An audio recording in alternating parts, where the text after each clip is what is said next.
to Snetterton, this Brscc and TCR UK live-streamed event brought to you from the Snetterton 300 circuit. A packed day of racing coming your way today. Day 2 of what has already been a thoroughly entertaining Easter weekend. Yesterday we had a handful of races in the afternoon, a whole host of qualifying sessions that have set us up nicely for the day's action today.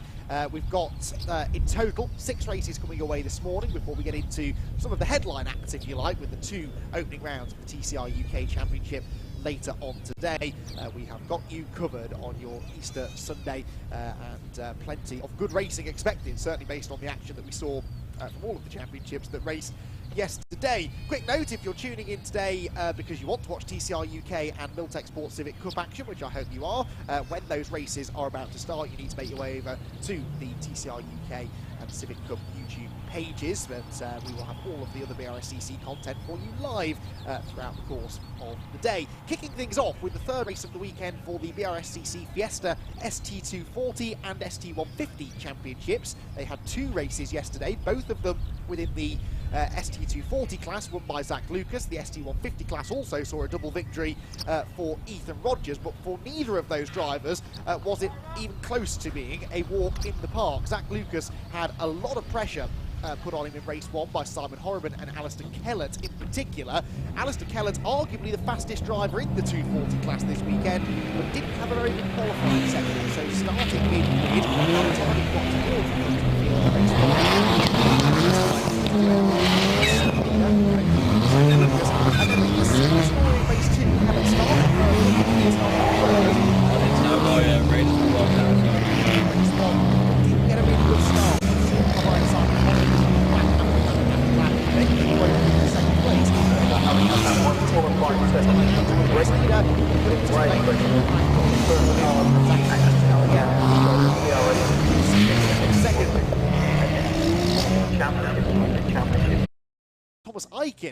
managed to get ahead of him at the start of the race and led into the second half of the 20-minute affair, only for Ethan to find a way past him in the closing stages and hang on to claim that second victory of the season. Cars lining themselves up on the grid. They will have a green flag lap before we get into the race, though, so a bit more time to give you a bit of background on what this championship is. If you're tuning in for the first time this weekend and you're wondering why there are 2 classes of Fiestas, well, it is not just because we wanted to get as many Fiestas on track at one time as possible, although that has been a really good side effect, if you like, of the merging of these 2 classes. Essentially, a bit of a restructuring of Fiesta racing within the Brscc. The Fiesta Senior Championship, as it was often referred to in the past, starting to see more and more of the ST240 cars being incorporated into the grid. So they the decision was taken, would have their own grid for 2023. The ST150 cars, which were starting to become few and far between within the Fiesta Championship itself, well, they were still really well represented within what had previously been known as the XR Challenge for 1980s Ford XR2s and XR3s. Those cars were becoming very expensive to run, so a few years ago they started incorporating the ST150s into that grid. They really took over to the point that we only had 1 or 2 XR Challenge cars on that particular grid last season, and the decision was taken therefore to focus on the ST150s for that championship, to bring it on board with the Fiesta Senior Championship itself and give us this super grid of Fiestas, which yesterday put on 2 really, really good races. So we are very shortly going to get cars out onto the green flag lap. We'll try and have a roll through the grid for you, let you know how they're going to line up for this one, because we have a partially reversed grid for race number 3. So the top 7 finishers from race number 2 are reversed to form the grid for race number 3 of the weekend.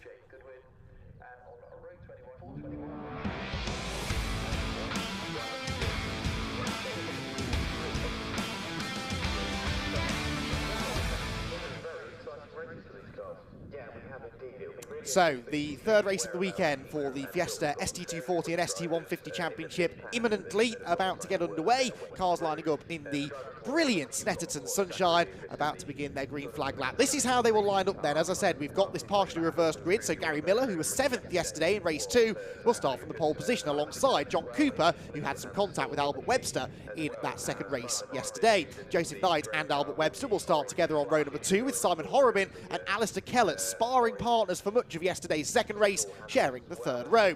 Double race winner so far this weekend, Zach Lucas will have to start 7th alongside debutant Matt Luff, the reigning Civic Cup champion, who will start just inside the top 10 ahead of Connor Blackburn and Morgan Kidd. Sean Reynolds and Adam Burdis together on row 6, row 7 for Matt Chambers and Marco Ricci. Marco Ricci was involved in some contact on the opening lap yesterday with Caitlin May. His car was damaged but was able to continue. Caitlin, sadly, was a non-finisher. Then you've got Ollie Turner. He had a gearbox problem. I believe got stuck in gear towards the end of yesterday's race, but limped home to a 15th place finish, and he will therefore start 15th alongside Spencer Stevenson, who's been plagued with mechanical issues, but should be one of the quickest drivers on the grid if the car is fixed. Caitlin May, as I said, a non-finisher yesterday in race 2, will start 17th, with Archie Johnson at the back of the ST240 grid. We miss a few rows. There will be a 10-second delay, and then the ST150 cars will launch from the grid, and again, they have a reversed grid too. It was the top 8 who were reversed for the ST150, so Paul Dobson gets the class pole alongside Mark Blunt. Anthony Sullivan and Michael Blackburn will share the second row of the grid. Row 3 then for Chris Chisnell and Matt Pimblett, who was on the podium in the both of the races yesterday. Then the top 2 from race 2, Thomas Aiken and Ethan Rogers. Keep an eye to those two. They are getting more and more evenly matched with each other as the weekend goes on. Sam Beckett came from the back of the grid in race 2, just missed out by 1 place on pole position for this one. That could have transformed his weekend. He's got Dan Robinson for company on the 5th row, ahead of Aidan Vickers and Chris Flynn, with Matthew Morton and Jade Goodwin next. Sam Watkins, one to watch out for at the back of the field. Sam Watkins was disqualified from race 1, then retired with a mechanical issue seemingly from race 2, and should again be one of the quicker drivers on the ST150 grid. He will have Jamie Luthwaite for company on the back row of this mammoth grid. We had 34 starters, I think, in the 2 races yesterday. Hopefully we've got all 34 of them back out again today, ready to do battle around the Snetterton 300 circuit.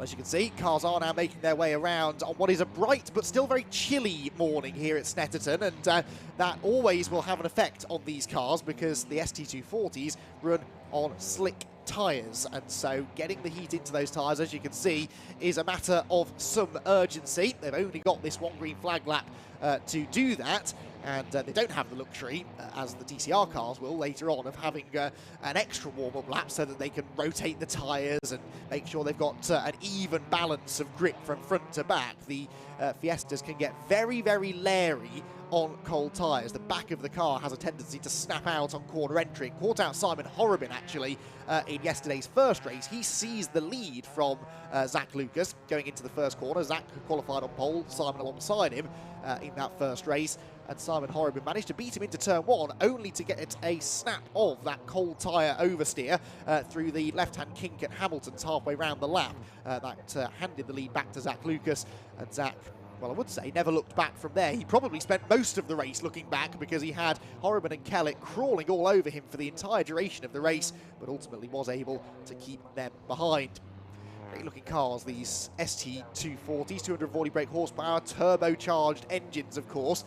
So they are a bit of a handful. Certainly they're a handful on corner entry because of that stiff rear axle. We're seeing Spencer Stevenson really demonstrating that there as he almost loses control of the car trying to get some heat in the tyres, as Marco Ricci did actually on the green flag lap for the first race yesterday.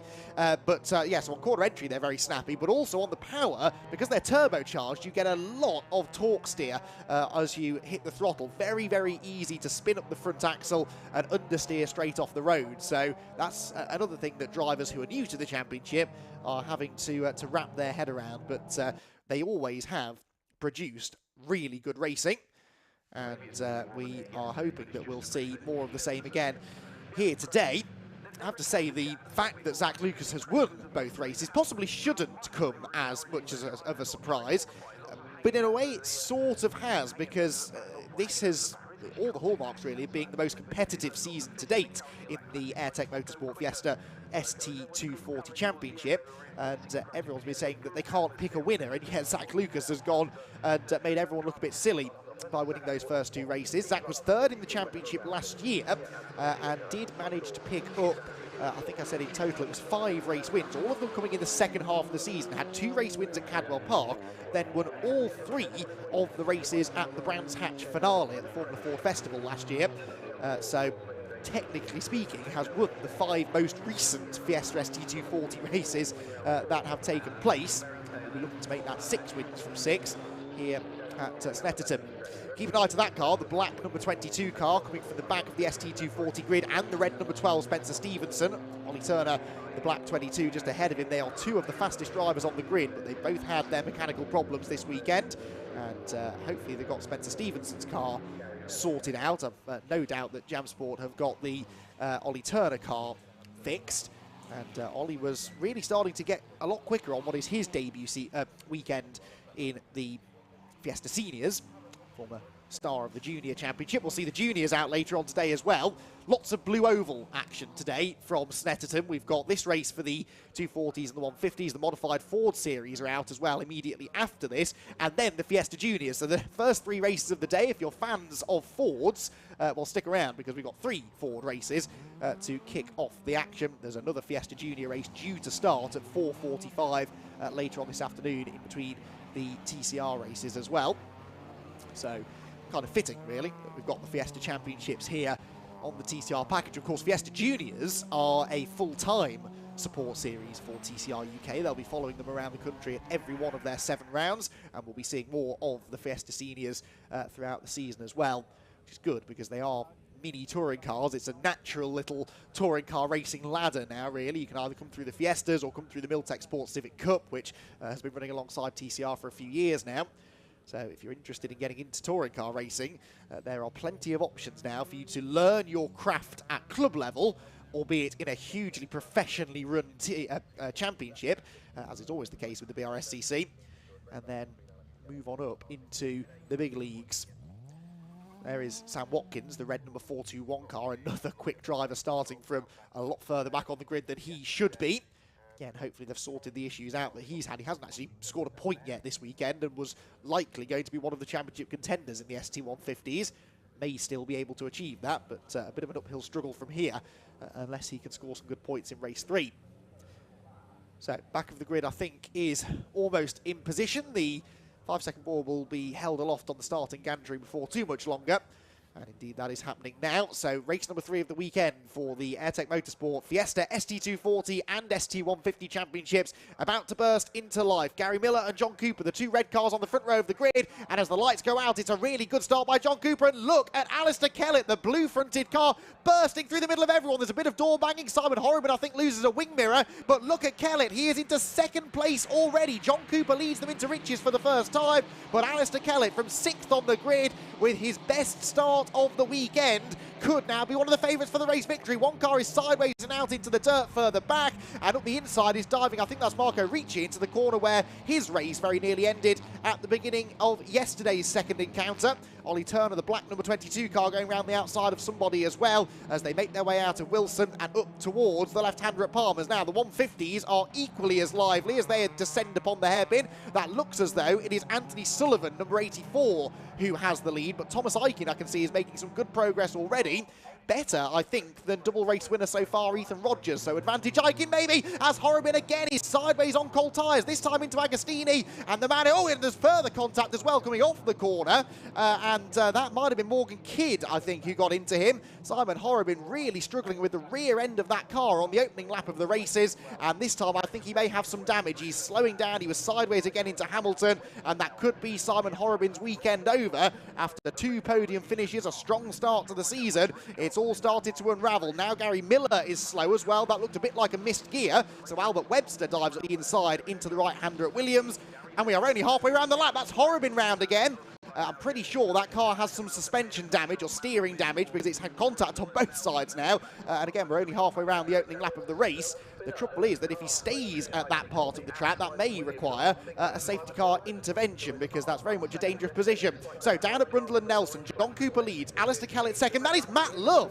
Matt Luff has come from 8th on the grid to 3rd in the blue number 72 car. This is a lot more like it from Luffy, and he's hounding Alistair Kellett for 2nd now as they go towards Coram for the first time.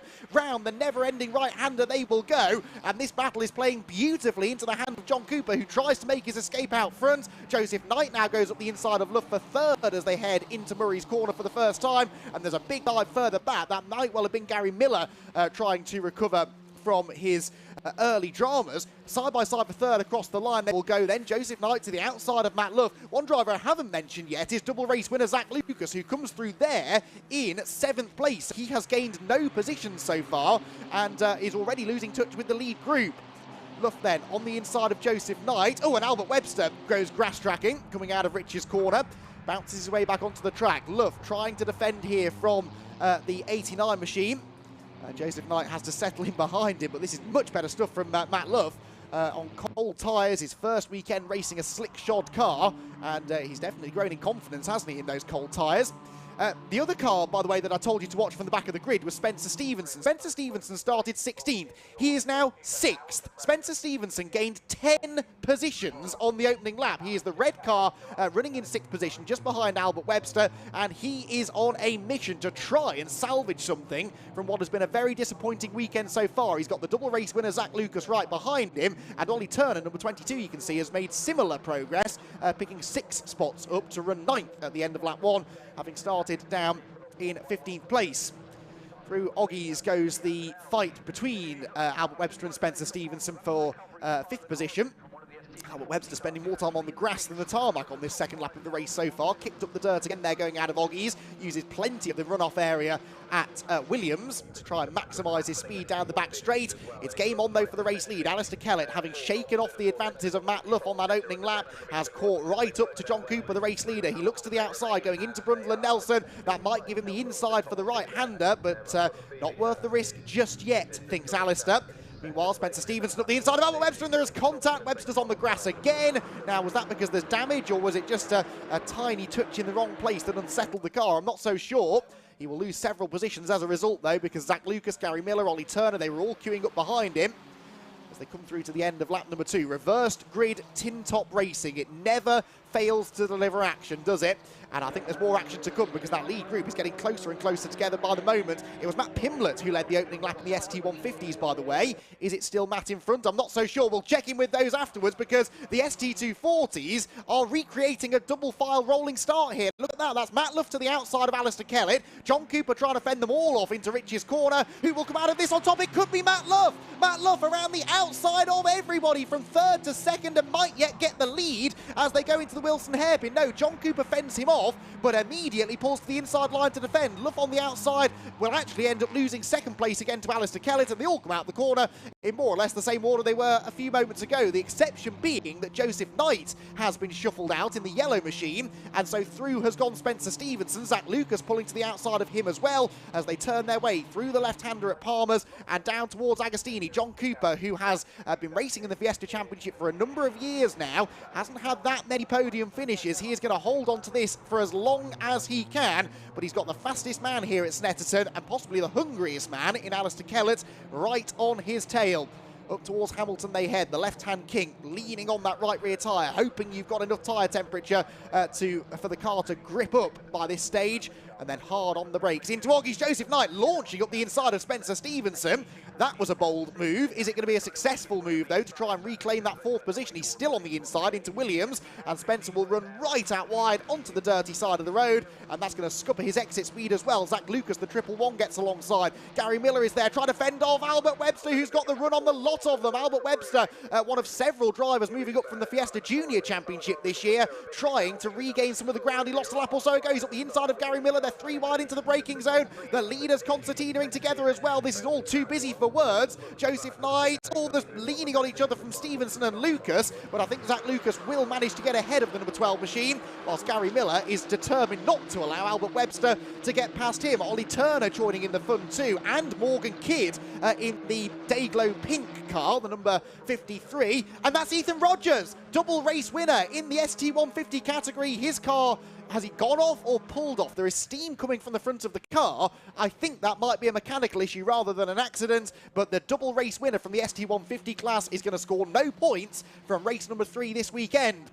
Right, deep breath everyone, we still have 12 more minutes of this manic action to go. John Cooper somehow is still leading the race from Alistair Kellett in 2nd position, Matt Luff 3rd, Joseph Knight 4th, Zach Lucas 5th, Spencer Stevenson 6th, Albert Webster 7th, Ollie Turner 8th, Morgan Kidd in 9th and Gary Miller 10th.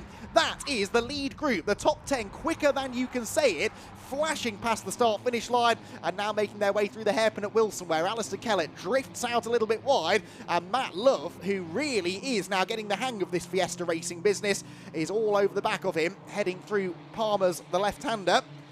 Down the hill they go. The spectators who got here bright and early this morning are being treated to an absolute thriller of a Ford Fiesta race, and it ain't over yet. Back to the ST150s briefly. Matthew Pimlett leading from Mark Blunt now, number 3, after Ethan Rogers' non-finish.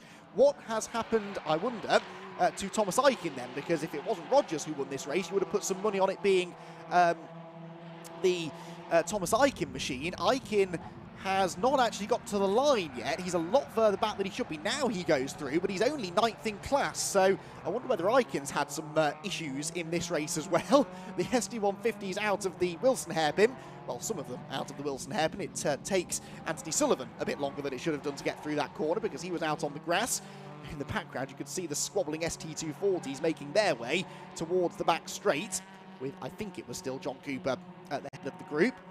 One of the great things about spectating here at Snetterton is that you, from wherever you are around the track, often have multiple vantage points of multiple different parts of the track, so you can see a lot of the racing action. It might be one of the longer racetracks in the country, but you don't miss a moment. Now, what's happened here to Matt Love? He's had a moment, hasn't he? He and Albert Webster banging doors with Spencer Stevenson, and that looked like Zach Lucas going slowly. It is Zach Lucas, the double winner in the 240 class, now also appears to have a problem, so the green 111 machine, I think, might be headed for the pit lane here. He's got the indicator on, he's pulling to the side, and Matt Love is all out of shape into Murray's corner. How on earth did he catch that? He'll lose a couple of positions, but he was very lucky not to lose control completely there and send it off into the barriers at high speed. So that has really now split the lead pack, hasn't it? Cooper, Kellett escaping. Joseph Knight is back into 3rd now, with Albert Webster in 4th, Stevenson 5th. Luffy somehow is still battling Ollie Turner for 6th position as they make their way through Riches. And yes, Zach Lucas, I think, has bailed for the pit lane, has he? He actually came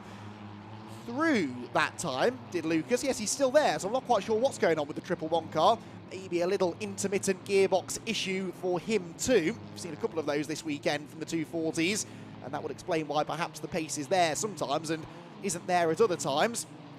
But Zach Lucas needs to try and score some points here because he's already been off to a really good start to the season. Doesn't want now to let that momentum fade. The chances of a race win now looking less and less likely, but there are still points to be scored. Up the inside goes Gary Miller on Matt Luff. That is bold, and he's going to escort Matt Luff out wide and possibly open the door for Ollie Turner to come through as well. That was definitely an aggressive lunge up the inside, but Gary got the car stopped just, and as they go through a yellow flag zone now at Hamilton, Matt Luff is not able to retaliate. Luff 2 wheels on the grass out of the left-hand kink though. A bit of dirt on his tyres now, so has to be extra careful turning into Oggies and Williams before he gets those right-hand side tyres cleaned up. Ollie Turner hunting around behind him, then Morgan Kidd, then Zach Lucas after that mysterious moment where he lost all pace going through Brundle, Nelson and the bomb hole.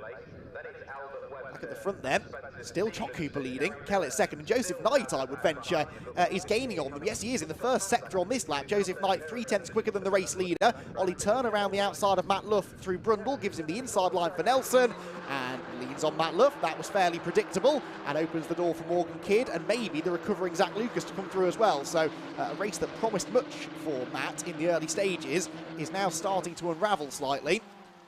Manages to fend off Zach Lucas, but for how much longer? If Lucas's car is working as it should be now, you would suggest he should be able to find a way through fairly quickly. There is the lead battle. John Cooper, Alistair Kellett, 7 3/4 minutes still to go. And Alistair Kellett must be getting a bit fed up of this because in all 3 races, he's had the speed to win. There's no doubt about that. But in all 3 races, there has been somebody that he's caught and not been able to get past. And this race, it seems like it's John Cooper, who, of course, is well within his rights to try and hold on to claim what would be a very popular race victory. Kellett is up the inside, though, into the Wilson hairpin, and just like that, he has got the lead away. Runs a little bit wide, though, so Cooper might think about getting the switch back, but Kellett, I think, fends him off. So Alistair Kellett finally gets to the front of the field. It took him 2.5 races, but he now does lead the way in the Airtech Motorsport Brscc Fiesta ST240 Championship. John Cooper 2nd, 3rd Joseph Knight, and Joseph Knight now the one looking to try and make a move, I think, against John Cooper. Onto the brakes they go, through the left-hander at Agostini. Albert Webster arrives on the scene as well, so a 3-way fight for 2nd place now is starting to develop. And don't count out Gary Miller, who's been up and down like a yo-yo in this race so far. But he's starting to gain ground on these three as well. Paul Dobson, by the way.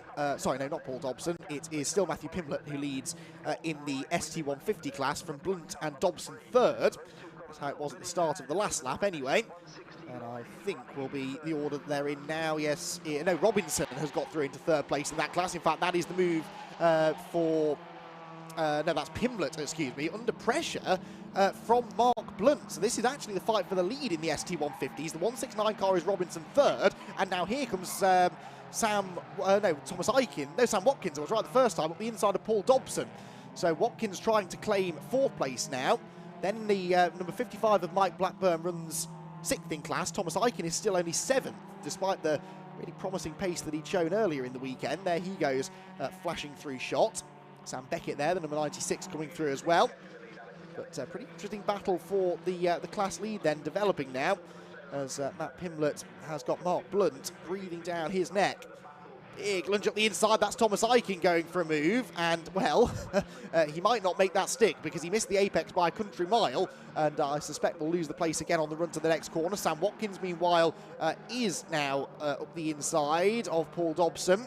But the next corner's a right-hander, and I think Dobson might just fend him off here. Later on the brakes is Watkins, but he's on the wrong side of the road, and so... I don't think Sam Watkins is going to be able to move through in the 2010 racing car. Well, he might do. He's got the inside into Williams, actually. Nice switchback manoeuvre. Hooks the curb, rotates the car nicely, and he does now move ahead of Paul Dobson. So that will put him into fourth, I think now, won't it, in the ST150 class. Leaders Pimblett and Blunt being caught on this lap pretty rapidly, aren't they, by the third-placed car. And that is the 169 machine that's really reeled in. Daniel Robinson started outside the top 10 on the grid and is into third place now. So I don't know where this pace has been all weekend long. He is starting now to look like he might have the pace for a race victory. He's got the headlights on, shows that he means business. And he's almost now close enough to try and have a go for second place. A good exit from Murray's might give him a chance down the pit straight. Paul Dobson, meanwhile, back ahead of Sam Watkins, but he's all out of shape through Gorham and Murray's. And that might now give Watkins a chance to come back at him down the pit straight. So the top three in the ST150s flash through. 4 minutes to go. Now, in yesterday's race, it was at about this point that the ST240 leaders caught the back of the ST150 class, and that caused all sorts of shenanigans. So let's see whether the same kind of thing is going to happen today. They've already concertinaed together in this fight for second place. Albert Webster's on the grass, nothing new there. Bounces back on the track in front of Gary Miller. You can't accuse Albert Webster of not pushing hard, can you? He has always been a hugely spectacular driver to watch through his junior racing career.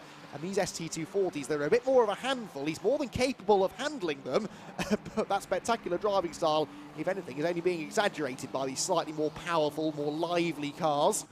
And Albert Webster, with the fastest lap in this race, by the way, proving my point that he's got the pace, is... still not giving up hope of getting onto the podium. Alistair Kellett comes through to lead another lap. And is that going to be a new fastest lap of the race? Doesn't look like it will be. No, 2:12.5 is, well, actually half a second or so off the fastest lap pace. The man perhaps most likely to make a move. Well, it's not Ollie Turner because he's on the grass. It is, though, the number 12 car into the back of Joseph Knight. And Joseph Knight will all narrowly miss John Cooper. And Joseph Knight from third place is off the road spectacularly at the Wilson hairpin. A tiny bit of contact from Spencer Stevenson behind. And it very nearly wiped John Cooper out of the race as well. Cooper is still in second position. But now with Albert Webster, I would imagine, on his tail, because I think Webster got past Stevenson. Yes, it is Webster, and Webster's looking up the inside of Cooper into Agostini. John Cooper trying to close the door, manages to do so. Gary Miller goes to the outside as they all bunch together at the apex. This will be, I think, the penultimate lap of this race. It's one of those races you don't really want to end, though, because it's been action from flag to flag. And we could still have some changes within podium places. Ollie Turner, by the way, the black car, who started 15th on the grid, he's got a legitimate shot at a podium now too. He's with these three, running in 5th position right now. But we knew that he had podium pace yesterday. And he's demonstrating it again here from the back of the grid. Out of Williams they will go, and onto the Bentley straight. This is the replay of the contest on the grass. It is the number 12 carrying to the back of Joseph Knight, and Joseph Knight will narrowly miss John Cooper. And Joseph Knight from third place. John was turning into the corner. Joseph Knight so nearly got absolutely wiped him out. So the Wilson hairpin often is an action spot here at Snetterton. That's proving to be the case here today. Made a mistake, by the way. I thought Spencer Stevenson had dropped behind these two. He actually did get ahead of John Cooper in all of that. So Spencer Stevenson is second now, provisionally, with Cooper now hanging on to third place from Webster fourth, fifth Gary Miller, and Ollie Turner in sixth position. And look, there is the first of the ST150s that they're going to have to try and find a way past. But Webster sideways through Coram as they fling the cars from right to left. Still got Morgan Kidd and Matt Luff on the tail of this group, and Zach Lucas as well. Zach Lucas has actually gained some ground on this lap. Another wing mirror goes flying from someone down the pit straight. Someone's being warned about track limits. In fact, 1, 2, 3, 4 drivers are being warned about track limits. One of them is the number, in fact, none of the front runners, I don't think, are being warned, so we won't worry about that too much. The focus is still on the action as we hit the final lap, and Albert Webster couldn't decide which line to take. Bang, bang, bang. Lots of tapping of Morse code into front and rear bumpers there as the three cars all try and figure out where everyone else is going. Side by side then.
Fantastic race that was, and it's not over yet, because of course how could we forget about the ST150s, who have probably been having almost as lively a race further back. We just daren't take our eyes off what's been kicking off in the 240s, but this is the fight for the victory in the ST150s. They've got half a lap to go, and number 24 Matt Pimlett is leading the way, but not by very much over Mark Blunt, and they still have in third position Daniel Robinson chasing them down too. Down the back straight we go. Is Mark Blunt going to be able to launch a last-moment challenge here for the race victory? It looks as though he might, because Pimlett is defending heavily towards Brundle and Nelson. Now, can Blunt go around the outside through Brundle to buy himself a ticket to the inside line at Nelson? I don't think he will. So that's one of the better overtaking opportunities gone. You can, if you're really feeling brave, throw it up the inside into the final turn at Murray's. But how much of a risk is Mark Blunt going to be willing to take here? Mindful of the fact that Daniel Robinson isn't a million miles behind them in third place either. Through Coram Corner they head towards the final braking zone, where we've seen so many drivers struggling to keep the rear end in check. Looks, well, there's a bit of a slide there, but that's actually the quickest way of getting the car to change direction for the race leader. And, oh, big lock-up further back. Who was that? Was that Sam Watkins making a move? I think it might have been on the Thomas Aiken for 4th position. We'll clear that up in a moment, though, because the race leaders are coming to the checkered flag. And it does look as though we are going to see, yes, the race victory go the way of Matthew Pimlett. 2nd position will go to Mark Blunt, and Daniel Robinson claiming 3rd position. Thomas Aiken was 4th, so it was Aiken and Watkins going side by side at the last corner. Watkins briefly getting through with that lockup, but Aiken beating him to the line. Then it was Dobson, Paul Dobson, 6th position, 7th Sullivan, 8th for Sam Beckett, 9th Mike Blackburn, and 10th in that class will be Aidan Vickers. Well, that woke everyone up, I think. As I said, the spectators who came trackside early in the morning have been treated to a brilliant opening race of the day. I think the other championships are going to have to really work hard to live up to that one. Hopefully you all enjoyed that at home too, and I'm sure that Alistair Kellett enjoyed finally grabbing his first race victory of the weekend. As I said, arguably has been the quickest driver in the races this weekend, just couldn't quite put it together for whatever reason in qualifying, and that meant that he had his work cut out for him with lots of overtaking to be done in the first race. And then race 2, not the best of starts to the race either, but his rocket ship start in that 3rd race was really what put him in contention for the win. And once he got past John Cooper, never looked back, winning in the end by 1.8 seconds. Well, fantastic action from the Fiestas, as always. Now, Alistair Kellett claimed victory. Spencer Stevenson will be really happy with that. Remember, Spencer started 16th and finished 2nd. Gary Miller started on pole and managed to hang on to a podium, but he did not spend the entire race in a podium place. Ollie Turner from the back to 4th. Albert Webster, having taken some very adventurous lines, finishes 5th, whilst Matt Luff gets his best result of the weekend in 6th. Zach Lucas, disappointed probably to finish where he started there, but at least had those 2 race wins yesterday to take out of Snetterton, who finished ahead of Morgan Kidd, Joseph Knight, who was off towards the end of the race, and Connor Blackburn. Marco Ritchie 11th, Sean Reynolds 12th, Adam Bird is 13th, and Caitlin May gets to the finish this time in 14th place. And it was Simon Horrobin, who we saw have those spins at the start of the race. I'd almost forgotten about that. He did get to the flag on the lead lap, finished 15th ahead of Archie Johnson and Matt Chambers, with Matt Pimlett claiming a narrow victory in the ST150s over Mark Blunt and Daniel Robinson. Thomas Aiken and Sam Watkins completed the top 5, with Paul Dobson, Anthony Sullivan, Sam Beckett and Michael Blackburn towards the back of the ST150s. John Cooper was a late retirement. He pulled into the pit lane actually after that spin up at Williams, and he was one of the few drivers who unfortunately were not running at the end of the race. Throw into that category, well, these cars laps down, Aidan Vickers and Jay Goodwin, they were running at the end, so was Matt Moore, but Chris Chisnell wasn't, nor was Chris Flynn, and Ethan Rogers, double winner in the ST150s, not finishing in race 3, an apparent mechanical issue taking him out of contention. So, a very exciting opening race of the weekend. There'll be plenty of stories to tell for not just our podium finishers, the whole field will have stories to tell after that one, but Scott Woodwiss is ready and waiting in Parc Ferme to have a chat with our top finishers. I think if there's a word to describe that race, it's just simply wow. That's one of the most energetic and exciting Fiesta races I've seen for a long, long time. They're usually quite good, but that was extra special to kick off Sunday's action here down at Parc Ferme. I'm just ashamed it's their last race of the weekend. We should have like 2 or 3 more if they're going to be just like that all the time. Magnificent stuff. Of course, Alistair Kellett taking the ST240s. See what we're going to do, like we did for the second race yesterday. We're going to speak to the ST150s first, because we're going to see if we can have a chat, first of all, if he's around, with Matt Pimlett, who's just over here. Matt, if we can just get you in for a second. Well, 2 podiums and a win. That's a nice way to start things off. Definitely better than expected. That was a tough battle with Mr. Blunt there. Yeah. I had to make my shoulders very wide. Tyres were going off. It's quite warm, believe it or not, actually. But great racing. That was epic. Yeah. Really good fun. He was giving you some real pressure in the closing stages, wasn't he? Absolute nightmare. Yeah, he's a pain in the backside, isn't it, that guy? No, it was good racing, though. It was fair as well, and he backed out of a few situations. I did the same. It was good. It was great racing. What racing's about, in reality. Good race, good results to start you off. Next round's coming up, the next couple of meetings. Does that give you confidence that you've got a good car to at least challenge for a good position in the championship? I hope so. And we're definitely learning, like I said yesterday, like a stuck record, but we're learning more and more about the tyres. We're adjusting our weight as well. We were slightly over yesterday. We were 10 kilos overweight. So hopefully we just get the sweet spot on. it's right. Fingers crossed, more podiums, eh? It's crazy how 10 kilos can make a difference, isn't it? Mad. Yeah, yeah. So we only dropped 6 out, just to make sure, because we're unsure on the amount of fuel that we're using currently. Yeah. But fingers crossed we've got it right today now. You seem to today, so well done, and we'll see you for the next round. Well done. Thanks very much indeed. Have a good one. Great stuff. Right, let's see if we can bring Mark Blunt in for second place, so we can bring Mark in. Mark, let's bring you over. I will say secretly, I was willing you on to get that victory because I know you've been waiting for that first win. I wanted that victory as well. It's close, it's coming, but you were giving him pressure all the way through. Yeah. We didn't have a very good day yesterday, but I've not done any testing in the car since, well, I've not done any, to be honest.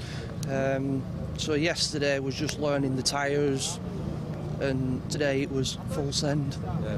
You did a great job, but of course now you've got that pace in the car, you hope you can bring it up for the next race? Oh, definitely, yeah. I'm fed up of finishing third like last year, so second, that's more like it. You're close, you're almost there. Well done, we'll see you for the next one next time out. And quickly, let's see if we can get Dan Robinson, if we can get Dan if he's around. Dan, very quickly. That's not bad, podium to finish off the weekend. No, started 10th. Everyone just bunched up on the inside of the hairpin at the first corner, so yeah, just drove around the outside and made up about 6 places there. Yeah. Does that give you plenty of confidence for the next rounds coming up? Yeah, more. I've been struggling with the tyres quite a lot and the lack of grip, but it's definitely a confidence booster when you get a result from starting that far down against where you can see how competitive the field is. So, yeah, definitely a confidence booster for Silverstone. Great stuff. We're going to move on for the next interview, but well done for third place, congrats. I'm going to quickly rattle through the ST2 forces because we are close course on time. So let's have a quick look. First of all, let's bring Alistair over for victory. I didn't want to preempt it yesterday, but you've done the 3-2-1, so third, second and now win, and you wanted that, didn't you? I think I needed that after starting 6th in qualifying, back in 6th in that race, and I thought I didn't think I'd get to the lead, but I got a great start and got straight in behind John at the start, and I just said, we had said before, just keep going, and I just stuck in behind John, and then we sort of got mugged and got caught and we pulled away and everything else, and then I was happy to sit behind John, and then he made a little mistake in the first corner and ran wide, and I just went up the inside of him, and then it was kind of plain sailing from then. The pressure paid off. Yeah. You have to look at any of these front guys. You mean, unless you do a do or die move in the brakes, you're never going to get past them. So you're waiting for a mistake. He made a little mistake, so I just had to go for it. So confident for next time out of Silverstone? Yeah, it should be. Yeah. We'll give it a go and see what happens. Long straight should be a benefit. Yeah. Bit of towing around, a bit of fun, something different, like, you know what I mean, a different track altogether we've never been on, so should be good for everyone. On the podium all weekend, so well done. Good way to start the year, and we'll see you at Silverstone. Good, thanks, Scott. Good stuff. We'll have to quickly wrap it up. Unfortunately, we're running out of time because the next race is coming up. But well done to Spencer and to Gary for a podium as well. We're going to quickly move on to our next race for today, which is the second of the weekend for the modified Ford Series. So quickly back over to Andy to take you through the grid for their second race coming up this morning.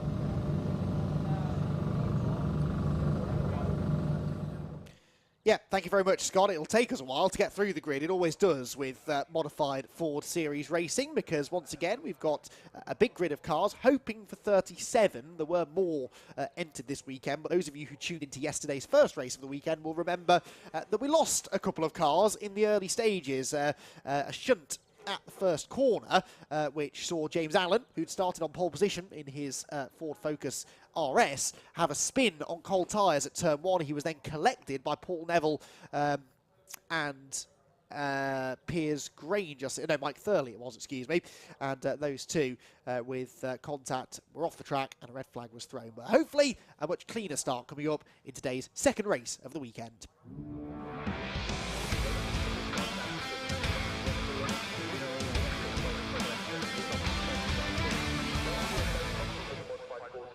So race 2 of the weekend then for the modified Ford Series, about to get underway. The green flag lap will be led off by the RunYourFleet.com's pace car in a moment or two, because it's a 2x2 rolling start for the modified Fords. The race result from yesterday gives us the grid for race 2, so it's Stephen Scott Dunwoody's Ford Sierra Cosworth RS 500 on pole, alongside the Sierra Sapphire Cosworth of David Matthias. Round number 2 then for Josh Payton in the Mark II Cortina. He was flying yesterday after a fairly average qualifying effort, with Martin Reynolds alongside there, also both running in Class B+. Lloyd Jameson and Neil Jessup share the third row of the grid. The Escort Mark II Zaxby's ahead of the Fiesta ST150.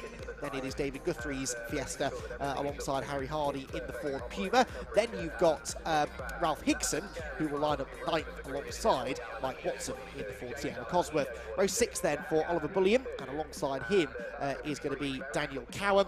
And then outside of the top dozen, looks like we've had a slight amendment to this grid, by the way. So 13th, one place further up than we expected him to be, will be Gary Johnson, with Jason Stone for company on row 7. Row 8 then for Alex Boehm. He was the Class C victor yesterday, despite a little issue towards the end of the race, but Dimitris Neophytou was not close enough to challenge, so the top 2 Class C cars will share the 8th row. Row 9 then is where we will see Tyler England, with Jody Sloss on the 9th row with him. Top 20 then completed by Chris Baker, with Colin Claxton next up in his Mark 1 Escort, and a couple more Mark 1 Escorts coming up next as well, with the number 49 car of Piers Warwick, and then the Mark 1 Focus of Paul Solm. Row 12 is where we will find the number 6 car of Anton Martin, the Sierra RS500, and another Sapphire Cosworth, the 4-wheel drive car of Wesley Mott, should have been starting next on the grid. Again, I think there's been a bit of chopping and changing at the back of the field. So Damien Smith now moves up onto row number 12. Then a group of cars who I suspect we may or may not see. So we've got Ollie and James Allen. James Allen, remember, was the car on the front row in yesterday's race, was collected, amongst others, by Mike Thurley's Mark 1 Ford Escort. Then you've got the number 59 car, hopefully, which will line up next of Gadd. Now, that was a non-starter yesterday, Jack Gadd, in the Mark 1 RSR Ford Escort. Then number 75 will be next. That's Gary Littlewood. And the 464 car, that's the car shared by Colin Tester and Gareth Knott. We believe it's Gareth Knott at the wheel of the Mark 6 Fiesta. Back of the grid, number 128. Should be either Chris or Josh Smith, not sure who's doing the race this second time round, and number 53 will hopefully bring up the rear, that's Neil Argrave in his Escort Mark II Warrior. So big grid, as you can see, some cars being shared by 2 drivers. These are not pit stop races, so they simply do 1 race apiece and will usually have to start from the back of the grid as a result of that. But the front runners making a beautiful sight and sound as they make their way around on their formation lap. And we had a reasonably close race, actually, closer than we expected yesterday. In qualifying, Stephen Scott Dunwoody and James Allen were incredibly evenly matched. James Allen pipped Stephen to pole by under 0.2 of a second, and we were really anticipating a close battle between those two. Sadly, that didn't really materialise, because by the first corner, James Allen was out of the race with a damaged car, so he was not able to take the fight to Stephen Scott Dunwoody. The red flag was thrown, and we sort of expected Stephen to run away with it then on the restart. He did win by 4.2 seconds, but really until the last couple of laps, he only had a reasonably small margin over David Matthias in the Sierra Sapphire Cosworth, and actually for a while it looked as though Josh Payton might have the pace to challenge for a race victory too.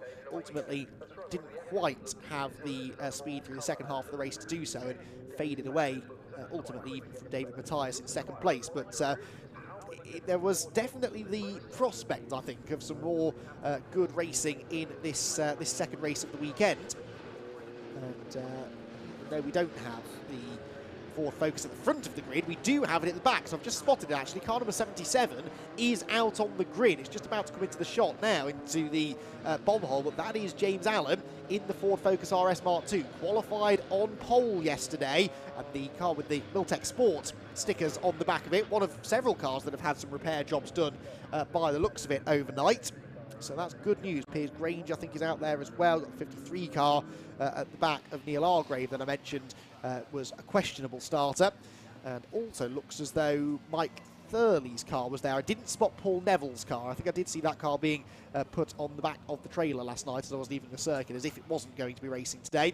But we do have James Allen, and he will be rapid, so keep an eye to that Ford Focus coming from the back of the grid. At the front of the grid, though, Stephen Scott Dunwoody about to lead the field to the green flag. The RunYourFleet.com pace car has pulled into the pit lane entry, and a 2x2 rolling start about to get underway then.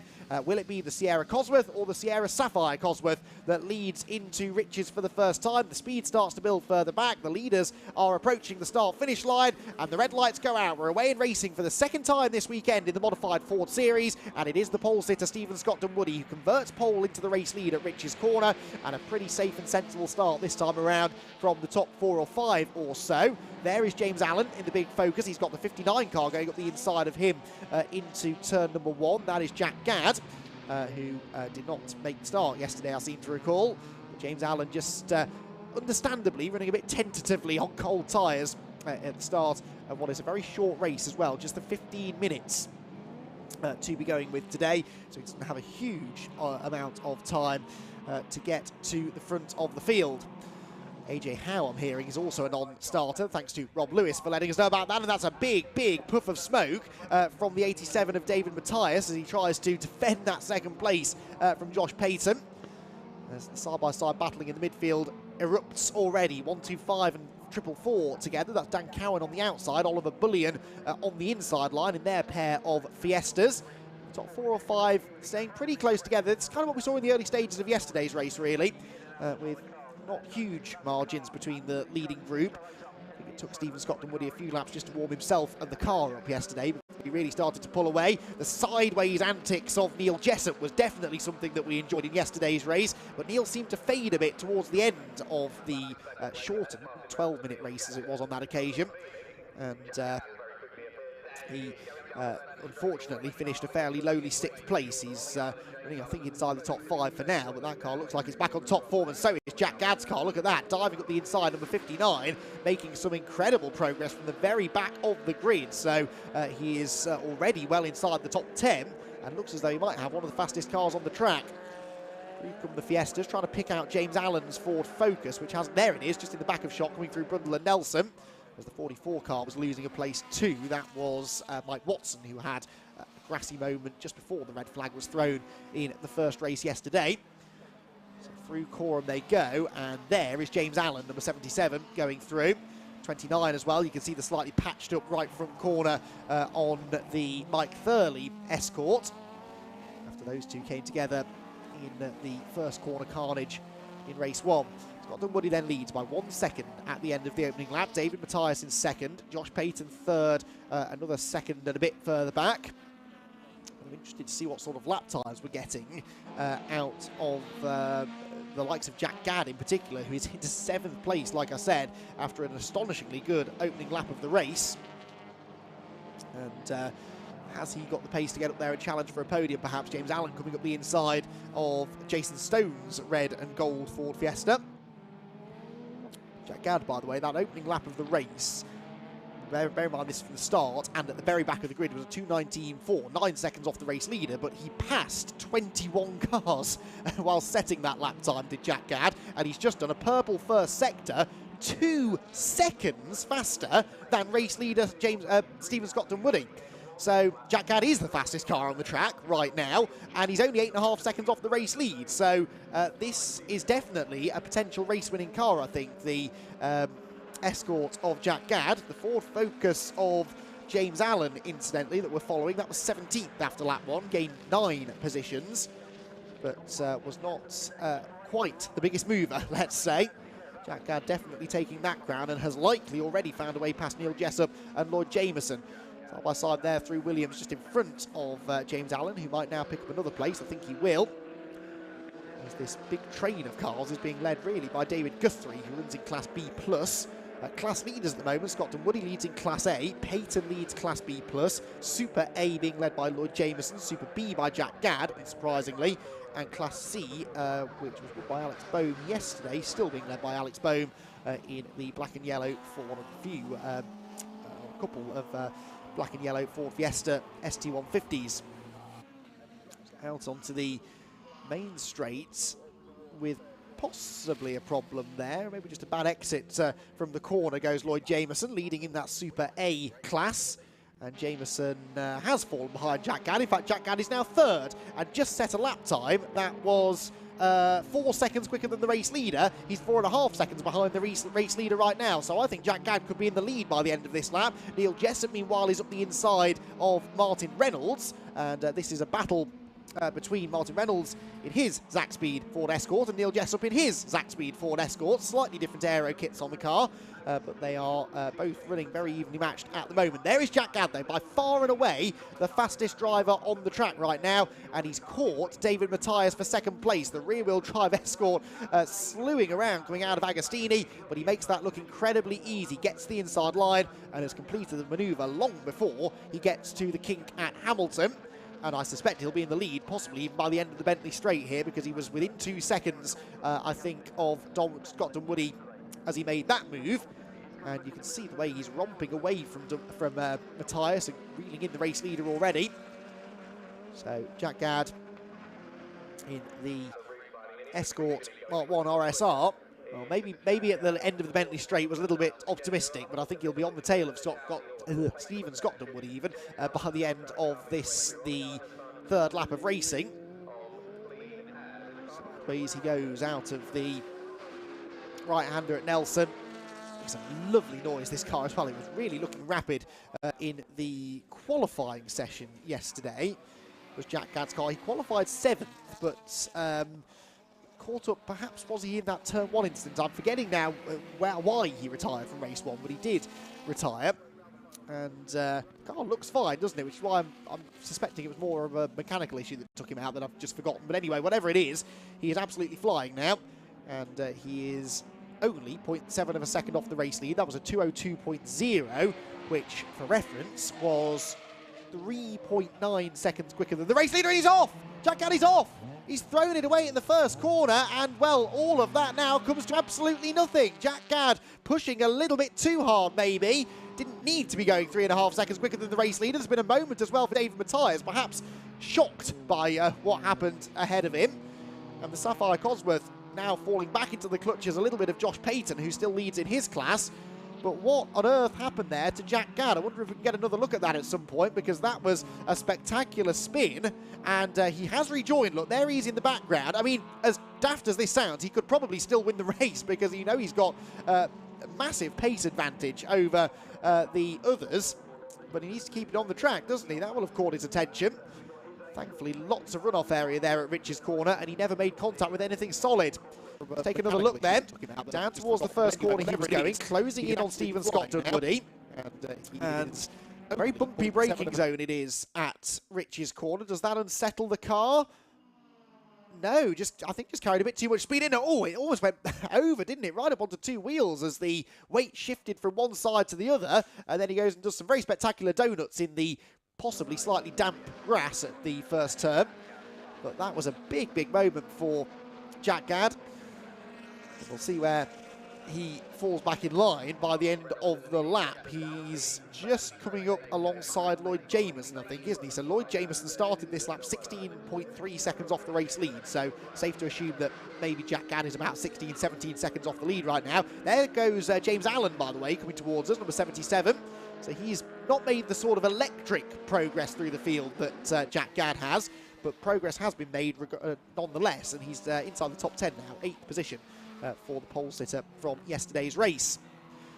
So yeah, 17 seconds to gain, 6.5 minutes to do it in, or 3 laps probably for Jack Gadd to get back to the front. He's closing in now on this brilliant Zach Speed battle between between Reynolds and Jessup, and it is Martin Reynolds who is still ahead, but Jack Gadd breezes past the pair of them. Now, don't carry too much speed through Rich's corner this time, Jack.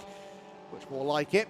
I don't think he clipped the curb or anything, even did he? I think he just carried too much speed in, lost the rear of the car, and overcorrected back to the left. He's got the 27 car looking back up the inside now, but I think that was more of a defensive move by Martin Reynolds to try and fend off Jessup, who gets it all squirrely on the curb, and they're all being caught again by Lloyd Jameson, who's really getting back into the swing of things now.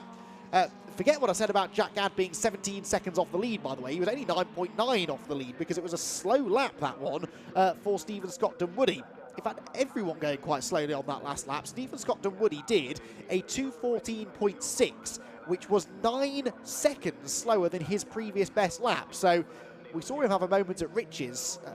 Jokingly said it was because he was distracted by Jack Gadd. That is a possibility, I suppose, but I think there must have been a further issue. And he's going quite slowly again now, actually, because David Matthias just took nearly 2 seconds out of the race leader in Sector 1 alone. So Stephen Scott Dunwoody he started to run into a mechanical issue here.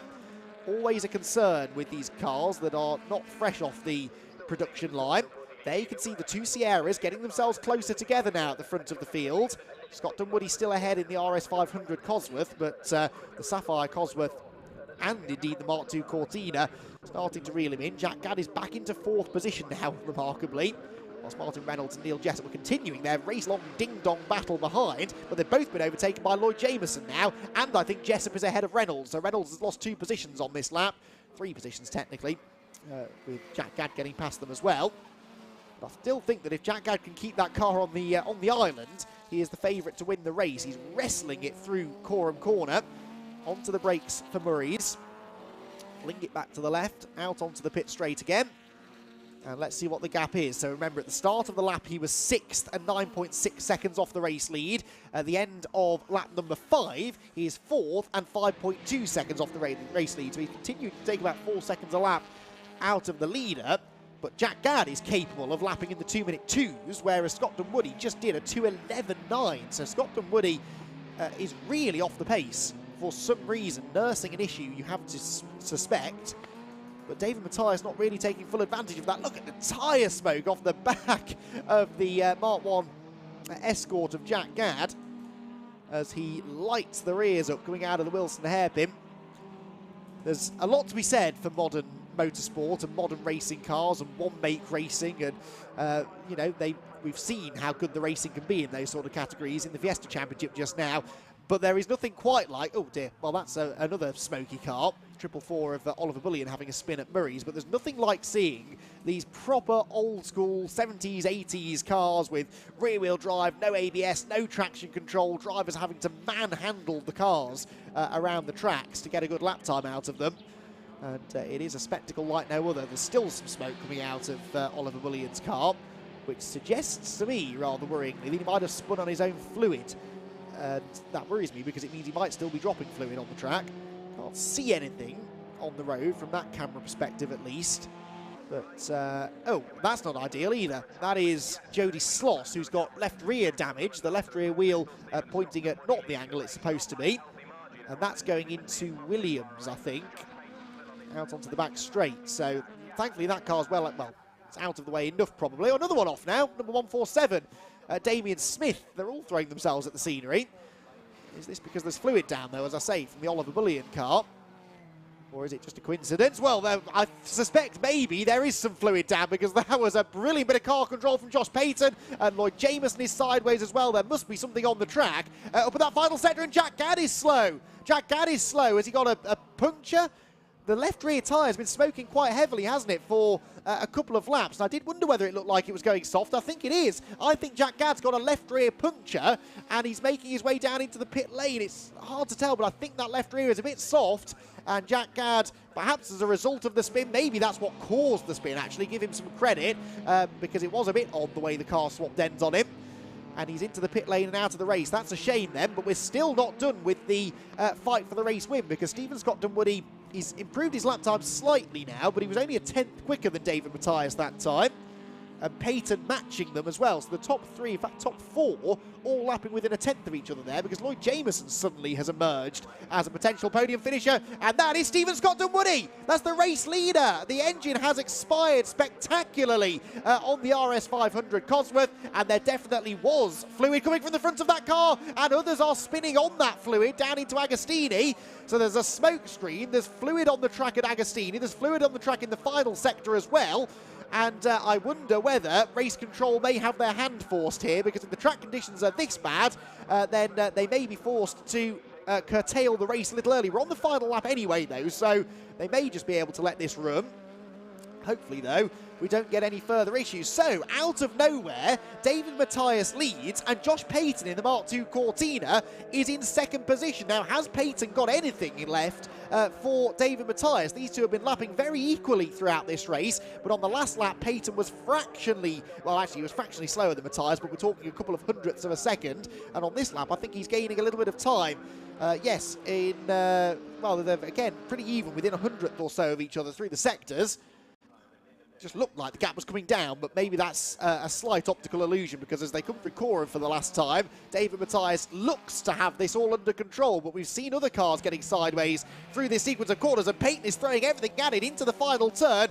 He's just going to run out of time, I think, because the checkered flag is waiting this time by, and on the final lap, Stephen Scott Dunwoody's car expires, and David Matthias inherits the race wins. Second place goes to Josh Payton. They are class winners, both of them. Class A for Matthias, Class B plus for Payton. And that was the run for third. And James Allen, from the back of the grid, pips Lloyd Jameson to an overall podium finish on the line by 61 thousandths of a second. James Allen into third. It does not, though, deny Lloyd Jameson the Super A class victory. Class B has gone to number 83, Neil Jessup, after his race-long battle that he was having with David Guthrie, but Martin Reynolds, excuse me, but Reynolds dropped down to 6th in the closing stages, and those two, having had a brilliant battle, were actually separated by 4 seconds by the flag. Number 53 was another that came from the back of the grid, wasn't it? And that was Neil Argrave. He finishes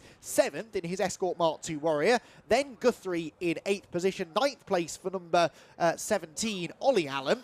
And the top 10 completed by number 29, Mike Thurley, who also came from the back, didn't he? Yes, because he was involved in yesterday's first lap incident. So such drama there, all sort of crammed into the final few minutes of that race. I suspect our first Fiesta Junior race of the weekend may be delayed slightly because there's quite a bit of fluid and oil to be cleared up from various points of the track, but it certainly spiced things up nicely, didn't it, there in the closing stage. You've got to feel, though, for Stephen Scott-Dunwoody, he didn't put a foot wrong, and he was clearly nursing that problem for a little while because he was slowing. His pace was fading away as the race went on, and I think he'd realised that there was an engine issue, was just hoping that he was going to be able to get to the flag without it going bang, but it very much did go bang in spectacular fashion, and his race came to a very smoky end, unfortunately, and I'm sure that's not going to be a cheap repair either. Hopefully we'll see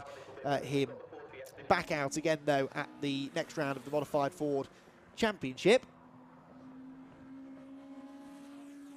And the second event of the season for the Modified Ford Series, which, as I said, is a series rather than a championship, so it doesn't matter if drivers have to miss a round. The next round is at the end of the month, actually, at Brands Hatch on the Grand Prix circuit on the 30th of April. So the Brands Hatch Grand Prix circuit will be a brilliant venue for the third round of the series, before they head to Spa in Belgium, Anglesey, Alton Park, Cadwell, Linden Hill, Brands Hatch and Silverstone to round out a busy schedule. Confirmation then of the result. David Matthias claims the victory ahead of Josh Payton and James Allen in third. Lloyd Jameson fourth, with Neil Jessup completing the top 5. Martin Reynolds, Neil Argrave, David Guthrie, Ollie Allen and Mike Thurley finish off the top 10 ahead of Ralph Higson, Clifford Pellin, Josh Smith and Chris Baker in 14th. 15th place goes to Daniel Cowan ahead of Mike Watson and Colin Claxton from the back of the grid. Jason Stone was next, then it was Tyler England and Gary Johnson, with Gareth Knott in 21st. Alex Bohm completes the double once again in Class C, as he did at Silverstone, ahead of Paul Soule, Piers Warwick. Stephen Scott-Dunwoody classified as 25th, but wasn't running at the flag, so essentially a non-finisher. Anton Martin and Damien Smith were next, also 1 lap down. So then you had Jack Gadd, who was 2 laps down after, I suspect, a puncture. Try and get that confirmed if we can. Oliver Bullion we saw in trouble as well, and Jody Sloss pulling over towards the end of the race. So we didn't have any non-finishers until the last couple of laps, when they started dropping like flies. And the headline bit of news as far as non-finishers really was our race-long race leader and race 1 winner, Stephen Scott-Dunwoody, and the Sierra Cosworth RS500 with that spectacular engine failure taken out of the race. We'll be hearing from our Modified Ford drivers in a moment or two. In fact, we can now head down to chat to our Modified Ford drivers who are down there in the Snetterton sunshine with Scott Woodwis. Another excellent race from the Modified Fords, and plenty of drama right up to the final lap, as you saw, even the lead changing with a really unfortunate engine failure for Stephen Scott-Dunwoody. That RS500 looking good, but he couldn't match the win from yesterday as well. So win for David Matthias, and of course we had that change for third place on the line as well. Let's see first of all we can try and pick up with David Matthias if we can, if he's down here somewhere. Dave's just down here, I think, who is having a chat to. Let's have a chat with Dave if we can, just for fill him in. So let's wander over here for a second. Dave, slightly unexpected for the win. I mean, you on course for second, and then Stephen's engine unfortunately went, but a win's a win, you'll take it. Yes, definitely. Yeah. I mean, unfortunate for Steve. Like I say, he should have won, but yeah, I'll definitely take it. How was the pace of the car today compared to yesterday? It was good, but there was oil or antifreeze around the whole track, and it was really, really scary.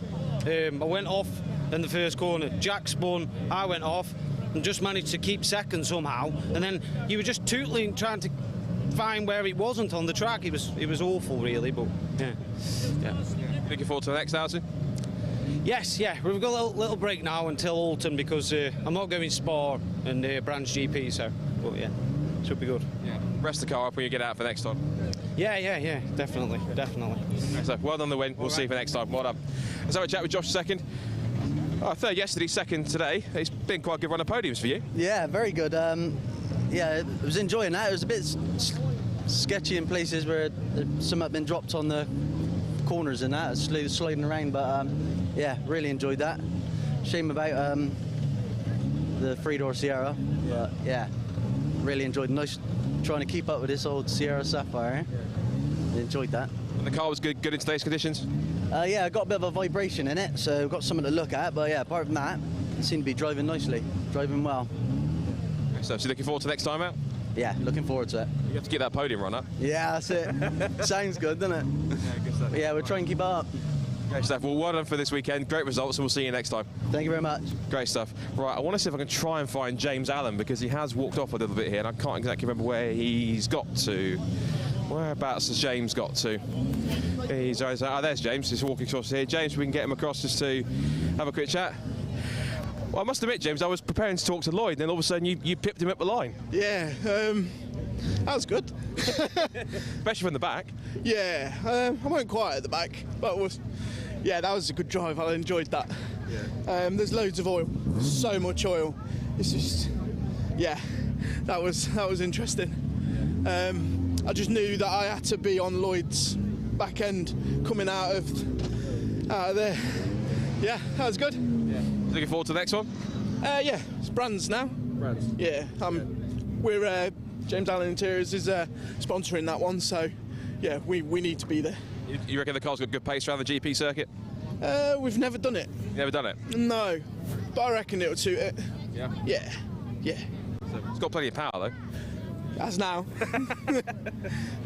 We turned it up a little bit for that. Yeah. Wow. Yeah. I know it's tough starts the weekend, but that's a nice silver lining with the podium, so well done. Get the car rested up. We'll see you at Brand. Thank you very much. Cheers. Great stuff. Well done. Right, cars are moving out the assembly area now as they get going. Just wanted to mention as well, about 1,000 of you watching the stream at the moment on the Brscc channel, so really thank you for that. If you haven't yet, make sure you hit the subscribe button, because we've got more live stream coverage coming up, particularly next weekend at Brands Hatch. We've got Audi TTs, we've got the Fun Cup with their first round, we've got Mazda's back, all 3 championships, plus the debut of the Cook Sport Renault Cup and the Classic VW Cup as part of the Evolution Trophy, and plenty of other great races coming up on that weekend as well, and the BMW Compact Cup that's coming too. Right, now we're coming to a part of the weekend that I think a lot of people are looking forward to. It is the first race of the weekend for the Brscc Fiesta Junior Championship. It's their biggest season to date, it's their biggest grid to date with 22 cars. They were out yesterday with a great little photo shoot at the end of the day, some fantastic photos taken by James Roberts, and they're all raring to go. They're in assembly, getting themselves sorted out. It should be a magnificent start to what is going to be their biggest and best ever season. I'm certainly excited for it. I know Andy is, and a lot of people in the paddock are, so hopefully you at home are tuning in to watch that too. There's some real young stars to feature on this grid, so keep an eye, because you might hear some of these names in single-seater grids, GT grids, touring car grids, hopefully even TCR UK in the next couple of years. It's also an official feeder championship for the first time this year for TCR UK, and they really have stepped it up. All the cars look great. There's some great young talents here. It should be amazing. So to take you through the grid and the lineup for the first ever Fiesta Junior race of 2023, let's take you back to Andy McEwen to take you through what should be a magnificent first race for FJC.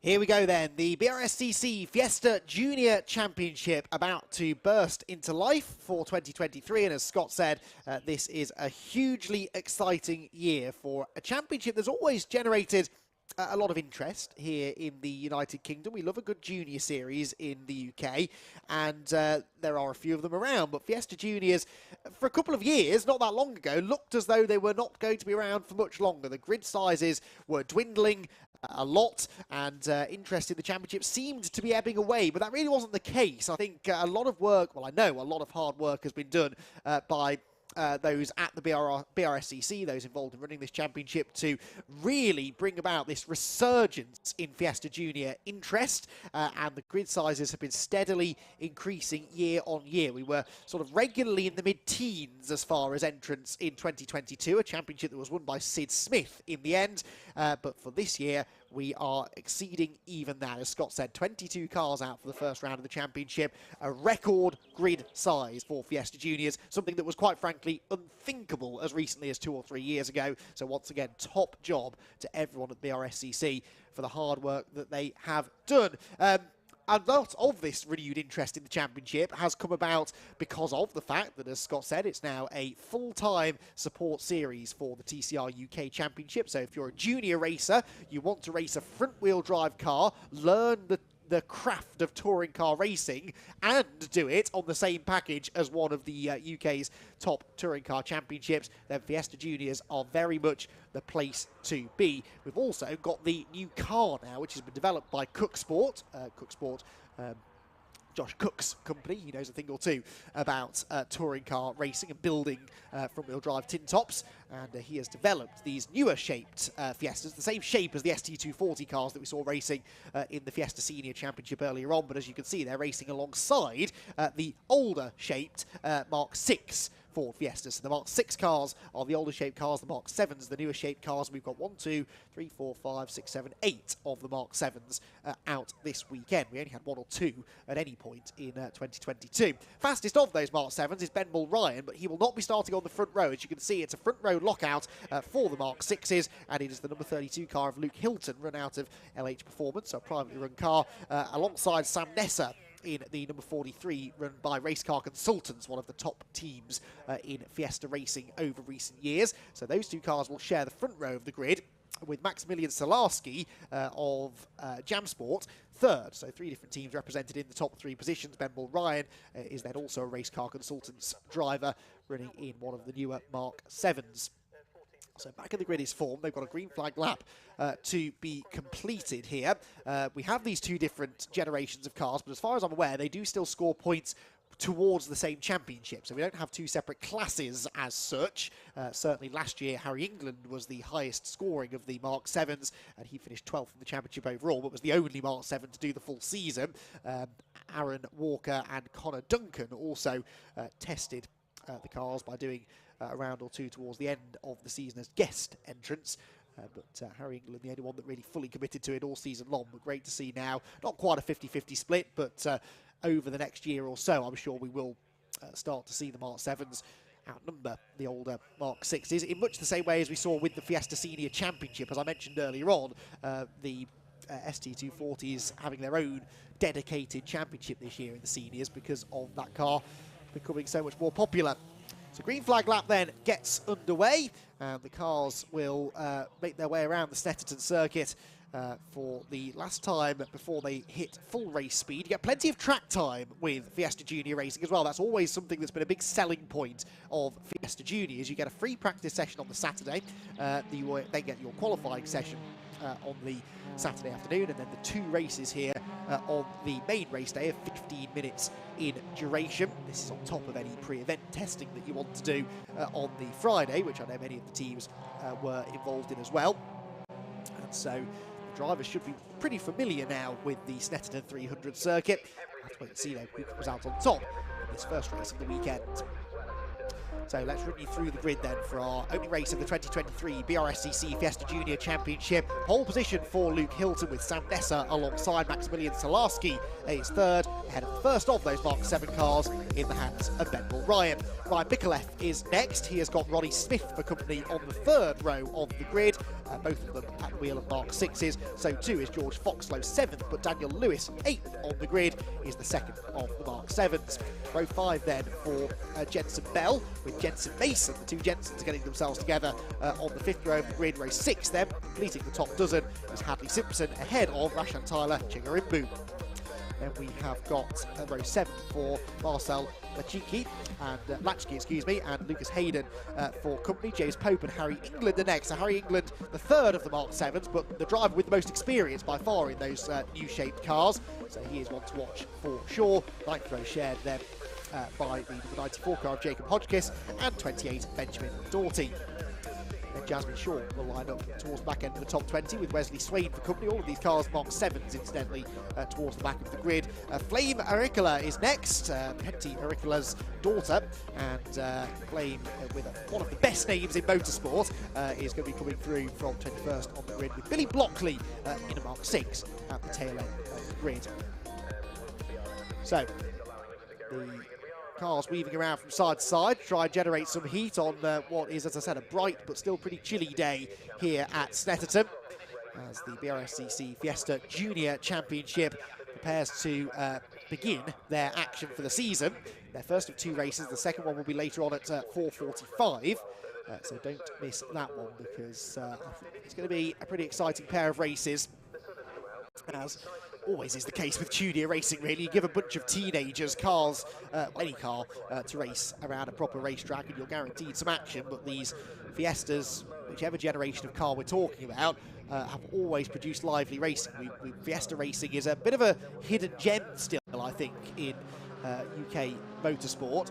When you think of one-make front-wheel drive tin-top categories, there are others perhaps that immediately spring to mind, but the great thing about Fiesta racing is that you can do it on a budget, and the cars are just as much fun and just as competitive to drive as anything else out there. These being junior cars, of course, they are limited on power and top speed to fit Motorsport UK regulations, but they're not slow by any stretch of the imagination, and you can convert, particularly the ST150s. I don't know if it's still the same for the Mark 7s, but you can convert a Mark 6 junior car into an ST150 pretty easily. And in fact, we've seen in the past teams using the very same car for the junior races as they were in the senior championship, obviously with different drivers at the wheel, but they have been able to use the two on the same event because it's pretty easy to make that conversion even just within a few minutes in the paddock. So as you saw there, quite a bit of cement dust down in the final sector. I'd imagine there's some on the infield as well after that modified Ford race made a bit of a mess of the Snetterton 300 circuit. But the field aligns itself now down on the grid. The white and yellow on the inside is Luke Hilton. And Luke Hilton with, on his outside, Sam Nesser. 2 drivers making their debuts in Fiesta Junior racing. Same is true of Maximilian Solarski, the Jam Sport driver, starting 3rd, and Ben Ryan, who will start 4th on the grid, the first of the newer shaped Mark 7s. So, back of the grid, I think, is in place. The green flag will be waved very shortly, and 15 minutes of racing will get underway in the Brscc Fiesta Junior Championship. Eyes towards the starting gantry now. Revs start to rise, nerves start to rise as well, no doubt. The lights go out, the clutches are dropped, and away we go. And a very even start is made by both of the front row starters, Luke Hilton and Sam Nesser. Nothing to choose between them. Hilton on the left, Nesser on the right. Bit of squeezing going on further back. Hold your breath, everyone. Cold tyres, Rich's corner for the first time. They're 4 wide further back. That was the 47 car of James Pope getting squeezed out, continuing to get squeezed out by Marcel Lachicki, as they make their way into Wilson. But they've all got through the first corner cleanly, 2 by 2. The majority of them run through the big pinch point at Wilson, and really top driving from all of these youngsters to get through the first couple of corners cleanly. It is Hilton who holds the lead. Nesser second. Well, Ryan is up into 3rd, though, ahead of Solarski. So Maximilian Solarski losing a place from where he started, and there you can see Maximilian in the orange number 33 car. Now, because we haven't had many of the Mark 7s racing in the championship in the past, we don't really know, performance-wise, how they stack up against the Mark 6s, but it looks like, at least in the hands of Ben Ryan, it's pretty competitive, and so too is that true of Daniel Lewis, because Daniel Lewis has made some good progress from 8th on the grid, and I think he's into at least 6th place as they make their way towards the halfway point of lap 1. Salarski back up the inside of Ben Mulryan. That was a good move, an aggressive move, but a clean one into the right-hander at Oggies, and now that opens the door for Daniel Lewis, so he was actually 5th as they went into that sequence of corners. Remains in 5th, unable for now to prise the door open and get ahead of Ben Mulryan. So, clean opening half a lap, bit of dust kicked up in the background, but nothing too major. And they make their way out onto the Bentley straight for the first time. Top 2 starting to distance themselves, though, from the squabbling going on behind them. And that squabbling is very much continuing. Ben Mulryan hunting around up the inside of Maximilian Salarski. Around the outside goes Ryan Mikulev in the Jam Sport Mark 6 Fiesta to get back ahead of Daniel Lewis. So, a couple of places gained from Lewis on the opening lap, and now he loses one again towards the end of the first lap of racing. Lead battle, though, looks as though it's going to be nip and tuck, doesn't it? In qualifying, there were 4.5 tenths separating these two, but that was always likely to start to change in race conditions, and that cement us there, always catching a couple of them out as well on the opening lap. But it's always fascinating with junior racing over the course of a season, but even over the course of an individual race weekend, to see which drivers hit the ground running and which drivers get quicker and quicker with every lap that they turn. There are always drivers who at the start of a weekend don't look like they've got podium potential, but when they get into a race and they're actually out there on track properly with everyone else, it suddenly seems to all work out for them. They figure out how to race the cars and they start going quicker and quicker and quicker. Bang! Straight through one of the polystyrene marker boards there goes Ryan Mikulev as he runs wide at Rich's corner. And that's actually done a bit of damage, I think, hasn't it? Bouncing over the grass has damaged the front splitter of the Jam Sport car. He falls back behind Daniel Lewis again. Those two have traded places a few times already in this race, but hopefully that damage is not enough to bring him into the pit lane. I can't tell if it's damage to the splitter or if it's just a bit of the polystyrene that was still stuck to the car. You can see he's left it littering the road going down into Palmer's. And someone else off now. Who is that bouncing down the grass coming out of Palmer's towards Agostini, just behind the number 55 car of Marcel Latchkey, who goes through on the inside of the number 94 machine there of Jacob Hodgkins. Back to the front of the field, and well, despite that moment of riches, Ryan Mikulev is not being put off, is he? He's looking back up the inside of Daniel Lewis now towards Oggies. And Ben Mulryan really struggling a bit for pace, isn't he, in the early stages? He's flicked the indicator on as well in his excitement at some point. Oh, Mikulev sideways just slides across the nose of Daniel Lewis. And that was Jensen Bell, was it, that was coming up the inside as well. So, down the back straight they go. No, sorry, well, I think it was the 96 of Ronnie Smith, actually, wasn't it? That was in that group. Lucas Hayden also joining in the battle. Side by side they go, and Ben Mulryan is overtaken beautifully by Ryan Mikulev, who I actually don't think that is damage. I think it is just a bollard or a bit of the marker board that he's got stuck under the car, so hopefully that won't be slowing him down. And I also hope it won't attract the attention of the clerk of the course, because black and orange meatball flag would destroy his race if he had to come in and get that removed. But I don't actually think it is a bit of bodywork that's dragging. Whatever it is, it's, as I said, not slowing him down in the slightest. Oh, he runs very wide out of the final turn. Bounces all over the grass. Makes his way towards the timing line, where for the second time Luke Hilton leads the field. Sam Nessa second, but the driver on the move here is Maximilian Salarski in third position. Fastest lap goes to the leader, but Salarski was only half a tenth slower than the race leader, and crucially was nearly a full second quicker than Nessa in second. So the battle for P2 about to burst into life, I think. There goes Mikulev ahead of Mulryan, ahead of the 92 it was actually. So Rashan Tyler Chigarimbo, who started 12th, and for whatever reason on our timing tower, he is showing in 6th place. It's an abbreviated name, which is what was confusing me. It doesn't take much. So 6th place for Chigarimbo at the moment. RC on the timing tower for reference. And he has come forward very nicely from 12th. Again, some drivers will race better than they will qualify. Just spurred on by the competition really out there. They suddenly find themselves driving better than they have done all weekend. Meanwhile, Maximilian Salarski all over Sam Nessa, who in the early stages looked like he was going to chase after and give Luke Hilton a run for his money. now his attention focused much more on trying to defend second position. Out of Williams, down the Bentley straight.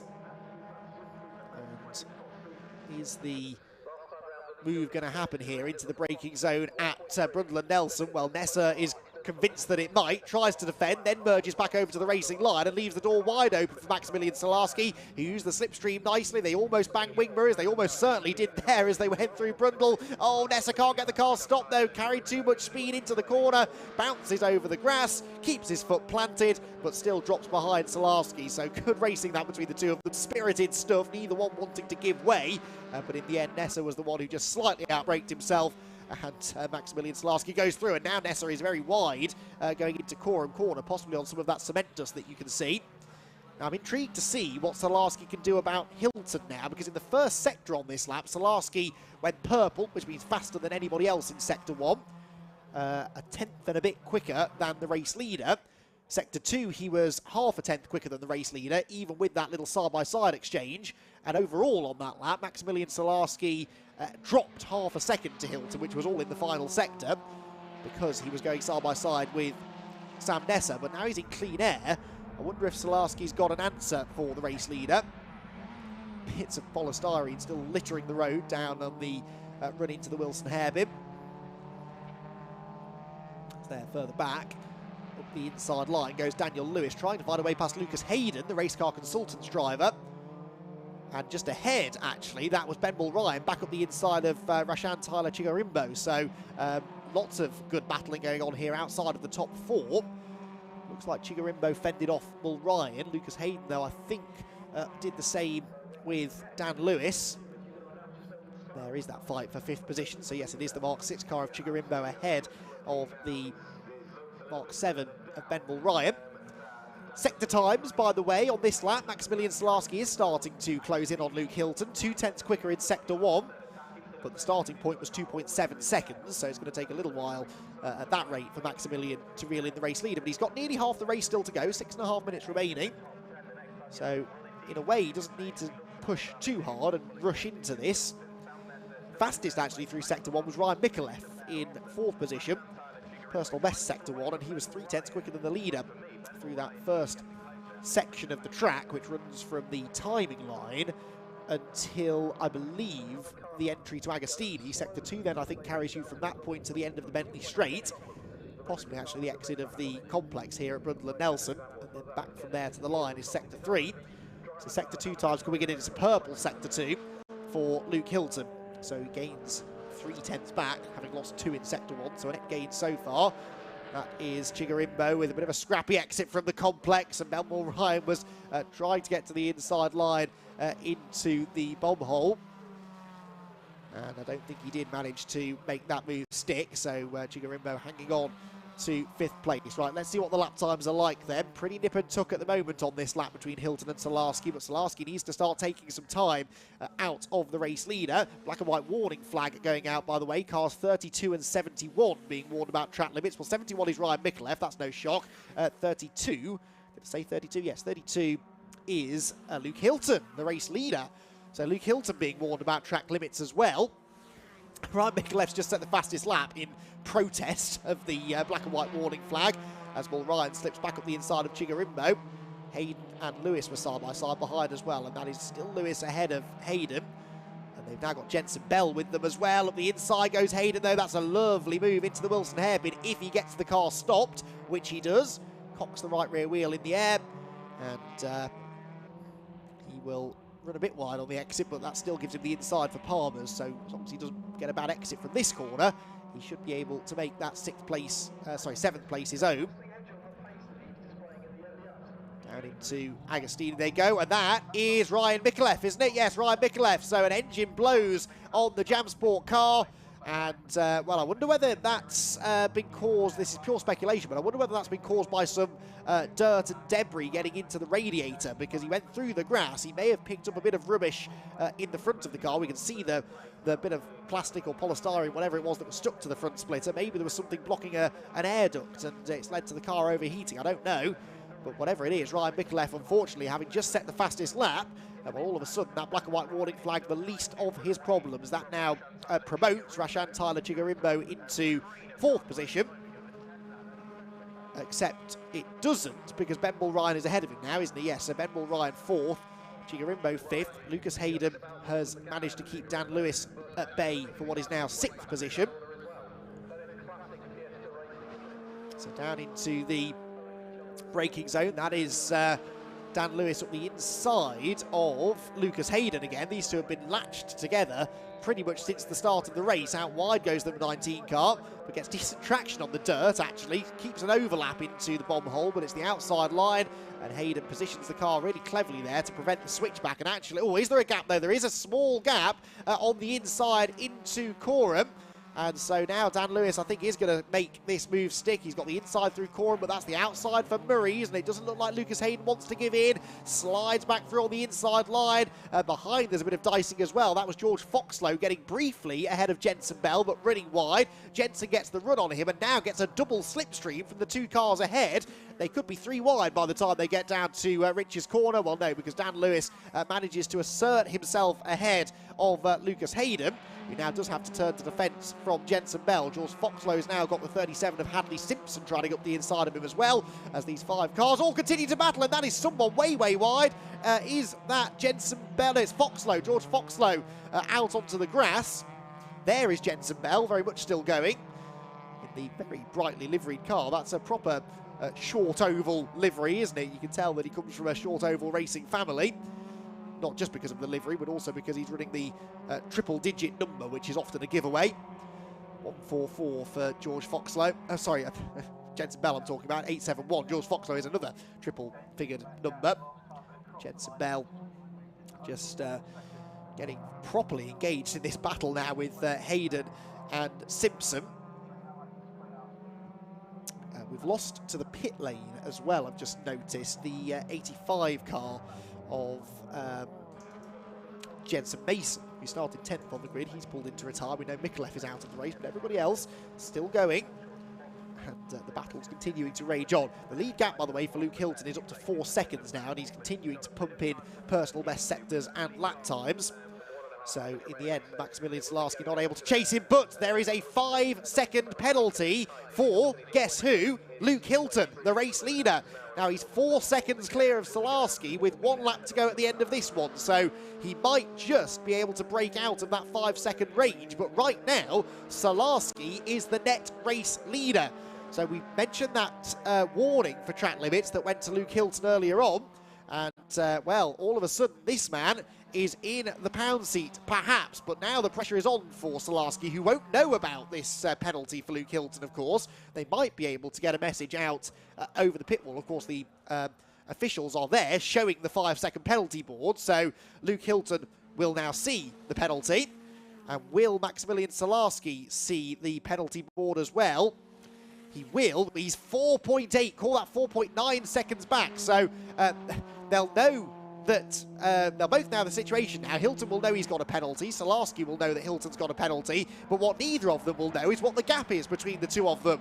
So Solarski's now got to try and stay within 5 seconds here on the final lap of the race. Now, at current pace, he won't be able to do it because he's not lapping as quickly as Luke Hilton, but he only needs to match Hilton on this lap and he will inherit the race victory. So all of a sudden, those sector times that I've been referring to become even more important to try and figure out who's going to come out with the race victory.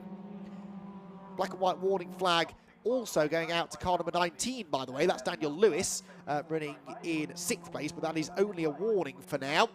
Now in Sector 1, Luke Hilton has gone 3/10 quicker than Solarski, so that now means that he is more than 5 seconds clear of the number 33 car.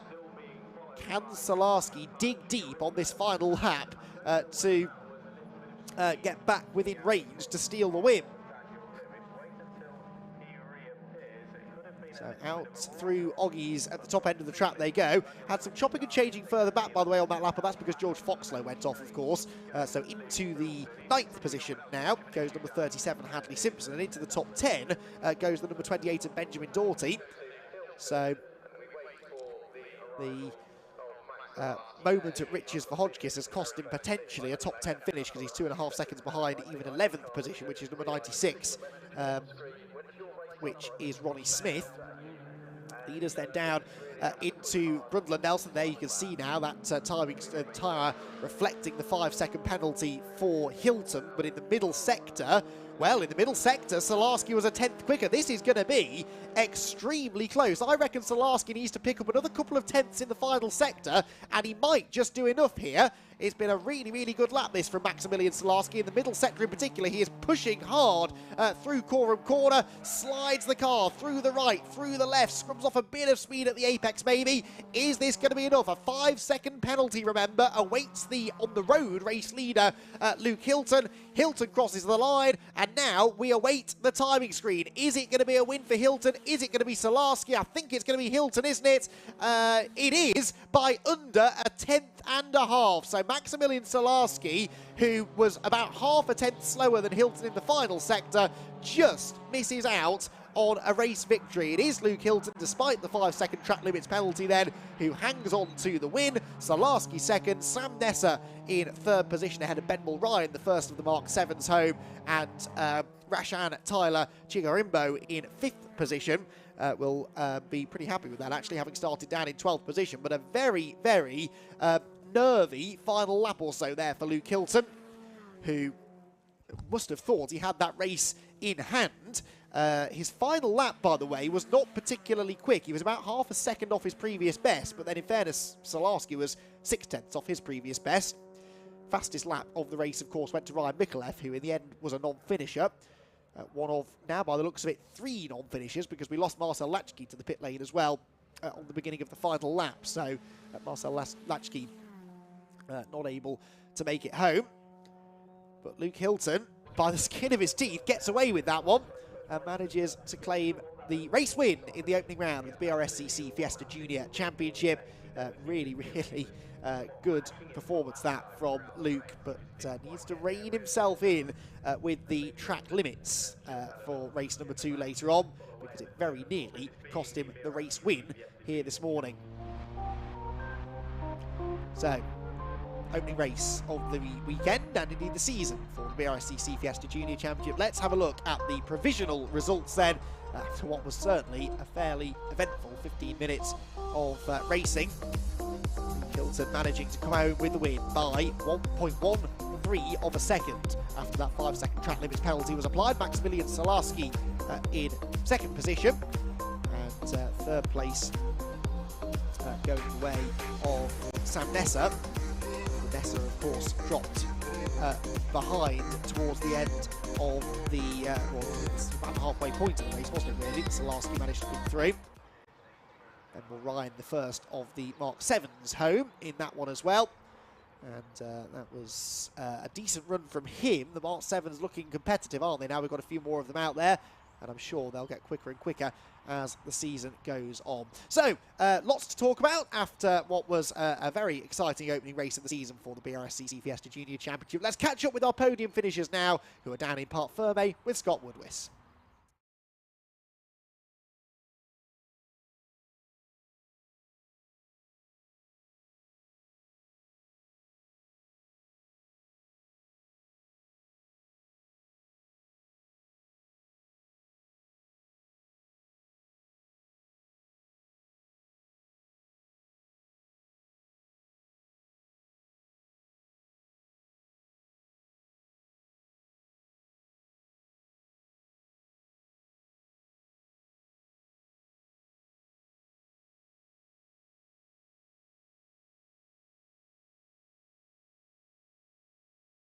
Last year's season ending race at Brands Hatch, you start this year with a win. I mean, you got to be in fantastic form, and that's got to feel amazing. Oh my God, I'm over the moon. I saw P2 on my lap, my pit board, and I was like, no. And I see I've hit a track limit. I'm like, right, it's time to get my game together. I pushed really hard. And to find out I was a 10th between P1 and P2, I was like, no, because I came in and I thought, oh, P2, it's fine, it's fine, second cool. race of the train for the next race. They had their first Then I race come in and yesterday, someone said, "Oh, P1." I'm like, it was an absolute thriller. So much that happened. I'm over the moon. You were best with sectors 1 and 3. He was a bit quicker in sector 2, but you did enough in the first and third sectors to kind of get him. So, but I mean, to start the season with a win, I mean, that's got to be the best way, obviously the best way to do it. And I know what your ambitions are going to be for this year. Yeah, I mean, we're going to take every round it comes. Hopefully, we win the championship this year. We're not aiming to at the minute because we're taking every round as it comes because we don't want to jump ahead in case something might happen. We might have a bad round and someone might overtake me, and is what it is. But we're going to train really hard over the 4 weeks when we come to Croft. So at the minute, we're just aiming to see what we can do in race 2, and hopefully we can get a result like we have done today. You know what, that's quite a mature head for such young shoulders. I'm really impressed by the attitude you've taken for it. Race 2, I mean, the pace in the car looks good. Is there anything else you need to do to the car to kind of tweak it a bit? Anything you want that's make you a bit happier? Well, to be honest, I'm struggling with a bit of understeer. When I had cold rears, obviously the rear's going to go around, but as I got my tyres for a heat cycle, they started to go off a bit, and I was just trying to manage them and not wear them down, because I don't know what time I'm running for the next one, but fingers crossed we'll get a result like we have done in the first round. I can see how much it meant to you, so go and enjoy it. Hopefully more to say for race 2, but well done, a great start to the season. Thank you very much. Nice Andrew, good stuff. And just for those who know, if you want to watch the Civic Cup races over on the Civic Cup YouTube channel, so go and check them out as well. We've got a little bit of time here on the separate streams. We can have a chat to our juniors here in the pit lane. Let's have a chat to the man in second place, Max Starty. Max. Well, for a first race after winning the scholarship, yeah, that's not bad, is it? Yeah, it's not too bad. What a race. I don't know what to expect coming into this weekend, but I'm here trying my hardest and it's paying off. You were really close to the end, of course, because Lou got the 5-second penalty. It was about a tenth and a half in it at the end, but you could tell you were pushing on that last lap. Yeah, I was. The tyres were really going off towards the end. I was pushing throughout the whole race, so, but I've got more in store for the second race, so keep watching for that. Front row next to Luke, so you can try and get him into Richie's? Possibly, yeah. We'll see how it goes. Just to quickly, I mean, you just won the scholarship, of course, now second in your first race. These last few weeks and months must have been an absolute whirlwind for you. Yeah, well, we obviously didn't have the biggest budget to test every day, but we did our best. We managed to get 3 test days in before this race, and I'm just doing my best. For a first effort to get second in your first car race, that's immediately impressive. I'll shake your hand. Well done. Excellent stuff. Great job. Let's have a chat with Sam Neeser if he's about. Let's take a look then at how they're going to line up for round number 2 of the Miltech Sport Civic Sam, first podium. How you feel about that? Top 10 grid reversal. Can't complain really. Not ideal because I did a bit of rallycross under the bridge second lap. And Harvey Caton on road 2. First race, first podium. As of course, is Alistair Camp. You had a couple of sample races towards the end of last year to get yourself used to the car. Do you feel you're kind of a bit more in tune with it? Have you got some more work to do? There's always more work to do. Yeah, probably got a bit of assistance knowing how to really start the car. Yeah, definitely more work to do, more time to be had, so we'll see how it goes. Second row again for the second race. So you're looking to try and get yourself back on the podium or try and keep up with these two?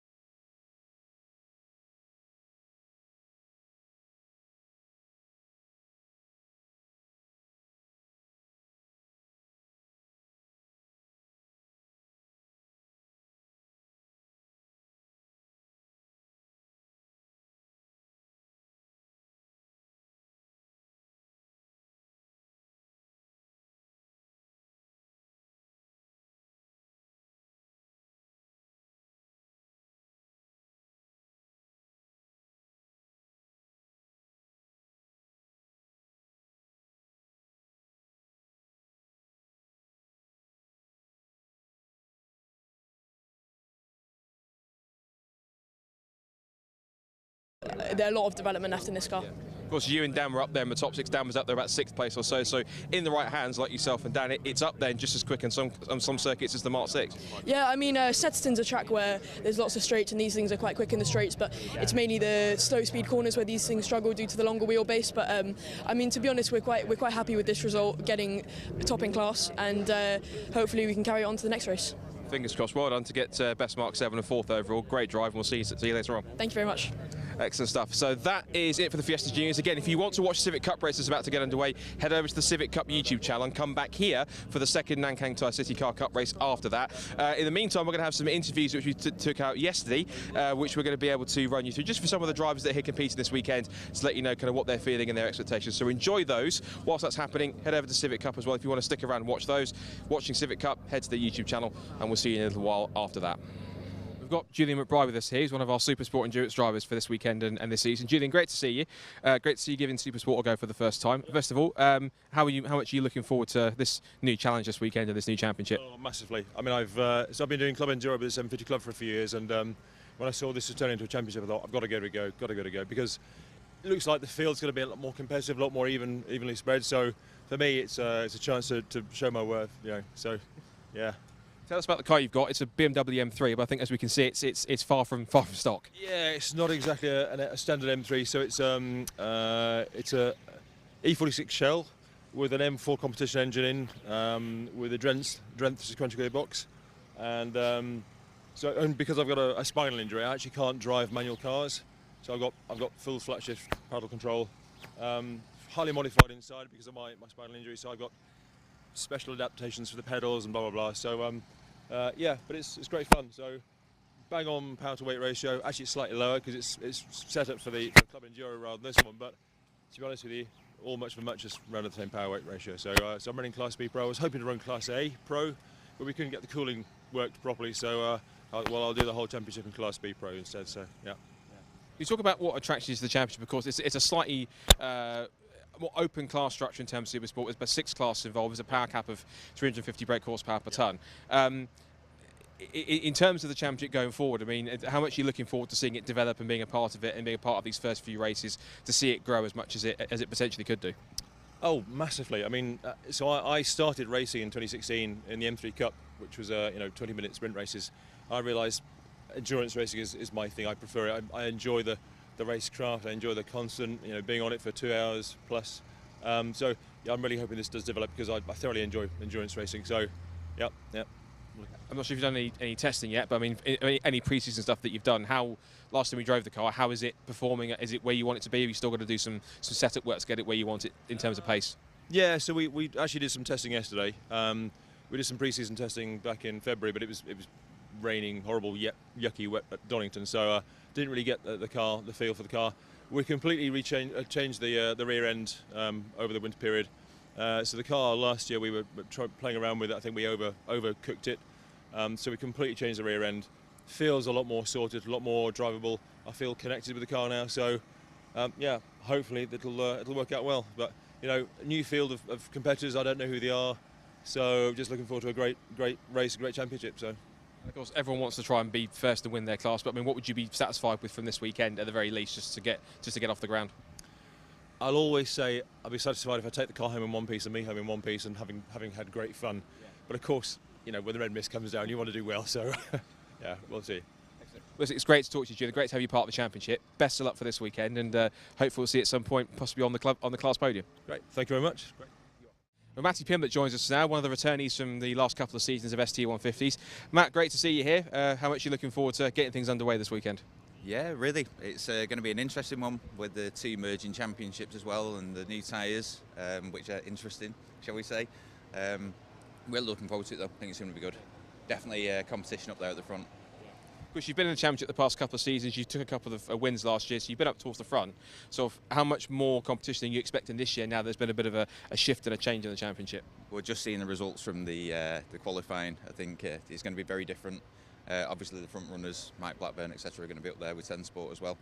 But yeah, the competition's there. It's going to be good. It'll be good fun. Are you expecting, because Mike's the defending champion, are you expecting him and a couple of other guys in there that are going to be up towards the main challengers for the championship? Who are you looking most at as your main rivals?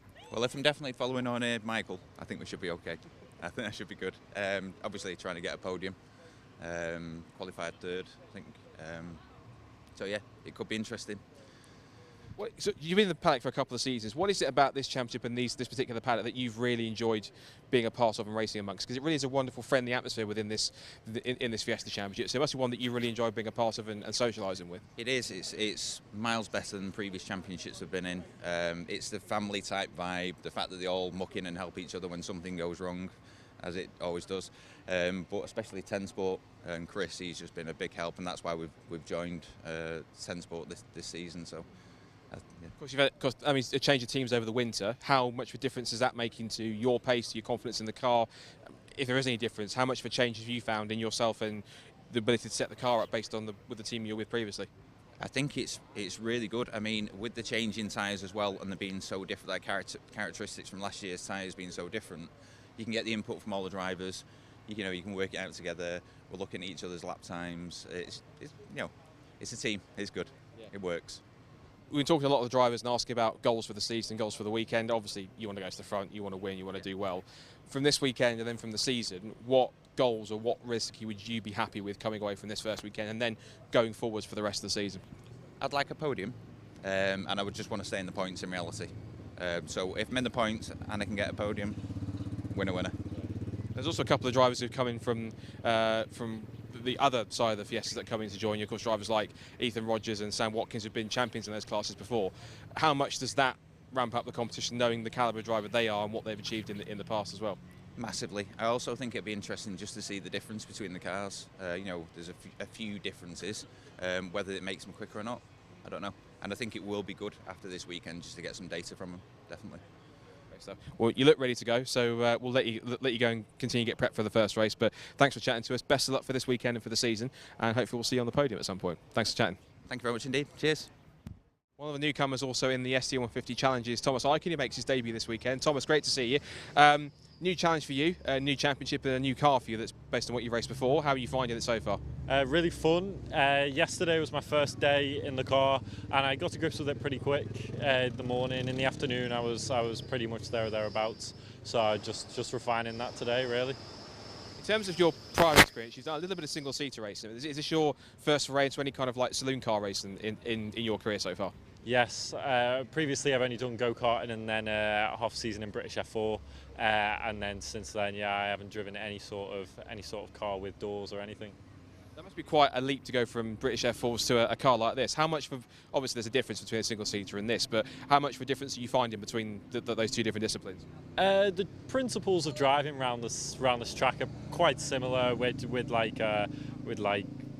finding the right throttle pickup points out of the exits and the same principles with the corners, but yeah, it's not been too hard to change. So in terms of you said you drove the car for the first time in the last couple of days or so, how have you found adapting to it? How have you found getting it out on track and giving it a go for the first time? Really fun. It's really different with the front end engine and front wheel drive, but I've found it good fun. Really fun car to drive.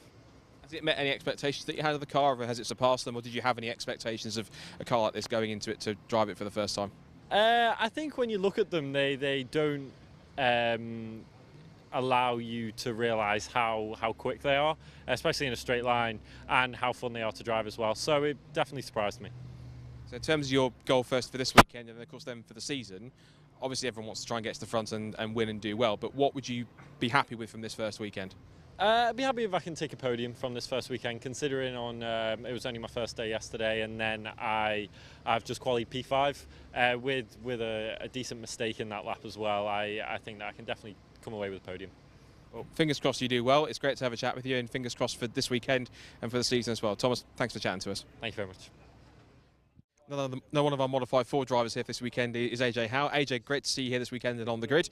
Let's first of all talk about the car you've got, because it's a rather unique Focus you've got behind you. Just talk us through it. I get that a lot. So yeah, it's a Ford Focus Estate. Don't see many of them. It started off as a daily, and then I went to a show, ended up on track, and then pretty much it just developed into a race car it is today. So yeah, I've just gone through everything with it. I think the only thing that's standard on it now is the windscreen, and I love it, so yeah, it's great. You've done some pretty extensive work on it. I think, isn't it an ex-time attack car as well? So you've kind of gone through that point as well. It used to be a time attack. I did 2 years with it.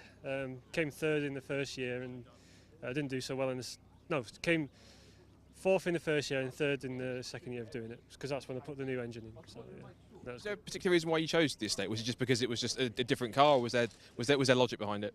No logic behind it whatsoever. I literally wanted it as a daily, and ended up being the thing it is. So yeah, it's just, I used to do a lot of mountain biking, so it was easy to chuck the bike in the back and go for a ride in the mountains and then just come home. But so you start off with doing wheels and then suspension, and it just kind of barrel rolled from there pretty much. So. But, yeah.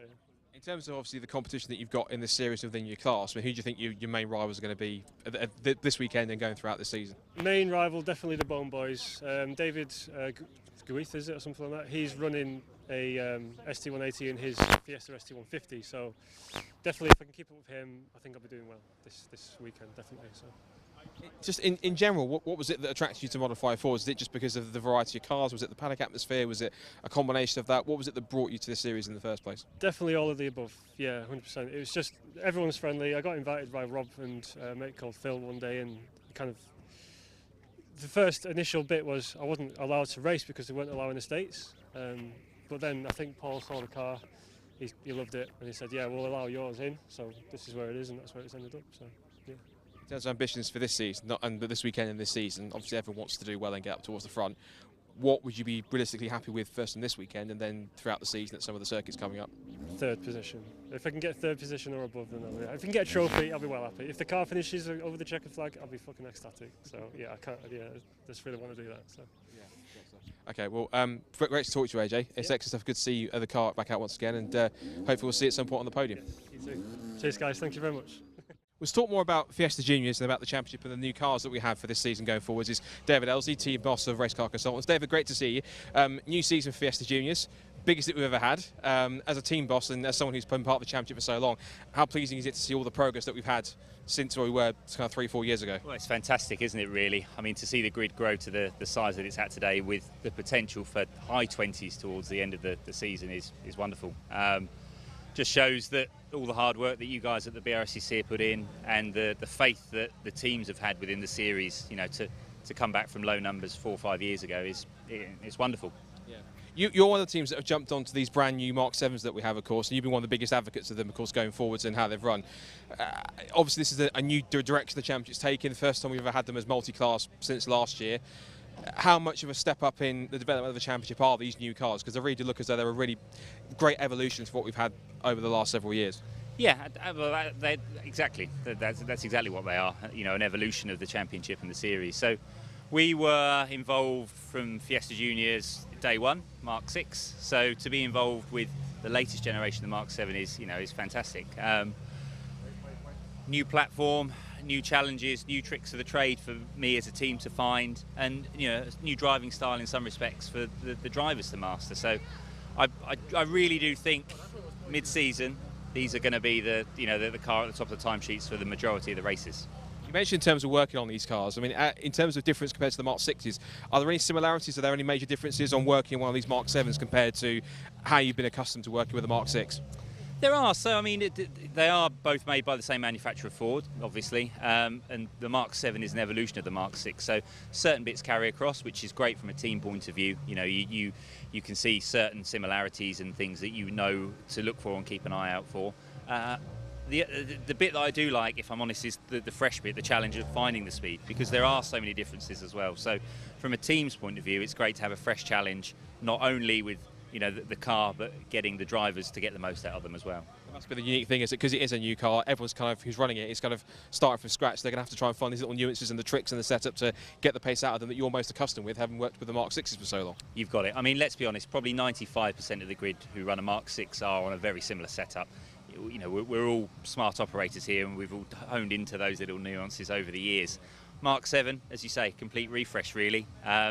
Same manufacturer of the suspension, but a completely different unit and the way it operates. Upgrades for various suspension bushes and components on the Mark 7 versus the 6. So we've found, I won't go into the detail, but we've found a few tricks of the trade already, particularly for the balance of the car for the drivers, that didn't do anything on the Mark 6. So yeah, a fresh challenge for us. Of course, now the championship is continually evolving. It's now, of course, a support championship for TCR UK as well, which is another great development in this championship's history.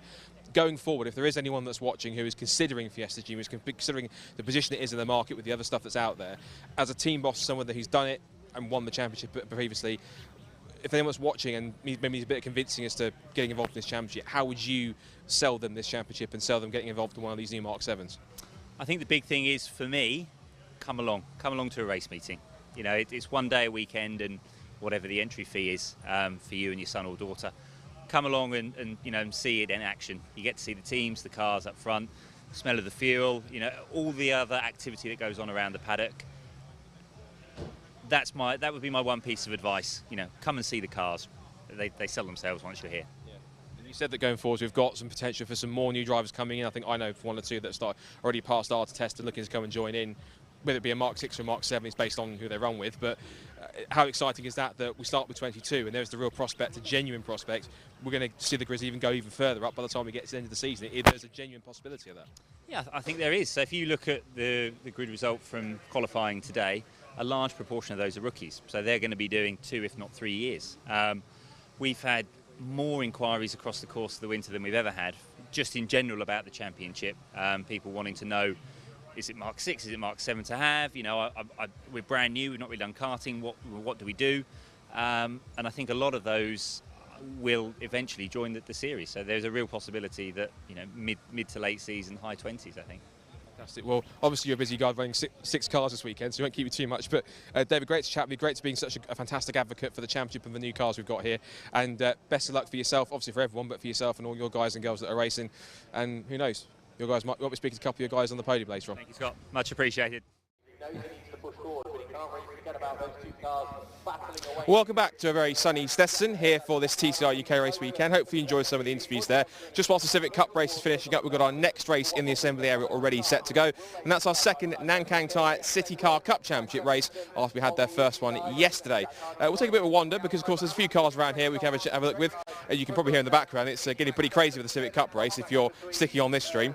So City Car Cup, for those who are a bit new to it for this season, so this has been a series which got constructed in middle of 2020, and you might think constructing a new series in the middle of a pandemic, pretty crazy. Well, it is a little bit, but it's paid off because it certainly is quite popular.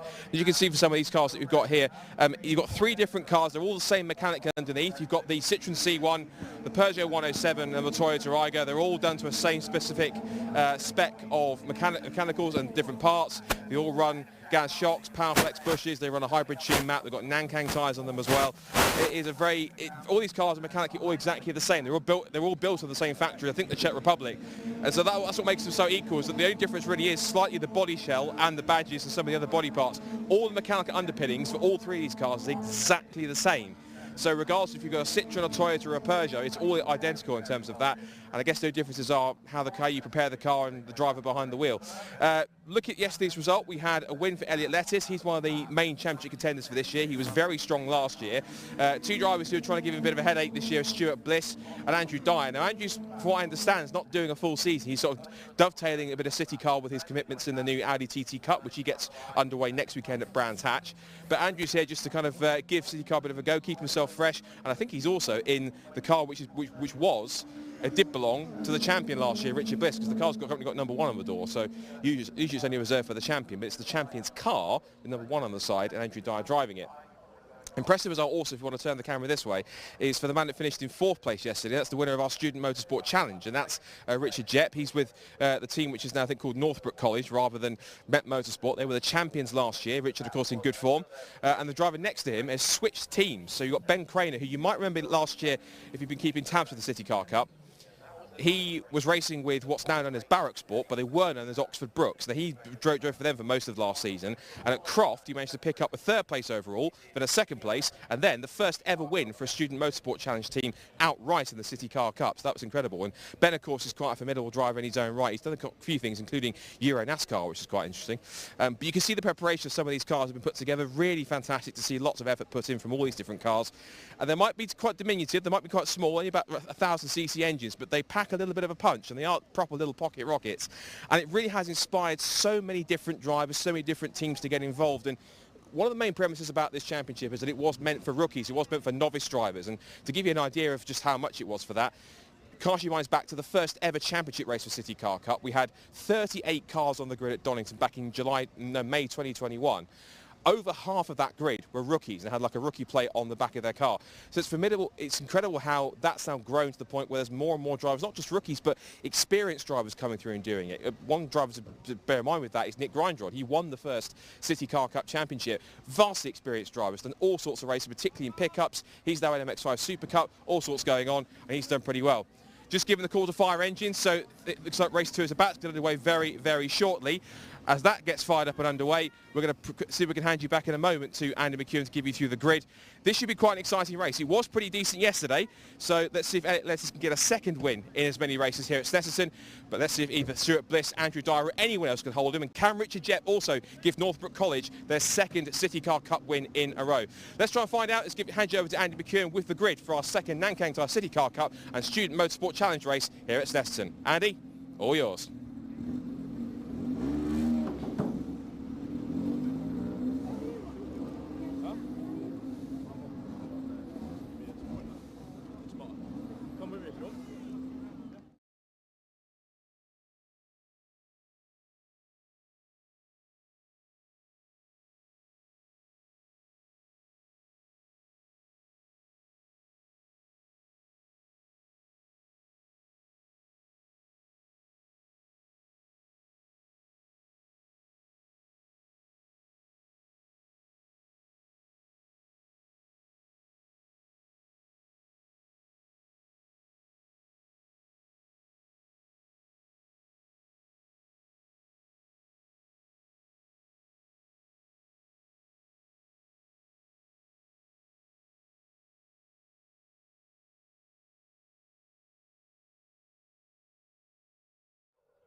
Well, welcome back to the Brscc race meeting here at Snetterton. The Nankang Tyre Brscc City Car Cup racers are out on the track, ready for their second race of the weekend. And they had one yesterday afternoon, which saw a race victory go the way of Elliot Lettis by 2.1 seconds, converted a fairly commanding pole position into a reasonably commanding race win. It wasn't a dominant performance by any means. Stuart Bliss, Andrew Dyer and Richard Jett were in pretty close proximity to our race winner for the majority of the 15-minute race, but Elliot Lettis ultimately able to convert his pole position into a race victory. It was a really good battle though for second between Bliss, Dyer and Jett, with Ben Craner coming home in 5th position, and that will give us the grid for the second race of the weekend. The City Car Cup for these little pocket rockets, the Peugeot 107s, Toyota Aigos and Citroen C1s, which make up the grid for City Car Cup racing, are always a real favourite on the Brscc bill. Not the fastest cars that you'll see racing here this weekend, but they provide among some of the closest racing among Brscc championships. And the action yesterday demonstrated that beautifully yet again. So excited to see what happens now in our second race here on the Snetterton 300 circuit. Elliot Lettis, who was 4th in the championship a year ago, is certainly looking as though he's going to be tough to beat. We do sometimes see, though, that drivers will excel at one particular track and then perhaps struggle to maintain that pace through the rest of the season. Elliot Lettis did have a handful of race victories last year, but one of them was here at Snetterton, so we know he's good here at Snetterton. It was actually this race, the second race of the weekend, that he managed to claim victory in, and he'll be keen to try and do exactly the same again here. This time making it a double. Won all 3 races, did Elliot Lettis at Silverstone at the end of last year.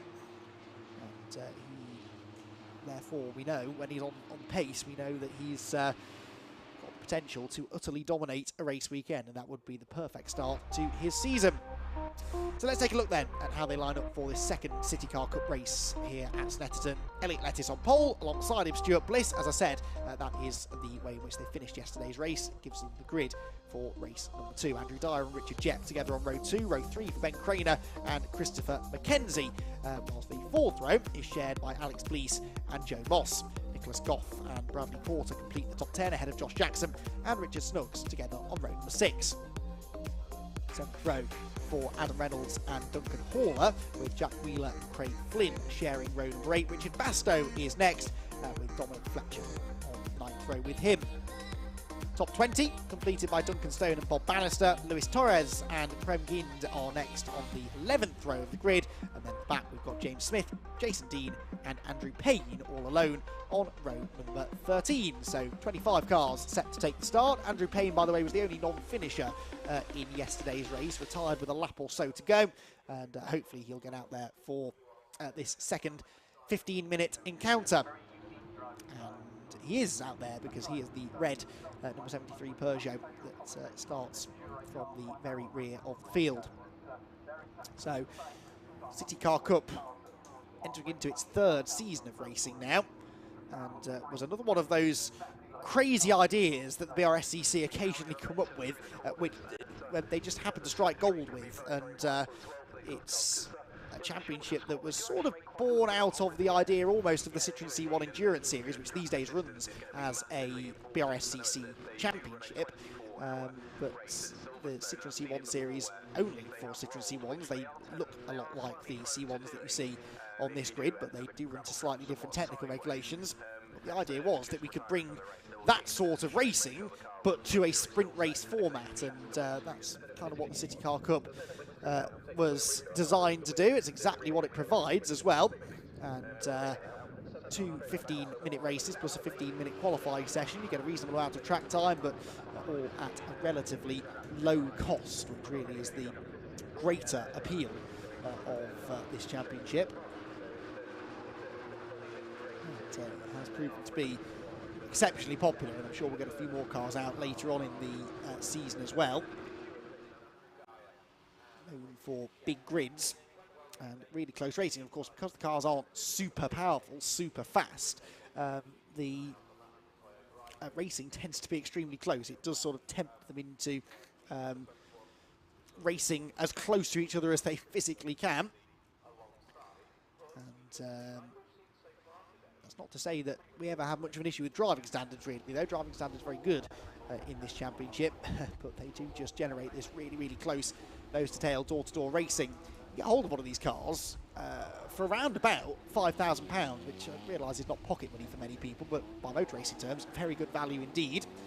And by the time you've got your tyres and your consumables and paid for your Brscc racing membership, which costs just £135 annually, you're talking at something in the region of 7 or 8 grand probably to get a car on the grid for City Car Cup, which, given how much fun the racing is not bad value at all.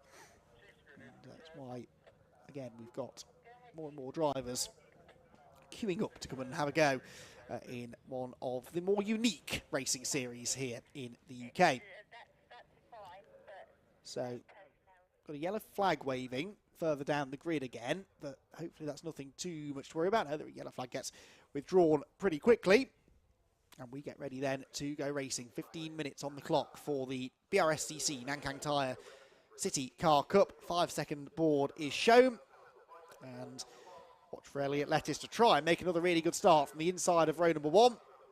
Stuart Bliss alongside him. His brother Richard was the champion a year ago, and well, Stuart perhaps been taking some lessons from Richard on how to get off the line, because that was a really, really good getaway from the outside of row 1, and he's going to get the lead down towards Rich's corner. So not such a good start this time from Elliot Lettuce. Richard Jett there in the orange and black Peugeot trying to come up the middle, but will not be able to improve upon 3rd. He has, though, got ahead of the number 1 car of Andrew Dyer around the first corner up towards the braking zone at the Wilson hairpin, and it's Stuart Bliss, car number 18, that leads the way. Yesterday's winner Elliot Lettuce slotting in behind him into 2nd place. Screeching of tyres as they all scrabble for grip through the Wilson hairpin and accelerate up towards the left-hander at Palmer's.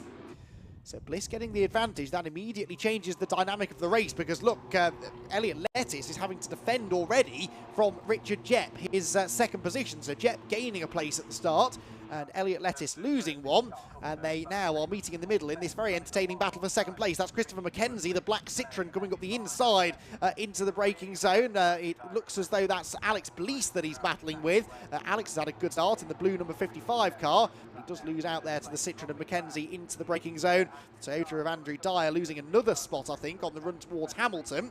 So Dyer's really not had a particularly good start to this race. Towards the right-hander at Oggies. And, well, this is music to the ears of Stuart Bliss. The more they battle behind, the more of a gap he might be able to build up. Although it looks to me like Elliot Lettis is starting to get into his stride now, isn't he? Pulling a bit of a gap over Richard Jepp. The leader has gone already there. That's the best part of a 2-second lead, I reckon, for Stuart Bliss as they hit the back straight for the first time. Stream starts to take effect. That's a big part of racing in the city car. What a brilliant sight they make as they come through the heat haze. That makes it look a lot warmer than it really is here at Snetterton, I can assure you. But a beautiful, bright, sunny day. The car's making a great sight as they head down the back straight through Brundle and Nelson. And Elliot Lettis starts to try and chase after Stuart Bliss. Richard Jepp struggling though here. He's got Andrew Dyer, who somehow is still actually in fourth place. I thought he'd lost that fourth earlier on in the lap, but he's still fourth with Christopher McKenzie behind him in the Bitcoin Racing Citroen. So third, fourth and fifth on your screen. Then Alex Blease up into sixth position from seventh on the grid. That was at the expense of Ben Craner, who had a really good start yesterday, but appears to have lost a position or two at the start of this one. There he goes, sliding his way through shot just ahead of the number 20 car of Nicholas Goff. There, Ben Craner, number 38, the silver car with the yellow highlights. He's lost at least one, maybe two spots from where he started. Started in fifth and actually he's ninth. So Ben Craner losing 4 positions from his starting spot. 3 wide there across the line towards Rich's corner. And that looked like it was the battle for 12th place, wasn't it? Josh Jackson, Duncan Haller and Craig Flynn. Oh dear, in the 88 car of Richard Snuggs actually at the front of that particular queue. So Richard Snuggs, I think, just picked up 3 places down the pit straight. Now they hit the brakes into Wilson and he tries to make his escape because they're still 3 wide behind. 57, Jack Wheeler up the inside. The 27 car just ahead of them has also gained out of that. Josh Jackson, in fact, no, lost out from that, sorry. He was 12th at the line, but he's not 12th anymore as they exit Wilson. Turn through the left-hander at Palmer's. Make their way down the hill into Agostini. Lead gap half a second between Stuart Bliss and Elliot Lettis. Lettis has just taken another 3/10 though out of Stuart Bliss in the first sector. So purple first sector for Lettis. He is on the tail of the race leader again, I reckon. I just catch a glimpse of them off in the distance. Yes, there you can see them. They are nose to tail. Now there's a spin further back and around goes the number 99 car, Richard Bastow, with a rotation down at Agostini. The car was spinning clockwise though, if you see what I mean, which is odd given they were turning through a left-hander. So perhaps he's had a bit of a slide and then a bit of snap on the correction, which has sent him back the other way. So Elliot Lettis then, having caught Stuart Bliss, now needs to try and find a way past him. We're not even 5 minutes into this race, so Lettis has bags of time yet to try and get through into the lead, and he might try and do it immediately on the brakes into Brundle. But Stuart Bliss covers the middle ground. Elliot Lettis pulls back to the outside again. Car dances around under braking. As I said, they're not going as quickly as some other cars here this weekend, but that doesn't mean they're slow. And that part of the track, the fastest part of the track, will be pretty exciting no matter what you're in. A very bumpy braking zone into Brundle. You're braking through a left-hander on a curb over the bumps, then changing direction into Nelson. And the short wheel-based city cars are particularly prone to a bit of twitchiness under braking. So they're all doing a really good job to keep the cars in check. Fuel filler cap was hanging a bit loose there on Elliot Lettis's car. He's not the only one that I've seen with that flapping in the wind. But now with a slipstream again down the pit straight, can Elliot make a move into Rich's corner? Stuart Bliss is covering the inside line, so Elliot Lettis forced to go the long way round now. It's a brave driver who will try to make this move. Oh, it doesn't matter, he's gone through. So Elliot Lettis just drives straight past Stuart Bliss. That was impressive. And the Peugeot is back into the lead of the race. So there's a slipstream, and then there's a slipstream. It's not even like it's a tailwind, I don't think, down the pit straight. Headwind, sorry, I think it's a tailwind. So a headwind would have perhaps exaggerated the slipstream effect, but I don't even think we can put it down to that. So anyway, Lettice goes through, and now already starting to pull a little bit of a gap over Stuart Bliss. Richard Jepp keeping Andrew Dyer and Christopher Mackenzie at bay for now for third. Then Alex Blease in 6th position, Brad Porter 7th, Joe Moss 8th, Ben Craner still down in 9th position. Nicholas Goff completing the top 10. No, we don't have all 25 starters still running because we've lost the 49 car of James Smith. He's in the pit lane with a problem. So 24 of them still circulating. Let's see whether Smith can get out on track before the end, at least complete a few laps, having waited around all night and all morning to get back out on track again. Be a shame if the race only lasted one lap for him. So Richard Jepp here in third place, and saw an interesting race from Richard yesterday. I wonder if we're going to see the same thing here today. He wasn't necessarily the quickest driver in the first half of the race, but then really came on strong in the last few minutes and managed to reel in Elliot Lettice, Stuart Bliss and Andrew Dyer, who kind of ran nose to tail the whole way. Well, of course, in this one he's split the top two from Andrew Dyer, who's now trying to find a way back past him. But if Richard comes on strong in the second half of the race as he did yesterday, that means that Andrew Dyer has to really get a move on with trying to get past the 65 car. Doesn't want to sit behind him for too long, only to then lose touch with Richard in the latter stages. So to Coram Corner they will go. Possibly flat out, or just the odd lift of the throttle in these City Car Cup machines. Then on the brakes again, not a huge amount really, into Nelson. Now let's see whether Andrew Dyer can do the same sort of thing to Richard Jepp as Lettice did to Stuart Bliss a lap ago with the slipstream down the pit straight. Doesn't look like he can. So Elliot Lettice's car clearly working very well down the straights. 2:36.5 was his most recent lap time, which is a full second slower than he went yesterday, Elliot Lettice, but it's enough for a fastest lap for now. Slightly warmer conditions than yesterday, though, it must be said, and with the sun beating down, there's hardly a cloud in the sky at the moment. The track temperature will definitely be rising. Up the inside goes Andrew Dyer, though, and he's about to rise up the running order because he gets past Richard Jepp at the Wilson hairpin. And, or does he, though? Jepp is fighting back, actually, on the outside line down the short chute towards Palmer's. That's the inside for the left-hander. And Richard Jepp, I think, is going to go back ahead as he turns into the corner with a nose ahead, and the preferred line. Is Andrew Dyer still on his outside, though? Yes, he is. Brilliant racing from these two, as again they are neck and neck down the hill. A bit of a wave there from Andrew Dyer was that to Richard Jepp, who I don't think is paying much attention to any hand signals coming from aboard the number one car. They're still side by side, and Andrew Dyer is still tenaciously hanging on the outside. Now, surely he can't go around the outside at Hamilton. He might not need to, though, because that wide line at Agostini gave him better momentum off the corner, and he clears Jepp before the next left-hander. So Andrew Dyer up into third place, and really good bit of driving that. They were side by side for 3 corners, and Dyer was on the outside for 2 of them. Managed to make the move stick. Flashes the windscreen wipers there to clear a bit of dirt off the windshield, and now sets his sights on Stuart Bliss ahead. So Stuart Bliss not at the moment able to live with the pace being set by the race leader, although staying within a second, so he's getting a bit of a slipstream down the straights, I guess. Richard Jepp is too, and is trying to use that to retaliate against Andrew Dyer. But Dyer fends him off into that braking zone, and now just needs to get his head down, settle into a rhythm. 5 minutes still to go, so he might yet have time to catch Stuart. Second or so was the starting point at the start of the lap. I'd say it's gone up a bit now after Jepp and Dyer's side-by-side exchange. Round Coram into the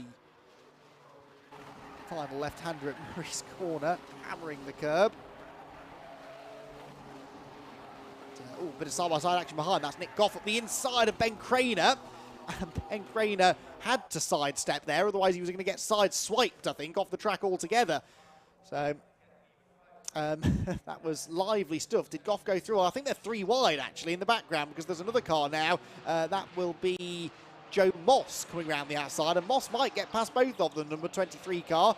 3 by 3 they go. Craner on the inside, Moss on the outside, Goff stuck in the middle. Let's hope they all leave each other space. They do, and actually they stay in the same order they were in at the... well, when we first cut to them going into Murray's corner. Despite that lunge to end all lunges from Nicholas Goff, he wasn't actually able to get past Craner. And they're in completely the opposite order now that they were at the line. Because Moss was 8th, Goff was 9th, and Craner 10th. And now Craner is 8th, and Moss is still at the back of the trio. Down to Palmer's, they go on what should be the penultimate lap of the race. And the battle there at the back end of the top 10 is continuing to be the closest, really. Certainly the biggest as far as numbers of cars involved. And Nick Goff is so brave on the brakes. Gets the car stopped again just up the inside of Ben Craner, but this time will actually make that stick. So Nicholas Goff up into 8th place finally. As here, Andrew Dyer and Richard Jepp continue to debate 3rd position. They are not gaining on the race leaders. The race leader, Elliot Lettuce, is continuing to pull a few tenths a lap over Stuart Bliss. So 1.2 seconds the gap. He's just done another new fastest lap, 1:36.2, which is not as quick as Elliot Lettuce went in the previous race, but Elliot keeping a pace that is stronger than anyone else for now. So down towards Brundle and Nelson. There's the defensive move again by Andrew Dyer. And Richard Jepp looking to the outside. Now can he go right round the outside into Nelson? Not quite. Just look like those Peugeots are operating well down the straights. The cars are all identical, but slightly different body kits means that there may be slightly different aerodynamic figures for the cars. I mean, it's minor. The cars aren't going fast enough for that to make a massive difference. But I think just at the end of that back straight, the same is true down the pit straight. We're maybe seeing the Peugeots have a slight edge, because we saw Elliot Lettuce driving past Stuart Bliss earlier on, and Richard Jepp able to almost challenge Andrew Dyer there, although with the slipstream you'd expect him to, I guess. So perhaps that's an unfair assessment. Down the main straight they go again, hugging the white line to take the shortest route to turn number 1. Black and white warning flag, by the way, is being shown out there to the number 36 car.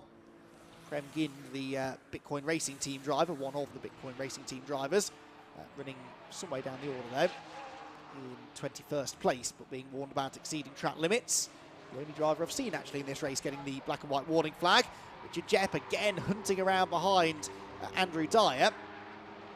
Just can't prise the door open, can he? Out of Wilson, up towards the left-hander at Palmer's. Oh, look at all this going on further back. This is good stuff. That's the 27 of Josh Jackson. I think he just went up the inside of Fletcher, and there's a car well off the road. What is that all about? And who is that? That's Duncan Haller, who the car suddenly just veered left coming out of Rich's. I'm not entirely sure how that happened, but Duncan Haller well off into the farmer's field and rejoins, having lost a few places and possibly gained a few more grey hairs, because that was a very, very scary moment. There goes the 27 car of Josh Jackson, who now finds himself at the front of that group. But Duncan Haller in car number 11 had been running in 11th place, but not anymore, he's not. Down into Agostini, number 30 car actually is at the very front of this group. That's Adam Reynolds. That's 11th now for Reynolds with Haller's moment. Out wide goes the 57 car, getting elbowed aside a little bit actually, was Jack Wheeler. Craig Flynn was that going up the inside. I think it was the 46, but Craig does not get his Citroen C1 up a further position. 63 then in behind them as well. That is Duncan Stone. And Duncan Stone is running out of chances now to gain more positions. So too is Richard Jepp, who is still on the tail of Andrew Dyer. Just can't quite find a way past him, so it looks as though we might end up with the same top 4 as we had yesterday in the same order. Elliot Lettuce He's not led all of this race, though. Stuart Bliss led the early stages, and Stuart actually was slightly quicker than the race leader on the previous lap by a tenth. But Elliot Lettis on this final lap has put 2 purple sectors in through sectors 1 and 2.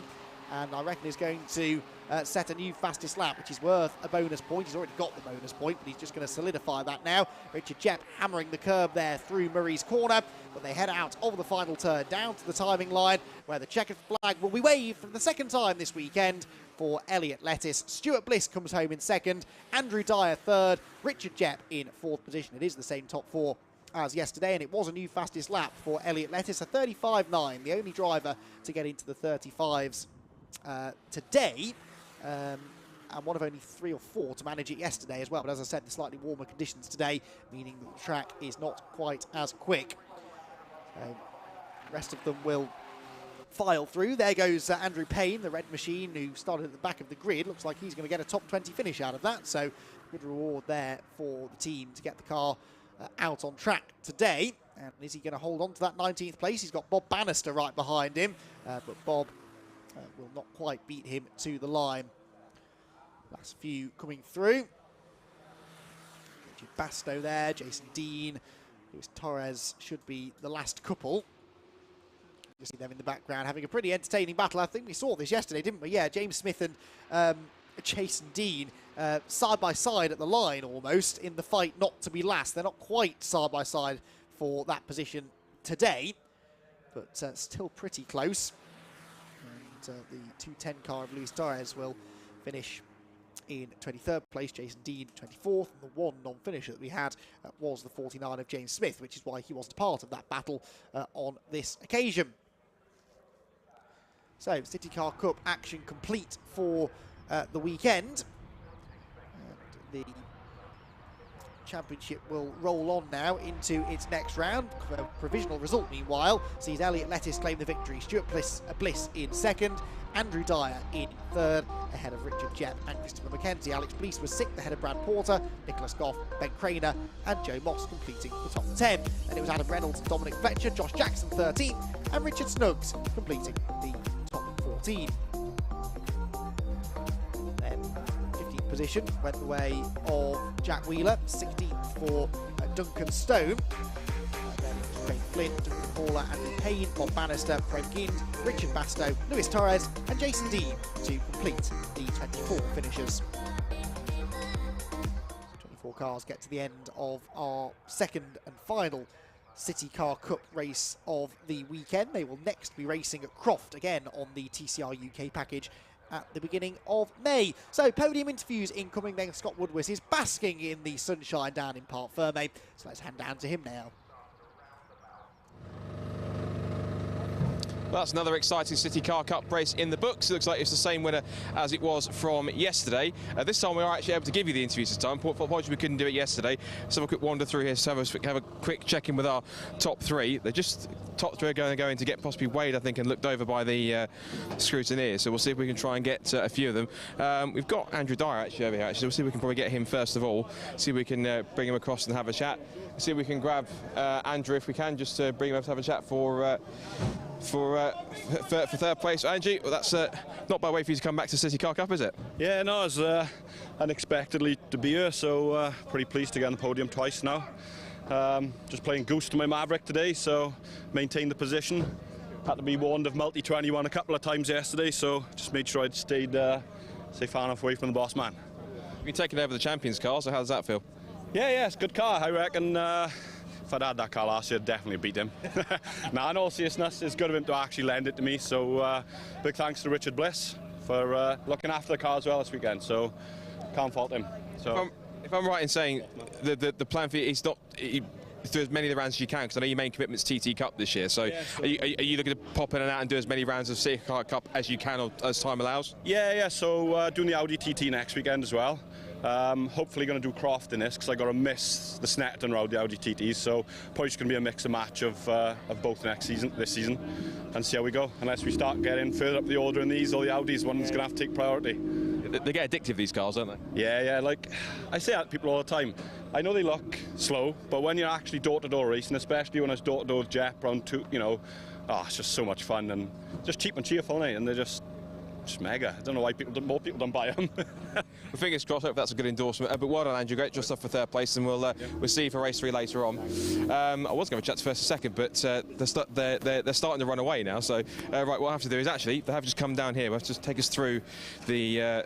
This is the scrutineering bit we're going through here. So either drivers do get scrutineered pre-race, but also after races as well. So hopefully, if they're down here, we'll be able to have a chat to both. Stuart. We've got Stuart Bliss down here anyway, so we can have a chat to him and just see how he felt about that race for second place. Stuart, quick word. Second place for you.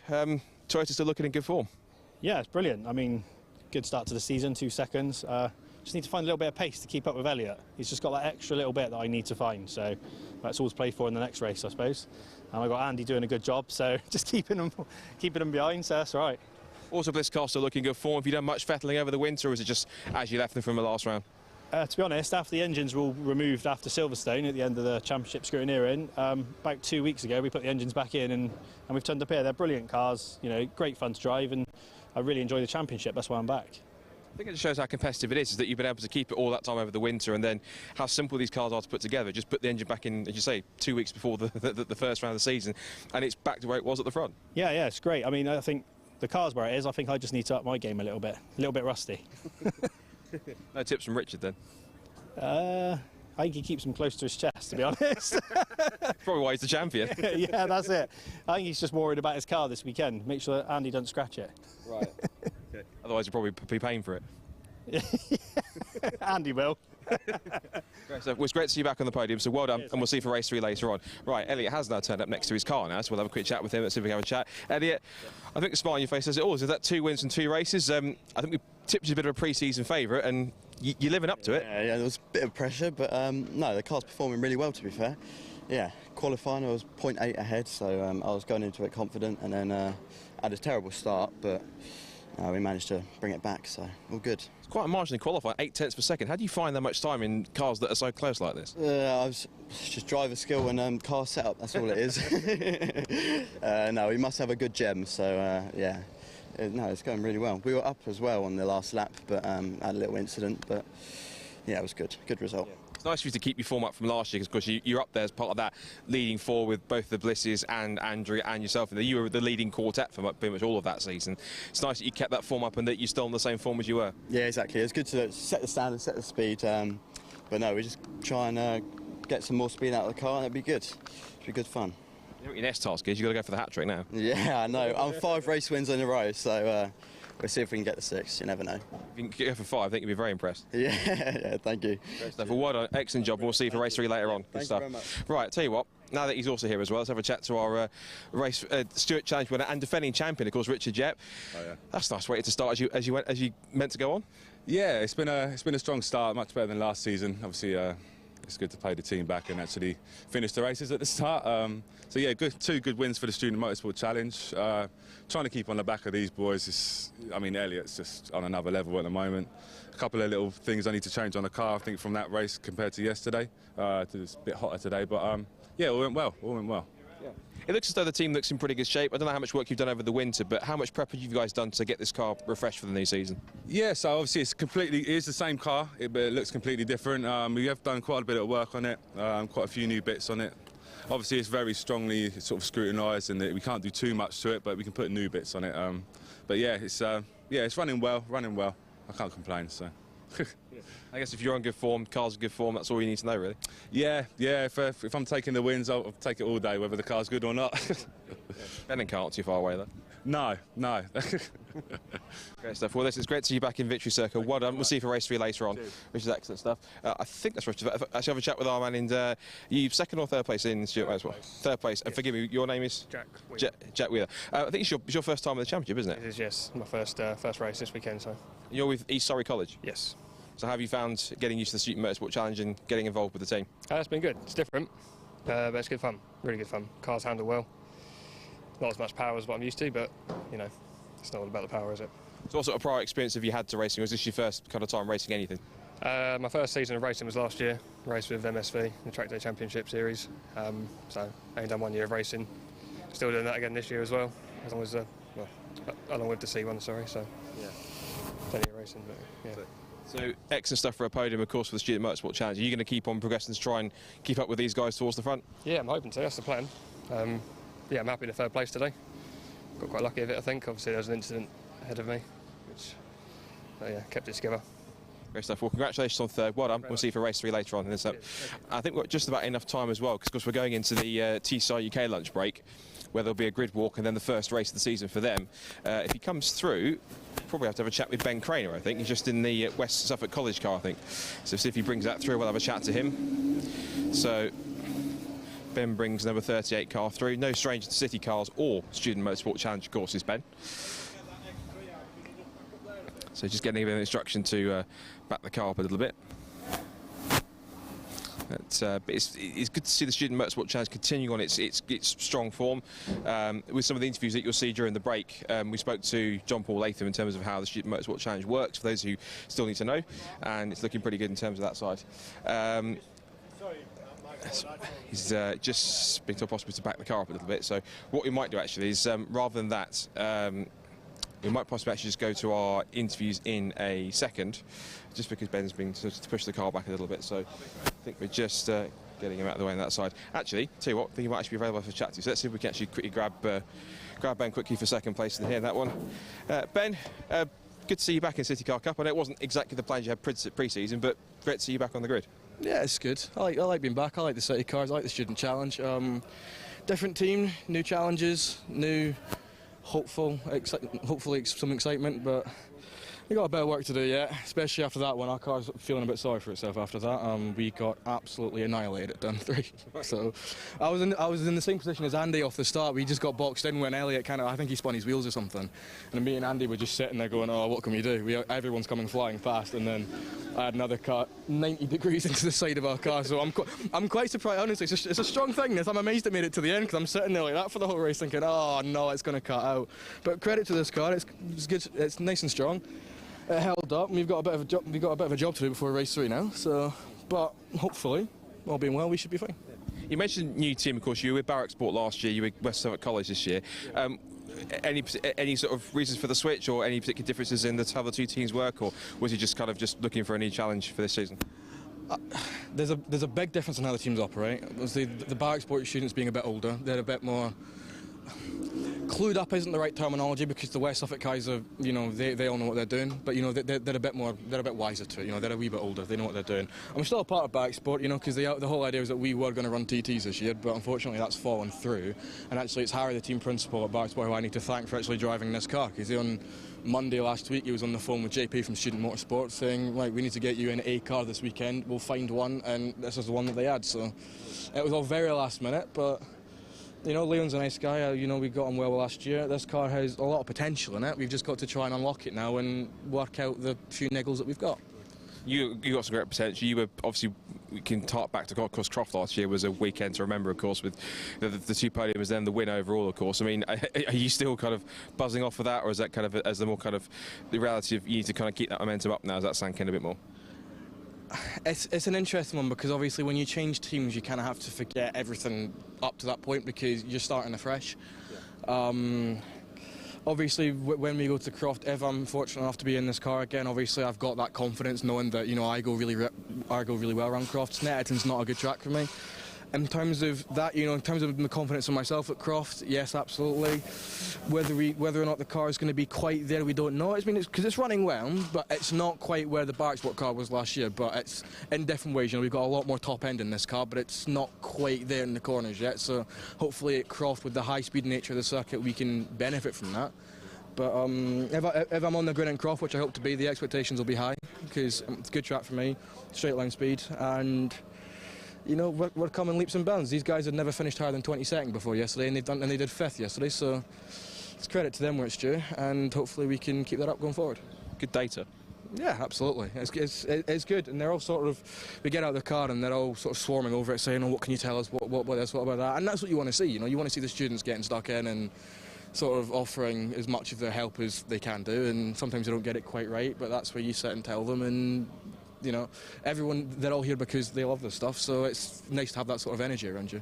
And just really finally, just for any teams that might want to get involved in the Student Motorsport Challenge, you're an advocate of it, having been part of 2 teams now and driven and been there and won races in the challenge. How much would you recommend any college universities that are watching to give this a go? Because this is a platform for anyone that wants to develop their skills in the world that is only going to keep on growing and growing and hopefully get bigger and bigger. Yeah, I think if anyone even considers it, they should do it, because the colleges you're speaking to who are on the grid have said that the students who, and you know, the new sign-ups that they've had to their courses, you know, more than pays for the challenge in itself, you know. And so you shouldn't look at it from a financial standpoint, but for those who do, and obviously that's a big part of it, it pays for itself with the interest that they get. And you get to come and be part of the TCR paddock. I mean, where else can you do that on, you know, with a bunch of students? Be part of a national touring car paddock. You know, you can't do that anywhere else. Yeah. So I think if anyone even considers it, they should do it. I think that's a fine advert for that. Ben, great stuff for getting second place. Well done. We'll see you for race 3 later on. Excellent stuff.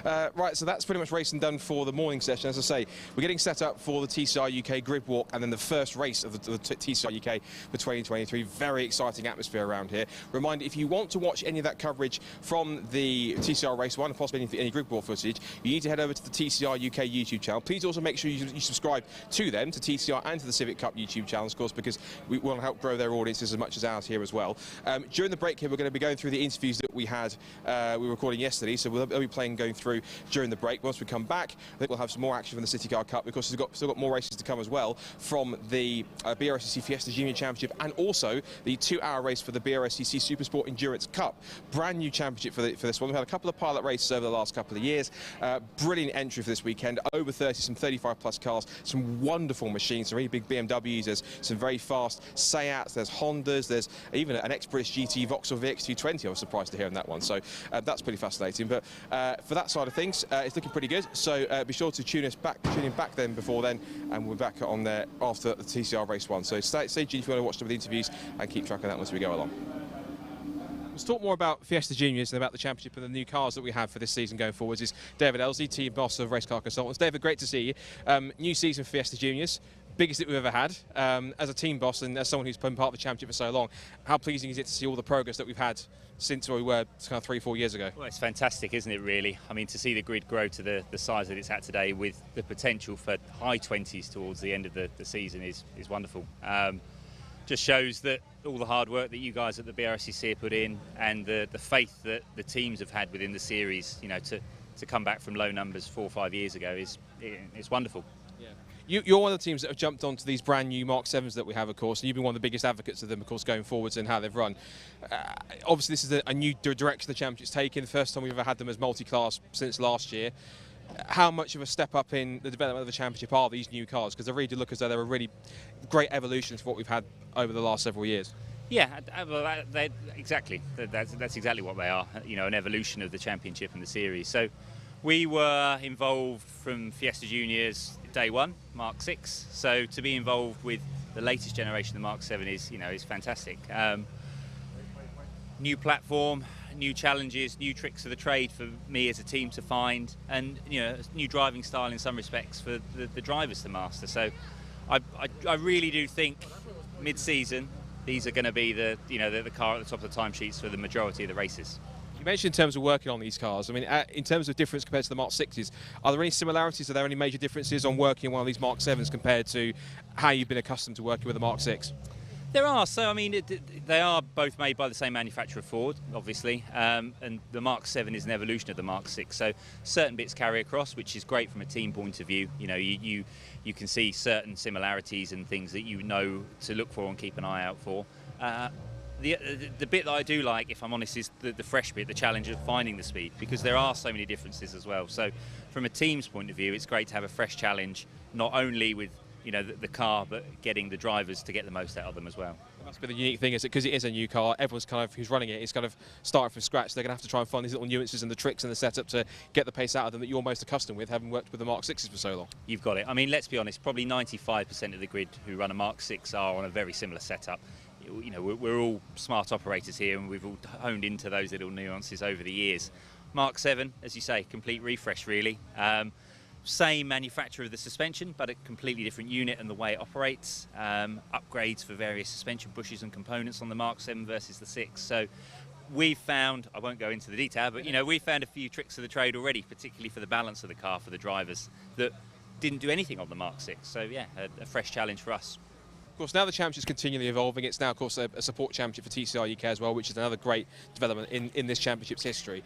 Going forward, if there is anyone that's watching who is considering Fiesta Junior, who's considering the position it is in the market with the other stuff that's out there, as a team boss, someone who's done it and won the championship previously, if anyone's watching and maybe needs a bit of convincing as to getting involved in this championship, how would you sell them this championship and sell them getting involved in one of these new Mark 7s?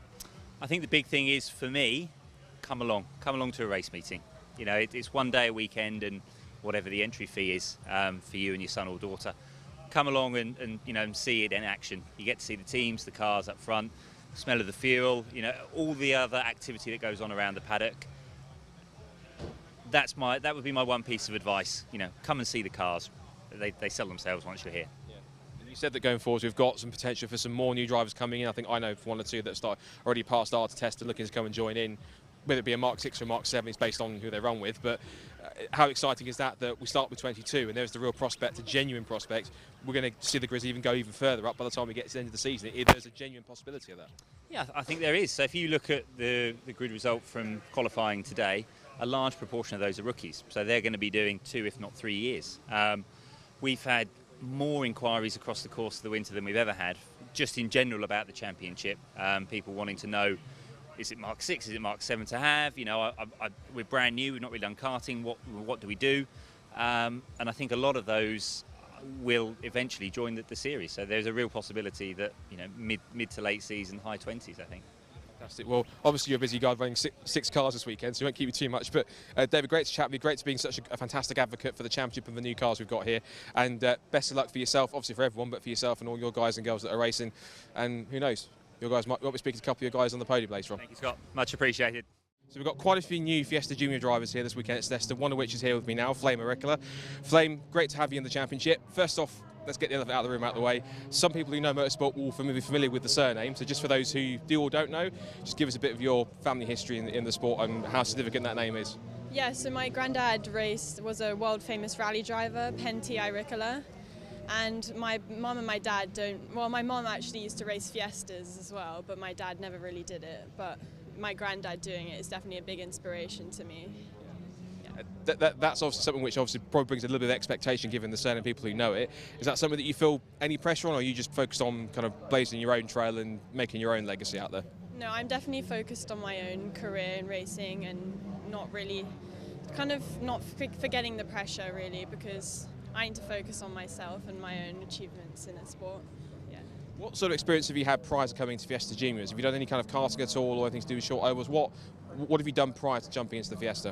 Yeah, so I actually did karting for last year, the whole of last year. I did the Club 100 Championship, so nothing that much experience, but I really find the car great to drive in this championship, and I think it's really good. I was going to say, obviously you've been out testing the car over the winter and you've had qualifying through practice as well this morning. How are you finding adapting to this new car? Well, sometimes it can be quite challenging, but I've definitely found some pace in it, and I'm looking forward to the races tomorrow. What was it that attracted you to Fiesta Juniors? What was it about the championship that made you feel as though you wanted to be a part of the paddock and race in it? I think it's just I've watched a few races from last year, and I went to Brands Hatch for the final round, and it's just such good racing to watch, and I was like, if I'm doing that, it would be so great, because also the gear changing, I feel like it puts a lot of pressure and adrenaline when you're actually racing, so it's very good in that sort of way compared to other junior championships. I think there's a bit of another kind of throwback to your mum's racing career. Is that your race, at least I've seen on social media, it's a bit of a throwback to some of your mum's racing past. Just talk about that for us. Oh yeah, so I've been wearing my mum's old race suit because it fits me, but it's not like actually legal, so I got this new one just recently, so I can wear that now. But yeah, she used to do the Fiesta Championship and she was the only woman and she did great, so I'm inspired by her as well. She get her back out in the Fiestas and the seniors. Yeah.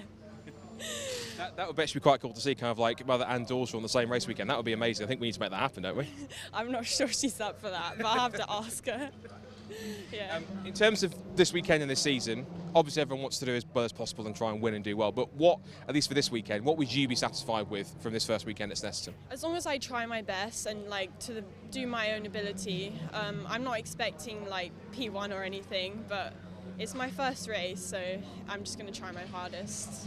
If you Get amongst the other Mark 7s and see if you can get towards the podium in those. I guess that's got to be a good goal as well. Yeah, that's what I'm aiming for. Yeah. Well, Flame, it's brilliant to have you and the family in the championship. Best of luck for this weekend, and hopefully we'll see you at some point near the front of the Mark 7s throughout the season. But brilliant for you to be here, and hopefully we'll see you soon. Thank you. Yeah. So newcomer to this season's ST150 Challenge is Jade Goodwin. Jade, great to see you in the paddock for the first time. You've been out testing yesterday, you've been out qualifying just now. How are you finding your first proper experience of racing cars? Well, obviously just getting to grips with learning which way the track is and learning the car. It's only my second time out in it, but I'm really enjoying myself. I'm having a lot of fun. Obviously we were struggling with a bit of vibration and quali, so I just thought if I get my minimum laps in, just get out of everyone's way sort of thing, and I can just always try and go forward tomorrow maybe. Well, today actually, we're racing today, aren't we? But yeah.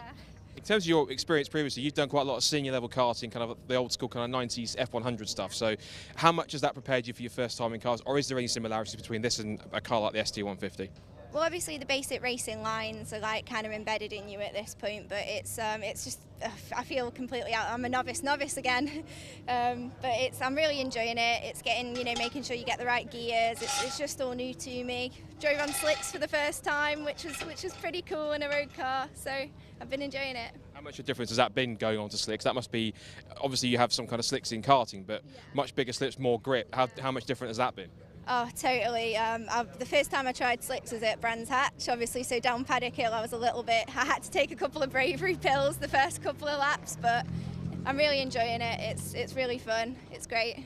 So what's the ambition for ST150s? Obviously, are you looking to just get a good season under your belt, get a few good results, and then look and see how the rest of the timing in the championship goes? Yeah, definitely.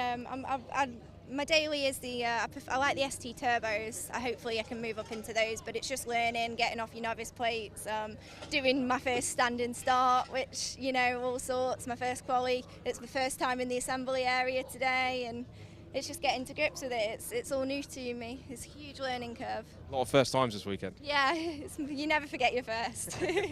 It's great to have you in the championship. The car looks fantastic and looks like you've been getting to grips with it pretty well. So best of luck for this weekend and for the season, Jade, and fingers crossed we'll see you up towards the front somewhere. Thank you so much. Lovely to chat. We're down the Modified Ford paddock. We've got one of the race winners from last time out at Silverstone, James Allen. James, great to have you back at Snetterton here. Obviously, Modified Ford's out. Great grid, great series as it is. Just tell us about what you love about the series and how much you love being a part of it. Yeah, I've been sort of on the outside of it for a little bit. Rory Jost sort of pulled me into it and pestered until I kind of gave up to come and have a go. I never really thought door-to-door racing would be my thing.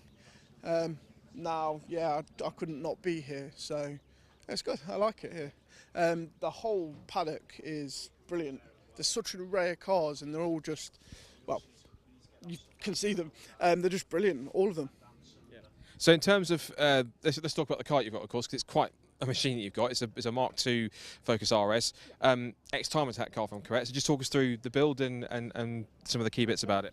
It was always going to be just a standard road-going car, something to use on the weekend. We just started doing a lot of track days. I met Rob Oldman at SCC. And we just kept pushing the car, and then we felt we needed to put it somewhere where we could actually put some times down. Time attack was the choice at the time. Rob had already done a year of it and I'd supported him, and then decided that it was my turn, and we've just kind of gone nuts with it since, and that is where we're at with it. It's the bane of my life, but I couldn't be without it. Yeah. In terms of its performance, it's obviously one of the front-running cars, not as quick as it is. I mean, how pleased are you with where the performance is right now? Have you still got some work to do in terms of the setup or some of the mechanicals? Are you happy with it where it is right now? It's always changing. I am happy with where it is, but we know we can go a little bit further with it, and that's what we're trying to do. And we're just trying to do it sensibly. We spent a long time. We probably spent 4 or 5 years just trying to develop the chassis before we threw power at the car, and now we're just slowly turning the wick up. Yeah, it's not quite where we want it, but it will be. In terms of the competition that you've got across the grid, you had some great battles at Silverstone with Lloyd Jameson and the Escort and a couple of other guys out there. The variety and the mix of cars and the breadth and depth of what kind of cars and setups there is in this sort of series is absolutely magnificent, isn't it? Yeah, there's you know, there's cars with 200 horsepower less, but they've got such a good chassis that they're right at the front with you. Somebody like Jack Gadd, you just know that the car's so well set up, and he's a really good peddler, that you just, yeah, anybody could win any weekend. We're missing Dave the last couple of rounds. Dave Cockle, again, somebody who's kind of walked away with the modified Ford series. But yeah, anybody can win on a weekend here. Speaking of this weekend, how confident are you that you and this car can get the job done? I don't want to say I'm pretty confident, but I always just feel like as long as the car stays together, I'll do everything I can to make it get to the end in first. So yeah, we're confident enough. A bit of Silverstone would be nice. Yeah, as long as it don't rain like Silverstone. It'd be nice to have some dry running and none of this in between. But yeah, a repeat of Silverstone would be nice. Well, fingers crossed. It's appreciate you taking the time to talk, and the car's fantastic, and you've been driving it brilliantly as well. So, fingers crossed the luck continues this weekend, and hopefully we'll see you on the podium later on. Brilliant. Thank you very much. Cheers. Another one of our juniors staying over from last year, but in a new car for this season is Jasmine Shaw. Jasmine, great to see you here this weekend. Second year in Fiesta Juniors. How much are you looking forward to building on what you achieved in the first one? I can't wait. I feel like last year was definitely a learning curve, just getting used to the car and racing as a whole, I think. But this year I'm now in the new car, so I've got to learn how this car handles and things like that. But it's the same grid, it's a lot of the same drivers, just getting into touch with the car and then go out and see what I can do. That is a key thing. You've switched across from the Mark 6 to the new Mark 7. How much of a difference, if any, is there compared to the car that you drove last year? So I think the newer Mark 7s handle a lot better, which I think suits my driving style, because I'm newer to racing than most. I like a smoother handling of the car. Obviously I haven't had a proper race with them yet, so it'll be good to go out and see the proper differences later. But yeah, I think it definitely suits me as a driver better. You've had, of course, quite a long pre-season, plenty of testing to get involved as well. How has pre-season gone in general? Are you happy with the pace you found in the car? Yeah, this is the first time I've done pre-season testing, because last year I sort of just threw myself into the season. So I think we're definitely more prepared this year, gone to most of the tracks and done a bit of practice here and there. So I think I'm definitely a bit better prepared this year. So yeah, looking forward to it. Obviously everyone wants to do as well as possible.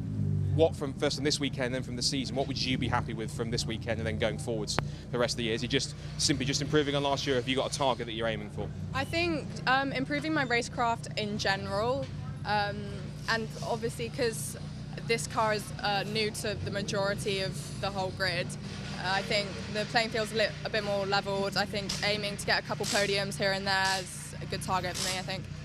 In terms of future aspirations, have you been doing a little bit of single-seater testing recently as well? Is that where you want to go in single-seaters next? Well, I'm not sure. That's why I did the testing, because I'm quite. We haven't done many different forms of racing yet. I'm still quite new to everything. So just trying different things, like seeing here and there, thinking about what I want to do next year. Well, obviously the car looks great. I think you've been in good form so far. So fingers crossed for this weekend of this season, and we'll see you at some point later on. Thank you. Well, Jensen Brickley joins me now. Of course, Jensen, you've no stranger to the Brscc paddocks, of course, in Fiestas as well. Let's first of all talk about TCR, new challenge for you in 2023. How have you found switching into touring cars and adapting to this new challenge that's coming up for you this season? To be honest, it's been all right. On the first day, getting used to a few things like sitting on the left and the speed, really. The difference in speed is crazy, really. But the first couple of days we were in the wet, so it was actually a bit steady at first, and then once we get to the dry, that's when you could feel the speed, really. But yeah, it's not been too bad. Yeah. Of course, you've had practice, and also you've got qualifying later on today, but in terms of practice, first of all, in terms of how's the car felt so far in the testing yesterday and practice, is it where you want it to be, or have you still got some work to do on the setup? It wasn't quite where we wanted to be yesterday, but we've done some work overnight, and hopefully it's going to be there today for qualifying. So let's just talk about where you've come from in terms of racing within this paddock in the last couple of seasons. Obviously, you've raced in the Fiesta paddock. You've been in Fiesta Juniors for 2 seasons in 2020 and 2021. You were champion, of course, in that year. You then went straight into the STC40s, champion there in your first season in those cars. How much in those 3 seasons going through Fiestas have you learned that's helped you get to this point where you're ready for TCR UK? Yeah, I've learnt so much in them few years, because obviously I came from an oval background, so I didn't really have much circuit experience.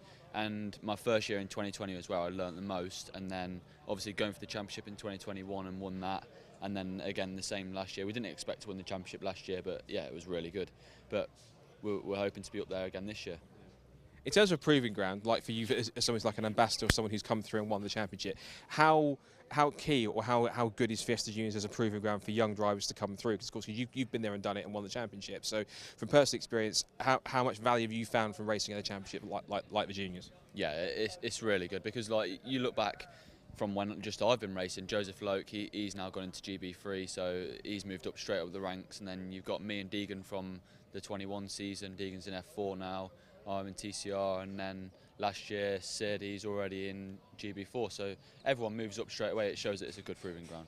Of course, now for this year as well, biggest grid it's ever had. It's really developed well into 22 cars now, broken into the 20s for the first time. As someone who's come from that paddock before and seen it, how pleased are you to see how well the championship's progressed and got to that stage where it's in its healthiest state ever? Yeah, it's great, and hopefully it builds more and more throughout the year. I suppose you'll be keeping an eye on some of them to see how they're getting on. Yeah, we're still doing some coaching with 2010, so we're still in the paddock really with the juniors.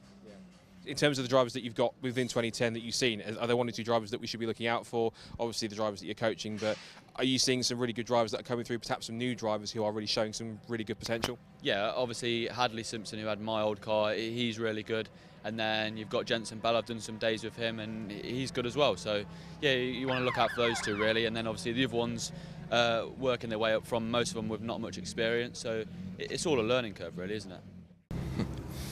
Well, two of our Supersport competitors for this weekend, David Drinkwater and Adam Reed, who are competing in their BMW this weekend. David, we'll start with you. David, great to have you and Adam on the grid. You had a couple of the sample races last year, but how much are you looking forward to getting a proper season of Supersport underway? Yeah, it's good. New championship, so classes look quite good structure-wise. I said we did quite well the two races of brands last year, so hopefully we can repeat that again. Adam, are you looking forward to getting back behind the wheel with David again? Yeah, definitely. Yeah, well, I'm looking forward to it. So David, you've got quite a lot of experience in racing all sorts, because you raced, you've got your BMW car behind you, which you've raced. It's not the same car you're going to race this weekend, but you've driven a lot of different championships, whether it's sprint and endurance. What is it in particular about Supersport that really attracted you in terms of its structure or just the way it runs? What was it that really caught your attention? I quite like the endurance racing side of it. So you get to share a car, share the costs, have a fun weekend as well. So it's not just all about the racing. So, you know, maybe a bit of food, the odd beer, you know, so it's quite an enjoyable championship. And there's a lot of seat time for the money. So, you know, we're looking forward to that. Did you find you adapted to the whole system of it when you did the pilot races last year quite quickly? Or was it one that you could kind of get to grips with quite well? Did you find a little bit to kind of get up to speed with it? No, I think we adapted quite quickly. Got a radio kit in the car, so that's quite good communication-wise.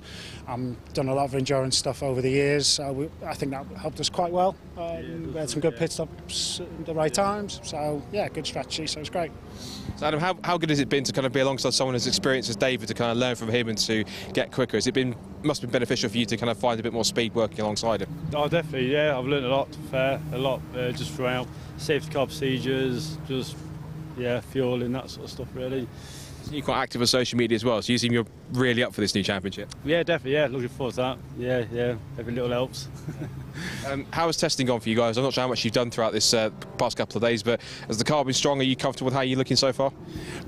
We haven't actually driven it since last year. You haven't just yet? No. But I was out a couple of weeks with mine in the Club Sport race at Silverstone, so had a bit of seat time already, and a C1 race on the next day, so we should be fine. I mean, we've driven the BMWs for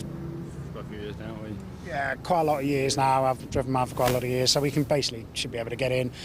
As long as functionally it works, we should be there or thereabouts with a couple of laps. If there's anyone who might be watching the race on Sunday and thinking about when they get involved with Supersport, what would you say to them in terms of recommend them based on your experience with it so far? It's definitely a champion that you'd recommend them get involved in and have a go?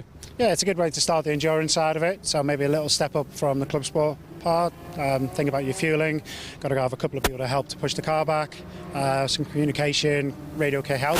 You don't necessarily need that.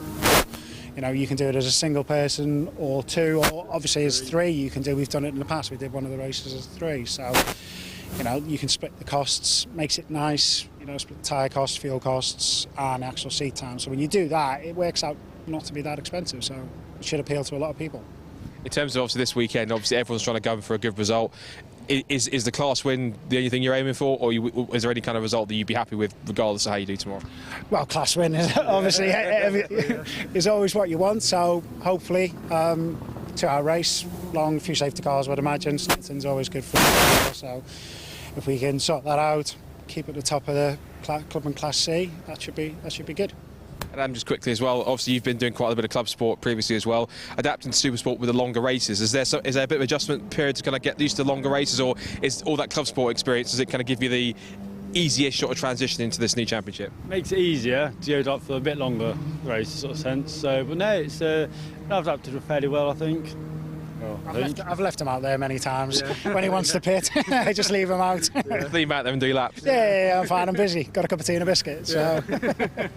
Well, we're looking out for you two both. Appreciate your time on that one, and fingers crossed that tomorrow for the Supersport race you'll be up there towards the front of your class and hopefully somewhere towards the top step. Cool, thank you very much. Thank you very much. Thank you. Someone who's no strange to Fiestas, but back in the paddock for this year is Ollie Turner. Ollie, welcome back. Great to see you back in Fiestas. Now onto the senior level in a much more powerful car. How are you enjoying the experience so far? You've had qualifying this morning. How's that gone? To be honest, it's not gone to plan, but like you said, it's great to be back. I'm really enjoying myself here, so yeah, it's good to see everyone. But yeah, it was a bit of a tough qualifying, to be honest. I just couldn't get the balance of the car right. Friday was my first day in the car. Well, sorry, yesterday was my first day in the car, so it's been a struggle getting to grips with it, but we're getting there, and I made some good progress. Unfortunately, I got my lap time disallowed. That was no fault of the cars, it's just myself, so a bit annoyed about that. We were up for an 11.4, which would have put us 4th or 5th, so yeah, we'll stick for 8th for now, and we'll see what we can do in the race. You say you've only had a couple of days driving the car. How much of a steep learning curve is this car proven to be, or are you starting to adapt to it quicker than you thought? It's been a tough one. Every time I've been racing the last 2 years, it's always been with a big hydraulic pedal like the Porsche, the VW Cup car. It has been a struggle going almost backwards towards a servo brake, but it's one of those things. It just takes time with getting used to it and adapting. So give me a few more days and we'll see where we go. Maybe even till later we might get up somewhere. So. Of course, last experience that you've had in the Fiesta was in the ST150. Of course, you were 2019 junior champion. You then moved on to some of the senior racing the year later as well. Obviously, having driven that car for several seasons, both in juniors and seniors, obviously there's a big difference, but how big a difference is there between this new ST240 and the ST150 that you've been used to? Because obviously there's lots of things to think about that are much different compared to the smaller car. Yeah, exactly, mate. There's so much difference to the car now, and the biggest thing for me is just the balance of the car. So the braking is a big part. You have to really keep the weight on the front of the car, otherwise it's just gonna step out on you, or you're gonna get understeer. So for me, it's the brakes. Obviously, you've got powerful brakes with a servo kit. It's always going to be difficult. So you're very limited with the amount of brake pressure you have. So yeah, and obviously the biggest difference, the fun bit, is a big turbo on it. So I'm having a lot of fun with that. So it does sound good, it feels good, it's fast as well. So just got to get some used to it. That's all. It's going to be quite a kick down the straights. Oh yeah, too right. Next a bit sore, mate. Hitting some G's, yeah. Of course, a team that you're back with as well, that you know all too well, back with Jam Sport. How nice is it to be back with Jamie and the team, and it must feel like coming back home in some cases. Yeah, we've had a great time so far. We've had some great memories together, so being back's an amazing feeling. Jamie's happy, I'm happy. It's a good bit of chemistry here, and we all get on well. We know how to win races, and yeah, we know how to move forward and adapt the car as well. So in terms of the setup, so it's going to be good. I'm looking forward to it, and we've got a long year ahead, so nothing to worry about too yet. Speaking of worrying about, you've got some pretty stern rivals to go up against, two of which that have come through the junior ranks, same as you, that are debuting this year as well. We've got Albert Webster and Joseph Knight along that. You've got drivers like Alistair Kellett and other more experienced drivers. This is going to be quite a challenge to go up against some of the new guys that you've even driver coached, Albert, as well, and guys like Alistair who've won the championship previously. This is going to be quite a challenge to go up against them and to stack up on their level. Yeah, exactly. I'm looking forward to the challenge, but also I've got to make sure I give myself time to adapt to the car. So this weekend is just about learning and hopefully get some more test days in. But yeah, you're right. There's some real tough competition this year. I think it's going to be the most competitive year in the Fiestas for a very long time. You probably agree with yourself. But yeah, no, I'm so excited to go up against the likes of Alistair and obviously Albert as well. I've coached him for the last 3 years, and it should be quick. So I'm really looking forward to it, and there's going to be a good fight out on track. So let's have it. You should be wheel to wheel in no time, surely. Too right. I think we've qualified next to each other, so So yeah, we should be a good race. So shenanigans into turn 1 then. Well, we'll see what happens, but you know the nature of this championship. So there's always some fun things going on, eh? Yeah. And just finally, obviously everyone wants to win, everyone wants to be successful. From both this season and this weekend, realistically, what would you be satisfied with coming away from this weekend and then going forwards throughout this season? Obviously, getting to the top step as quick as possible is in mind, but what kind of goals have you got for this season? So obviously the aim is to win the championship, but like I said previously, it's all about giving myself some time, and we've been struggling with budget, so testing has not really been there so far. But if we can raise some more money, I'll do some more days in the car. But yeah, ultimately at the end of the year, I'm going to hope to win the championship, and there's a long way to go. So I'm not worried yet. It's just when I do click with that car, I'll feel like we can go for it then. So yeah, see what we can do. But for the weekend, I'm open for top 5s and maybe dip into a podium at some point. So, but nothing to worry about yet. Still a long way to go. So straight to the top then. Yeah, let's see what we can do. Oh yeah, you know what? To be fair, let's go for a win. I like your thinking. Well, listen, mate, it's great to have you back in the championship. Great to have you back in the Fiestas. You look like you're enjoying yourself, and you haven't even turned to wheel and racing yet. So, fingers crossed for this weekend and for the year. And hopefully, we'll see you at some point near the sharp end on more than one occasion. Thanks for talking to us. Thank you, mate. Cheers. Thank you very much.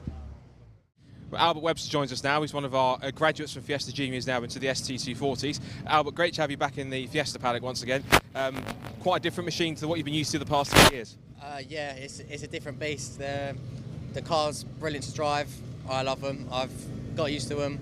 They're difficult to drive, but I think that's a skill everyone's got to learn.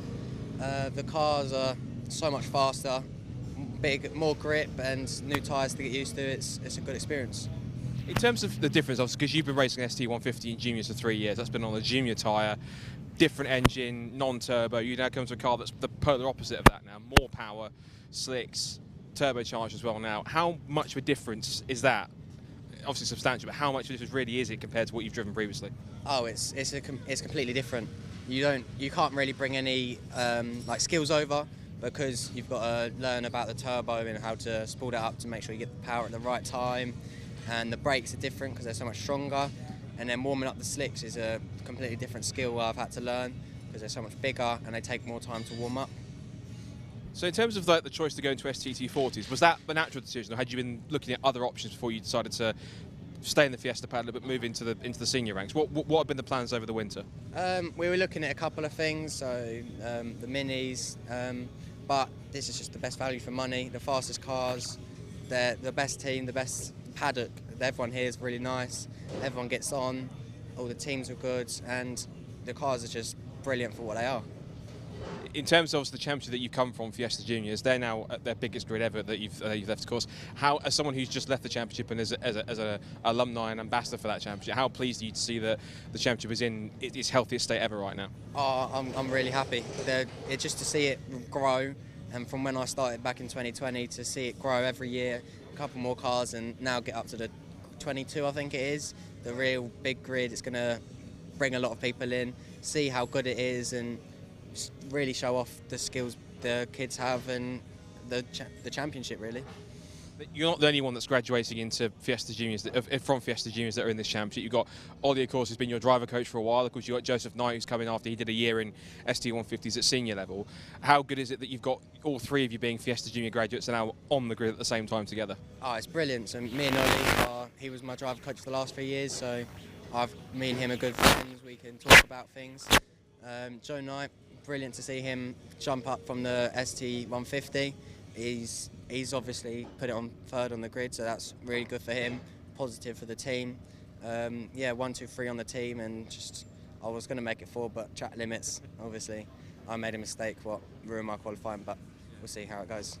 Do you see those two as your main competition, or there's obviously guys like Alistair Kellett and other guys up towards the front? Is it just those 3 or 4 drivers that you competition, or have you got your own other people up and down the grid? Well, Zach Lucas, he's flying, he's always quick. He's carried it over from last year, the last round at Brands, to here. He's really quick, he always will be. I'm looking to get onto his pace and start challenging the front boys. So Simon Horrobin, he's really quick this weekend. Yeah, Alistair Kellett's up there, all the 2010 boys are doing well. So it's just getting up there, see where we can go.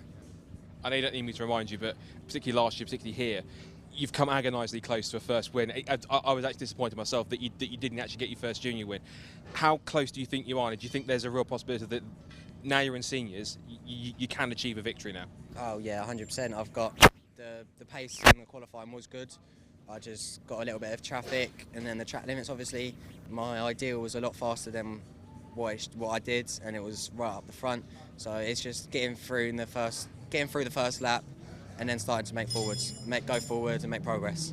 And in terms of, obviously everyone wants to be towards the front and win and get on the podium, but realistically, first from this weekend and then from the season, what would you be satisfied with? What are the aims for this season?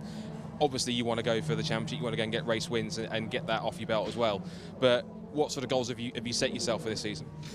Just to get used to it. It's a completely new car, so I want to be up the front, running with the big boys, getting podiums, maybe a win or two, and then we'll see if we're doing this next year or what. So it's a do as best as I can, hoping and trying and training for being at the front. Well, it's great to still have you back around in Fiesta. It's great to see you in the new car as well. Fingers crossed for this weekend and for the season, and fingers crossed we'll see you on the podium somewhere. Brilliant, thank you very much. One of the newcomers also in the ST150 challenges, Thomas Eichen, who makes his debut this weekend. Thomas, great to see you. New challenge for you, a new championship and a new car for you that's based on what you've raced before. How are you finding it so far? Really fun. Yesterday was my first day in the car, and I got to grips with it pretty quick. The morning, in the afternoon, I was pretty much there or thereabouts. So just refining that today, really. In terms of your prior experience, you've done a little bit of single-seater racing. Is this your first foray into any kind of like saloon car racing in your career so far? Yes. Previously, I've only done go-karting and then half season in British F4, and then since then, yeah, I haven't driven any sort of car with doors or anything. That must be quite a leap to go from British F4s to a car like this. How much of, obviously there's a difference between a single-seater and this, but how much of a difference are you finding between those two different disciplines? The principles of driving around this track are quite similar with finding the right throttle pickup points out of the exits, and the same principles with the corners. But yeah, it's not been too hard to change. So in terms of you said you drove the car for the first time in the last couple of days or so. How have you found adapting to it? How have you found getting it out on track and giving it a go for the first time?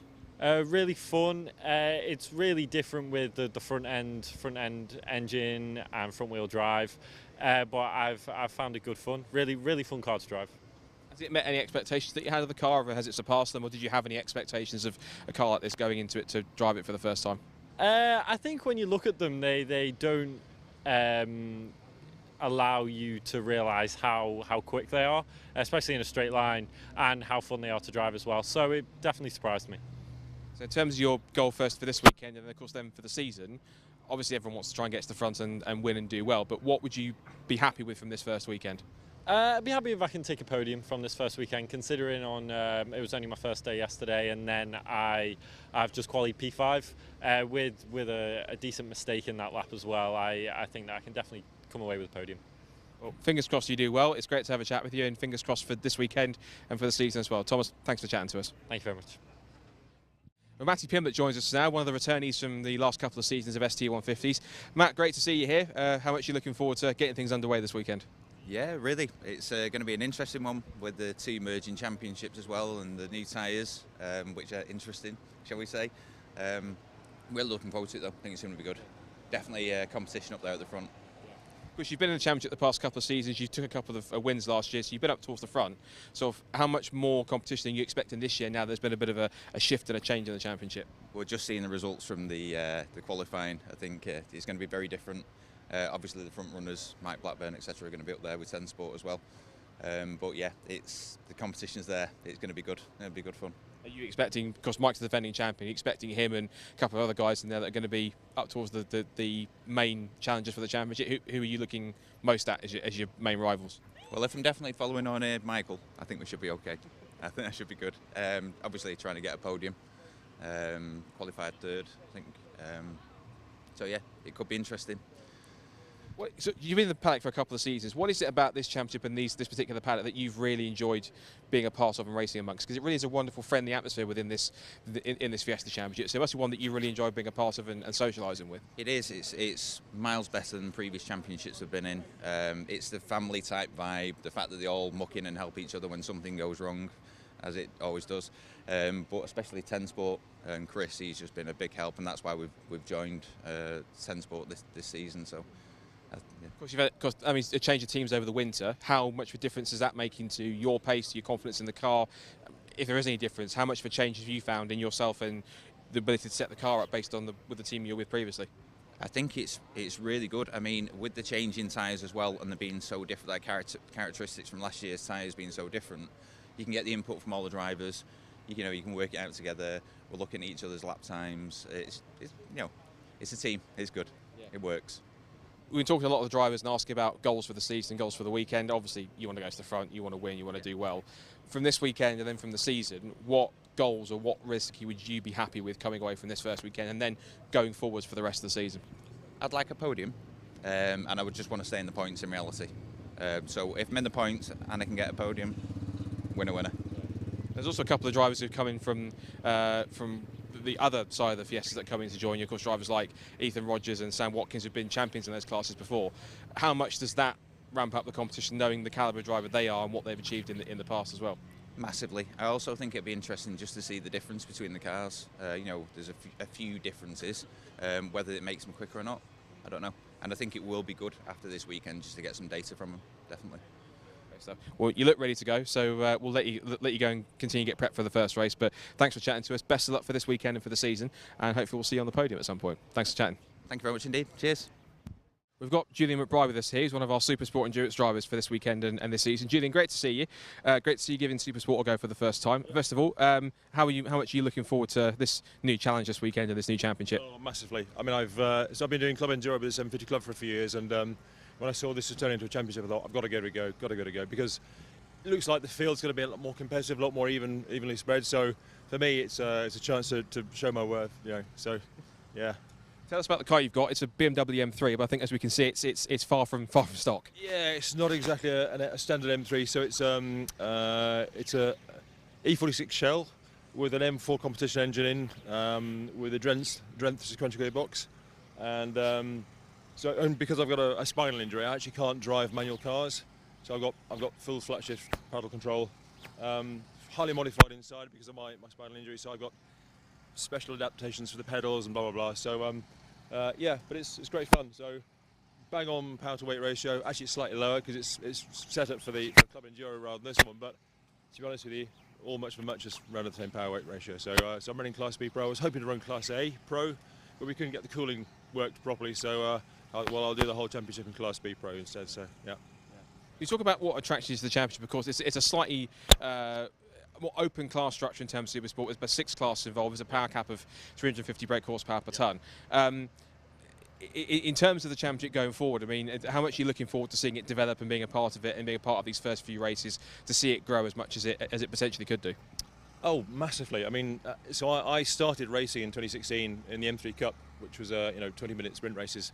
I realised endurance racing is my thing. I prefer it. I enjoy the racecraft. I enjoy the constant, being on it for 2 hours plus. So yeah, I'm really hoping this does develop because I thoroughly enjoy endurance racing. So, yeah. I'm not sure if you've done any testing yet, but I mean, any pre-season stuff that you've done. Last time we drove the car, how is it performing? Is it where you want it to be? Have you still got to do some setup work to get it where you want it in terms of pace? Yeah, so we actually did some testing yesterday. We did some pre-season testing back in February, but it was raining, horrible, yucky, wet at Donington, so didn't really get the feel for the car. We completely changed the rear end over the winter period. So the car last year we were playing around with it. I think we overcooked it. So we completely changed the rear end. Feels a lot more sorted, a lot more drivable. I feel connected with the car now. So yeah, hopefully it'll work out well. But a new field of competitors. I don't know who they are. So just looking forward to a great race, a great championship. So. Of course, everyone wants to try and be first to win their class, but I mean, what would you be satisfied with from this weekend at the very least, just to get off the ground? I'll always say I'll be satisfied if I take the car home in one piece and me home in one piece and having had great fun. Yeah. But of course, when the red mist comes down, you want to do well. So yeah, we'll see. Excellent. Well, it's great to talk to you, Julian. Great to have you part of the championship. Best of luck for this weekend, and hopefully we'll see you at some point, possibly on the class podium. Great. Thank you very much. Great. Let's talk more about Fiesta Juniors and about the championship and the new cars that we have for this season going forwards. Is David Elsley, team boss of Race Car Consultants. David, great to see you. New season for Fiesta Juniors. biggest that we've ever had. As a team boss and as someone who's been part of the championship for so long, how pleasing is it to see all the progress that we've had since where we were kind of 3-4 years ago? Well, it's fantastic, isn't it, really? I mean, to see the grid grow to the size that it's at today with the potential for high 20s towards the end of the season is wonderful. Just shows that all the hard work that you guys at the Brscc have put in and the faith that the teams have had within the series, you know, to come back from low numbers 4 or 5 years ago it's wonderful. You're one of the teams that have jumped onto these brand new Mark 7s that we have, of course, and you've been one of the biggest advocates of them, of course, going forwards and how they've run. Obviously, this is a new direction the championship's taken. The first time we've ever had them as multi-class since last year. How much of a step up in the development of the championship are these new cars? Because they really do look as though they're a really great evolution to what we've had over the last several years. Yeah, well, exactly. That's exactly what they are. You know, an evolution of the championship and the series. So we were involved from Fiesta Junior's day one, Mark 6. So to be involved with the latest generation of Mark 7 is fantastic. New platform, new challenges, new tricks of the trade for me as a team to find, and new driving style in some respects for the drivers to master. So I really do think mid-season these are going to be the car at the top of the timesheets for the majority of the races. You mentioned in terms of working on these cars, I mean, in terms of difference compared to the Mark 6s, are there any similarities? Are there any major differences on working on one of these Mark 7s compared to how you've been accustomed to working with the Mark 6? There are. So, I mean, they are both made by the same manufacturer, Ford, obviously, and the Mark 7 is an evolution of the Mark 6. So certain bits carry across, which is great from a team point of view. You know, you can see certain similarities and things that you know to look for and keep an eye out for. The bit that I do like, if I'm honest, is the fresh bit, the challenge of finding the speed, because there are so many differences as well. So from a team's point of view, it's great to have a fresh challenge, not only with the car, but getting the drivers to get the most out of them as well. That must be the unique thing, is it? Because it is a new car, everyone's kind of who's running it is kind of starting from scratch. They're going to have to try and find these little nuances and the tricks and the setup to get the pace out of them that you're most accustomed with, having worked with the Mark 6s for so long. You've got it. I mean, let's be honest, probably 95% of the grid who run a Mark 6 are on a very similar setup. You know, we're all smart operators here, and we've all honed into those little nuances over the years. Mark 7, as you say, complete refresh really. Same manufacturer of the suspension, but a completely different unit and the way it operates. Upgrades for various suspension bushes and components on the Mark 7 versus the 6. So we've found, I won't go into the detail, but we've found a few tricks of the trade already, particularly for the balance of the car for the drivers, that didn't do anything on the Mark 6. So yeah, a fresh challenge for us. Of course, now the championship's continually evolving. It's now, of course, a support championship for TCR UK as well, which is another great development in this championship's history. Going forward, if there is anyone that's watching who is considering Fiesta Junior, who's considering the position it is in the market with the other stuff that's out there, as a team boss, someone who's done it and won the championship previously, if anyone's watching and maybe needs a bit of convincing as to getting involved in this championship, how would you sell them this championship and sell them getting involved in one of these new Mark 7s? I think the big thing is, for me, come along to a race meeting.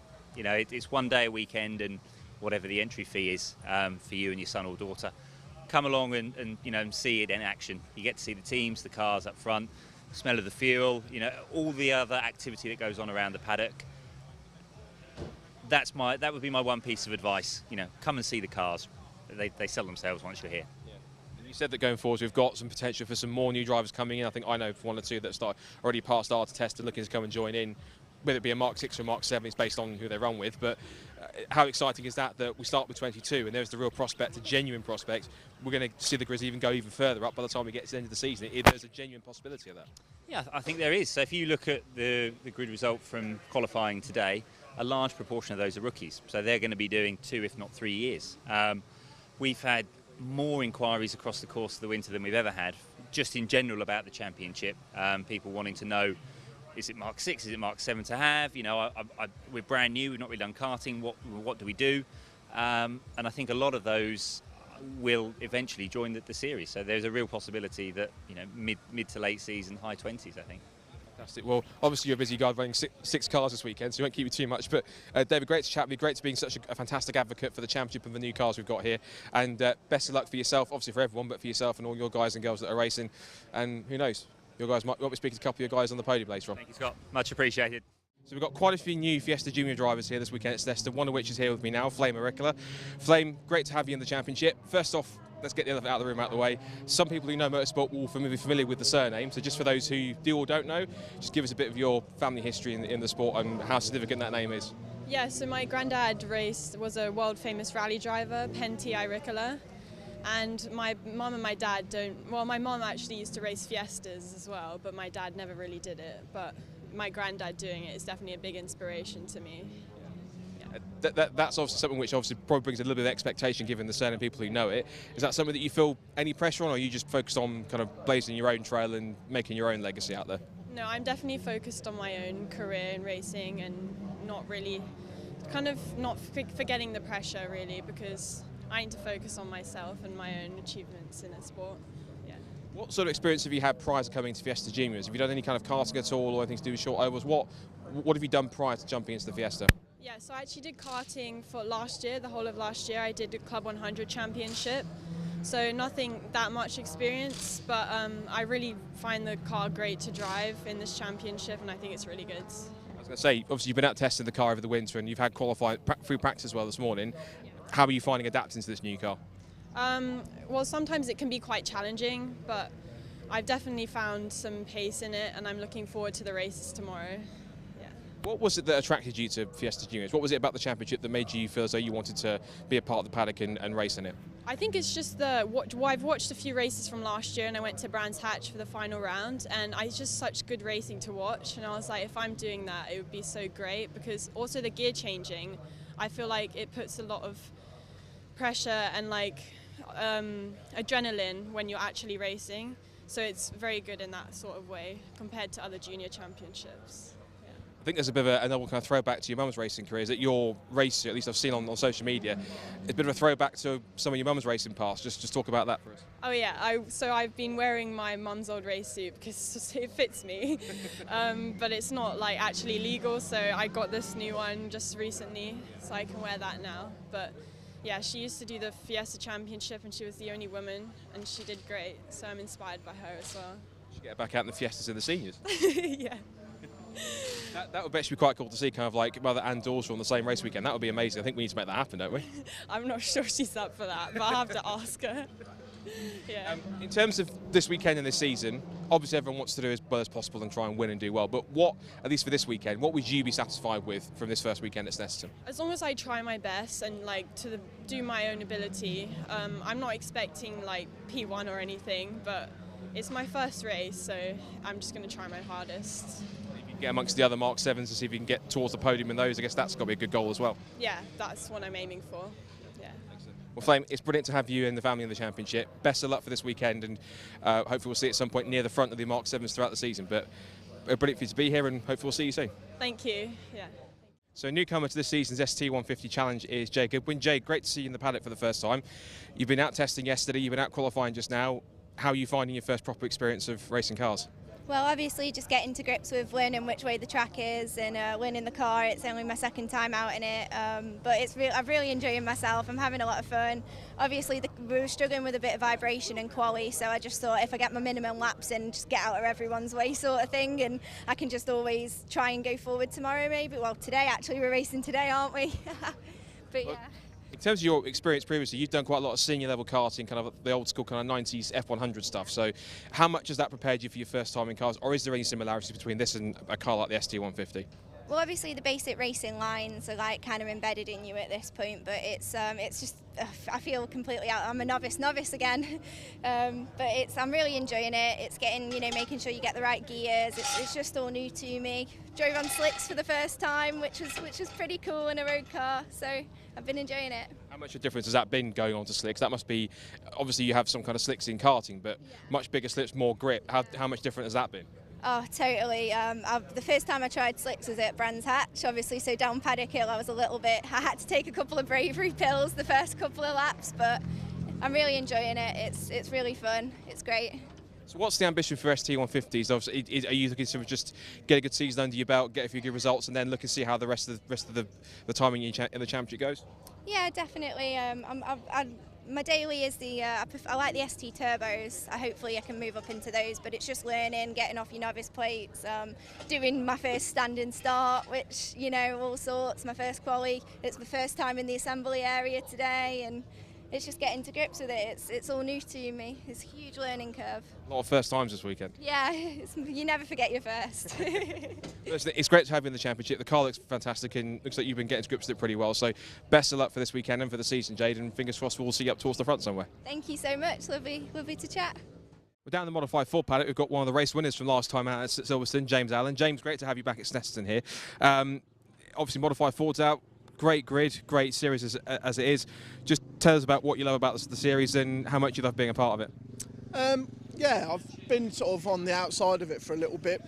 Rory Jost sort of pulled me into it and pestered until I kind of gave up to come and have a go. I never really thought door-to-door racing would be my thing. Now, yeah, I couldn't not be here, so it's good. I like it here. The whole paddock is brilliant. There's such an array of cars, and they're all just, well, you can see them. They're just brilliant, all of them. Yeah. So in terms of, let's talk about the car you've got, of course, because it's quite a machine that you've got. It's a Mark II Focus RS, ex-Time Attack car, if I'm correct. So just talk us through the build and some of the key bits about it. It was always going to be just a standard road-going car, something to use on the weekend. We just started doing a lot of track days. I met Rob Oldman at SCC. And we just kept pushing the car, and then we felt we needed to put it somewhere where we could actually put some times down. Time Attack was the choice at the time. Rob had already done a year of it and I'd supported him, and then decided that it was my turn, and we've just kind of gone nuts with it since, and that is where we're at with it. It's the bane of my life, but like, I couldn't be without it. Yeah. In terms of its performance, it's obviously one of the front-running cars, not as quick as it is. I mean, how pleased are you with where the performance is right now? Have you still got some work to do in terms of the setup or some of the mechanicals? Are you happy with it where it is right now? It's always changing. I am happy with where it is, but we know we can go a little bit further with it, and that's what we're trying to do. And we're just trying to do it sensibly. We spent a long time. We probably spent 4 or 5 years just trying to develop the chassis before we threw power at the car, and now we're just slowly turning the wick up. Yeah, it's not quite where we want it, but it will be. In terms of the competition that you've got across most of the grid, you had some great battles at Silverstone with Lloyd Jameson and the Escort and a couple of other guys out there. The variety and the mix of cars and the breadth and depth of what kind of cars and setups there is in this sort of series is absolutely magnificent, isn't it? Yeah. There's cars with 200 horsepower less, but they've got such a good chassis that they're right at the front with you. Somebody like Jack Gadd, you just know that the car's so well set up, and he's a really good peddler, that anybody could win any weekend. We're missing Dave the last couple of rounds. Dave Cockle, again, somebody who's kind of walked away with the Modified Ford series. But yeah, anybody can win on a weekend here. Speaking of this weekend, how confident are you that you and this car can get the job done? I don't want to say I'm pretty confident, but I always just feel like as long as the car stays together, I'll do everything I can to make it get to the end in first. So yeah, we're confident enough. Repeat at Silverstone would be nice.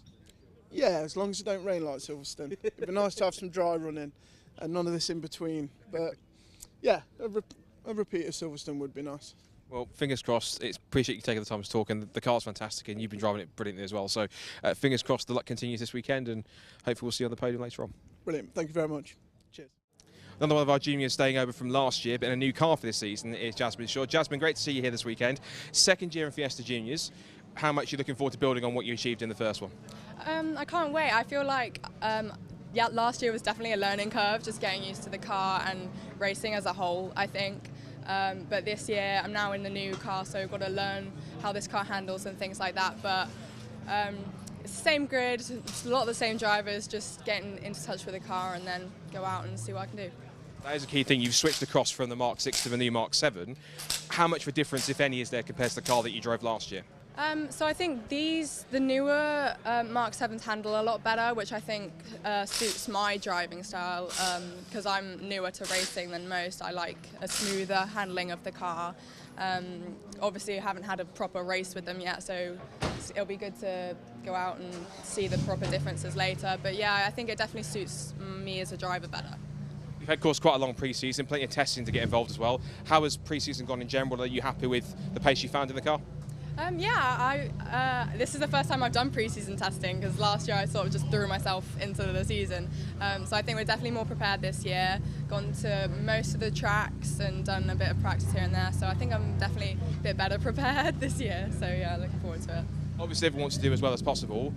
What from first from this weekend, then from the season, what would you be happy with from this weekend and then going forwards the rest of the year? Is it just simply just improving on last year, or have you got a target that you're aiming for? I think improving my racecraft in general, and obviously because this car is new to the majority of the whole grid, I think the playing field's a bit more levelled. I think aiming to get a couple podiums here and there is a good target for me, I think. In terms of future aspirations, you've been doing a little bit of single-seater testing recently as well. Is that where you want to go in single-seaters next? Well, I'm not sure. That's why I did the testing, because we haven't done many different forms of racing yet. I'm still quite new to everything. So just trying different things, like seeing here and there, thinking about what I want to do next year. Well, obviously the car looks great. I think you've been in good form so far. So fingers crossed for this weekend of this season, and we'll see you at some point later on. Thank you. Well, Jensen Brickley joins me now. Of course, Jensen, you've no stranger to the Brscc paddocks, and of course, in Fiestas as well. Let's first of all talk about TCR, new challenge for you in 2023. How have you found switching into touring cars and adapting to this new challenge that's coming up for you this season? To be honest, it's been all right. On the first day, getting used to a few things like sitting on the left and the speed, really. The difference in speed is crazy, really. But the first couple of days we had were in the wet, so it was actually a bit steady at first, and then once we get to the dry, that's when you could feel the speed, really. But yeah, it's not been too bad. Yeah. Of course, you've had practice, and also you've got qualifying later on today, but in terms of practice, first of all, in terms of how's the car felt so far in the testing yesterday and practice, is it where you want it to be, or have you still got some work to do on the setup? It wasn't quite where we wanted to be yesterday, but we've done some work overnight, and hopefully it's going to be there today for qualifying.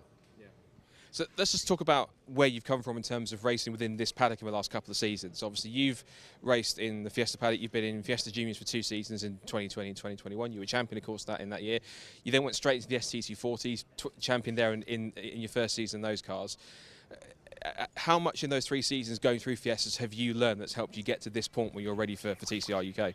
Yeah, I've learned so much in them few years, because obviously I came from an oval background, so I didn't really have much circuit experience.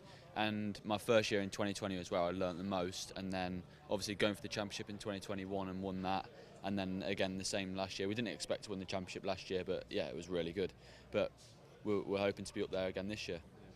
In terms of proving ground, like for you as someone who's like an ambassador or someone who's come through and won the championship, how key or how good is Fiesta Juniors as a proving ground for young drivers to come through? Because of course you've been there and done it and won the championship. So from personal experience, how much value have you found from racing at a championship like the juniors? Yeah, it's really good, because like you look back from when just I've been racing. Joseph Loke, he's now gone into GB3, so he's moved up straight up the ranks. And then you've got me and Deegan from the 21 season. Deegan's in F4 now.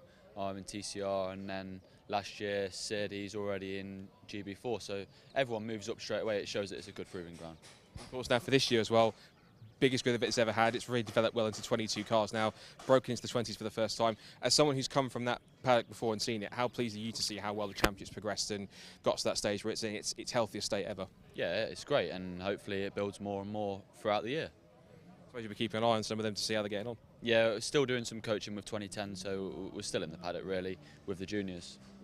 In terms of the drivers that you've got within 2010 that you've seen, are there 1 or 2 drivers that we should be looking out for? Obviously the drivers that you're coaching, but are you seeing some really good drivers that are coming through, perhaps some new drivers who are really showing some really good potential? Yeah, obviously Hadley Simpson, who had my old car, he's really good. And then you've got Jensen Bell, I've done some days with him, and he's good as well. So yeah, you want to look out for those 2 really. And then obviously the other ones working their way up from, most of them with not much experience. So it's all a learning curve really, isn't it?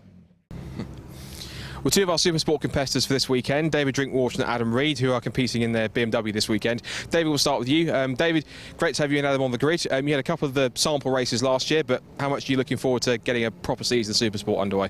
Yeah, it's good. New championship, so classes look quite good structure-wise. I said we did quite well the two races of brands last year, so hopefully we can repeat that again. Adam, are you looking forward to getting back behind the wheel with David again? Yeah, definitely. Yeah, well, I'm looking forward to it. So David, you've got quite a lot of experience in racing all sorts, because you raced, you've got your BMW car behind you, which you've raced. It's not the same car you're going to race this weekend, but you've driven a lot of different championships, whether it's sprint and endurance. What is it in particular about Supersport that really attracted you in terms of its structure or just the way it runs? What was it that really caught your attention? I quite like the endurance racing side of it. So you get to share a car, share the costs, have a fun weekend as well. So it's not just all about the racing. So, maybe a bit of food, the odd beer, so it's quite an enjoyable championship. And there's a lot of seat time for the money. So, we're looking forward to that. Did you find you adapted to the whole system of it when you did the pilot races last year quite quickly? Or was it one that you could kind of get to grips with quite well? Did you find a little bit to kind of get up to speed with it? No, I think we adapted quite quickly. Got a radio kit in the car, so that's quite good communication-wise. Done a lot of endurance stuff over the years, so I think that helped us quite well. We had some good pit stops at the right times, so yeah, good strategy, so it's great. So Adam, how good has it been to kind of be alongside someone as experienced as David to kind of learn from him and to get quicker? Must have been beneficial for you to kind of find a bit more speed working alongside him? Oh, definitely, yeah. I've learned a lot, just throughout. Safety car procedures, fueling, that sort of stuff, really. You're quite active on social media as well, so you seem you're really up for this new championship. Yeah, definitely, yeah. Looking forward to that. Yeah. Every little helps. How has testing gone for you guys? I'm not sure how much you've done throughout this past couple of days, but has the car been strong? Are you comfortable with how you're looking so far? We haven't actually driven it since last year. Oh, you haven't just yet? No. But I was out a couple of weeks with mine in the Club Sport race at Silverstone, so had a bit of seat time already, and a C1 race on the next day, so we should be fine. I mean, we've driven the BMWs for quite a lot of years now. I've driven mine for quite a lot of years, so we should be able to get in. As long as functionally it works, we should be there or thereabouts with a couple of laps. If there's anyone who might be watching the race on Sunday and thinking about when they get involved with Supersport, what would you say to them in terms of recommend them based on your experience with it so far? It's definitely a champion that you'd recommend them get involved in and have a go? Yeah, it's a good way to start the endurance side of it, so maybe a little step up from the Club Sport part. Think about your fueling, got to have a couple of people to help to push the car back, some communication, radio okay help. You don't necessarily need that. You can do it as a single person or two, or obviously as three. We've done it in the past. We did one of the races as three. So, you can split the costs, makes it nice. Split tyre costs, fuel costs, and actual seat time. So when you do that, it works out not to be that expensive. So it should appeal to a lot of people. In terms of obviously this weekend, obviously everyone's trying to go for a good result. Is the class win the only thing you're aiming for, or is there any kind of result that you'd be happy with regardless of how you do tomorrow? Well, class win is obviously is always what you want, so hopefully 2-hour race, long, few safety cars, I would imagine. Snetterton's always good for me, so if we can sort that out, keep at the top of the club and Class C, that should be good. And just quickly as well, obviously you've been doing quite a bit of club sport previously as well, adapting to Supersport with the longer races. Is there a bit of adjustment period to kind of get used to longer races, or is all that club sport experience, does it kind of give you the easiest sort of transition into this new championship? Makes it easier to go up for a bit longer race sort of sense. So, but no, it's I've adapted fairly well, I think. I've left him out there many times. When he wants to pit, I just leave him out. Leave him out there and do laps. Yeah, I'm fine. I'm busy. Got a cup of tea and a biscuit. So. Well, we're looking out for you two both. Appreciate your time on that one, and fingers crossed that tomorrow for the Supersport race you'll be up there towards the front of your class and hopefully somewhere towards the top step. Cool. Thank you very much. Thank you very much. Thank you. Someone who's no stranger to Fiestas, but back in the paddock for this year is Ollie Turner. Ollie, welcome back. Great to see you back in Fiestas. Now onto the senior level in a much more powerful car. How are you enjoying the experience so far? You've had qualifying this morning. How's that gone? To be honest, it's not gone to plan, but like you said, it's great to be back. I'm really enjoying myself here, so yeah, it's good to see everyone. But yeah, it was a bit of a tough qualifying, to be honest. I just couldn't get the balance of the car right. Friday was my first day in the car. Well, sorry, yesterday was my first day in the car, so it's been a struggle getting to grips with it, but we're getting there, and I made some good progress. Unfortunately, I got my lap time disallowed. That was no fault of the cars, it's just myself, so a bit annoyed about that. We were up for an 11.4, which would have put us 4th or 5th. So, yeah, we'll stick for 8th for now, and we'll see what we can do in the race.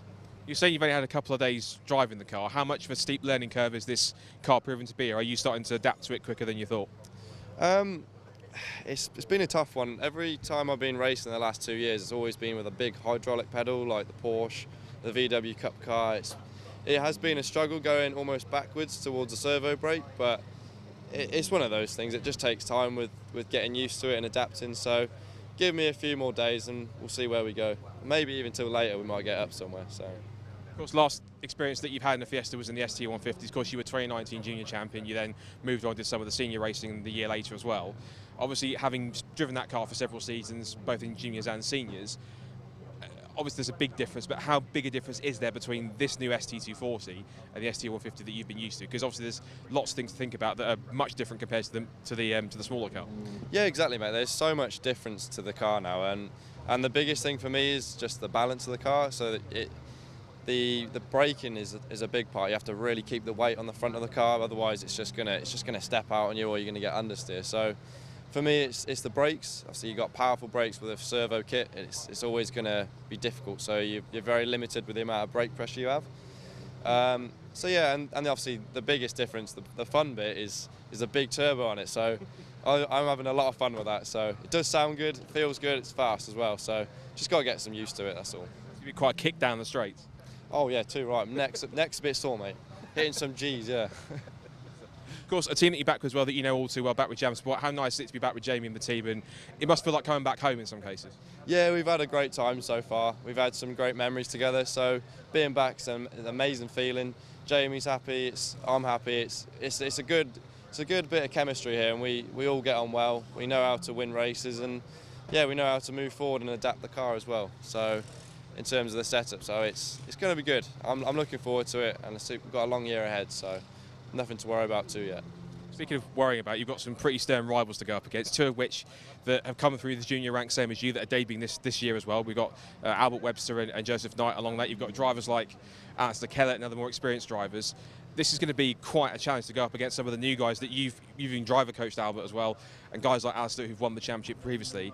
This is going to be quite a challenge to go up against them and to stack up on their level. Yeah, exactly. I'm looking forward to the challenge, but also I've got to make sure I give myself time to adapt to the car.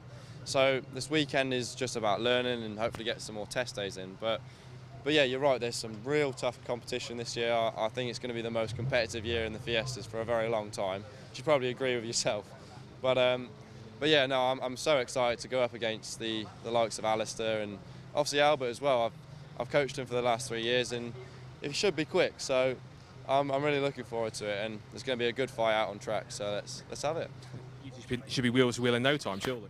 Too right. I think we've qualified next to each other, so yeah, we should be a good race. So shenanigans into turn one then.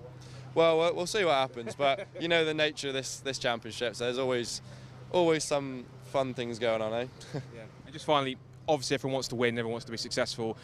From both this season and this weekend, realistically, what would you be satisfied with coming away from this weekend and then going forwards throughout this season? Obviously, getting to the top step as quick as possible is in mind, but what kind of goals have you got for this season?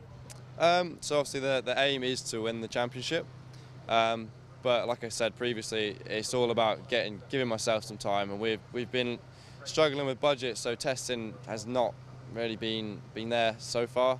But if we can raise some more money, I'll do some more days in the car.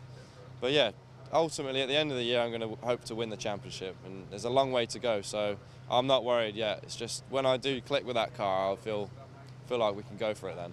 So yeah, see what we can do. But for the weekend, I'm open for top fives and maybe dip into a podium at some point. So, but nothing to worry about yet. Still a long way to go. So straight to the top then. Yeah, let's see what we can do. Oh yeah, you know what? To be fair, let's go for a win. I like your thinking. Well, listen, mate, it's great to have you back in the championship. Great to have you back in the Fiestas. You look like you're enjoying yourself, and you haven't even turned to wheel and racing yet. So, fingers crossed for this weekend and for the year. Hopefully, we'll see you at some point near the sharp end on more than one occasion. Thanks for talking to us. Thank you, mate. Cheers. Thank you very much. Well, Albert Webster joins us now. He's one of our graduates from Fiesta Juniors now into the ST240s. Albert, great to have you back in the Fiesta paddock once again. Quite a different machine to what you've been used to the past 3 years. Yeah, it's a different beast. The car's brilliant to drive. I love them. I've got used to them. They're difficult to drive, but I think that's a skill everyone's got to learn. The cars are so much faster, more grip and new tyres to get used to. It's a good experience. In terms of the difference, obviously, because you've been racing ST150 in juniors for 3 years, that's been on a junior tyre, different engine, non-turbo. You now come to a car that's the polar opposite of that now, more power, slicks, turbocharged as well now. How much of a difference is that? Obviously substantial, but how much of a difference really is it compared to what you've driven previously? Oh, it's completely different. You can't really bring any like skills over, because you've got to learn about the turbo and how to spool that up to make sure you get the power at the right time. And the brakes are different because they're so much stronger. And then warming up the slicks is a completely different skill I've had to learn because they're so much bigger and they take more time to warm up. So in terms of the choice to go into ST240s, was that the natural decision, or had you been looking at other options before you decided to stay in the Fiesta paddock but move into the senior ranks? What have been the plans over the winter? We were looking at a couple of things, so the minis, but this is just the best value for money, the fastest cars, they're the best team, the best paddock. Everyone here is really nice, everyone gets on, all the teams are good, and the cars are just brilliant for what they are.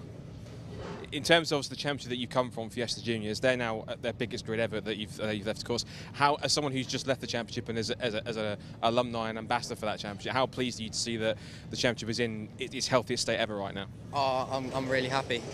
It's just to see it grow, and from when I started back in 2020 to see it grow every year, a couple more cars, and now get up to the 22, I think it is, the real big grid. It's going to bring a lot of people in, see how good it is, and really show off the skills the kids have and the championship, really. You're not the only one that's graduating into Fiesta Juniors, from Fiesta Juniors that are in this championship. You've got Ollie, of course, who's been your driver coach for a while. Of course, you've got Joseph Knight, who's coming after he did a year in ST150s at senior level.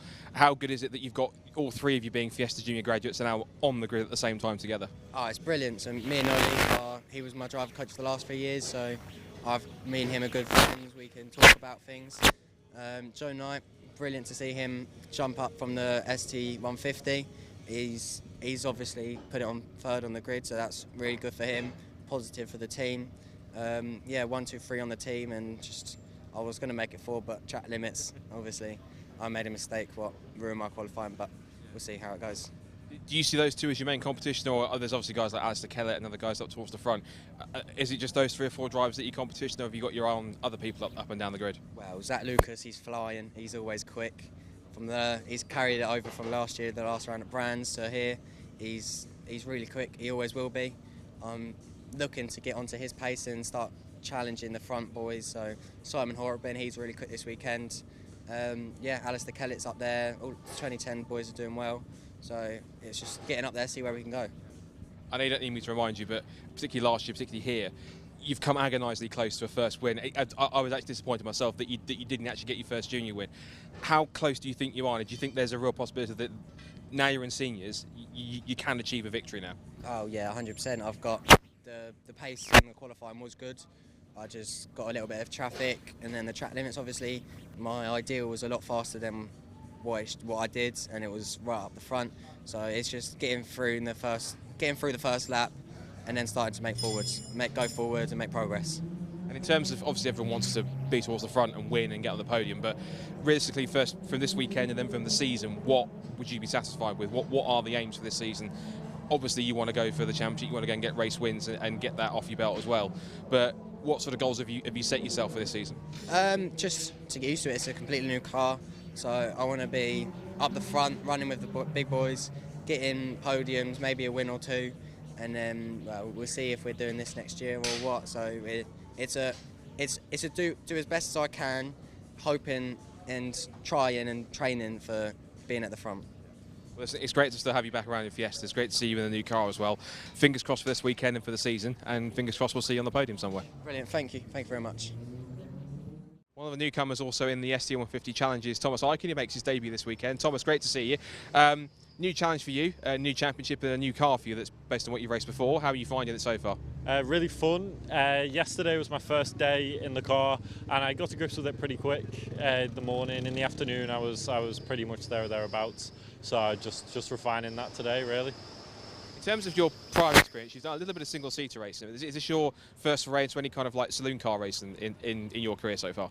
Yes, previously I've only done go-karting and then half season in British F4, and then since then, yeah, I haven't driven any sort of car with doors or anything. That must be quite a leap to go from British F4s to a car like this. How much of, obviously there's a difference between a single-seater and this, but how much of a difference do you find in between those two different disciplines? The principles of driving around this track are quite similar with finding the right throttle pickup points out of the exits, and the same principles with the corners. But yeah, it's not been too hard to change. So in terms of you said you drove the car for the first time in the last couple of days or so. How have you found adapting to it? How have you found getting it out on track and giving it a go for the first time? Really fun. It's really different with the front end engine and front wheel drive, but I've found it good fun. Really fun car to drive.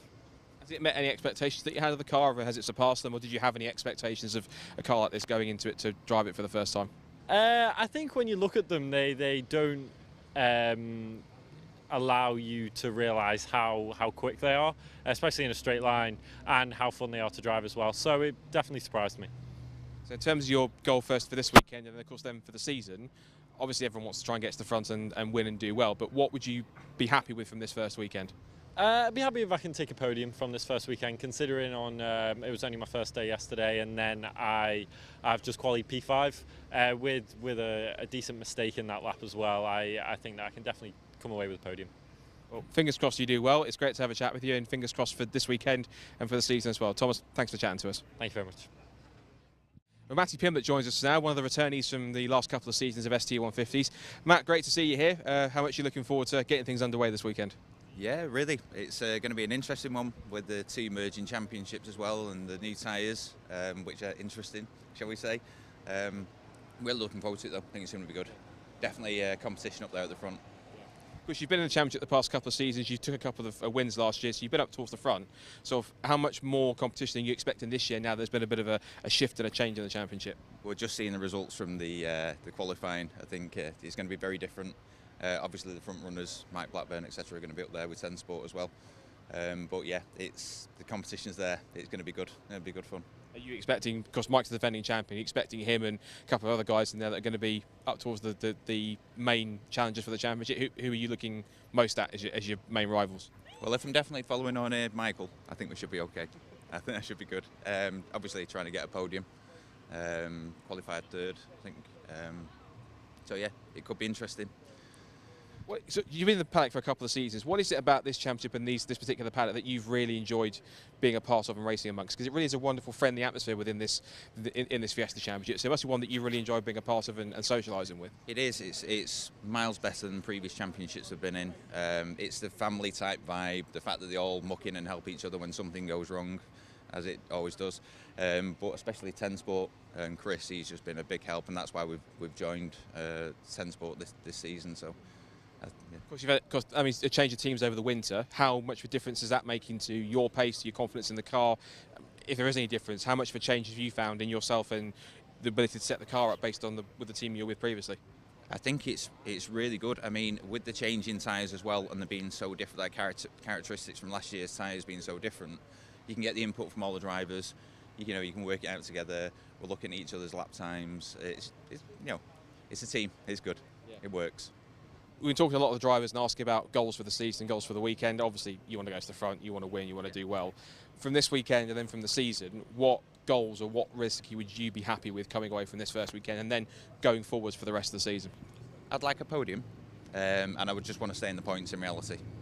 So if I'm in the points and I can get a podium, winner. There's also a couple of drivers who've come in from the other side of the Fiestas that come in to join you. Of course, drivers like Ethan Rogers and Sam Watkins have been champions in those classes before. How much does that ramp up the competition, knowing the calibre of driver they are and what they've achieved in the past as well? Massively. I also think it'd be interesting just to see the difference between the cars. There's a few differences. Whether it makes them quicker or not, I don't know. And I think it will be good after this weekend just to get some data from them, definitely. Stuff. Well, you look ready to go, so we'll let you go and continue to get prepped for the first race. But thanks for chatting to us. Best of luck for this weekend and for the season, and hopefully we'll see you on the podium at some point. Thanks for chatting. Thank you very much indeed. Cheers. We've got Julian McBride with us here. He's one of our Supersport endurance drivers for this weekend and this season. Julian, great to see you. Great to see you giving Supersport a go for the first time. First of all, how much are you looking forward to this new challenge this weekend and this new championship? Oh, massively. I mean, I've been doing club enduro with the 750 club for a few years, and when I saw this was turning into a championship, I thought I've got to go, because it looks like the field's going to be a lot more competitive, a lot more evenly spread. So for me, it's a chance to show my worth. So yeah. Tell us about the car you've got. It's a BMW M3, but I think as we can see, it's far from stock. Yeah, it's not exactly a standard M3. So it's a E46 shell with an M4 competition engine in, with a Drenth sequential gearbox, and because I've got a spinal injury, I actually can't drive manual cars.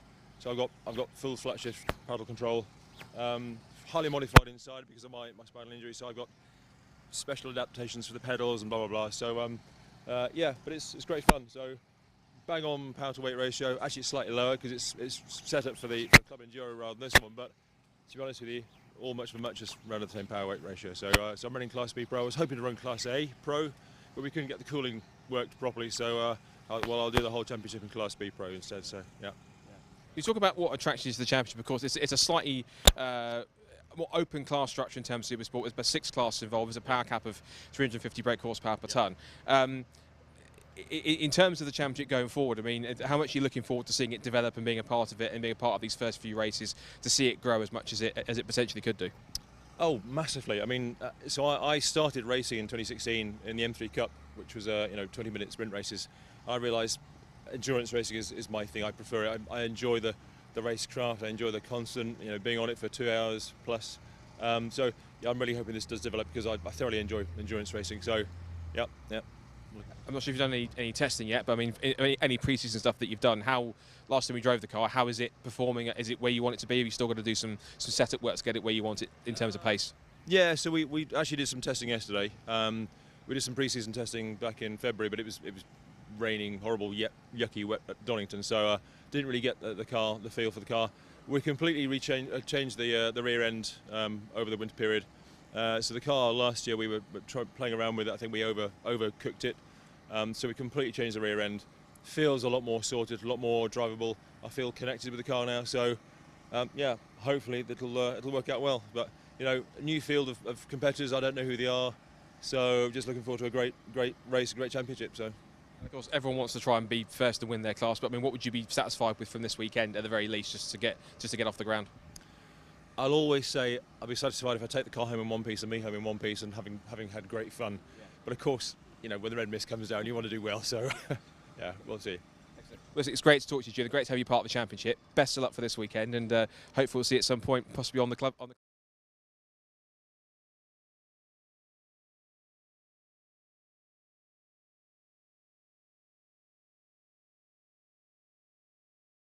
Now. Welcome back to the Brscc stream. If you've been watching the TCR UK race that's just wrapped up, we won't spoil the result if you just haven't watched it yet and stuck around during the break. Thank you for those that have done so, and for those that are coming back across in a moment, thank you for joining back with us after watching that amazing first TCR UK race. We're now getting into the next part of our afternoon's coverage. The third and final race of the weekend for the Nankang Tyre City Car Cup is about to get underway very shortly.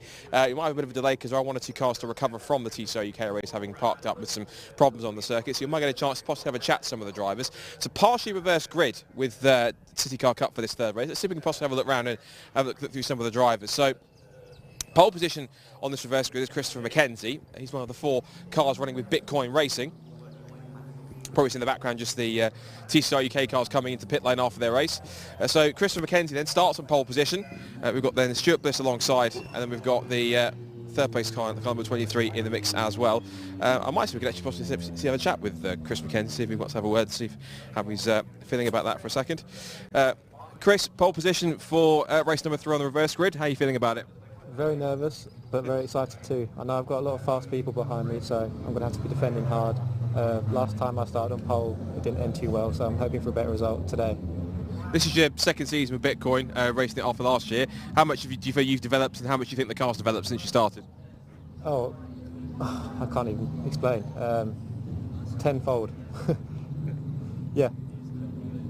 You had a great result last year. You ended up, I think, in the top 5 of the championship. Yeah. So obviously the aim is to try and go a bit higher than that if you can, but I mean, from this first weekend, how do you feel this first weekend's gone so far? Yeah, I think it's gone well. P6 and P5. Do want to get on the podium, so I'm hoping for at least P3 today. Yeah. It'll be tough for some of these fast boys behind you on pole. Yeah, it's going to be tough. Right, I'll leave you to go and get prepped, but thanks for chatting to us. Best of luck. Let's see if we can possibly try and doorstep Stuart Bliss in here for a second. Just so we can have a chat with him if we can. Stuart, quick word. So, on the podium for the first 2 races, how do you rate your chances for this one starting on the front row? I'm hoping for a clean start and then just trying to get away before they catch up. That's the plan.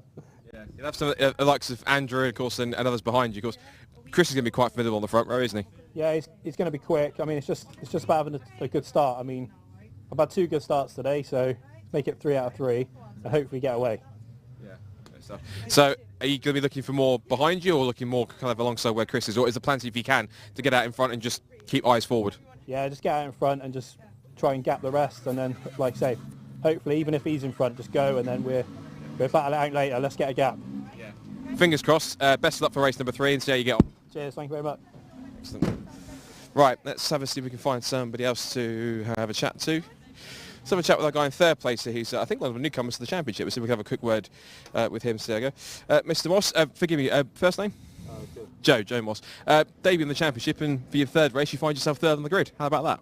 Yeah, I don't know. I finished 10th in the last one, then checked the reverse grid on the WhatsApp group and got 3rd, so hopefully sticking behind some of the quicker boys and see where we end up.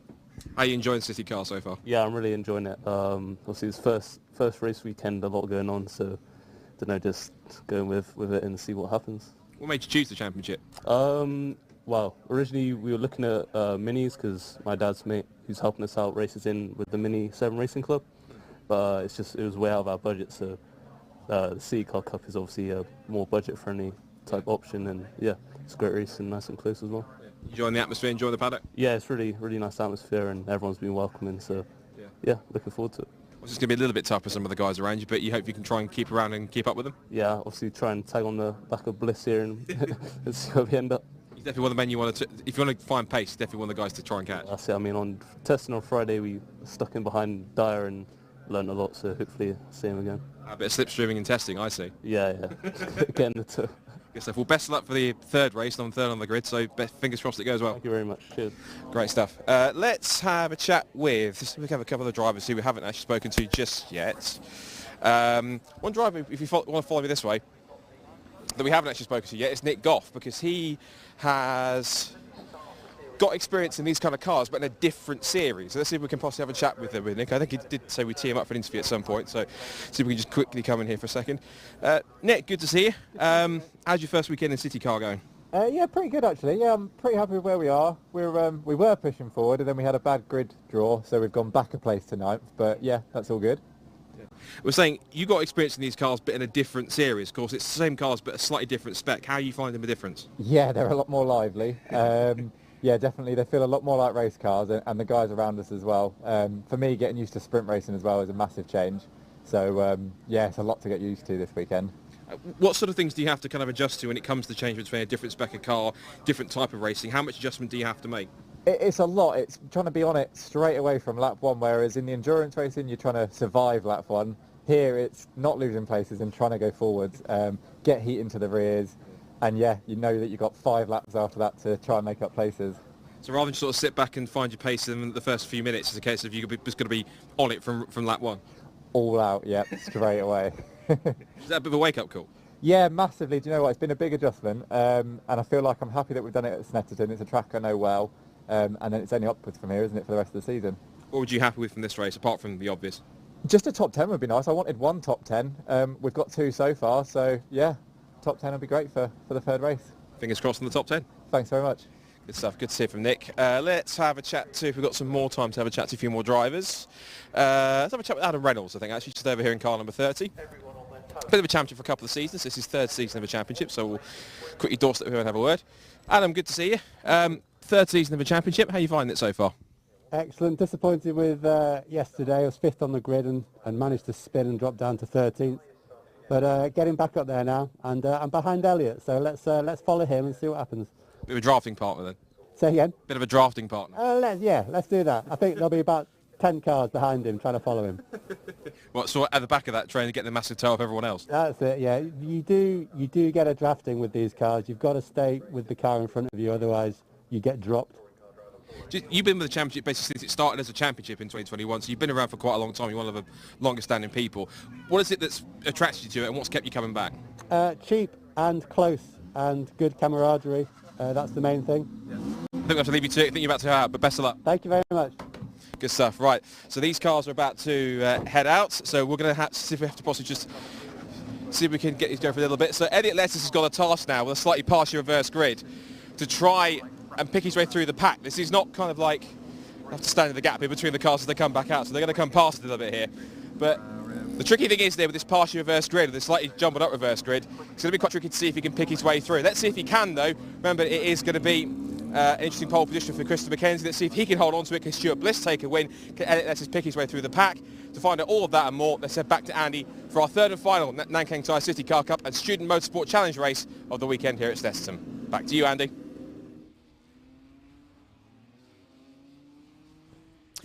So the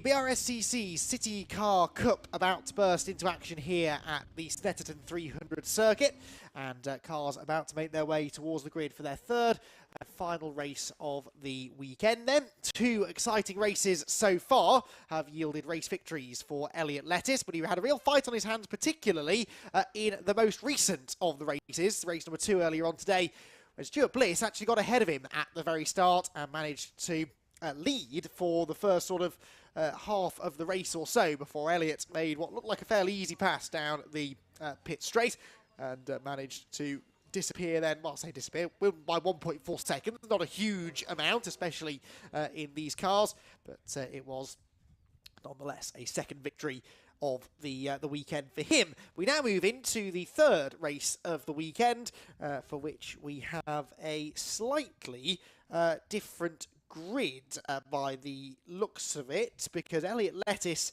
is starting at the back, or starting in 10th position. We've got Stuart Bliss starting in second position, so it's a jumbled up grid then for this one, with Andrew Dyer. Yeah, it looks like they do a sort of random grid across the top 10, so you end up with some quick cars starting at the front and some other quick cars starting towards the back end of the top 10, and it's kind of potluck within those top 10 runners as to exactly where you end up. So Christopher McKenzie and Stuart Bliss, two quick drivers on the front row of the grid, but then you also look further back to Andrew Dyer starting 8th and Elliot Lettuce starting 10th, and you realise that you're in for quite a bit of entertainment over the next 15 minutes or so in this, the third Brscc race of the weekend. We'll be with you for the next few hours, actually, on the Brscc channels, because the next 3 races are all being shown exclusively on here, and they include the 2-hour Brscc Supersport Endurance Cup race, a pit stop race that will take us through the bulk of the afternoon before we make a return to Fiesta Juniors, and then the final TCR race on the TCR UK YouTube channel at the end of the day. So cars then leaving the grid, making their way down towards Rich's Corner at pace speed for the last time this weekend. And Christopher McKenzie, it is who will lead the field, and the number 21 Citroen C1 will be a tough one to beat, I think, in this one, because he finished 6th in race 1, 5th in race 2, so he's had solid pace, actually, all weekend, and will now be benefiting, of course, from a bit of clean air, a strong grid position for the number 21 car. And so Christopher McKenzie, for sure, is going to be a potential race winner. So too Stuart Bliss, though. Stuart Bliss second in both of the races so far this weekend. And Stuart was also third in the championship last year, so we know is a quick peddler of that Toyota Aygo. So two very much potential race winners, I think, on the front row together. Then Joe Moss and Bradley Porter, who share row number 2. So Joe Moss has had an 8th place finish in race 1 and a 10th in race 2.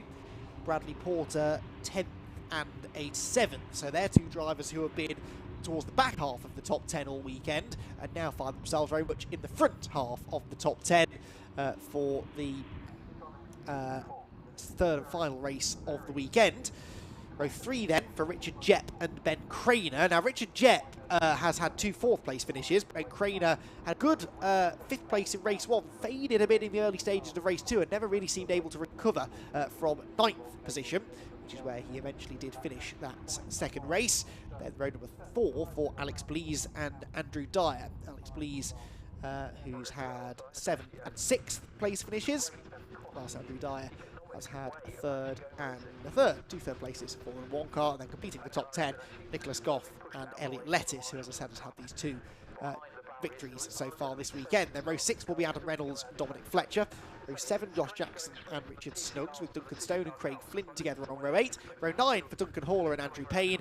Row 10, Bob Bannister and Prem Gind. And then row 11 for Richard Bastow and Luis Torres, with Jason Dean the last of the finishers in race number 2. So everyone from 11th on back will start this race where they finished race number 2, with 2 additions at the back being James Smith and Jack Wheeler, both of who, well, James Smith was a non-finisher earlier on. Jack Wheeler's car was found to be underweight after that race, and so he will be starting right at the back of the field. So, third and final Brscc City Car Cup Championship race coming up shortly here at Snetterton.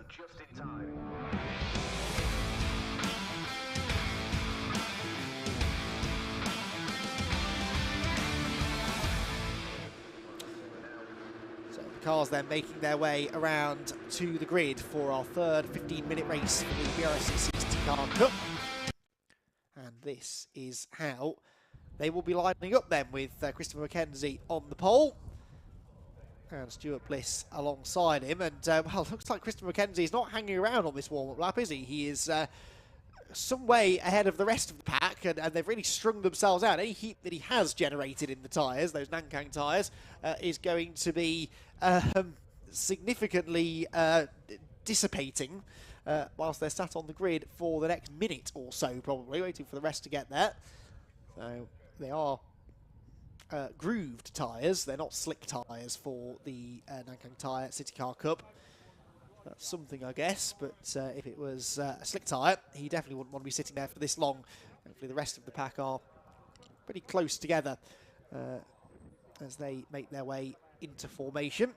So that black car with the gold stripes down the middle just pulled into the outside of row 5. That is your double winner, Elliot Lettis, who's been left with it all to do for this third race at Snetterton.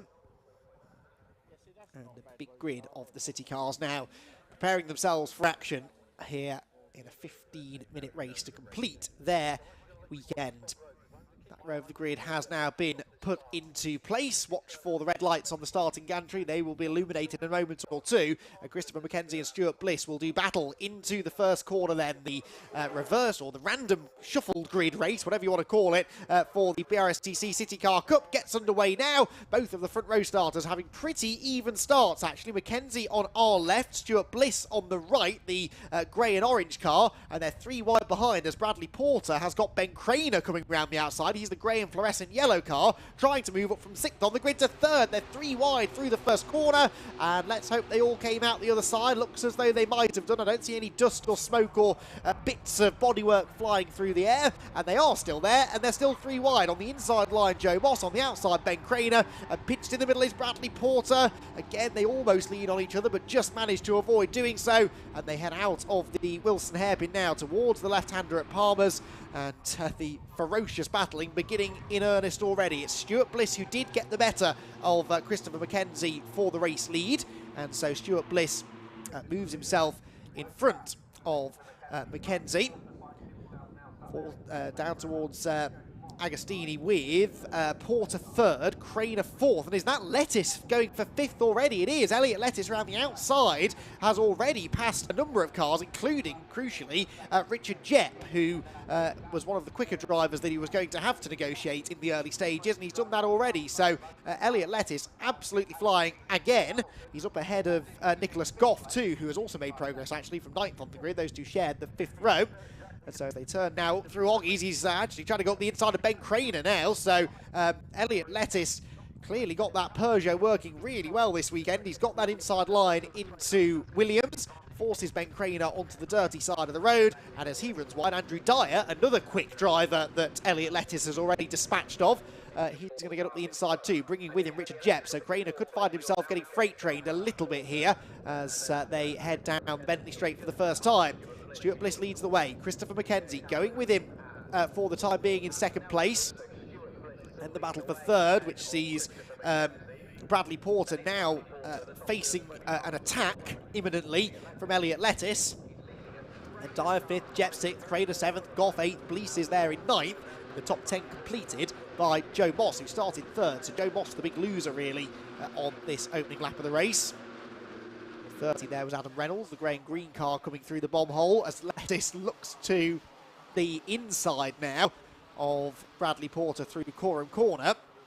Normally at this point I'd be saying he just needs to use a little bit of patience because, you know, he's clearly got the pace, long way to go, but you don't have a long way to go in City Car Cup races. They're only 15 minutes and they only get 6 racing laps in, and that's if we don't get a safety car interruption, which thankfully we haven't so far this weekend. Here comes Elliot Lettuce then to the outside line down the pit straight, and I think he's probably going to be in 3rd place by the time we next see him. He had his nose ahead actually even at the line, and he has cleared Bradley Porter by the time they get to Rich's Corner. So Elliot Lettuce then into 3rd, but look at the real estate he's got to try and bridge now to get after the top 2, because Christopher McKenzie and Stuart Bliss have sensibly been working together a little bit. There goes Andrew Dyer on the inside of Porter and slips through. Oh, just clears the 115 car on corner exit. I think he was coming across to take that line, whether he cleared him or not, quite frankly. Towards the left-hander at Palmer's they go. Settling down a little bit now after the first lap and a bit, but still some further shuffling to be done, I think, because that 3rd place car, no doubt about it, is the quickest car on the track, and so we're going to see a real charge now from Elliot Lettuce. He's already pulling away from the cars behind. He's just had a fastest first sector of anyone, only 7/10 faster than the race leader in sector 1. Pretty impressive stuff from Elliot. It's going to be on the tail of the top 2, I think, before very much longer. Through Oggies towards Williams again. Dyer, the number 1 car, has also now got past Porter, incidentally, with Richard Jepp there, number 65, in behind. And then Ben Craner, who's going to be a bit disappointed, I think, Ben, that he's a little bit further down the field than he would like. Got a win at Croft last year. Would have been hoping to be challenging for race victories right from the get-go this season, but he's now losing out to Nicholas Goff as they head into Brundle Nelson. That Dayglow yellow and grey car just, well, it doesn't, Goff doesn't get past him, but no whether Craner's going to be feeling comfortable that he can hang on to this 7th place right now. Because he and Richard Jepp are the top 2 Student Motorsport Challenge cars. The cars being run by university students. And we've got, I think, only 5 of them here this weekend. But, in fact, 2 of them didn't finish the previous race, James Smith and Jack Wheeler.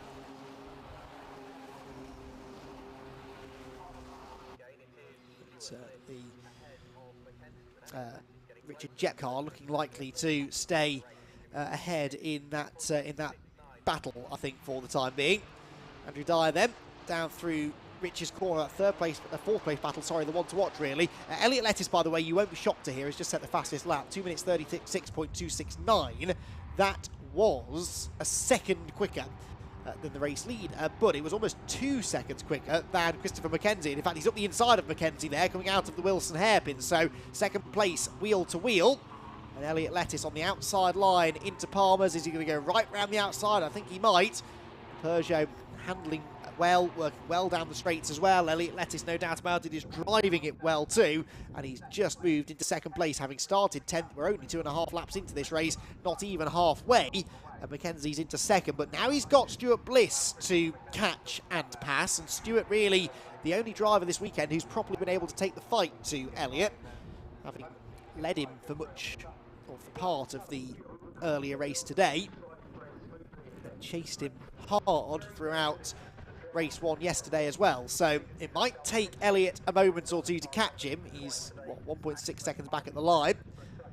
And it might take him more than a moment or two to actually find a way past him. So it's going to be a tough challenge this for Elliott. And of course, once he catches Stuart Bliss, he won't have a huge amount of time to actually pass him because we are nearly halfway through the race already. So Stuart Bliss will have his head down now, desperately trying to pump in some really, really good, really good pace now, some quick laps.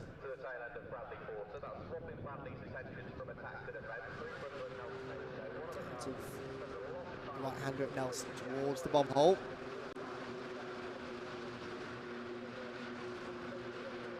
Richard Jepp, 6th position, trying to find a way past the 115 car then.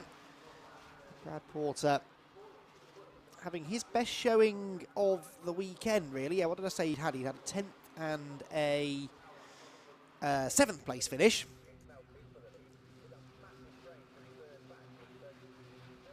And as they cross the line again towards Rich's corner, we get a proper look at what that lead gap is. 1.5 seconds between Bliss and Lettuce. And the lap time for Bliss a 37.1, 37.0 for Lettuce. So actually, only a 10th quicker for second placed man. So the gap's coming down, but not coming down maybe quite as quickly as anticipated. Richard Jepp there dives up the inside of Bradley Porter. Oh, who gives him a real helping hand through the corner. Folds the bodywork in on the right rear corner of the 65 car. But Richard Jepp, is he going to... Well, he's having to defend again into the left-hander at Palmer's. And Richard Jepp sweeping out wide on the exit. I think he's made that stick, but now Ben Craner joining in too. Ben Craner waving at Nicholas Goff. I think trying to tell him not to make it 3 wide, but Nicholas had every intention of doing that. Craner had to move over to defend. And, he's going to now... Craner's going to lean on Alex Blease coming out of the corner. And over the curb, he goes through. So that was close quarters racing. It's not done with yet either. Goff now to the outside as they turn into Oggies. And the midfield battle, well, midfield, this is second half of the top 10, is very close quarters, as we've seen all weekend, really. City Car Cup action always is very close, very frantic. Slipstream pretty powerful in these cars too, and you saw that there. It was a good exit, in fairness, for Blease. In fact, I wonder if maybe Craner missed a gear because he was very slow off Williams there. And in fact, he's having to defend again now. Meanwhile, this is Andrew Dyer against Christopher McKenzie. This for 3rd position. The leaders are getting themselves quite close together as well. So, got a lead battle developing. 3rd place battle starting now to intensify. And there are the leading 2, with Stuart Bliss and Elliott Lettuce running not quite nose to tail exactly, but Elliott Lettuce, I think, is going to be... Oh dear, applying the pressure very shortly. That's Andrew Dyer slipping past Christopher McKenzie. Meanwhile, Nicholas Goff up over the curb, almost rolls. And had it not been for the car of Bradley Porter alongside him, I think he might have gone over. You cannot be hitting those sausage curbs in these city cars. And that is exactly why. Very short wheelbase, high centre of gravity. And that was near disaster there. Ben Craner now taking advantage of that. Might pick up 2 places, actually. He's got the inside on Nicholas Goff and has managed to gain 2 places out of all of that. Andrew Dyer into 3rd place. Meanwhile, black and white warning flag going out for car 210. That is Luis Torres towards the tail end of the field for exceeding track limits. Here we see Richard Snuggs in the 88 car, with the 14 behind of Dominic Fletcher. There, you're leading 2. Elliott Lettuce now almost within striking range on Stuart Bliss. They'll have this and probably one more lap to go. And if Elliot Lettuce is going to get the win, he's going to have to get past a, I'm sure, resolute defence that will be put forward by Stuart Bliss. Stuart won't want to give away a chance at a race win here. Stuart won, actually, this equivalent race at Snetterton in the middle of last season when we last raced on the 300 circuit. One of just 2 wins that he had last season, the other one coming in the second race of the season at Alton Park.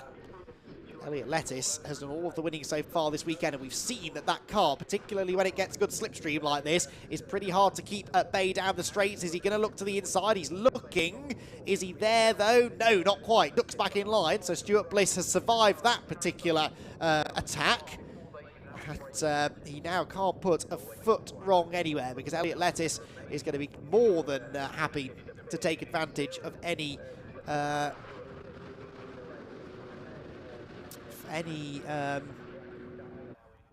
mistake that is made by Bliss. Lettuce will take full advantage of. Through Coram go the leaders, and this three-way fight for third place. Andrew Dyer, Richard Jepp and Christopher McKenzie. Richard Jepp's going to be well and truly fed up of finishing 4th place. He will want to podium. He's been 4th in both races so far, and on both occasions within a second of 3rd, so he's not going to want to settle for 4th again. But these trains of cars further back, though, it's not all about the fighting at the head of the field, although that is as close as you like now. 4/10 of a second going on to what will be the final lap of the race. Oh, and Elliot Lettuce using all of the road going into Rich's there, almost putting 2 wheels on the grass. And as Stuart Bliss moves to defend, Lettuce is now having to get a bit more adventurous with his attacking driving. Weaves from the outside to the inside, but Stuart Bliss late enough on the brakes at Wilson to keep him behind. So Bliss then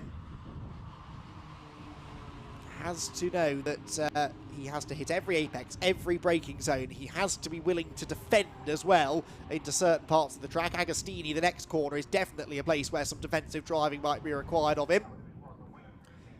He is pulling to the inside line. That is the number 11 car, Duncan Haller, off. Now remember, he was on in the grass in race number 2 earlier on today, and has been fortunately forced to the side of the road again, but this time with mechanical issues, I think, rather than a driving moment. Right, half a lap to go. Where does Elliot Lettuce make the move? Can he make the move against Stuart Bliss? Did it in a straight line in race 2 when he had to overtake the number 18 car for the victory. But for that to happen again, he really has to be a bit closer than this, I think, going out onto the Bentley straight.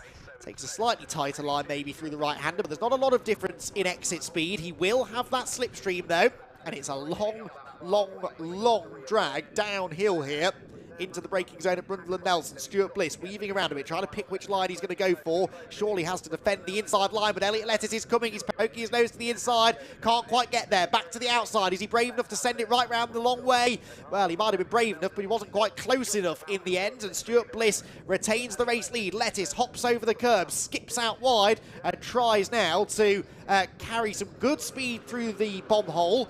Even better speed through Coram, and really his last shot at this is a dive into Murray's.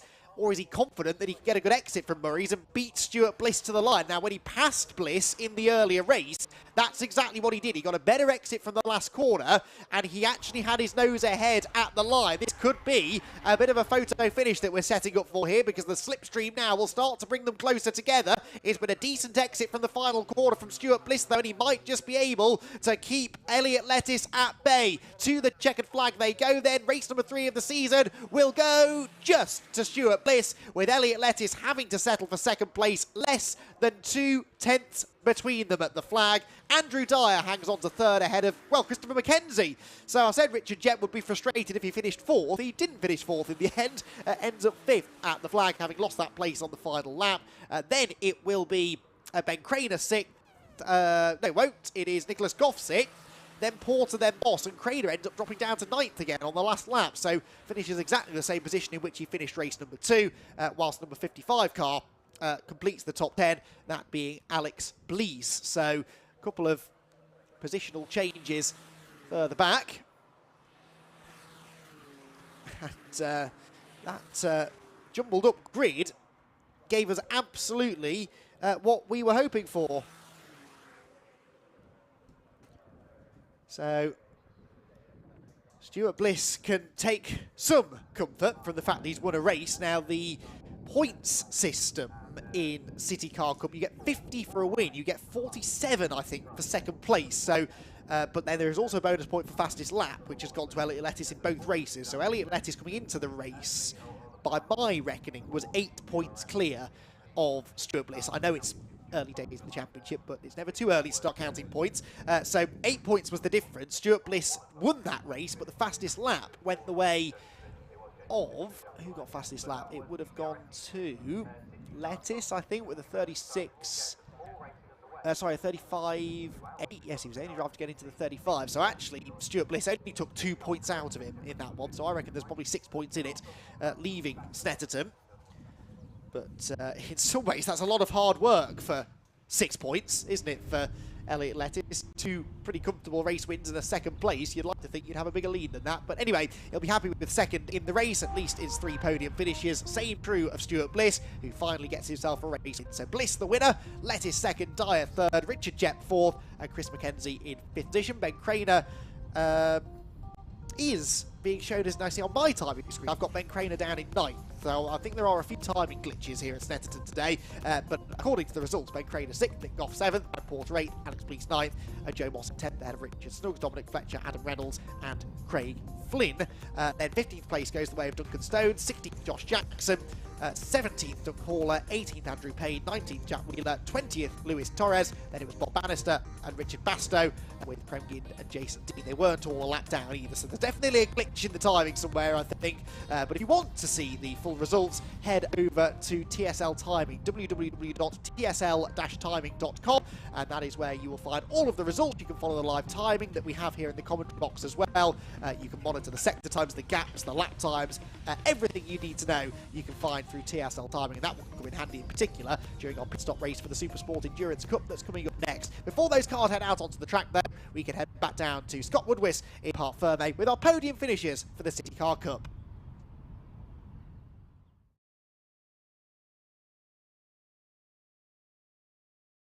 And working through the grid, great pace by Elliot Lettis, but in the end Stuart Bliss had just about enough to hold him off and take his first win. Thankfully, top 3 are just over there before they go and get weighed, so we're going to have a chat with our top 3 first of all, and let's actually bring our winner who's just chilling out over here, so we'll come and have a chat with them here. Stuart, well, if Andrew's if Andrew's goose and that makes you Maverick, I think you certainly felt the need for speed after that one. Definitely, trying to keep up. I seen Elliot in the mirrors, I was like, please just give me a break. And I got got enough gap that when he was on me, the race was nearly over, thankfully, and I just had to defend for a couple of laps really. So, but yeah, Andy's done a great weekend this weekend, and Elliot's had a brilliant weekend. So I'm gonna have to do a bit of testing this year to try and up my game. Do you think it was a case of one more lap and he might have possibly had a go at you? I knew where he was faster than me, so it was just a case of sort of defended him there, and then when I was quicker than him, knowing where I could pull away. But yeah, it's just that's a hard one. Yeah. Of course, for this season, of course, I got for you, Oscar with M-Score with the championship. You want to make it 2 Blisses in a row, don't you? yeah, that was the plan last year. It didn't really work. So yeah, no. Well, hopefully Rick comes back for a few this year, and I say Andy's here, so just got to keep the heat on Elliot. Yeah. So he's going to be the one to beat. I think whoever's in the next car, you've certainly got some good rear gunners, haven't you? Yeah, that's it. Keep him defending my rear. You've driven superbly all weekend. Well done, and we'll see you at the next one. Congratulations. Right, let us grab Elliot, who's over there in second place. Let's have a quick wander over here to go and grab Elliot for a second. Elliot, you ran in close, but it was good from where you started, but in the end just had to get P2. But I mean, what a weekend you've had. Yeah, no, it's been brilliant weekend. I couldn't ask for more, to be honest. Starting P10 and finishing P2. Yeah, brilliant. I nailed the start, and I knew with momentum I'll get around a lot of people, and that's what I did pretty much. What do you think it is with this car? Because you were lapping at one points like 5, 6, 7 tenths like quicker than anyone else. Is it yourself? Is it the car? Is it a combination? Because you were rapid at some points out there today. Yeah, it must be a combination. I don't want to toot my own horn, but yeah, it must be a combination. Yeah, no, it was good fun though. Thank you. This course, it's obviously rarely to think about the championship, but this sets you up nicely to begin a good challenge for the championship. You'll have Stuart, other guys around you, but for a weekend like this, 2 wins in the second, when you almost couldn't have started better. Yeah, exactly. No, it's a brilliant start to the season. It boosts confidence, so roll on Croft, and hopefully we perform as well. It'll be good. Do you like Croft? I do like Croft. It depends on the day, I think. No, that first corner with the bump, that's the unsettling part of the corner. But yeah, I know what you're talking about. I've watched it trackside, and it's a hidden nasty bump at Clermont. Yes, it is. Yeah, yeah. You got to breathe in before you go in there. No, it's good though. I think Josh, you haven't got to do that too much. You've driven superbly all weekend, mate. So well done. We'll see you at Croft. Well done. Excellent stuff. Let's see if we can find Andrew Dyer. Where's Andrew got to? Here's Andrew. Let's bring him in here. Well, Andrew, 3 podiums for you. I think that's not a bad way to come back to City Car, is it? Yeah, no, happy with that. I didn't think it was going to happen starting from 8th, but Elliot gave me hope when he drove past everyone, so I just followed him through for as best I could. And yeah, it was tough. It was tough getting past, especially getting past Chris McKenzie. Good old battle, but yeah, enjoyed that. It's good fun. It seems as though that, regardless of where you start on the grid, if you've got the pace in the car, you can work your way up, get a good toe, and you can pick up more positions maybe than you think. Yeah, like it's not so much that. It's because they're equally powered. It's down the straights. You can't make ground on the straights. If you're not getting a toe, then you're making ground up in the brakes. But then if you go too deep, you lose power on the straight, like the run on the straights. So you got to be really careful where you're trying to overtake. So yeah, just have to think about it a bit more then. And Maverick won, so, and Goose in third again. So yeah, it's good. I enjoyed that. Yeah, say if he's Maverick and you're Goose, what does that make Richard? Harry Hogg, I don't really know. No, he's been a mega help to me this weekend. So, and if anyone wants to buy a championship-winning car from last year, it's over there. And contact Richard Bliss, the main man. Do you secretly like running a #1 in your car? It was meant as a joke, and I think people literally took it as a serious. I couldn't be bothered to buy stickers, so I thought I'm either #1 or #7, and they give me #1. So they must know I'm the true champion, surely. Just quickly, TT Cup next weekend. Got to be looking forward to that at Brands Hatch. Yeah, hopefully I can get on the podium there as well, but unknown quantity. So looking forward to it. A lot to learn with the car, especially when I've done Silverstone Club Sport as well. So I think I got the pace in the car, just where everyone else turns up like. We'll see you get on, but you've been driven great all weekend. Well done. We'll see you for next weekend. Very quickly, I know we'll be tight on time before the Super Sport race gets underway. Let's have a chat to our, once again, Student Motorsport Challenge winner, of course, which is man himself, Richard Jepp. 3 wins out of 3 for Student Motorsport. Again, start as you mean to go on. Yeah, it's been a good weekend. It's a bit unfortunate that last race. I think we might have some engine problems on that last lap. But yeah, good result again. Great result for the team and great result for the sponsors as well. Thanks to Harwin, GF and On2.com for supporting us. We wouldn't be able to do it without them. So yes, thank you. What do you think the engine problem was? I don't know. I pulled into the sweeping right just before the back straight on the last lap into third. And it just stayed at the same revs all the way down the straight. Chris didn't realise, hit me on the back because he didn't realise I was just like a wall in front of him, and he still drove past me. So I did say yesterday the engine felt a little bit tired. So yeah, we've got a bit of work to do between now and Croft, but we'll do it. We'll do it. Did that cause any damage on the back of the car after Chris hit you, or do you think it feels okay? No, the car feels all right. I did take another little knock during that race as well, but yeah, it all feels all right other than the engine. So all good for Croft? Yeah, of course. Good stuff. Great start to Student Motorsport Challenge. Well done. We'll see you for the next one. So that's our Student Motorsport winner and our top 3 for City Car Cup. They'll be next time out at Croft. Of course, they'll be back with TCR UK, of course, for that side of things.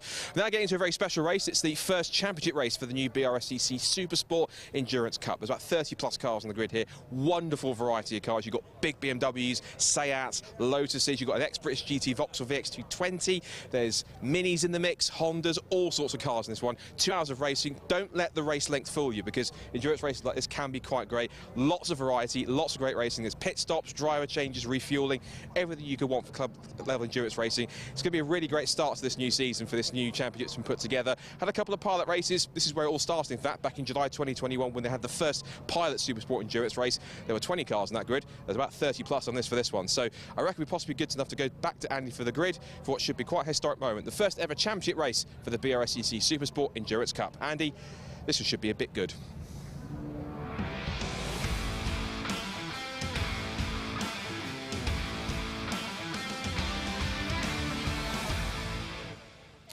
Indeed it should. Thank you very much, Scott, who we'll be hearing from, I believe, during this race. He'll be roaming up and down the pit lane, grabbing some interviews, chatting to some drivers, because we've got a lot of storylines to follow over the next couple of hours. As Scott says, though, don't let the length of the race deter you. Endurance racing it can be seen as a bit of an acquired taste, but when it comes to this kind of a race where you've got such an immense variety of cars, there's always something going on somewhere up and down the grid. We've got strategy to throw into it as well. 2 mandatory pit stops must be made by every car, regardless of whether it's a car being shared by 2 drivers or, as is the case for a few, a car that's being driven just by the one. They still have to come in. There is a minimum amount of time that has to be spent in the pit lane during those 2 hours as well. The pit window, by the way, opens 20 minutes into the race and closes 20 minutes from the checkered flag. So it's a long pit lane window, so you can be really open on your strategy. Safety cars can change things as well. So it's a race that I think will keep us guessing throughout. There are a handful of different classes as well. 2 overall classes, Pro and Club, which sort of do what they say on the tin, really. The quicker teams, quicker cars will be running in the Pro classes, and then the Club classes for the clubman racers. And there are 3 subclasses within them, classes A, B and C within both Pro and Club. So you'll hear me referring to things like Pro A, Pro B, Club C throughout the course of the race. That's what that all means. And we should have some pretty interesting battles for class honours across a couple of the classes, although it must be said that pole position went the way in the end of the number 21 car of Kian McConomy and Bart Horston by 1.3 seconds. So the BMW 1 Series, highly modified BMW 1 Series that starts on pole position, is likely to be tough to beat. Alongside them will be the E36 GTR BMW car number 44 of Chris McGinley and Ian Jones. I'm guessing that's ex-Compact Cup racer Ian Jones, who has had lots of success in BMWs with a little bit less power than this one in the last few years. And a real character of British club motorsport is Ian. And he'll be starting in, well, I don't know whether he's starting that car, but that car will be starting on the outside of row 1. We don't have start drivers, unfortunately, either, so we'll have to try and work that out as we go, who is in each of the cars for the various stints. But 33 cars assembled here at Snetterton, a great grid for the first round of the Supersport Endurance Cup. And as Scott said, they've had a couple of races last year around the country. This is the first time that a full season of competition will be held for these cars, and 2-hour races will be the norm through 2023. Scott also said, great variety out there. Lots of BMWs near the front of the field, but further back, particularly the club classes, that's where you find some of the cars that you will be familiar with seeing in other Brscc one-make series, things like Mazda MX-5s and BMW Compacts, for example, and that could be perhaps where we see some of the closer racing, I think, across the clubman classes as the race unfolds. So the cars make their way then onto their green flag lap. Pole position is the number 21 BMW 1 Series of Kian McConomy and Bart Horston. Row number 2 for McGinley and Jones. And then front row with them is McKinley and Jones in the number 44 car. Then row number 2 for car 67, that's Julian McBride, and number 18, Simon Morgan. Those two both going solo for this race with no driver change. Row 3 then was the number 14 of Jamie Hayes and Alex Reed in their Seat Leon Super Copa, and then number 22 is Paul and Luke Browse in their BMW M3 GTR.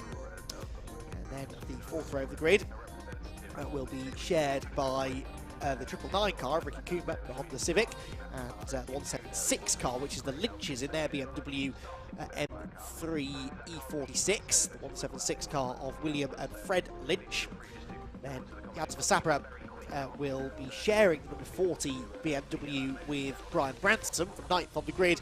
And then a car to watch for, I think I saw it pull over at the end of qualifying, but it's the number 118 car of David May and Mark Skeets, their Nissan 370Z. It's given them a few troubles over the year or so that they've been racing it, but they're 2 very quick drivers again, both coming out of BMW Compact Cup racing. Driving now something very, very different indeed. Row 6 for the number 62 car, that's Stuart Mead and Tim Hartland in a VW Scirocco. Tim Hartland used to be a front runner in the VW, the GTI Championship that Brscc used to run. And then the pair of Etheridges in their number 80 car, Andrew and Chris Etheridge in another E46 BMW M3. Then it's car number 114, that's Christopher and Luke Hayes in their Seat Leon. They start 13th alongside the number 122 of Matthias Radstock and David Carr. Then number 63 will be Michael Edwards, Lotus Elise, and the number 7 car is John Wyatt in his Mini Cooper S Turbo. Then car number 25, that's Paul Hinson, another ex-Compact Cup racer in a modified BMW Compact. He shares the 9th row of the grid with car number 82, Lee Collins, in a Caterham 310R.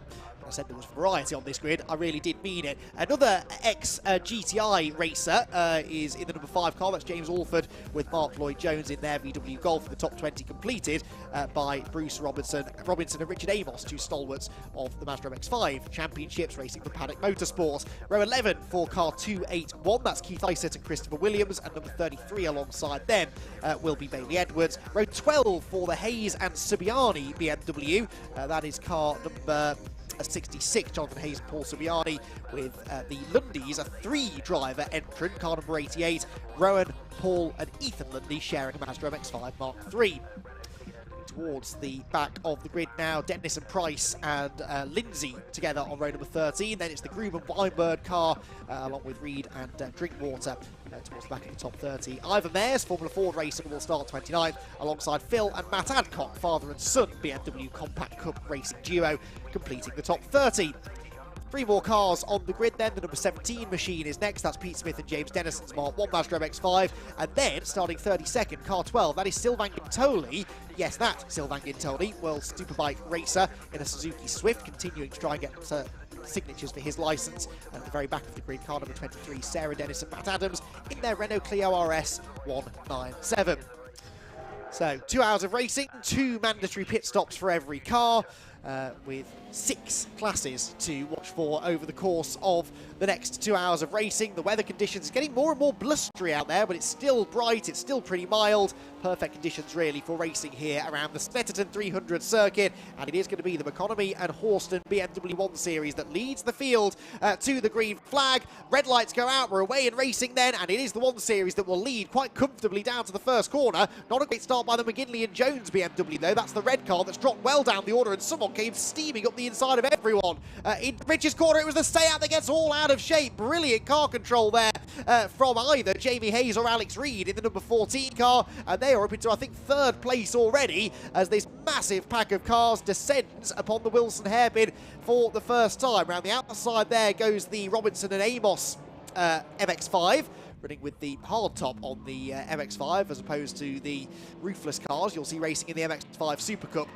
With Brscc, and there is contact and carnage up at Palmer's. The Civic is around, and that is the Vauxhall VX220 off the road as well of Simon Morga, and he's tangled with the Ricky Coomber Honda Civic that had made a few places up from the start. The Civic is still stationary in the middle of the road. The VX220 has rejoined, but some way down the order. Out of Agostini, car sliding out wide on the dirty side of the road. You wouldn't think that this was a 2-hour endurance race, would you? They are racing like it's a 20-minute sprint, and everyone jockeying for position. That is the McConomy and Horston car that led. It doesn't lead anymore. They're down to 3rd, they're down to 4th as they go out of Williams onto the back straight. Is this a problem then for the number 21 car of Keir McConomy and Bart Horston? Or have they just had a moment somewhere on the opening lap? They're off the podium places now as they head down the back straight for the first time, and the lead, therefore, is taken over by Julian McBride, who started 3rd in his M3 BMW. 2nd place now for the Hayes and Reed Seat, and that's number 40. That's the Yasva Sapra Brian Branson BMW that started 9th on the grid. And they're now up into 3rd place and challenging for 2nd round. The outside through Coram. Fantastic move that was. Real confidence on Coltard to go for the lead, but they're sideways and off onto the grass goes the number 40 BMW, sliding towards Murray's corner. Thankfully, they gather it together before they end up back in the road. But that was a scary moment, and I think they're going to have to head for the pit lane, are they? Because they've got a radiator grille full of grass. That front splitter has mowed the grass quite nicely. Jonathan Palmer will thank them for that, but it's scooped all of that grass into the radiator opening, and that could well lead to some overheating. Well, that was quite an exciting opening lap, wasn't it? Like I said, you wouldn't think this was a 2-hour endurance race. It's the 67 car that leads at the end of lap number 1. That is Julian McBride, a solo driver in his BMW. The Hayes and Reed car is 2nd, McConomy and Horston 3rd. So they're carrying on. So I don't think it was a problem. I think they must have had a moment somewhere off camera halfway around that opening lap to drop what was down to 4th. They're now 3rd. There they go in the black, blue and red BMW. Then the number 40 car, and there the Nissan 370Z. So that is the David May and Mark Skeets car. They have made some good progress as well. 5th position from 10th on the grid. Where did the VX220 end up after its issue? Morga is 10th place. Did the Civic get going again? It must have done, because I don't see any yellow flags up at Palmer. And yes, Chris Cooper 32nd place at the moment. So exciting first lap of the race. Things perhaps now starting to settle down, although not really, because this is the fight happening at the front of the field. Julian McBride is not able at the moment to get away from the Hayes and Reed Seat, which is in the slipstream, but is definitely keeping up with them down the long Bentley straight. Rear-wheel drive BMW, front-wheel drive Seat, and in the second half of the straight, the Seat really looks strong. Looks to the inside line, but not quite late enough on the brake to commit to the move. And so Julian McBride keeps the BMW M3 in the lead of the race for now. Through the bomb hole to Coram, when it all went wrong for the Sapra and Branson machine a lap ago. Thought it was an ambitious move to try and go around the outside of two cars on relatively cold tyres, but they snap of oversteer thankfully didn't send them into a complete spin. And now let's wait and see whether or not they feel the need to bail for the pit lane. The driver on board the car will be monitoring the engine temperatures with interest, and yes, they are coming in. So the number 40 car then, this is outside of the pit window as well, crucially, so this won't count as one of their two mandatory pit stops. Side by side for the race lead now, down at Rich's corner, and to the outside line, and then hooking back to the inside goes the Hayes and Reed car that was actually ahead at the line by 1/10 of a second, but Julian McBride back ahead again by the time they arrived at Rich's corner, and he defends the inside line again going into the Wilson hairpin. So as I started to say, the rear-wheel drive BMW and the front-wheel drive Seat, they will generate their lap times in different ways. The front-wheel drive car perhaps a bit more stable through the high-speed stuff, but the BMW is going to get off the tight corners really well. And it is one of the good things about the Snetterton 300 circuit. It has a little bit of both of those. It's got the high-speed corners like Rich's, like Palmer's, Williams, Bob Hole, Coram, but then lots of the tight technical stuff as well, particularly through the mid-sector where they are now. The 300 section, if you like, that was added all those years ago.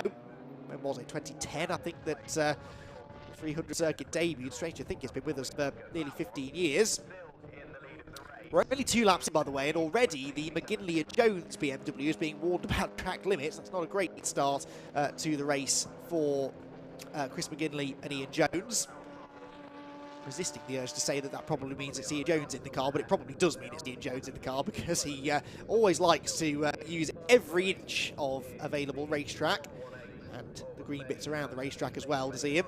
Spectacular driver over the years through his Compact Cup career, where he won multiple races, never did manage to win the Compact Cup Championship itself, but was always a contender year on year. Now trying to move on to some slightly more powerful machinery. Was considering a move into some form of touring car racing a couple of years ago. He's now settled in the BMW here in the Supersport Endurance Cup. There goes the Browse BMW, and there the Vauxhall, which has regained a few more places now. Simon Morga is, I think, 6th ahead of the McGinley and Jones Beamer. Wait for them to come across the line and for the timing screen to confirm that. Yes, Morgan moving up into 6th then. Meanwhile, the Caterham here, charging around the outside at Coram Corner. That is Lee Collins getting himself ahead of the Alford and Lloyd Jones VW Golf. That is, I think, the car that James Alford used to race regularly in a number of championships. He's done some Brit car races. I'm pretty sure he did some VW Cup in that car as well. To the outside of the Caterham, the VW had a lot more straight line speed, but of course the Caterham was significantly lighter, able to carry much more speed into Rich's corner, and the Golf drifts a little bit wide on corner exit. Number 80 coming towards us that must have been, no, it can't have been 90, it was 80. Yes, Andrew Chris Etheridge's BMW. Another one of the 46s, and there, fresh out of the pit lane, is the number 40 car. Now, did they stay on the lead lap at the very least? They did, thankfully. They set purple sectors on the way into the pit lane, and that is the 44 car. That's the McGinley and Jones car, already being warned about track limits, and they are a long way off the track. That's on the exit of Hamilton, I think. Dipped a wheel on the grass maybe coming out of the corner, and they almost made the barriers on the left-hand side. So the 44 car had already slipped down into 7th place, having started on the front row of the grid. and loses more time now with a high-speed rotation at Hamilton. It looks as though it's going to rejoin somewhere just outside of the top 10, because I think I saw the number 90, Robinson and Amos, MX-5, not that far behind them. Right, battle for the lead continues to rage on. This is really good stuff here from McBride, defending from the Hayes and Reed Seat. Across the line they will go again. Fastest lap set by the second placed car now, 2:06.9. 3/10 quicker than the leader, who also did a personal best lap time that time around. Now, it was McConomy and Horston, remember, who were on pole. I would wager it was Bart Horston who set the pole position time in the number 21 car, so it's more than likely going to be Keir McConomy who is at the wheel of the car for this opening stint. But that was a time of a 2:02.8. We are 4 seconds off that pace right now. Now, of course, the cars are laden with fuel, so they will be heavier than they were running in qualifying trim earlier on. And I suspect that some of those driver lineups who do maybe have a pro driver along with a slightly less experienced driver, as is the case in that number 21 BMW, that they perhaps have put the less experienced driver in first, A, to make sure that they get plenty of seat time, and B, so that they can leave the quick driver, Bart Horston, quicker driver, to do the second half of the race. But in fairness, Keir McConomy is no slouch, and he's hanging on pretty healthily to his third place for now. Bart Horston, though, who's raced in what is now known as the GB3 Championship. He raced over in Germany, actually, last year in a one-make BMW series, so he's not new to BMW 1 Series. You can see their car at the other end. In fact, you can't see their car anymore. Why can't we see their car? The 21 machine has disappeared, I think. That was the Paul and Luke Browse BMW in the background there, and I don't see any sign of the red, black and blue BMW 1 Series, so we've lost, have we, the car that started on pole position, just as I was bigging them up to be a challenger later on in the day. So only 11 minutes in, 10.5 minutes in, and we already have had a few people running into trouble. There is the Browse BMW. Oh no, there is the 21 car. So they've just had a really slow lap because they were 3 seconds clear of the green Beamer at the start of the lap. In fact, the last couple of laps have been quite slow. The last one was a 2 minutes 10, which was a couple of seconds off their best pace. And this one looks even slower. And in fact, they might now be about to lose a position to Simon Morga as well, because Morga is looking up the inside in the Vauxhall VX220, the ex-British GT car, and the door almost closed as they go through Riches, but they will slip through. Simon Morga then back into the top 5 now. In fact, back to the top 4, excuse me. They've got the David May and Mark Skeets Nissan catching them as well now. The Jam Sport Racing prepared Nissan, which I believe is one of the ex-GT Academy cars that raced in a number of series here in the UK, best part of 10 years ago now. Traffic ahead there, one of the Renault Clio's about to be put a lap down. But Simon Morga in the car that, as I said, has British GT pedigree. The ex-Colin Blower racing car it was. Colin Blower, who was best known for racing TVR Tuscans before moving into the British GT Championship, back when the regulations for British GT were a little more open than they are now. Exclusively GT3 and GT4 cars racing in that championship these days, whereas back in the day you would have front-wheel drive cars, rear-wheel drive cars, V8s versus 1.6 litre turbos, all of course running in different classes, but that championship's definitely developed a bit since then. Good to see that a few of these cars, some of the Moslers as well that raced in the championship 20 years ago, finding homes now as well, places that you can still race them. And that's really one of the big appeals of series like the Supersport Endurance Cup, because the regulations are so open. There is a class for pretty much anyone. It doesn't really matter what car you've got, as long as it's not a single-seater or a prototype, you can come and race it here, and you'll have a class to compete in. There goes the Sylvain Gintoli Suzuki Swift going through, about to be put a lap down by the race leader. Now, Julian McBride suddenly is starting to stretch his legs out in front, isn't he? 1.6 seconds is his lead over the Hayes and Reed Seat, who in turn is 9.7 seconds ahead of there. Paul and Luke Browse. Simon Morga up into 4th. Now, what sort of lap times is Simon running? He did a 2:08.3 last time, which is, well, every bit as quick as the leading cars, really. In fact, everyone inside the top 4 running near identical lap times, or within half a second or so of each other. There is the 999 Honda of Ricky Coomer that had its spin on the first lap, tangled with the Vauxhall of Simon Morga, it seemed. And it is coming across the line now in what position? It is outside the top 20 still, I think. Oh no, excuse me, 18th for Ricky Coomer. So the next target will be the Radstock and Car Lotus Elise S3. Fastest lap of the race, incidentally, has just been set by the Jasper Sapra and Brian Branson BMW. That's the grey number 40 car that was on the grass at the end of the opening lap. And that car has recovered now after a pit stop into 10th place. It's 39 seconds off the race lead, but it just lapped 2 seconds quicker than the race leader, Julian McBride. So don't rule out that car to be on the podium by the end of the day. 2 hours with pit stops and potentially a the chance of a safety car.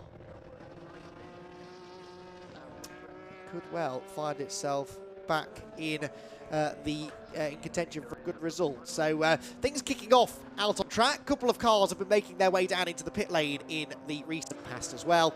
So let's check in for the first time in the pit lane with Scott Woodwis. So the first ever championship race for the Supersport Endurance Cup is underway. It's quite loud down here on the pit straight and in pit lane, as you can imagine, but as it's a new championship, we thought we'd check in for a couple of minutes with the man who gets to oversee it all for this season. That's Dan Collick. Dan, great to see you in the pit lane, of course. This has been a project that's been going on for about 2 years now, but how pleased are you to see it now come to fruition and see this magnificent grid for this first race for the championship? Yeah, absolutely. It's been a long time coming. We've spent a lot of time listening to driver feedback, development races, time, club, begging, borrowing, stealing time. So to get it out and on its first championship round is, yeah, we're absolutely chuffed. Really, really pleased. So talk to us about how it came about, because of course we have endurance stuff on the package for BRC anyway, and we have things like Club Sport, and this is almost like a bigger brother sort of sister series to Club Sport. It was kind of born out of the success of Club Sport really in many ways, wasn't it? Yeah, I mean Club Sport and everything else that is sort of that semi-endurance format. Really this was about an appetite to have an endurance race with a championship element, where anybody can win from any class. You know, yeah, okay, there's Pro A, but we go all the way back to Clubman C, and there's no reason someone in Clubman C can't win the championship. So, yeah, it's kind of born out of that desire to mix things up and have that endurance element, but still go forward and championship and everything else that everybody looks for at the end of the season. So in terms of the format, 2 hour races, pit stops, refueling, just give us a rundown of how this championship works. Yeah, so we've got a 2 hour format, like you say, 2 hour races. There's qualifying in the morning. All drivers have to qualify. Then we come out to the race, 2 hour race, 2 pit stops at 3 minutes each. Sorry, slip of the tongue. Yeah, two stops, 3 minutes each. There's no stopping in the first 20 minutes, no stopping in the last 15. It's a rolling start. It's a proper race. What sort of feedback did you get? Because we ran 3 pilot races. The first one was here back in July 2021. We had 2 last year at Brands Hatch. What sort of feedback were you getting from drivers and teams about what they liked about it, what they wanted to see changed? What was it that you took on board to then develop it into what we've got now? Mainly it was around class structure from the drivers. The endurance format's pretty well trodden. That's the way it goes. It's about how you manage the classes, how we manage the stops. 3 minute stops was actually really attractive to everybody. It's all well and good if you've got, a proper dry bake system and you can drain a jug in 20 seconds. But if you're like everyone else with a tough jug, it takes a bit longer. So mandating the stop length as much as anything else is proven really popular. Nobody has to rush. It's the same for everybody. It doesn't matter if you're in Pro A or Club C. And the variety of cars we've got, I mean, there's some magnificent cars in my lineup. We've got some great BMWs, Seats, there's an ex-British GT Vauxhall VX220 in there. I mean, the variety means that if you've got something that's properly raced, but even if you've turned a regular road car into a proper thoroughbred racer, within reason, it's just about anything's welcome here. Yeah, just about everything is eligible. I mean, it's a racing car grid. That's what I keep going around telling everybody. And when they went off the line earlier, well, on the rolling start off the line, it sounded like a racing car grid. I know we've had TCR and everything else here this weekend, but yeah, when these guys went, it really did raise the roof. So yeah. What are you expecting for the next few rounds? Are you expecting just more of the same for these kind of cars, or are you expecting some other different cars that we haven't seen yet that will start to pop up in the next few rounds? Yeah, there are a few we haven't seen yet that will start to pop up, and a couple that, you know, it crosses over. So hopefully more of the same for the rest of the year. We've had 35 entrants for this one. We've already got 31 confirmed for Silverstone and more coming. So yeah, it's definitely going to build through the year. That should be a big one, of course, Silverstone GP circuit. Plenty of space. We've seen the kind of grids Club Sport can achieve. Are you confident we can get some pretty decent grids for its second race? Yeah, absolutely. Like I say, we've already got 31 confirmed, and I think the few that were teetering, having done this weekend, they'll be back. I think, yeah, genuinely. And the Pro A cars, they're going to love it there. They get to really stretch their legs and show what that extra power gives them, and the Club C guys and you know, everything in between. It's a GP circuit. I was talking to a driver earlier who said the GP layout's on his bucket list, which is just brilliant for us. And of course, being on the same weekend as C1 24 Hours, it's quite a prestigious weekend as well. Yeah, it's a very prestigious weekend. It's going to be a busy one for me, running Super Sports for that weekend, and then I'm team managing a car in the C1 24 Hours. So ask me that on Sunday evening. People say people running in motorsport's an easy job. Yeah, I'll let you know when I find the easy job. Yeah, no, I don't think anyone who's worked in it will tell you it's easy, but it all looks easy from the outside, but it's like that, I don't know what the analogy is with the legs kicking under the water anyway. Sounds like the iceberg, mate. Yeah, something like that. Yeah.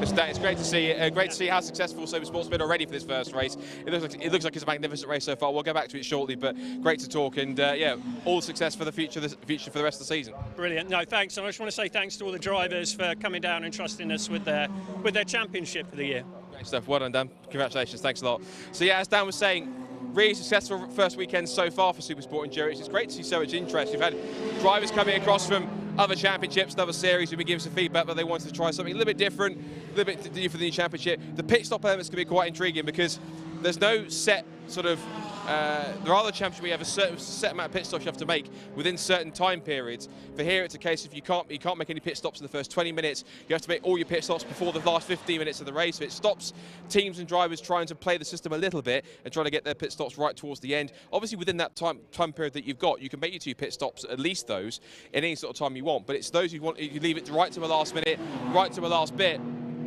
They want to try and get that amount of time through. In terms of a lineup that we've got, of course, there's lots of fantastic cars. Julian McGrath, I think, is still currently leading the race in the BMW. I spoke to him yesterday, and some of the effort that goes into some of these cars is pretty magnificent on that side. It's quite intriguing. So I think it'll be interesting to see how this race plays out, see how that goes on.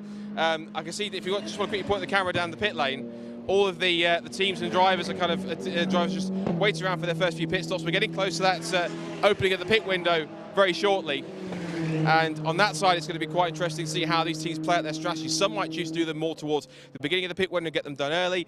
You also think about driver time as well, and also the drivers that are going to go out into these cars, because you've got some drivers that will have potentially one fast guy, one maybe a rookie driver, or one that driver is the perceptive of the slower of the two, or decidedly the slower of the two. And so they might want to get their fast driver out for longer periods in the car, for longer periods out on track, in order to get the best possible advantage, the best possible amount of pace. So we'll see how that one works as the session goes on. Long season for Supersport as well. Of course, the next round, as we said, is on the Silverstone GP circuit. There's a real good opportunity there for a really big grid of cars involved, 2 hours worth of racing, and that's the endurance race before an endurance race. So that's going to be quite interesting too to see how that's going to work out. But I'll be intrigued to see how some of these cars, if they do turn up for Silverstone, which I hope they do, how they treat the long straights of Silverstone. The cars that have the more power, the more powerful Pro A, Pro B, Pro C cars are probably going to have that amount of effort in terms of working that one well. So this should be quite intriguing to see how that plays out. Of course, you can't forget the clubman class as well. As a real, how the class structure is done is it's quite intriguing in terms of how the smaller cars that can work in it. So you've got like the Mazda MX-5s, the BMWs, a couple of the Renault Clios, a couple of the Minis in there as well. There really is a huge variety of cars that you can run in there. We're about to see more of them back out on track. So that was a bit more of information about the Supersport Endurance Cup. Let's head back over to Andy to see what's going out on track.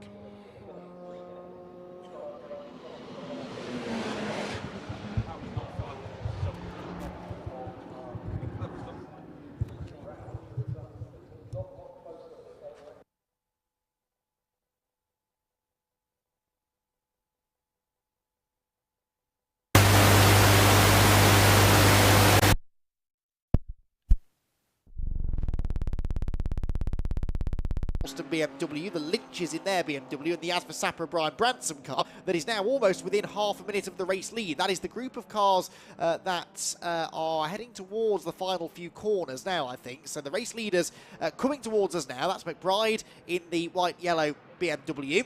The Seat behind him is the Hayes and Reed car that is in second place. The lead gap really coming down, actually, in traffic that time. Then there, the fight for third. The green BMW, the red Vauxhall VX220. That's the Browse BMW ahead of the Morga Vauxhall. And this is the battle that I was just watching out of the window last time through that is going on between the Economy Horston Beamer, the Lynch's, the Sapra and Branson car as well. And starting to escape from them slightly now is the Nissan of David Maymark Skeets. That's the Browse car off at the Wilson Hairpin. So Paul and Luke Browse, or Paul or Luke Browse, whoever was in the car at the time, running out wide. Here comes either the Phil Adcock or Matt Adcock in the BMW, get my teeth back in, the 129 car, which is battling away there with the 316, that's Ivor Mayers. Now this is a fight for position within Club C, and I should probably mention at this point the class leaders. So at the very head of the field, the top 4 cars all running in Pro B. So first, second, third and fourth all fighting for class positions. 5th position, the May and Skeet Nissan, that leads in Pro A, and that's in the same class as the McConomy and Horston BMW that is in 7th position. Pro C is being led by the Hayes Seat, that's the 114 Seat, it's not the one that's on your screen right now. As we go safety car, so we've got a safety car coming out. This is with an hour and 36 minutes to go, let's say. So let's call that 25 minutes into the race, and the runyourfleet.com safety car is at the end of the pit lane. Now this is going to turn the race on its head because we are just about into the pit stop window. So you can pit now, and you can pit as many times as you want behind the safety car. Remember, everybody has to do 2 pit stops at some point between 20 minutes and an hour and 40 minutes into the race. So they've got an hour and 20 basically in which they have to make 2 pit stops. And look at that, the race leaders are staying out, but in the background I think is coming the Vauxhall. Yes, Simon Morga is bringing the VX220 into the pit lane. So this is, I think, a really good call. You could, in theory, if you've got the fuel to make it, you could pit twice now during the pit window, during the safety car period, excuse me, and then that's it. You're done for pit stops. If you don't mind leaving one driver in for the remaining 90 minutes, then you've done your pit stops, and you've done them essentially for free, because I wouldn't imagine you'll risk losing a lap by pitting behind safety car. So this could be a really, really smart call by those who are coming into the pit lane. Morga is in, so too is the Luke and Paul Browse BMW, and the David Maymark Skeets Nissan. So these cars immediately are going to gain an advantage, but then we'll have to wait and see whether or not they choose to come in a second time, because of course not all of the cars will have the same sort of fuel capacity. Some will be able to go further than others between pit stops. The 176 is in, that's the Lynch's, who were running in Pro B as well. So 50-50 split at the moment. Cars such as the Sapra and Branson car have stayed out, so have Economy and Horston. So have the Hayeses in their Seat. Chris Coomber, interestingly, stays out as well in the Honda Civic. So I'm guessing some of them are staying out because they don't have a choice. They don't have the fuel mileage to get to the end from here. So they're going to have to wait, and this really does not benefit them. You can see on the timing tower, those who are pitting. So we've had 7 of them go through so far of those at the top half of the order. What I don't know is the reason for the safety car. That's a bit of a mystery. Who have we lost trackside? There is one car. Oh, it's the Alford and Lloyd Jones car, so the Golf. There's a white and turquoise VW Golf somewhere where it shouldn't be, because that's what's bringing out the safety car. Oh, there it is.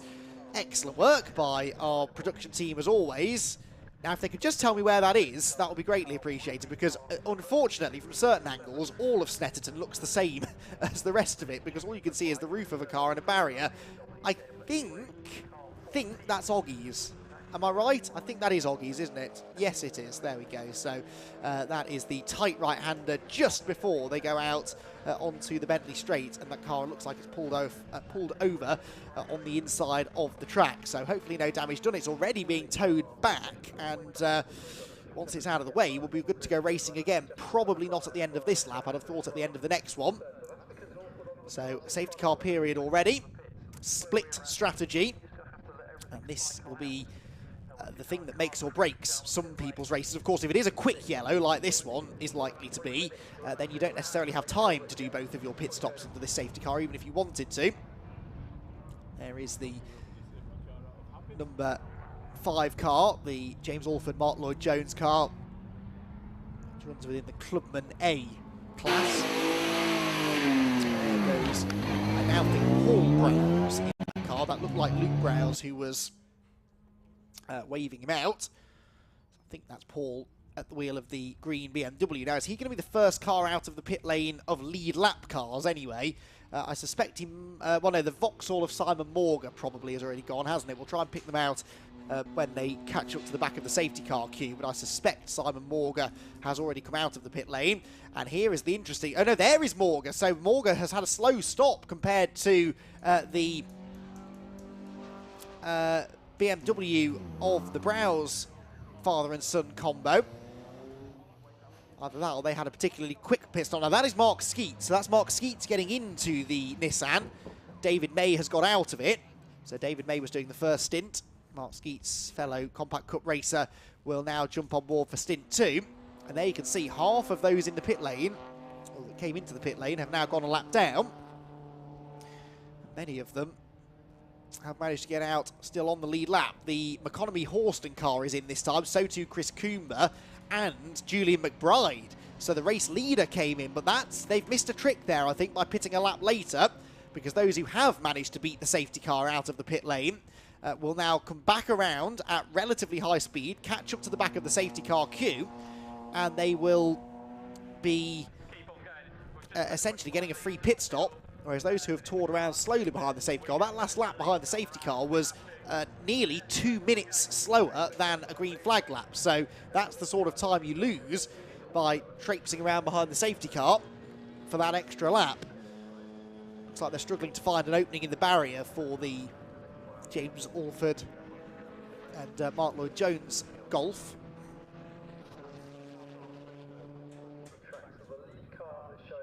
And that's possibly going to have to be dragged all the way down the length of the Bentley Straight. So that green BMW, I think, is in a good position. I'm pretty sure that's Paul Browse now driving the 22.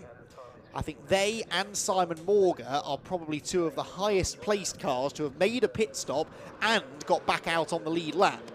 So we'll await confirmation of all of this once the safety car comes in again. But I do think that they have timed that absolutely to perfection. It leaves us with 7 cars that have not stopped. Well, a couple of others further back, but 7 lead lap cars that have not stopped. So the number 14, the Hayes and Reed Super Copa Seat Cupra, that's easy for me to say, is in the lead. Then the Yasva Sapra Brian Branson car that's made a pit stop, but it was out of the pit stop window.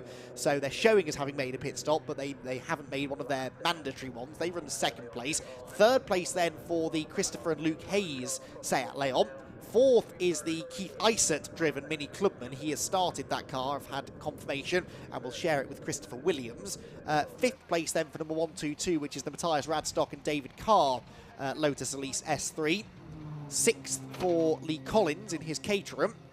And 7th place, number 7, is John Wyatt in his Mini Cooper S Turbo. Those 7 have not yet made a mandatory pit stop. That is Chris Coomber in, having refueling done to the 999 Honda. And the car will be pushed back into the pit lane, into the slow lane. Will accelerate away. But that's actually played quite nicely for them, hasn't it? Because they're going to stay on the lead lap as well. So the people who really lost out here were those who were among the last to pit on the lap that the safety car actually came out, because the safety car by that point was already halfway round a lap and did then put them a lap down, whereas the ones who were at the front of the field managed to get in and out without losing a lap, and those who waited an extra lap look as though they're going to be able to as well, because the safety car's going even slower now, I think, on this lap. Lights very much still on the runyourfleet.com Jaguar as well, so we're going to get at least one more lap behind the safety car. So they are, well, there is your race leader. The MX-5 directly behind them is not on the lead lap. That's the Lundy MX-5. So the Seat leads the way. The grey BMW is second, and then the next of the Seats, the Hayes Seat, is in third position. We have the lights off now, so it's quite a late call, but we are going to go racing again this time with a very jumbled up order. 2/3 of the grid having made their opening mandatory pit stop of the race, and the others hoping, I guess, that we get another safety car a bit later on, which is possible, I suppose. But you don't really want to be banking on that, I would have thought. So across the line they will go then. No overtaking before you cross the line. And of course, that's significant because you're not allowed to overtake even if it's a back marker. That was well timed there for Hayes in the Seat Leon, because he had a big overlap on the Jasper Sapra Brian Branson car, goes around the outside of it for second place at Rich's corner, but the BMW will hang on. The number 40 car was stuck behind the number 88 Mercedes Master, and couldn't overtake it before the line. Oh, contact further back, big contact, and that is the 44 car into the back of Mark Skeets' Nissan, I think. And the 44 car of Chris McGinley and Ian Jones was in the air, I thought there. There's a bit of dust coming out of the back. Is that smoke and fluid as well? Something dragging maybe on the ground. Yeah, there's definitely something dragging at the back of the car, isn't there? Look, is it dragging or is it fluid leaking? Not so sure, but that no doubt is as a result of that airborne moment coming out of turn 1. And if that's Ian Jones in that car, then that is almost fitting, because he's tangled there with Mark Skeets, with whom he shared many a compact cup grid over the years.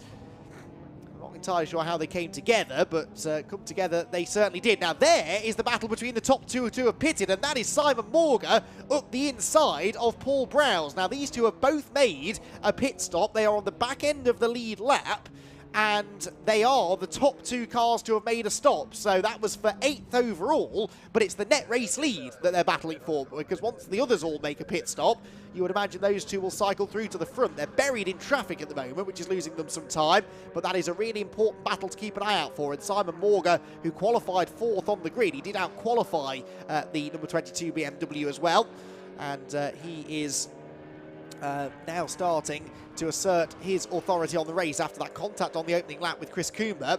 Things now starting to fall back into place. That's Paul Hinton, I think, going up the inside into the bomb hole, as there, the Caterham around the outside, number 82, that's Collins, claiming 5th place away from the Radstock and Car Lotus Elise S3. They've got the Mini of Keith Isett not that far ahead as well. This is all for position between those three. But the BMW number 25 is not on the lead lap. Paul Hinson running 15th at the moment, one lap down. So he was one of those who got caught out by pitting at not exactly the right time. The Lundy Mazda, by the way, has not yet made a pit stop, but he's already a lap down, as in, interestingly, has come the number 14 cars, having just been involved in that entertaining battle for second place. It's in the pit lane, and hang on now, where's the Sapra and Branson car? The number 40 car has not come through, has it? Oh no, it has. It's got a dodgy transponder. It does confuse us poor commentators when a transponder doesn't work. That car, I thought, was doing well. It is now leading the race, according to the timing screen, which yes, will be right, because that was the 14 Seat in, not the 114. It's another thing that confuses commentators, cars that look basically the same and have a very similar number. There is the Alford and Lloyd Jones car in the pit lane, the VW Golf, which they're going to try and diagnose the problem on. There goes Paul Browse, running now in 8th position. Simon Morga already 2.5 seconds clear of him at the start of this lap. So Simon Morga, one of the quickest cars on the track right now, but Jasper Sapra, Brian Branson's BMW just did a 2 minutes 4.9, which was a new fastest lap of the race, and was about 8 seconds quicker than anybody else on the previous lap. So they built up a 7.5 second lead already. And the gap back to this car, well, to this car actually, the red Vauxhall VX220 coming towards us, the gap between them and the race leader sits at 29.5 seconds. That's the gap we need to watch for, because if that keeps going up, then maybe there's a chance that those yet to pit could still be a factor at the front of the field by the end of the race, which is still an hour and 20 minutes away. Track limits warnings being handed out to cars 118 and 88. Well, 118 is the David Maymark Skeets Nissan, which, did it pit again after that little collision that it had a lap ago? No, it stayed out there, so clearly not any damage done to that car. What about the 44? That did pit, so the McGinley and Jones car is back in the pit lane after a little bit of contact. Might be handy, I don't know whether Scott Woodwis is still down in the pit lane, but it might be handy to send him down to the number 44 car, see what sort of damage was done, and try and find out exactly how that fairly spectacular collision actually occurred. And more now, so 118 and 88, which is the Lundy MX-5 being warned about track limits. So too is number 316 Ivor Mares and 129, which is the Adcocks. Now, Phil and Matt are always happy for me to poke a little bit of fun at them. They're very, very good drivers, and they're really enthusiastic drivers, but they know I can't resist mentioning the fact that they've just exceeded track limits and that they've still got to go another hour and 20 minutes without doing it again, otherwise they'll get a penalty, and then they really won't hear the last of it. So Phil and Matthew Adcock need to mind their P's and Q's out there, but they're not the only ones, in fairness, who are running the risk of incurring the wrath of the clerk of the course. But the Adcocks, one of many racing families for whom a series like this is a great opportunity to race with each other. Of course, sprint racing is great, and lots of Brscc championships will cater to those who want to do a bit of sprint racing, but if you really want to keep it in the family, there's nothing quite like racing together in an endurance, a multi-driver endurance race like this. And we see on the entry list lots of family ties across drivers sharing a car, which is really, really nice to see. So there goes the VX220 of Simon Morga. We'll get a read at the end of this lap of what sort of lap times he's running. I was going to say clean air. He's not at all in clean air, of course, because he's slicing and dicing his way past cars on lower laps than him. The 62 car there, for example. Oh, that's a little bit of contact, actually, with the 62 car. And Stuart Mead and Tim Hartland's VW Scirocco was not exactly leaping out of the way of Simon Morgan there, was it? Although Simon did get cleanly up the inside before banging doors with it. No major harm done, though, and Morgan will come through to register a 2 minutes 10.8 lap time, 5 seconds slower than the race leader. So this is what I mean, you see. If Jasper Sapra and Brian Branson can keep on pumping in lap times that are 5 or 6 seconds a lap quicker than the likes of Simon Morgan, then that gap will creep up over a minute very quickly. And once it starts doing that, that is getting into the realms of where you can have a pit stop without losing the position. Hayes Cupra is in now. So that's both of the Seats from the front of the field that have made pit stops. The Lundys are executing a pit stop too. And driver change and refueling. To do that, they have to open the boot, pop the fuel filler cap open from the inside, and then set about inserting the fuel churn in. Team member ready with the fire extinguisher just in case. And this is not exactly, oh dear, not exactly F1 speed pit stops, of course, but there is a minimum pit stop time to be adhered to. Now that is a car that we last saw with its bonnet up in the pit lane. It's now still got its bonnet up, but it's out on track. Is it me, or does that windscreen look like it's been smashed? I'm not convinced that's pulled over with an issue. I don't think they've closed the bonnet properly as it's left the pit lane. That bottom little bit of the windscreen that you can see looks, it might be an illusion, it might be a trick of the light, but it looks a little bit like it has been cracked. And that would suggest that the bonnet's flown open, but it's the James Orphan and Mark Lloyd-Jones car that brought about the previous safety car, and it's now sat off the track, but not far off the track, at the end of the main straight. So that could require another safety car, potentially. Let's hope not. There is the race-leading car number 40. As for Sapra and Brian Branson. They need to keep on pumping in the sort of lap times that they're doing now, because remember, they have not made a pit stop yet. There's the number 114 car. Driver change completed. Back out into the fray they go.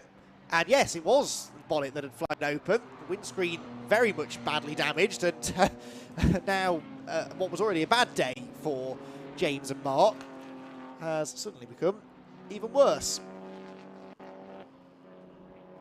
So visibility will still be limited as he brings it back to the pit lane, which surely he will have to do. The Lundies continuing their pit stop work.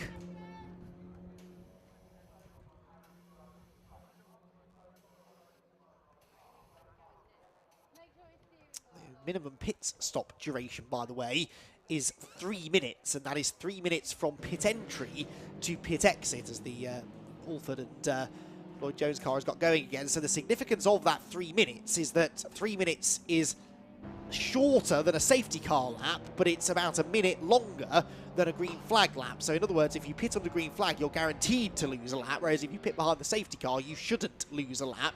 That's why there's such a big advantage to pitting when the safety car is out on track. That's time from the pit entry line to the pit exit line as well, which is something else that teams have to try and calculate.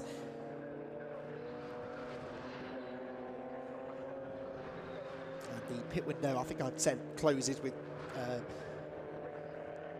20 minutes to go. It's actually with 15 minutes to go, so it opens 20 minutes in and closes 15 minutes from the end.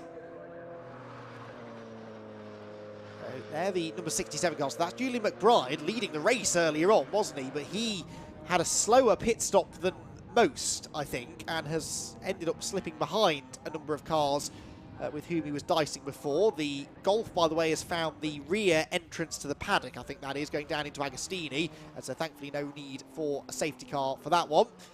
And a change for 4th place now as well, as Simon Morga has got himself ahead of Keith Isett's Mini. Keith Isett yet to stop. Morga still the lead car, which has been down pit lane at least once.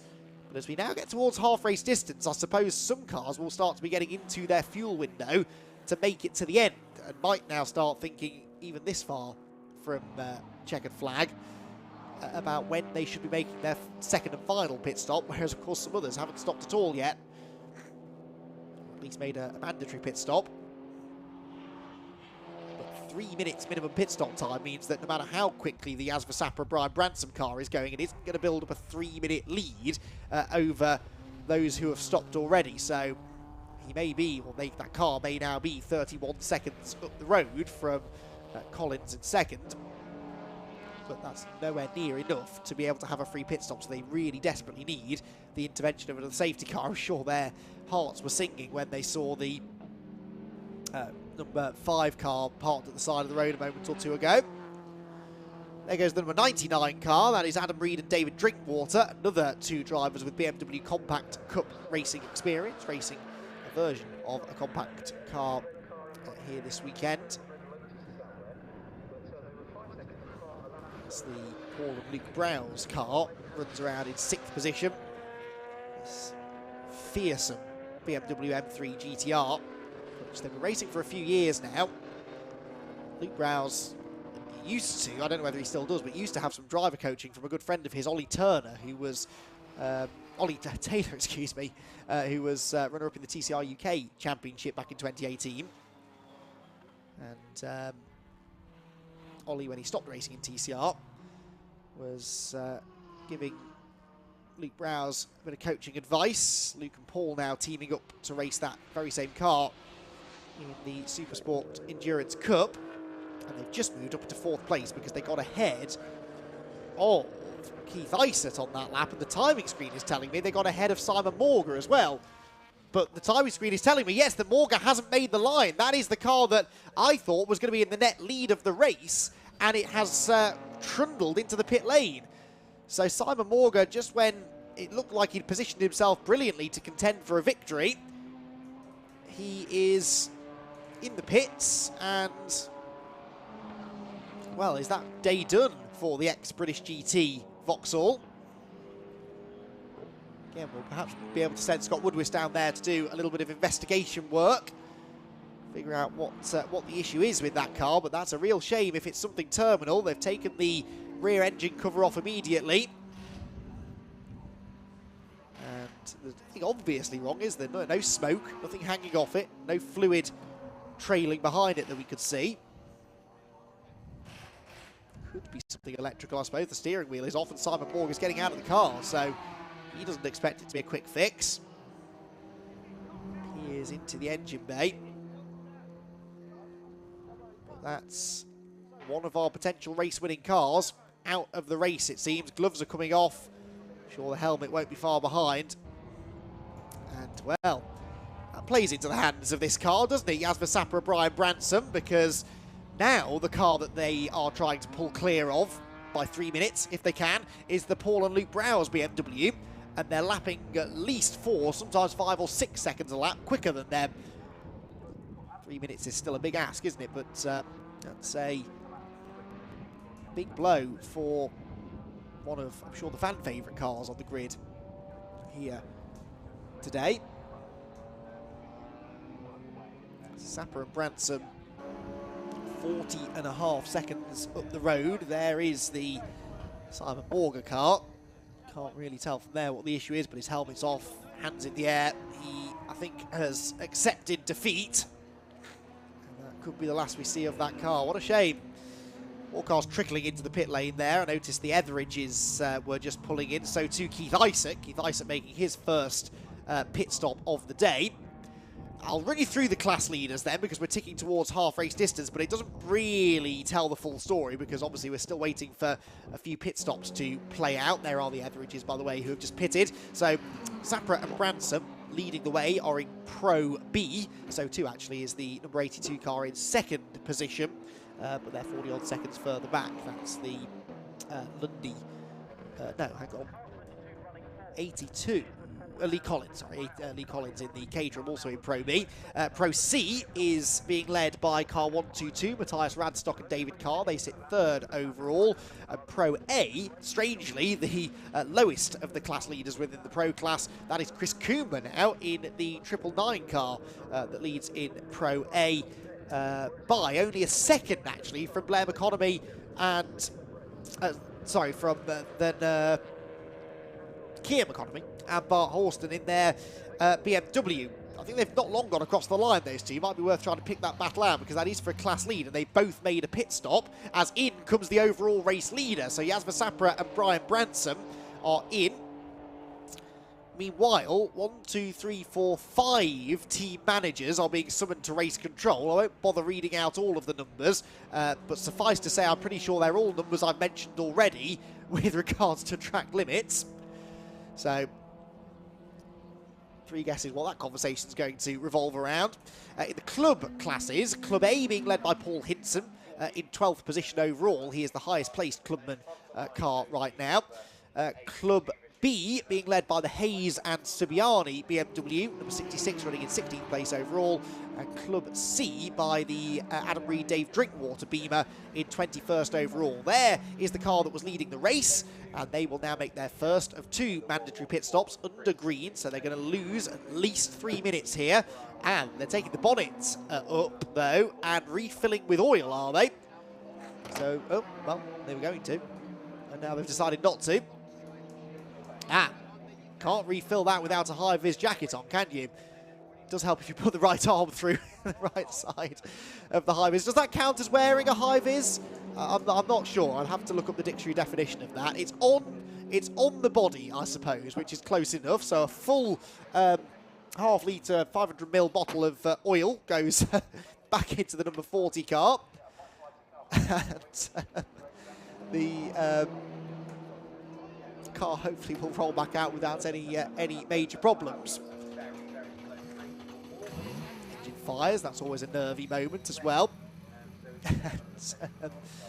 hopefully by the time it next comes in, they'll have figured out how to put on a high-vis jacket down at that particular garage. Track limits warning now for car 281. That is Keith Isett and Chris Williams. So Keith Isett's just got out of that car, and he's going to send Williams out onto the track. In fact, there he goes, with an immediate cloud over his head. He's on his final warning for track limits, and I don't think that will reset just because they've changed driver. That will reset possibly at the top of the hour, although not guaranteed. So where does this leave us then? It leaves us with 3 cars that haven't stopped at all yet. They are the race-leading Caterham, number 82 of Lee Collins, in 3rd position overall, the Radstock and Car Lotus, and in 6th place, car number 7, John Wyatt, in his Mini Cooper S Turbo. Those 3 have not yet made a pit stop. The only car to have made 2 pit stops that matters is this car, but of course only one of them was a scheduled stop, a mandatory stop within the window, so they still owe us one more stop before the end. And they rejoin just behind the Browse BMW, but that is a lap behind the Browse BMW. The Nissan is on their lap though, so actually the David May Mark Skeet Nissan that just in the background is coming towards the Wilson hairpin. That is on the same lap as the Beamer that just left the pit lane. Paul Browse with a big lock-up into the Wilson hairpin. Now, on slick tyres, it would be easy to flat spot the right front corner doing that, so hopefully that's not going to be an issue that rears its head further down the line, because you won't be changing tyres in this race, I wouldn't have thought. Should be able to do the full 2 hours just about on the same set. BMW GTR looked okay under braking there into Agostini. So that car now moves into 2nd place. It is 8.4 seconds off the race leader there, the Caterham of Lee Collins, but Collins, of course, hasn't stopped yet. Either way, we might end up with those 2 cars meeting each other on track in the near future. Hope we do, because even if it's not a genuine fight for the lead, it'll still be good to see those 2 cars sharing the same bit of racetrack if possible. So Collins, as I said, owes us a stop. The Sapra Branson car having just come out in 10th position now, I think. But that is 1, 2, 3, 4, 5, 6, 7th of those that have made their first pit stop. But we know it's got the pace to go considerably quicker than the rest, and I think it's still on the lead lap. That's also an important thing to note. It is still on the lead lap, so should we get a safety car, the number 40 car is right back in it.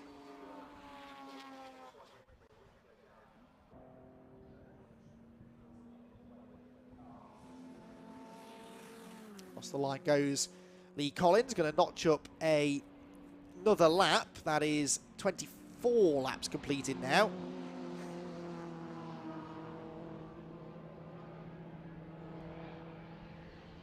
And as Paul Browse, continues to push on that lap, actually a 10th slower than the leader, but of course he did have that lock-up at the Wilson hairpin. And of some significance here is the fact that the Jam Sport Nissan is catching, because that is Mark Skeets, we think, still at the wheel of that car, and he's trying to get himself back on what would essentially be the lead lap, so that should we get a safety car, they're also back in it. This is part of the reason why I enjoy safety cars, first of all, over full course yellows. Not that we have full course yellows in this country anymore. It was trialled for a while, wasn't it, a number of years ago without too much success. But I enjoy having safety cars in long distance races, because it means that even if you're a lap or 2 down, you can play the strategy and you can potentially get yourself back in the race. Still got over an hour to go in this one, so Mark Skeets and David May won't be giving up just yet, and they're catching Browse. Browse on the last lap of 2 minutes 10.8, whereas May and Skeets did a 10.0, so they're 8 tenths quicker. That was, as I said, a slow lap for Browse, but I think the Nissan might just have a slight pace advantage. So, 9th place they run. Yaz Vasapra, Brian Branson, having conducted a driver change, of course, so they haven't yet completed a full flying lap since that point. They are some 6, nearly 7 seconds behind this pair. So actually, I say that the 40 car is still on the lead lap. That is, of course, absolute nonsense, because it's behind Collins, but crucially it's behind Browse as well. There is Lee Collins. Now, he'll hit the halfway mark next time around. Are they going to try and just go to halfway, make a pit stop, and then make another pit stop later on? Or are they going to pit him now? It looked almost as if he was bearing right there. Did Lee Collins come in? No, I don't think he did. Although I can't... Oh, yeah, yes, he did. Lee Collins is in. So, just before half-race distance, Lee Collins pits from the race lead. And that means that Paul Browse now moves back into first position. And we start to get a slightly better picture of who the leading contending cars are at this stage. So Browse leads the way. There, Julian McBride is second. So 9.2 seconds between those two. And they're both on the same pit strategy. So that is a genuine lead gap that we need to monitor. And it's coming down. Julian McBride, with a 2:08.5 on the previous lap, was some 3.5 seconds quicker than Paul Browse. So the lead battle, not nose to tail just yet, but give it another 4 or 5 laps, and it might be. The Radstock and car comes through in third position, but hasn't stopped. So net third is the 176 car. That's William and Fred Lynch, who are going to be in third position. Fourth, I think, will be Chris Coomer, and it'll be fifth for the Kia Economy and Bart Horston car. Kia Economy, ex-Caterham racer. Bart Horston, as I said, single-seater, and now one-make BMW racer in Europe. Single-seater racer here in the UK, but from Australia. Originally, Bart Horston made the move over here a few years ago to focus on his open-wheel racing career. Refueling going on the Caterham, as Paul Browse is really getting held up there behind one of the BMWs. That's Ivan Mares in the 316 car, whose team manager has been summoned to race control, and that gives Mark Skeets his chance maybe to get this lap back. This is to try and get the Nissan back on the lead lap of the race, and look who is closing in. That's the Yasma Sapra Brian Branson car as well. So Skeets goes back onto the lead lap, and now the grey BMW looks to try and do the same thing. And of course, that grey BMW is fighting the Nissan for track position. They're battling over 9th place right now, albeit running within 2 different classes. Pro A for the Nissan, Pro B for the Beamer. Grey BMW in the same class as the green one in front of it of Paul Browse, but a lap apart for now. But this is an important moment here for the number 40 car. Doesn't make the move into Murray's corner, but a wide line there for Browse, and I think that is going to give the better exit. Oh, in fact, he's pitting. So Paul Browse is pitting, so he spends a lap in the lead and now bails for the pit lane. I think they must be in a fuel window here. Well, you'd hope they are in a fuel window to make it to the end. A car like that should be able to do an hour on a tank of fuel, you would think. Luke Browse, you would also imagine, would be the quicker of the 2 drivers, so it makes sense to maximise his driving time. And so that now gives the race lead to Julian McBride in the number 67 car. That is our 1, 2, 3, 4, 5, 6, 7, 8th lead change of the race so far between 5 different cars. 5 different cars have led at one point or another. So Paul Browse in and then out of the car. I'm pretty sure it'll be Luke who jumps on board at this stop. There, the Sapra and Branson car is now ahead of Mark Skeets' Nissan. So that is for 8th position. But of course, they will now leapfrog back ahead of the Browse machine by virtue of it having made its 2nd stop. So it's a temporary gain, because of course these cars also owe us a 2nd pit stop, but it's headache-inducing this sometimes, isn't it? I do urge you to log into the TSL Timing website, www.tsl-timing.com. Find the link to this event, click on live timing, and you'll probably have a better idea than I have, honestly, of what's happening.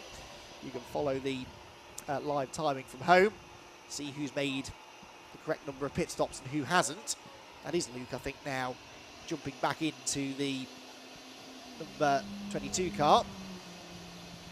Pit lane, a reasonably busy place at the moment. Lee Collins is still in there in the Caterham, hasn't yet left. We've got the Mead and Heartland Scirocco in too. This car now slipping towards the back end of the top 10. Got the blowers in on the front grille there to stop the engine overheating as it sat in the sun that continues to beat down upon Snetterton, although it is definitely, the wind is really picking up. You see the flags in the pit lane blowing pretty wildly. Now, back out on track, there is the Blem Economy Bart Horston car. Now, that must be Bart Horston back in the black, red and blue BMW. Because he's just on that car's personal best lap, and with respect to Kia, you'd expect Bart to be the faster of the two. So Bart Horston, 4.1 seconds he was at the start of the lap behind the Lynch BMW, but that's the car that he is going past now, and that is for third position. And they both have made a pit stop, so that was actually for second place, really, because once the Radstock and Car Lotus pits, they will be fighting over second. And one of them kicking up the dirt coming out of the first corner. So Bart Horston now starting to really hit his groove. Slow pit stop has put them a little bit behind the 8 ball because they are still some 26 seconds or so off the race lead. Back out into the fray goes Luke Browse. And Luke rejoining, I think, in about 11th or 12th position. We'll get confirmation of that in a moment or two. There's David May chatting away to somebody in the pit lane as the Caterham is very leisurely pushed back out into the pit lane. That seems like that was longer than 3 minutes for the Caterham. Did it drop? Where did it drop down into?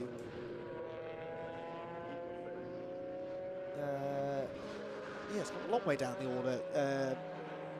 That was well, they're down in 12th place, but I think they've lost 2 laps there. Well, I'm prepared to be wrong. It does happen occasionally, so I'll double check when they come through at the end of the next lap what the lap time was, but that felt like longer than 3 minutes for the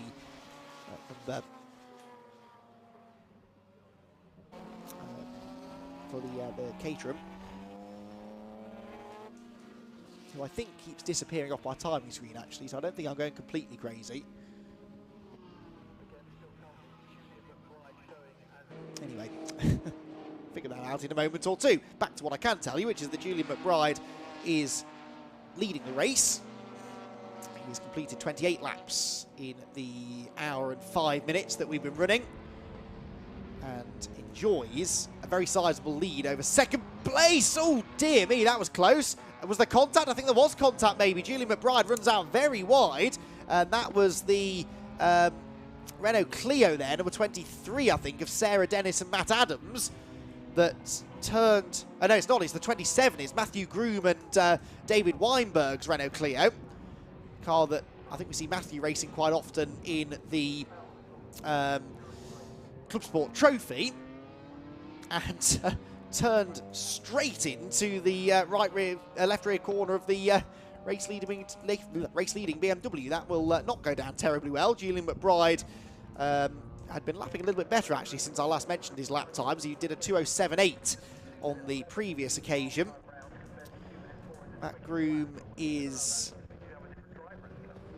running within the Clubman A class that's being led right now by, well, he's second. They're second in class, the Groom and Weinberg car. Class being led by Paul Hinson, who is 6th overall right now, because he made that earlier pit stop. In fairness, the Groom and Weinberg car has made a stop too, but is, I think, a full lap behind the class leader. So Julian McBride avoids what was potentially a scary moment there for the race leader as he carved through the traffic. And looks as though he got away. If there wasn't contact, it was very close. I don't see any damage, in fairness, on the right rear corner. Left rear, sorry. It would help if I looked at the right side. The left rear corner comes up to put a lap on the Mini. Keith Isett has now vacated in favour of Christopher Williams.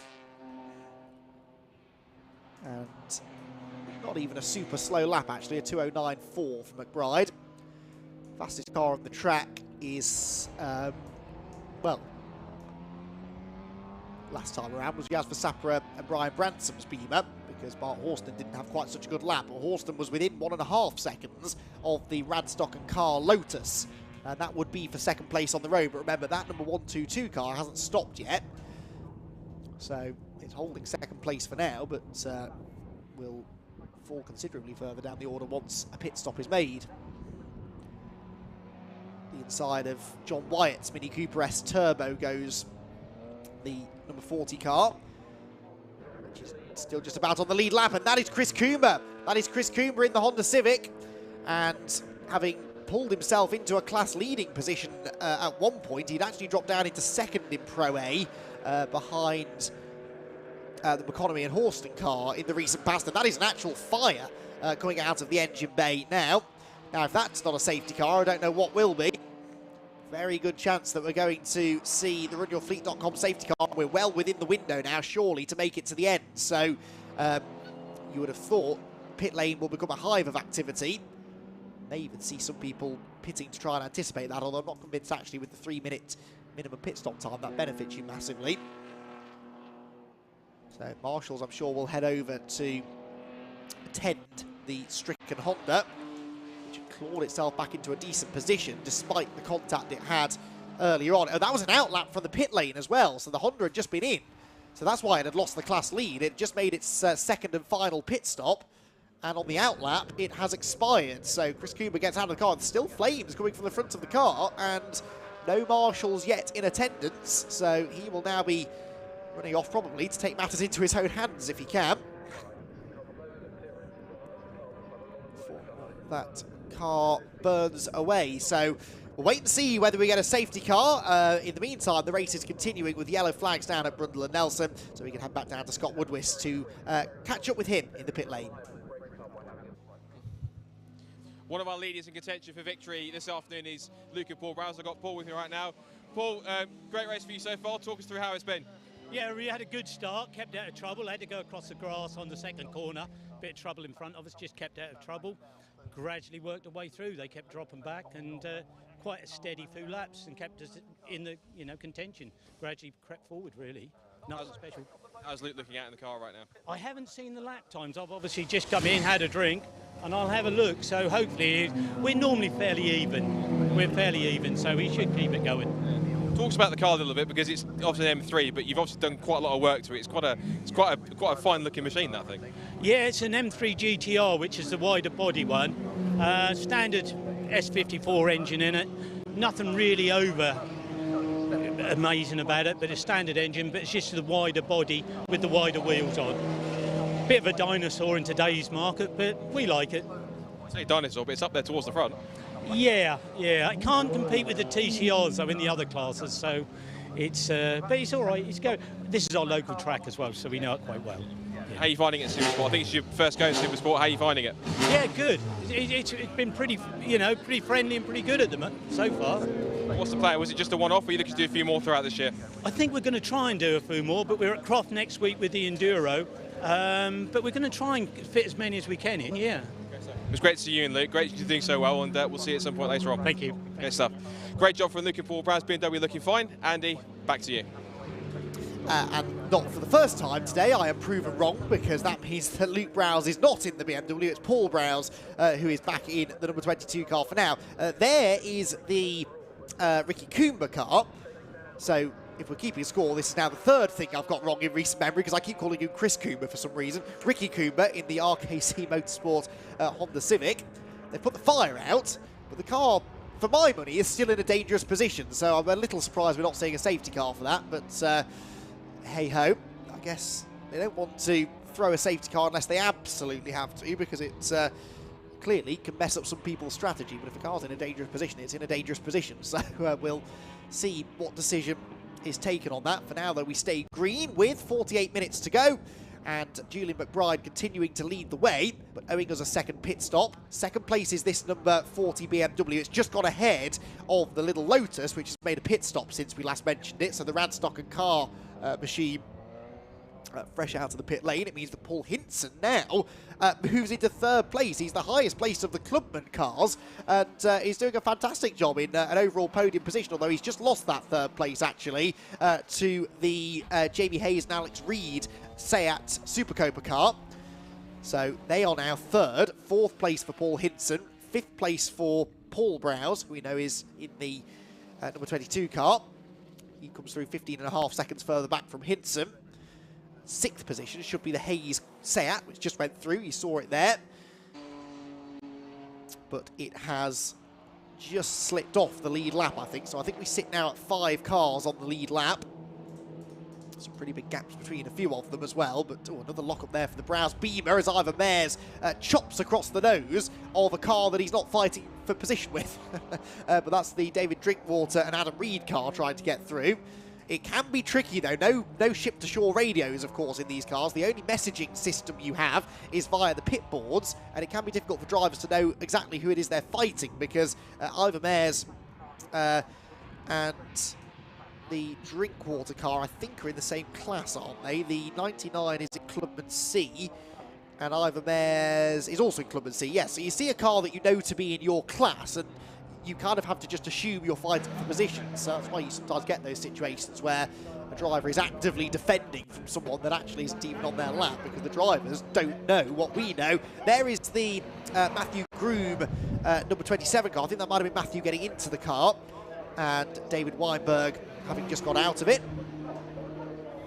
They're running in Clubman A, as you can tell from the sticker on the windscreen. And slight tyre pressure adjustments. Quick check under the bonnet to make sure that all is okay. Yep, apparently all is okay. They will send Matthew on his way very shortly. And does having a high-vis T-shirt count as wearing a high-vis in the pit lane? That's another question for the clerk of the course perhaps to answer. I guess it sort of counts. There's a very bright Brscc T-shirt being worn by someone there as well, I think. But Matthew Green is going to be sent back on his way. I think they're counting down these, so he's on 2 minutes 50 in 3 minutes. Always best to leave a couple of seconds in reserve as well, just in case. So back into the fray goes the 27 Renault Clio. Was that a second pit stop? I think it was, wasn't it? So Matthew Groom back in the car now that I think he started the race in. And yes, that was pit stop number 2. So we're getting quite a few of them now that have made 2 stops. There, was that the Horston car coming back out of the pit lane? It was. So McConomy and Horston have also just made a pit stop, second pit stop of the day. Or was that... no, I think they were just on a tight inside line. They'd already made their second stop of the day. I can tell they haven't just been in because they've just set a personal best lap time. A 2:05.8 is within a second of the outright fastest lap of the race, and quite a bit quicker than most other people are doing right now, apart from Jasper Sapper and Brian Bransom's Beamer. So of those that have made 2 pit stops then, the Browse Beamer is still the highest placed, and they are just under 20 seconds, I think, clear of Bart Horston in the 1 Series, but Horston on the previous lap was 5 seconds quicker than Paul Browse. So that, this car, the black, red and blue BMW, is chasing down the green and black BMW M3 GTR for what I think will be the race victory once all is said and done. I don't see anyone else, with the possible exception of Julian McBride, getting into that battle. But I don't think even McBride can, because he pitted under green, didn't he? So for the first stop, this is all assuming we don't get another safety car though, because that would blow everything out of the water again. And we'd be left with a very different look to the race. That's why I think there's definitely an advantage, if you can, to leave the second pit stop as long as possible. Leave both pit stops as long as possible, really. Then you're less likely to get caught behind a safety car. Lose a lap or 2 by pitting under green, and then get trapped those laps down if the safety car comes out subsequently. Team manager of car 118 now being summoned to race control. That's the David May Mark Skeets car.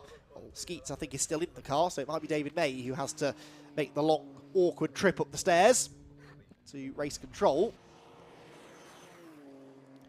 Through goes Bart Horston, 7th position.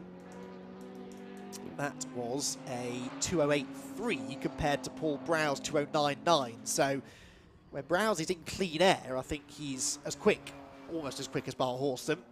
He's just not necessarily scything through the traffic quite as effectively. There goes Julian McBride through the final corner. Number 67 car leading the way. When will he choose to make his final pit stop? He's 2 whole minutes ahead of the Sapra and Bransom car. And they both have the same number of pit stops still to make. McBride having survived that close moment with the Renault Clio earlier on. He's well out in front, but what is the gap? So what is the gap back to Browse then? Because if that's getting close to 3 minutes, which it might be, it's probably 2.5 minutes, I think, isn't it, between them and the first of the cars that does not have another stop to do. So, is there a chance that McBride could be a real contender here? He's doing 2:09s, so too is Browse, so the gap isn't going up exactly, but he might come out within about 30 seconds of the leader. And that could be doable, especially if, again, there is a late safety car. 34 car in. Alistair Lindsay, Saxon Motorsport Seat, which I'm pretty sure we've seen out in Club Sport Trophy races before, though that, I'm hoping, is not a car going back into the race, because Lindsay is not wearing a helmet. I think that car's simply being taken back to the paddock, so that car possibly out of the race altogether. Because there, number 14, Seat is in, and so is Mark Skeets in the Nissan. So Mark Skeets coming in to make that car's final stop, because we've only got 20 minutes of the pit window remaining. Bart Horston with another new fastest lap, a 2:04.5, and that was 5 seconds nearly quicker than the Browse car. So now we do need to start turning our attention, I think, to Bart Horston. He's within about 10 seconds of Paul Browse. There he is, right on cue. He will first have to find a way past the Hayes Seat, the 114 car. There it goes. It's just come through Palmer's. But once he gets past that car, he will be chasing after Browse for what, as I said, should become the fight for the net race lead. So, Bart Horston wringing the neck now of the BMW 1 Series that started from pole position after a good qualifying effort from the Aussie. And now he is starting to flex his muscles again in the closing stages of this one, through Oggies towards Williams, where he might choose to make a move, but if he's sensible, he'll just wait for the back straight, because he should have a considerable performance advantage down the straight over the production Class C, the Pro Class C car. He is a Pro A car, and you can see that straight line speed advantage right there. So that puts Horston into 5th. The next car he is chasing is the number 22 BMW of Paul Browse. And he might just be able to see the green BMW off in the distance as well. So there it is, through Coram Corner. And we'll compare lap times again this time around. So, reminder, this is for 4th place right now, but neither of these cars have to pit again. You can see the gap visibly coming down there through the last couple of corners. Through the right, through the left, onto the main straight again. So Browse has gone through. He did a 2:09.3. That seems to be his pace, is a low to mid 2:09. Horston, 2:04.9. So that's 4.5 seconds, give or take, quicker, and he is 5.2 seconds back. So by the end of this lap, they could be together, these two, for what would be a very significant battle indeed. And as for their gap to Julian McBride, well, McBride is lapping quicker than Browse, but slower than Horston. So I don't think Julian McBride's going to have much chance of coming out ahead of these two once he does make his final stop. Again, the Sapra and Branson car that runs second at the moment, which actually is lapping really competitively too. 2:06 last time around for Sapra and Branson, showing as having made 2 stops, but one of them was out of the pit window, so looks as though they're in second place. That's not actually strictly true.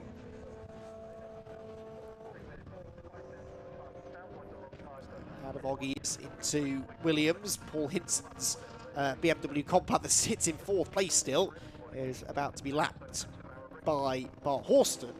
No, sorry, beg your pardon, this is for position. I forgot that Paul Hinson was lead lap, so that's actually the next position Bart Horston was gaining, but that's a Clubman car.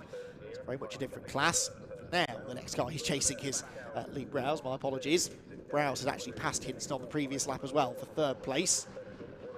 And well, Horston had just done a purple first sector, 38.6.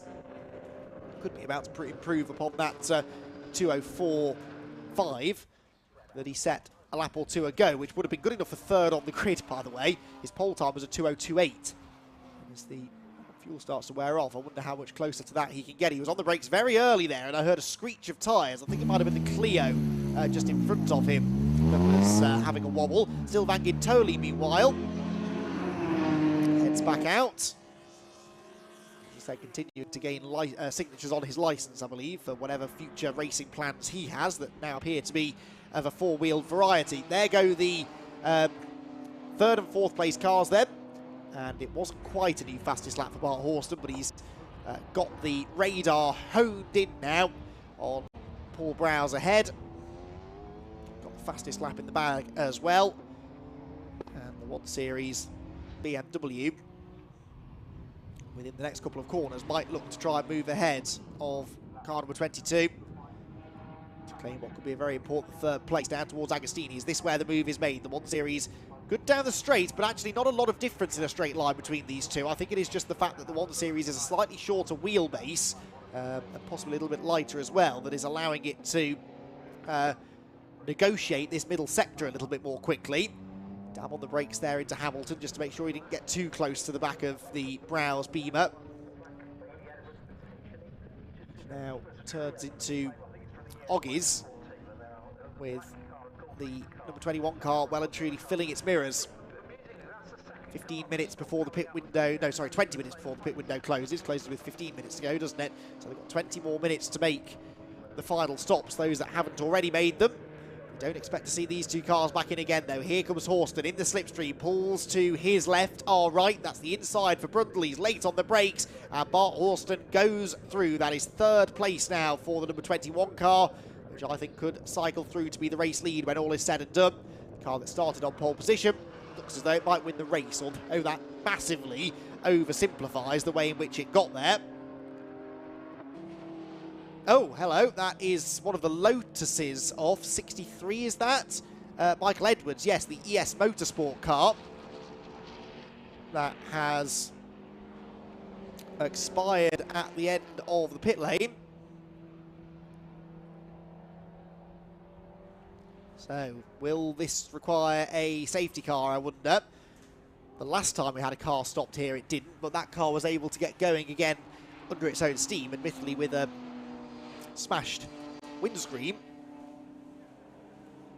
And they're calling for a tow. They're calling for a tow, so this is going to be a safety car, I think. Let's wait and see. I don't see how they could cover it under double yellows, but it all depends on whether they can get a recovery vehicle there without having to drive on the track itself. They won't want to send a recovery vehicle out onto a live green racetrack.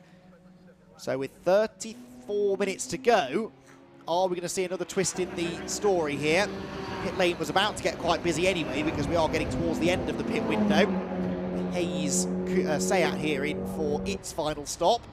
There is the Sapra and Bransom car.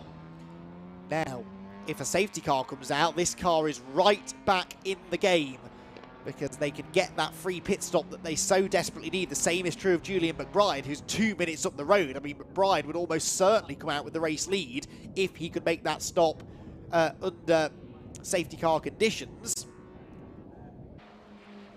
Driver out of car, although not fully unhooked from car.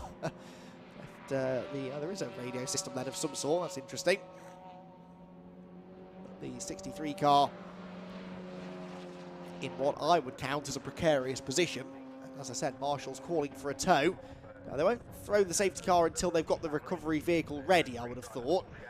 No point wasting time. The rest of the track can continue under green. Are they going to try and cover that under yellows? I wonder. See lots of conversations going on the starting gantry. I've got a great view of the starting gantry and the start line Marshals. There is a board in a Marshal's hand. I can't see the board, but I would bet quite a bit of money on the fact that it's a safety car board that's being readied.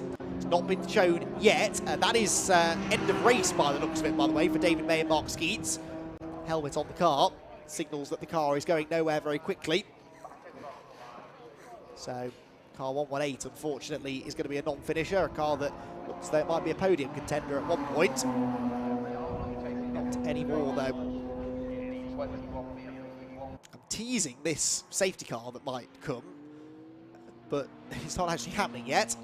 Of course, the marshals can't just throw the boards when they feel like it. They have to wait for the call from race control. They've presumably been told to be ready with the boards in case they're needed. That looks like a tow truck or a 4x4 coming towards the scene. Well, it's going away from the scene, but it's trying to find the access road that will bring it to the stricken Lotus. There goes Julian McBride through. He's not pitting yet. As I said, I don't think you actually benefit much from pitting in anticipation of a safety car. I think you have to wait before the race is neutralised to get any real benefit. Track limits warning, by the way, going out to car 62. That's the Stuart Mead and Tim Hartland Scirocco. And team manager of car 14 being summoned to race control, Jamie Hayes and Alex Reed's Seat, which has just moved up into the top 10 again. 10th place for them.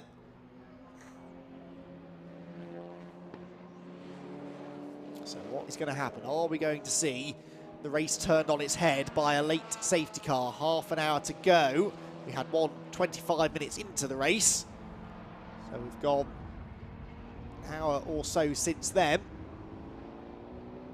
There is the Scirocco that's been warned about track limits, just ducking up the inside of car number 17. That is the Pete Smith, James Dennison, Misty Racing Mazda MX-5, the Mark 1.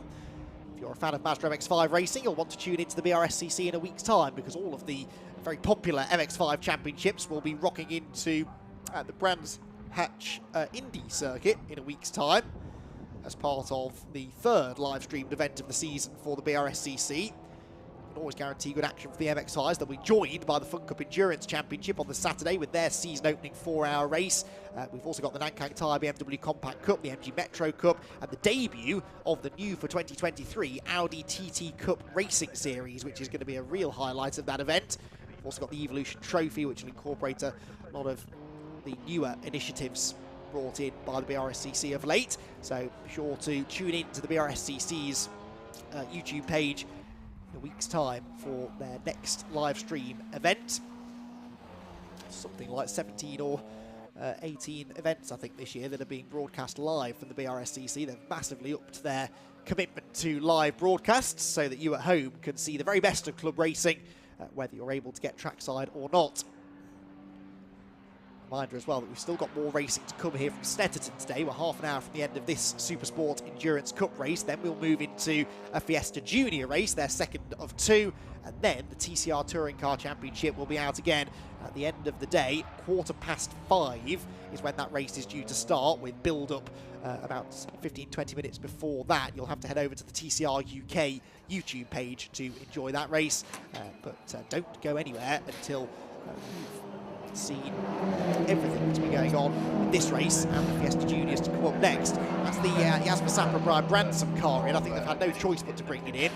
It had been a long time, actually, since that car had last been in. The safety car board's being readied, by the way. I've just seen a glimpse of it from outside of the window, but it's still not going out. I am fairly certain we're going to get a safety car. I think they're just waiting for the recovery vehicle to be ready to go and collect this car, the number 63 of Michael Edwards, that's stationary just past pit lane exit.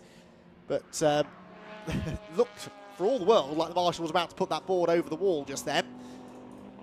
This is all stuff I'm seeing out of the window. I realise it's not particularly of use to you watching at home, but just so happens that's the one bit of the track that I can see from the commentary box. Right now, it's the most exciting bit of the racetrack because it could completely change the outcome of this race. Although, well, it could, because Julian McBride, who's now inherited the lead, now that, or inherited an even bigger lead now that Sapper and Branson have pitted, he still has a pit stop to make. If the safety car comes out before he makes it, then I'm pretty sure he'll come out with the race lead. If it doesn't, then I think the race lead will go to Mark Horston. There is John Wyatt's Mini in again. Refueling being done to the number 7 car, and now the safety car board goes out. So finally, we do get a safety car. It is with 27 minutes to go. So an hour and 33 minutes in, let's say. And we have our second safety car period. The runyourfleet.com Jaguar out on track, and it picks up Julian McBride. Now, at the moment, you would think this is not great news because he's going to be going very slowly for a lap.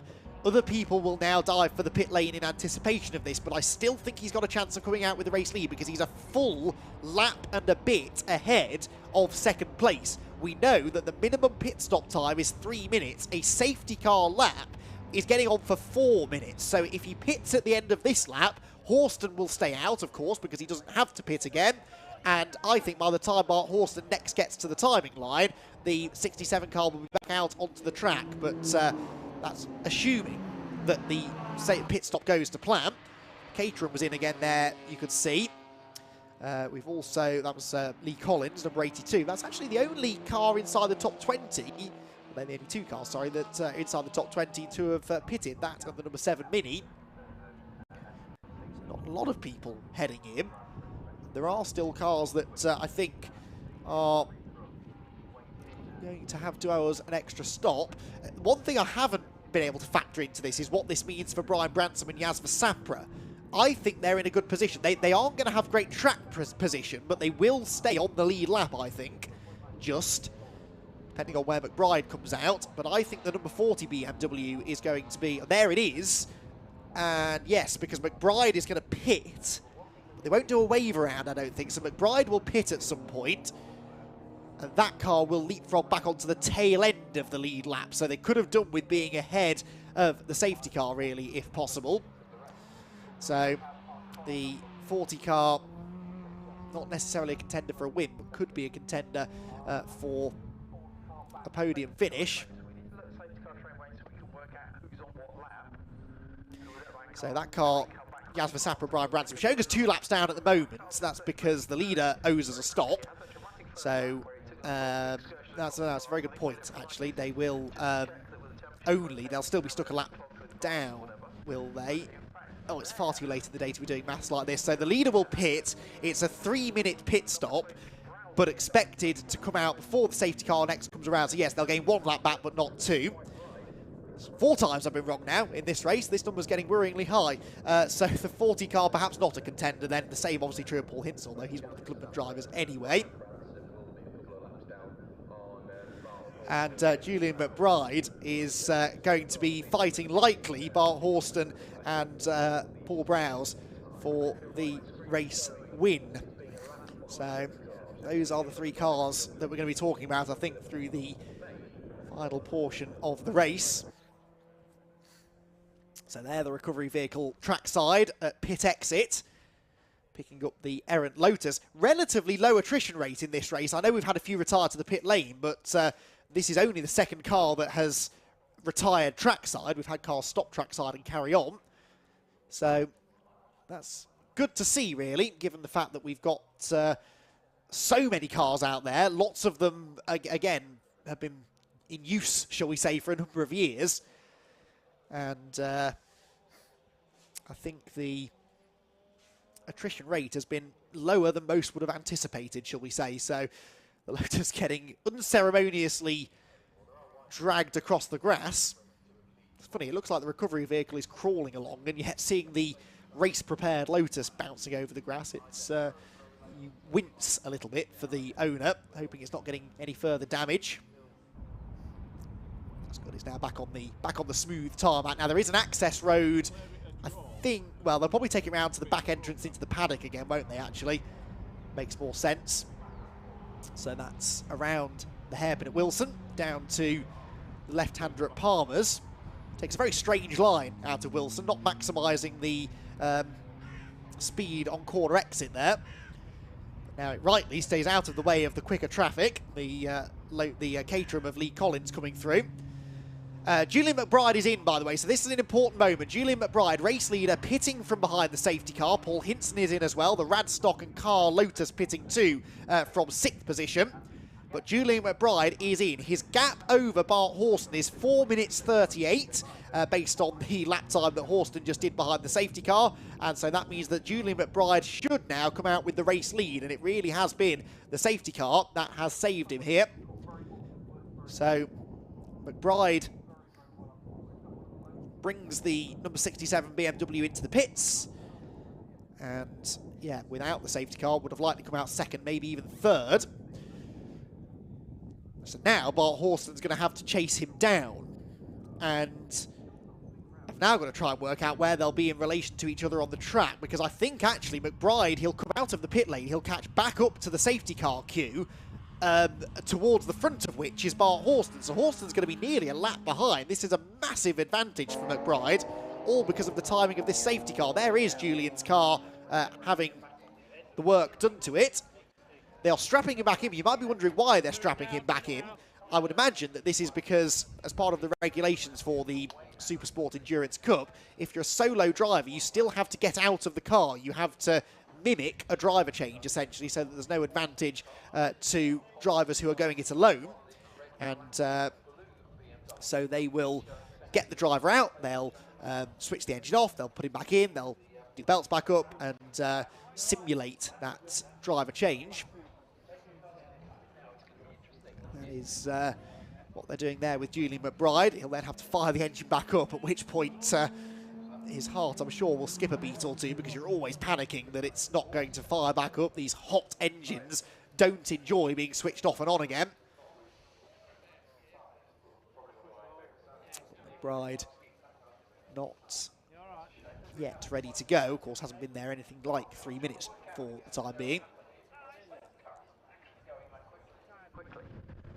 So let's try and pick out some of the key players. There goes the Sapra Branson Beamer, which has now made up one of its laps against the race leader. There are Horston and Browse. They're actually nose to tail, aren't they? So they're going to be second and third in this race. They're quite close to the front of the Crocodile, but it's still going to be the best part of a lap that they will have to make up, I suspect, because there, look, is McBride being pushed out into the pit lane again. So pit stop done, 3 minutes nearly elapsed. By the time he gets down to pit exit, they should be elapsed. And he will rejoin onto a beautifully empty track. He'll coast up to the back of the safety car queue and retain a very healthy lead. So Julian McBride, that is the benefit of waiting as long as you can to make your pit stops, because if there's a safety car, it massively, massively favours you. Now, the safety car is coming in this lap. The quicker the safety car comes in, the better for Bart Horston. And in fact, it's coming in shortly because the safety car's at Coram. So it's not going to be a full lap that McBride will have. It's going to be closer to half a lap advantage, probably, by the time Horston gets through this traffic. As you can see, he's got 1, 2, 3, 4, 5, 6, well, maybe a dozen cars to get past before he's in clean air. Where is Bart Horston? He's not in shot yet. So that's 1, 2, 3, 4, 5, 6, 7, 8... 9, 10, 10 lapped cars to negotiate first for Horston. And he's got the green BMW of Browse right behind him. So there is the number 21 car, second in the race. And Bart Horston has got 19 minutes to try and overhaul about a half a lap advantage for Julian McBride. It's a minute there or thereabouts between the two of them. I'm not convinced even Bart Horston can do that. I know he's capable of going 4 seconds or so a lap quicker than McBride, but he's going to have to go even more than that, I think, to have any chance. That was the BMW of Christopher Williams ducking to the inside of some traffic, as Bart Horston slings it up the inside of the Hayes and Subiani BMW. So a minute officially. We'll wait till the end of this lap to get an accurate reading on what that gap is, I think. And of course, he'll be desperately trying to get into some clean air as well. Where was the John Wyatt Mini going then? It appeared out of nowhere on the grass on the left of shot there. So number 21, Bart Horston. First sector time is a 39.8. We're not getting a first sector time for Julian McBride though, because he's that was an outlap for the pit lane. His middle sector a 45.4, so that's the first one we'll really get to compare to Bart. At the very least, Horston is getting away from Browse, though, in the fight for second place. The classes, by the way, top two, both leading their classes respectively. Pro B for McBride, Pro A for Horston and McConomy, Pro C being led by Radstock and Carr, who also benefited massively from that safety car period. So they have now inherited the Pro C lead from the Hayes Seat and the Mead and Heartland Sirocco. In Clubman's, well, Club A being led still by Paul Hinson, he benefited from that first safety car. Club B by Robinson and Amos. the number 90 car. So that's Bruce Robinson, Richard Amos. They're leading now in their Mark 3 MX-5, but they're only 2.2 seconds ahead of the Hayes and Subiani BMW that we just saw. So that's a good class for good battle for a class victory there in Club B, numbers 90 and 66. And then in Club C, it's also very close because the Adam Reed Dave Drinkwater compact has got the Adcock compact not that far behind, only 1.4 seconds, number 99 and 129. So even if the fight for the overall victory is separated currently by 57.8 seconds, we have two of the Clubman classes that are virtually nose to tail for the victory with 16.5 minutes to go. Oh no, that's the Mini. So that is Christopher Williams, who we just saw slicing and dicing through traffic. He's pulled off on the entry to the bomb hole. And the marshals are going to try their best to push him out of the way under yellow flags, I guess. There's Julian McBride in the background. Sees a yellow flag zone. Now his heart sinks. He wanted a safety car before to save his race. Now a safety car would likely lose him the race because it would allow Bart Horston to close in on him. But that's a shame for the Sussex Road and Race prepared car, which is the only one of its kind in the world, I am reliably informed. The Mini Clubman 1600cc engine running within the Pro C class. So Horston got the gap down on that lap by 6.5 seconds.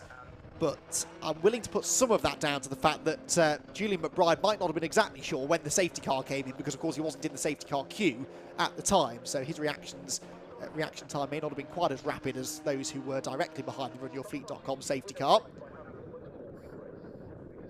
So into what is still a yellow flag zone at Brundle and Nelson will go Bart Horston. There goes the Sapra Branson car.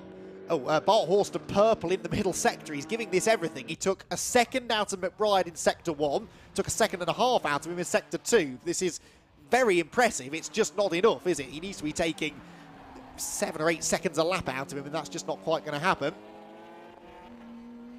McBride did a 2:08.2. That's much more like it that time around. And Bart Horston's lap time about to be registered. Through he will go any moment now. There he goes, flashes past the commentary position. It's a new fastest lap for Bart Horston, a 2:04.4, but that's only 4 seconds quicker than the leader. So he would need a lot more laps than he's going to have in order to bridge that gap. What's going on in some of those Clubman classes that I was on about? The Adcocks are 1.8 seconds behind the Reed and Drinkwater car for 17th overall, which is the victory in Club C. Club B is not as close because the Robinson Amos car is now 7 seconds up the road from Hayes and Subiani, so they're pulling away. 13th, 14th overall, so if we're going to have a class battle, it will be in Club C, won't it? Between the two compacts, the yellow compact of the Adcocks, the Reed and Drinkwater car, I want to say is a pale blue, but not 100% sure on that. Pit window is closed, by the way, because we're now within the final 15 minutes of the 2-hour race, which has flown by, I have to say. I told you not to be deterred by the fact it's an endurance race. I know a lot of people tuning in this weekend, perhaps touring car fans, understandably, might think a 2-hour race is going to be boring and uneventful. It's been anything but, really. The safety car and strategies have really brought this race to life. And they perhaps have handed Julian McBride a race victory. Having started third on the grid, this car's been near the front all day, actually. And yes, it's been helped by safety cars and pit strategy, but Julian's driven it really well. He's had a consistent, strong pace, not ultimately the fastest driver on the track, but you don't have to be if you get the strategy calls right. The last lap was a 2:07.7 as well, so he's getting faster now with every lap that he completes, getting the heat back into the tyres, of course. There is Horston. So as the leader is at Palmer's, Horston isn't even at the end of the lap yet. He was on what was going to be another fastest lap, though, because he'd done purple sectors 1 and 2, but then comes across one of the Seats in the final sector. And he will pass the Seat as he comes across. It is a fastest lap. It's a 2:03's hero. So anything you can do, I can do 4 seconds better, says Bart Horston. Julian McBride setting better lap times, but Bart Horston going even more quickly, so 4.8 seconds quicker. The gap is under 50 seconds now. team managers of cars 129 and 316 to race control. I'm sure that's the second time either mare's team manager's been called to race control. The 129 is... the Adcocks. Oh dear. I'm trying to build you up as potential class winners here, Phil and Matt, but getting yourselves in trouble with clerk of the course is not going to help your cause. In fairness, they've dropped now 3.3 seconds back from the Reed and Drinkwater compact. So, not actually that likely to challenge for the win unless the 99 car were to hit trouble. We've got 11.5 minutes to go. And the 21 BMW of Bart Horston no longer setting purple sectors because actually Jasper Sapra and Brian Branson are going purple in Sector 1 and personal best in Sector 2. So there they are, the number 40 car. This could be another challenger for fastest lap. Their best lap of the race is a 2:03.5. They're the only other car to get within a few seconds, honestly, of Bart Horston's pace. They're half a second off his fastest lap pace at the moment. The Lotus needs to get out of the way, though. Oh, it didn't. And that will certainly now have scuppered their chances of fastest lap. But I think it is Jasper Sapra in the car in this second stint. It is his car, I believe, although he and Brian share it in a lot of different races around the UK. Is it going to be, well, it should be a personal best lap, maybe. Let's see, a 2:03.5 was their previous lap. That was 2:03.1, so even with that traffic, they were within a tenth of the fastest lap. Oh, no, that's the number 62 car. Stuart Mead and Tim Hartland, the old-school racing Scirocco, has pulled over on the exit of Oggies. It's been a popular place to break down today. This Supersport Endurance Cup race, they will almost certainly leave that there, I would have thought. Under yellows, it's on the inside of a low-speed corner. It would be a very odd place for another car to end up. So unlikely to see the safety car come back out on track. You never know. Stranger things have happened. And, oh dear, this was a sketchy moment. Oh, the 80 car getting sideways up the inside of the Browse BMW. Not for position, this. Oh, and then number 40, which is not number 40, number 44, Chris McGinley. Did I say 44? Getting sideways there. No, it can't because that car's out of the race. The red BMW, anyway, getting very sideways out of Wilson and getting a wheel on the grass into Palmer's. All of this happening just behind the third placed car of Luke and Paul Browse. Paul, we think, at the wheel for the second half of the race.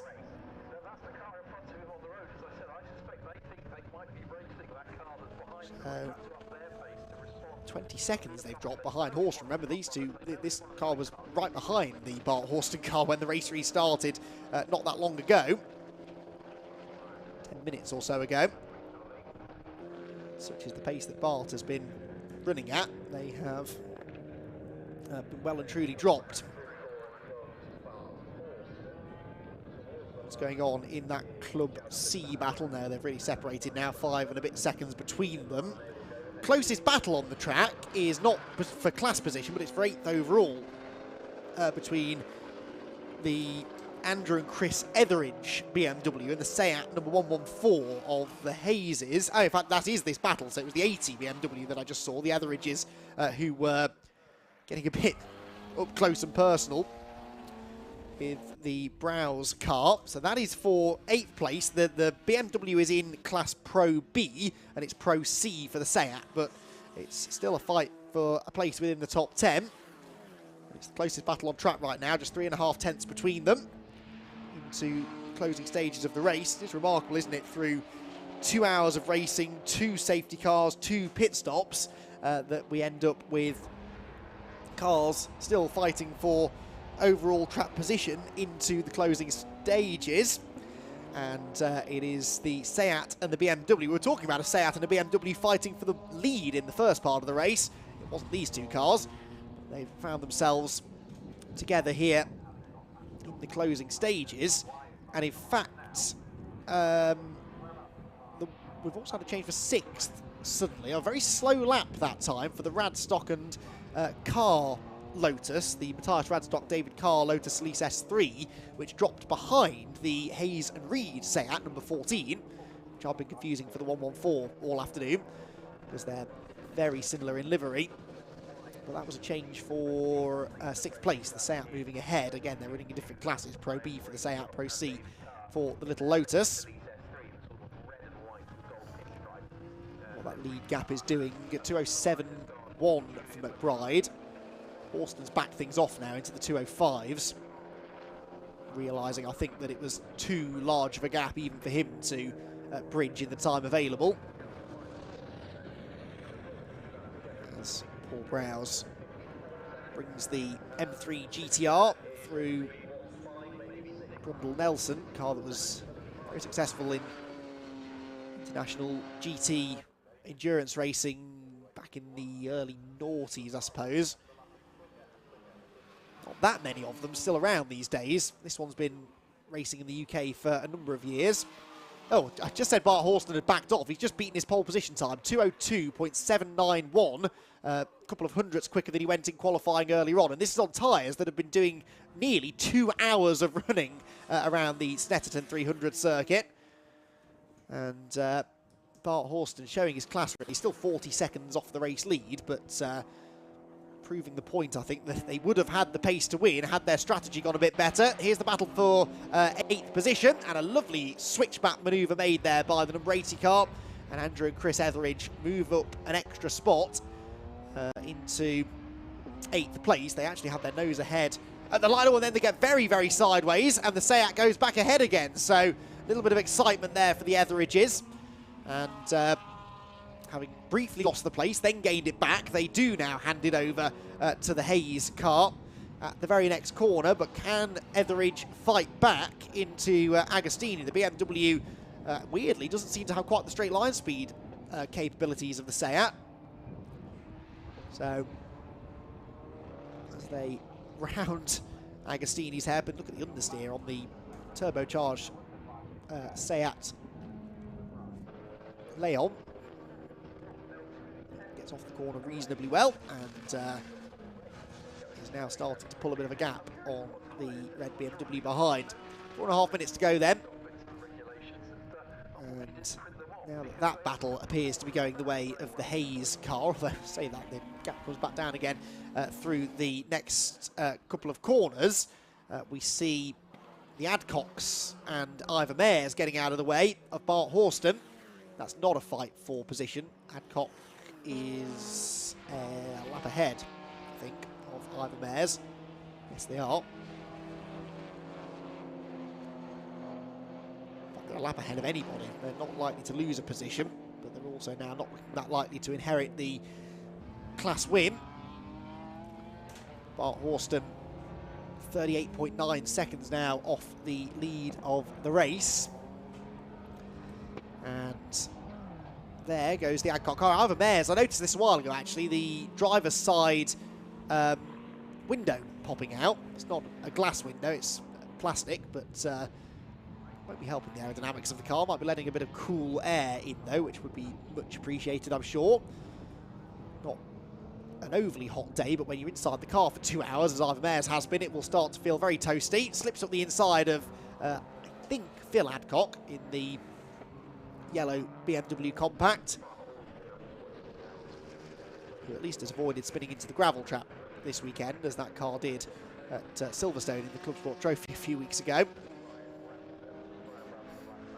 And again, as they often seem to do in Club Sport Trophy, they have somehow positioned themselves in a really good position at the end of the race, and that's because they do generally keep their head down, the Adcocks, and not make too many mistakes. Had a bit of luck maybe with the strategy, but the same can be true for Julian McBride, who looks set to win the race overall. He's got 2 laps to go, just did his personal best lap as well, a 2:06.0. In fact, quite a few cars are setting personal best lap times right now. And given, as I said, how many laps are on the tyres now, 50 laps completed that time around by Julian McBride. Pretty impressive stuff. There goes the Sapra and Branson Beamer. They are now the fastest car on the track, actually, lapping even better than Bart Horston. Not beating his fastest lap pace, but he's backed things off into the 205s, whereas Sapper and Bransom consistently in the low to mid 204s. There goes Horston through, and yeah, 5.7 again for him. As Julian McBride is a lap and a half away from claiming victory in the first ever Brscc Supersport Endurance Cup race as a full season series. Been 3 races previously, including the very first one here at Snetterton. Always got good grids, good variety, and across the 6 different classes, always some interesting stories to follow. Have now started to lose a few. We've got 1, 2, 3, 4, 5, 6, 7, 8, 9, 10, 11 cars not running anymore, so we're down to something like 21 cars, I think, still circulating. So the attrition rate that wasn't too high until about half an hour or so ago, now starting to pick up, but it's this last half an hour that's always the toughest in a 2-hour endurance race, especially for cars that weren't necessarily originally designed to do long-distance racing, particularly true of some of the club class cars, and that's a spin, and that is the 66 car that was second in Club B, the Hayes and Subiani BMW, just as it was being lapped by one of the lead lap cars. In fact, it might have even been Julian McBride, was it? I think it was Julian McBride who was up the inside. So the head coach, I don't think there was contact between them, but that's not the first time McBride's had a close call in traffic. Remember the 27 Renault Clio nearly making contact with it here about 45 minutes or so ago. So Julian will be very happy to see that checkered flag in just under a lap's time. We are now on the final lap, 10 seconds left, so this will be the last lap that they'll get in the race. Just put Paul Hinton another lap down, but he is still running a very impressive 5th place overall. Bear in mind the next Clubman car is the Bruce Robinson Richard Amos car in 12th overall, another 2 laps further back. So Paul Hinton's really played the strategy well. So McBride then, not the only BMW driver to have a successful day here at Snetterton. The Browse Beamer comes off the last corner as well and makes its way onto its final lap.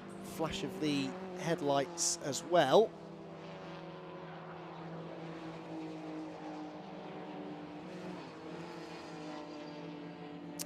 And as we wait now for the arrival of the number 67 car at the flag, here it comes.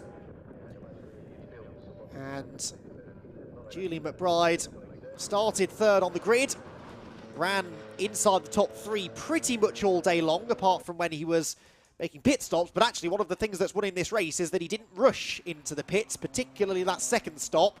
He waited and waited and waited. There was the threat of a safety car for about 5 or 10 minutes, and it finally was scrambled, and Julian was able to come and make a free pit stop, came out with a healthy lead. He has managed that gap nicely over the final 20 minutes or so, and Julian McBride is going to take victory in the first race of the season for the Brscc Supersport Endurance Cup, and he will do so by over 35 seconds, I think. So McBride, the winner, and oh, hang on, he's got a penalty, which has only just, we're getting loads of people now being shown with penalties, and helpfully the timing screen doesn't tell me what it's for. I'll give everyone 3 guesses what it's for. It's probably track limits, because the Adcocks and Ivor Mares are also now being shown as getting penalties, and they were being warned about track limits earlier on. I doubt it's going to be a 40-second penalty for Julian McBride, so I don't think it's going to matter. It won't cost him the victory, but might reduce the margin of victory. Oh, hang on. Is it a minute penalty? Because they have lost the win. Bart Horston and Keir McConomy are being shown as the winners by 28 seconds. Now, they were about 32 seconds behind, so I think they've given them a minute pit stop. That can't be for track limits. That must be a pit stop infringement for Julian McBride. So McBride is not the winner. Bart Horston is the winner alongside Keir McConomy. And the timing screen only told us that as the checkered flag was thrown, which is a relatively new change to our timing system. Not one I'm overly fond of, I'm not going to lie. It's good to know when people are getting penalties. I'm sure the teams would like to know when they're getting penalties as well, but they're not the only ones. The Hayes and Reed car being given 1-2. The Adcocks, Ivor Mares, David May and Mark Skeets, although they didn't finish, nor did Simon Morgan, but they're all being given penalties for undisclosed reasons. And some will be track limits, but for it to be a 60-second penalty, that's a lot of track limits offences if it's 60 seconds. So I think it must be a pit stop infringement for Julian McBride. It means Bart Horston and Keir McConomy win by nearly half a minute. Julian McBride will have to settle for second. He will still get his class victory, though, in Pro B. Pro A won by McConomy and Horston. Browse, Paul and Luke Browse, third place. Yas Sapra and Brian Branson are fourth. Fifth for Paul Hinson, he's the clubman winner, wins in Club A. And Pro C is won by Matthias Radstock and David Carr in their Lotus Elise S3 in 6th place overall. 7th for number 114, Christopher Hayes and Luke Hayes. 8th position for the Etheridges. 9th place for Hayes and Reed, despite that penalty. But that did lose them a few places in car 14. And Lee Collins in the Caterham will round out the top 10 after a topsy-turvy 2 hours of racing in the Supersport Endurance Cup that quite literally kept us guessing right until the moment of the checkered flag. There is confirmation of the top 10 that I just read out to you, and it is a 60-second penalty that will rob Julian McBride of a race victory at the start of the season. The class winners then, McConomy Horston win Pro A, Pro B for McBride, Hinson wins Clubman A, Radstock and Carr will win Pro C, and then the other club classes, Club B won by Bruce Robinson, Richard Amos by a lap in the end over Hayes and Subiani after their late spin. And Club C goes to Adam Reed, David Drinkwater with the Adcocks 16th place overall. You can see them there, second place in that class. Second in Club A, by the way, went to Matthew Groom and David Weinberg in their Renault Clio, so they get themselves a class podium. We had in the end only 22 cars running at the flag because the Dennis and Adams Renault Clio was back out there having lost 13 laps at one stage, so we lost an awful lot of contenders there. In particular, the Ricky Coomber Honda Civic and the Simon Morgan Vauxhall VX220 that tangled on lap 1, but that wasn't actually the reason for either of their retirements. Mechanical problems later in the day taking them out of the race. So, 2 hours of racing, gone, just like that, and we can head down now to Scott Woodwist to get all of the reaction from an exciting race. Well, how about that for an eventful Supersport Endurance Cup race? All sorts, pit stops, safety cars, and even a few penalties towards the end. It was definitely anything but dramatic in many cases, and hopefully, with the great racing that we did have, means that the next round that we have at Silver is going to be just as entertaining in many cases. And hopefully for you guys that watched it all the way through, hopefully you enjoyed it. There's quite a few of you watching, about sort of 700 plus all the way through that. So it's great to have you lot sticking around for watching all that race going through. We're going to grab some general interviews through here because I think there is still a little bit going on upstairs with race control in terms of who's getting what in terms of penalties. So what we'll do is we'll just have a quick chat to a few people in terms of seeing how they found that race in particular. I wonder who I might actually have a quick chat with, actually, is one of our regulars from MX5 Super Cup. He's going to take his helmet off if we can, which is Richard Amos. Richard, good to see you in a different environment other than Super Cup. Yeah, it's good. It's totally different to what I'm used to. Yeah, I'm a bit tired, actually. Yeah, so... These aren't quite 20-minute master sprint races, are they? No, that's like 2 40-minute stints, I think. So, yeah, it's a lot harder, but it's just hard to know where you are on the track. You're just kind of driving around. It's like a track day, really. But yeah, but you get involved at the start, so it's quite good. How was it out there with Bruce? Yeah, it's good. Yeah, he did a good stint in the middle, actually. It took him a while to get into it, but at the end he was punching in some good time. So hopefully we can help Bruce get better throughout the year and hopefully push him on as a driver. That's the main aim, really. Get him better so he shines in Super Cup as well then. You practice for Snetterton later on? Yeah, it is, yeah. Very, I've done about 400 laps this weekend. Can't see you haven't had enough mileage? No, I've done some miles, yeah. Yeah, so yeah, it's good. Good stuff. And of course, you're out next weekend at Brands Hatch as well. Yeah, Brands Hatch next weekend, so yeah, we've got a busy schedule between me and Sam, so yeah, just trying to keep up with it, keep going to work to pay for it as well. I'm sure you will. Well done. Good, great stuff today. Let's have a quick chat. I think we've got Brian Branson over here, one of the BMWs, so let's have a quick chat if we can with Brian. Hello, Brian. How'd you find that? Yeah, really good. It's a long time since we've done a 2-hour race. But yeah, really good. I'm not quite sure what we done wrong or could have done better with the pit stops. I don't know. But yeah, no, it was good. It was really good. Car felt mega. Had a little bit of a moment on the first lap. There was some oil on the outside of Coram, and I sort of found it accidentally. It's always by accident, isn't it? Yeah, exactly, yeah.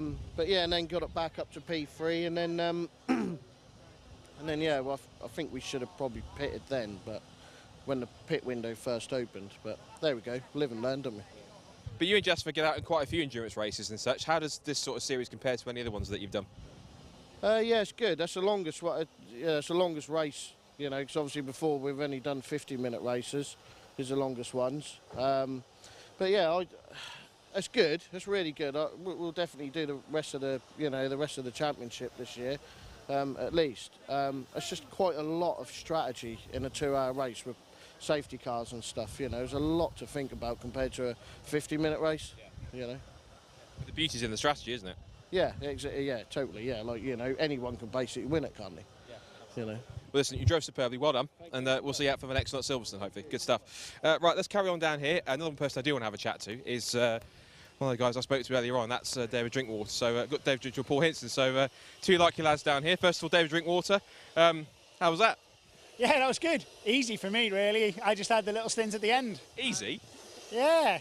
I mean, we lost the gap stuck in the safety car that we'd made up during the race, but yeah, it was 20-25 minutes or whatever I had at the end, so yeah, it was quite, just keep it on the track and come round. It seems like whenever you Adam get together with these, you're quite good at this, aren't you? Yeah, we're all right, I guess. We work out strategies, got good guys who are helping us out, so everything's won and lost in the pits, you know, making sure there's no penalties, you know, there's no rush, and so I think it went well. Obviously it has gone well, so yeah, look forward to the next one. And just talking to Brian Branson, the beauty in this championship is that it's the strategy element in terms of you've got 2 hours, you've got to plan out your pit stops, plan out your lap times. There's a lot to think about, but when it all comes together, that's the big bonus. Yeah, it is. I mean, Adam was a bit knackered towards the end, and he was like, am I going to pit? I was like, no, not until there's a safety car, or I'll just do the last 20. Is that his excuse that he was getting tired? Yeah, I think so. But no, he did really well. It was a great stint from him. I think, you know, he did the majority of the race, so hats off to him. Looking forward to Silverstone? Yeah, looking forward to that. Should be good fun. It'll be a big grid, I would imagine, so we'll see how many cars we get out. Great drive, top man, well done, good stuff. Excellent. Let's have a quick chat with Paul Hinson as well. Paul, how you do these things solo is beyond me. I tell you, I think I should stop because I'm absolutely knackered. I've done 3 training sessions at home on the treadmill. I don't think that constitutes training enough, so I need to get a little bit fitter. But yeah, really good race, really happy with the result, I think. You should get plenty of cardio. Yeah, I know. I think 2 hours is a real push, but I think a bit of fitness, I should be all right. You've been quite regular with stuff like Club Sport and Super Sport. You seem to like these kind of formats of races. Yeah, well, I've done sprint racing for 6-7 years and then started doing Club Sport a couple of years ago. Did Brscc, obviously, with the Three Amigos, with David and Adam, and just really enjoyed it. There's just much more tactics to it and things like that. So, you know, Compact's brilliant as well. It's done, 20 hours so far in the last couple of years, and it's just keeps going from strength to strength. Looking forward to the next one at Silverstone? Yeah, really looking forward to it. Just want to sort of try and stay out of trouble in the last 10 minutes because that last 15 minutes was hectic. It always tends to be the case in an endurance race. So you get that bit sort of like it gets frantic at the beginning, frantic at the end, and the middle bit's kind of just getting around there and getting your pit stops done. Yeah, it's just safety car brought everyone together, and there was a gaggle coming down Bentley Straight, and we just literally went into the final corner, and it was a nightmare. But yeah, managed to keep it on the black stuff almost, and yeah, got P1, so happy. Good job, well done, great drive, and we'll see you for the next one, I think, that side of things. I think it's just about it for Super Sport then, so we're going to head over to our next race of the day, which is our last race on this live stream, and that's for the second for the amazing Fiesta Juniors. Now, Luke Hilton is going to try and win by a bigger margin this time. On the track, he was about 5.1 seconds. In the result, just over 1/10 of a second because of that 5-second penalty. Can you make it 2 from 2, or can the likes of Max Zalarsky, Sam Nisa, or anyone else try and get themselves in front? They put on a fantastic race earlier on today, and I'm sure, Andy, you've got an absolute thriller coming up with these brilliant juniors coming up in race number 2. So, over to the grid as we get set for our final race on this stream and our second Fiesta Junior race of the weekend here at Snetterton.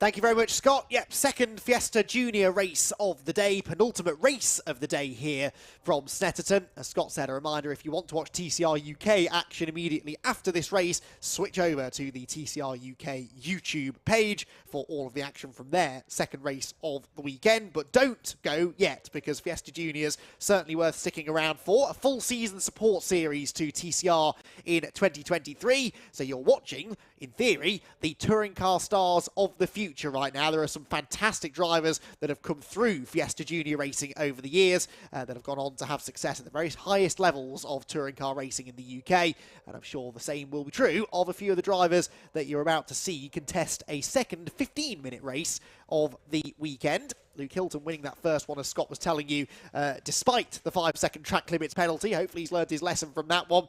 He will start from pole position for this race, because the grid is set by the second fastest lap times from qualifying yesterday. So the only series here this weekend that does this, actually. Your outright fastest times give you the race 1 grid. Your second fastest lap time gives you the grid for race number 2. Let's take a look at how that grid lines up in full then. Luke Hilton, the race 1 winner, is on pole position alongside Ryan Mikulev. Ryan Mikulev set the fastest lap in race 1, but this time will be starting significantly further up the grid. Maximilian Salarski starts 3rd. He was chasing down the leader for a period in the middle of the last race, and he will have Ronnie Smith for company on row number 2. Ben Mulryan and Sam Nesser are next on row number 3. Ben Mulryan in the first of the Mark 7 Fiestas. Then on row number 4, it's number 19 of Daniel Lewis, another Mark 7, alongside George Foxlow. Jensen Bell and Hadley Simpson complete the top 10, before Jensen Mason and Rashan Tyler Chigarimbo come next. Now, Rashan was very quick in the previous race, but fell back in the closing stages. I expect him to move forward from 12th on the grid. Marcel Latchkey and Lucas Hayden make up the 7th row. Row 8 for James Pope and Jacob Hodgkiss, with Harry England and Benjamin Doughty together on row number 9. Row 10, shared by Jasmine Shaw and Wesley Swain, with Billy Blockley and Flame Auricola at the back of the 22-car grid. Mix of the older shape Mark 6 and newer shape Mark 7 Fiestas then about to do battle. They all compete for overall honours, so we don't have specifically 2 classes, although it's always interesting to see which is the best of the Mark 7s, although it's actually only a competition, really, that we've been able to enjoy from the start of this season, because last year, when the new car was debuted, there were only a couple of takers, but now more of the cars being built, more of the cars being bought, and more of the cars being raced in the Fiesta Junior Championship, the only place where you can race a Ford Fiesta Junior car. So it's a great place to come and hone your skills, and we saw some really good racing in the early race. There is Flame Auricola, and if you recognise the surname, that's because she's indeed a relation of Pentti Auricola, the Scandinavian rally legend, and the flames down the side of her car, a great touch, given the fact she already has one of the most memorable names in all of motorsport. And she was 21st in the first race, looking to try and improve on that maybe this time around. So Luke Hilton then on pole. Who were we watching for coming from further back, I wonder? Well, Sam Nesser, possibly one to watch, was 6th on the grid, qualified 2nd for race 1, but inconsistency was his issue in qualifying. Didn't have such a strong second fastest lap time. Daniel Lewis as well should come forward from 7th. He started 8th in race 1, but managed to gain quite a few places, I seem to recall, on the opening lap of the race. So quite a few drivers, I think, who perhaps are a row or 2 further back on the grid than they feel they should be. The battling at the front, likely to, well, I was going to say likely to be between Luke Hilton and Ryan Mikulev. We don't really know what Ryan Mikulev's race pace is like, because Ryan set the fastest lap in the earlier race, but he'd been off the road at Riches, bounced over the grass, smashed through a polystyrene marker board, and did a little bit of damage, we think, to the front splitter, or got something stuck on the front splitter, one or the other, and it kind of seemed like it had damaged the car, but then he pulled over with a mechanical issue in the closing stages. So set the fastest lap, but didn't ultimately finish the race. So we don't truly know what his long-run race pace is going to be like. But the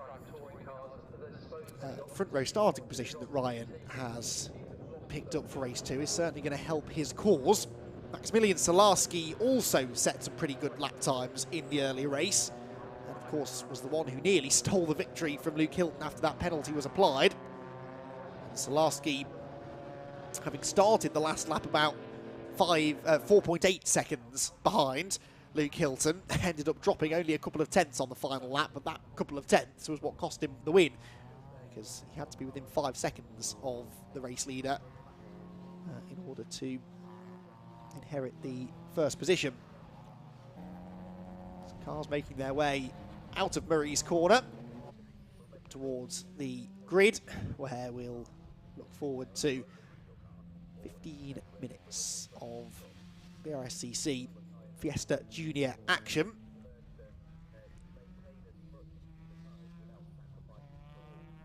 Championship that last year was won by Sid Smith in a reasonably close championship fight, 16 points only between himself and Thomas Jack Lee at the end of the season. Albert Webster third, Lexi Belt was fourth, Ben Mulryan fifth. So Ben Mulryan, who interestingly starts fifth in this race, the highest placed returning driver from the championship last year, but making the move up into the Mark 7 cars.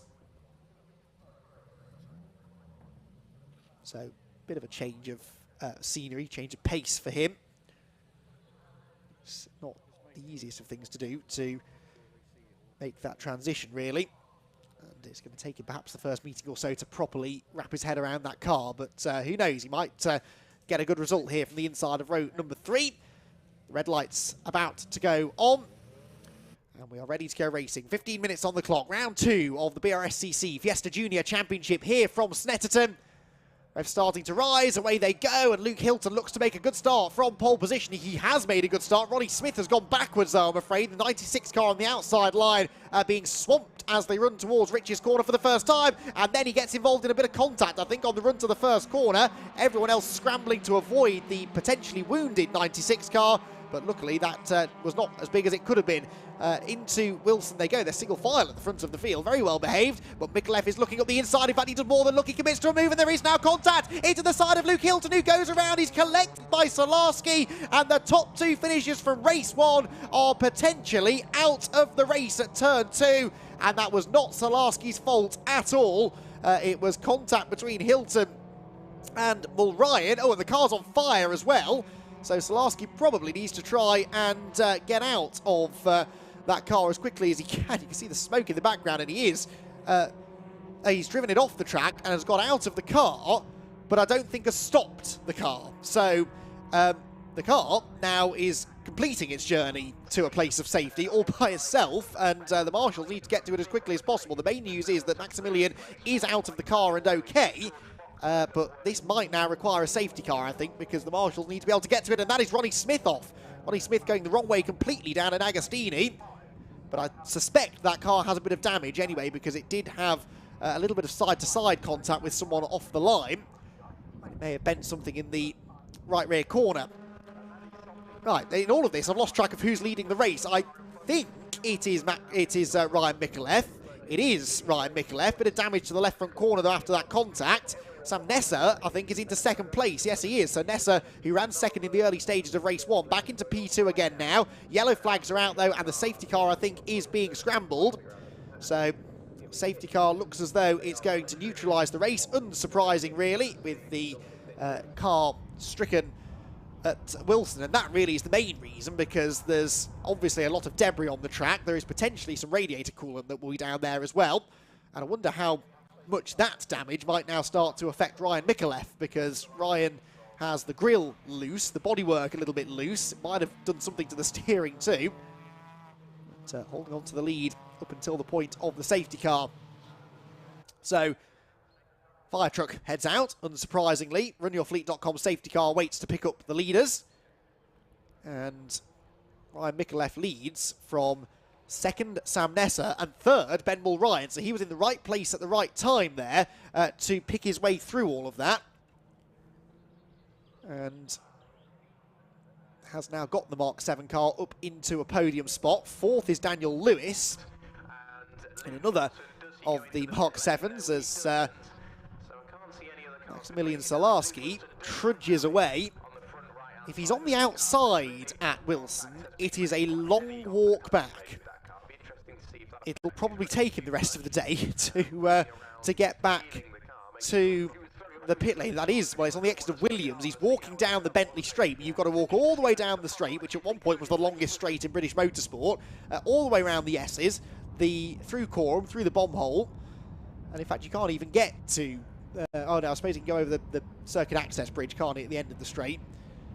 But gives him time to compose himself, reflect on what happened.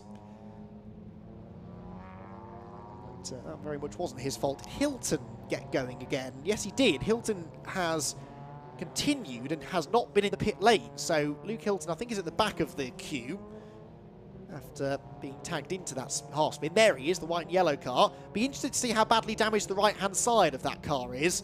I think there's damage to the right front corner, isn't there? And that front right wheel is pointing at a very odd angle. So let's watch for him. He's going to be the last car in the queue. Ooh, well, okay, didn't look too bad from that angle, actually.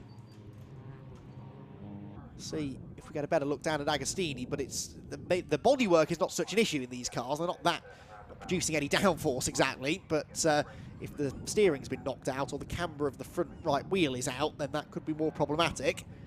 Cars will all run with camber on the front axles to help with the grip across the front tyres. But that car, at first glance, looked as though it had a bit too much front camber in it. Here he comes. Race 1 winner, Luke Hilton. How bad? Yeah, I don't think that's pointing in quite the right direction, is it? Oh, hello. Who was that? Oh, that's...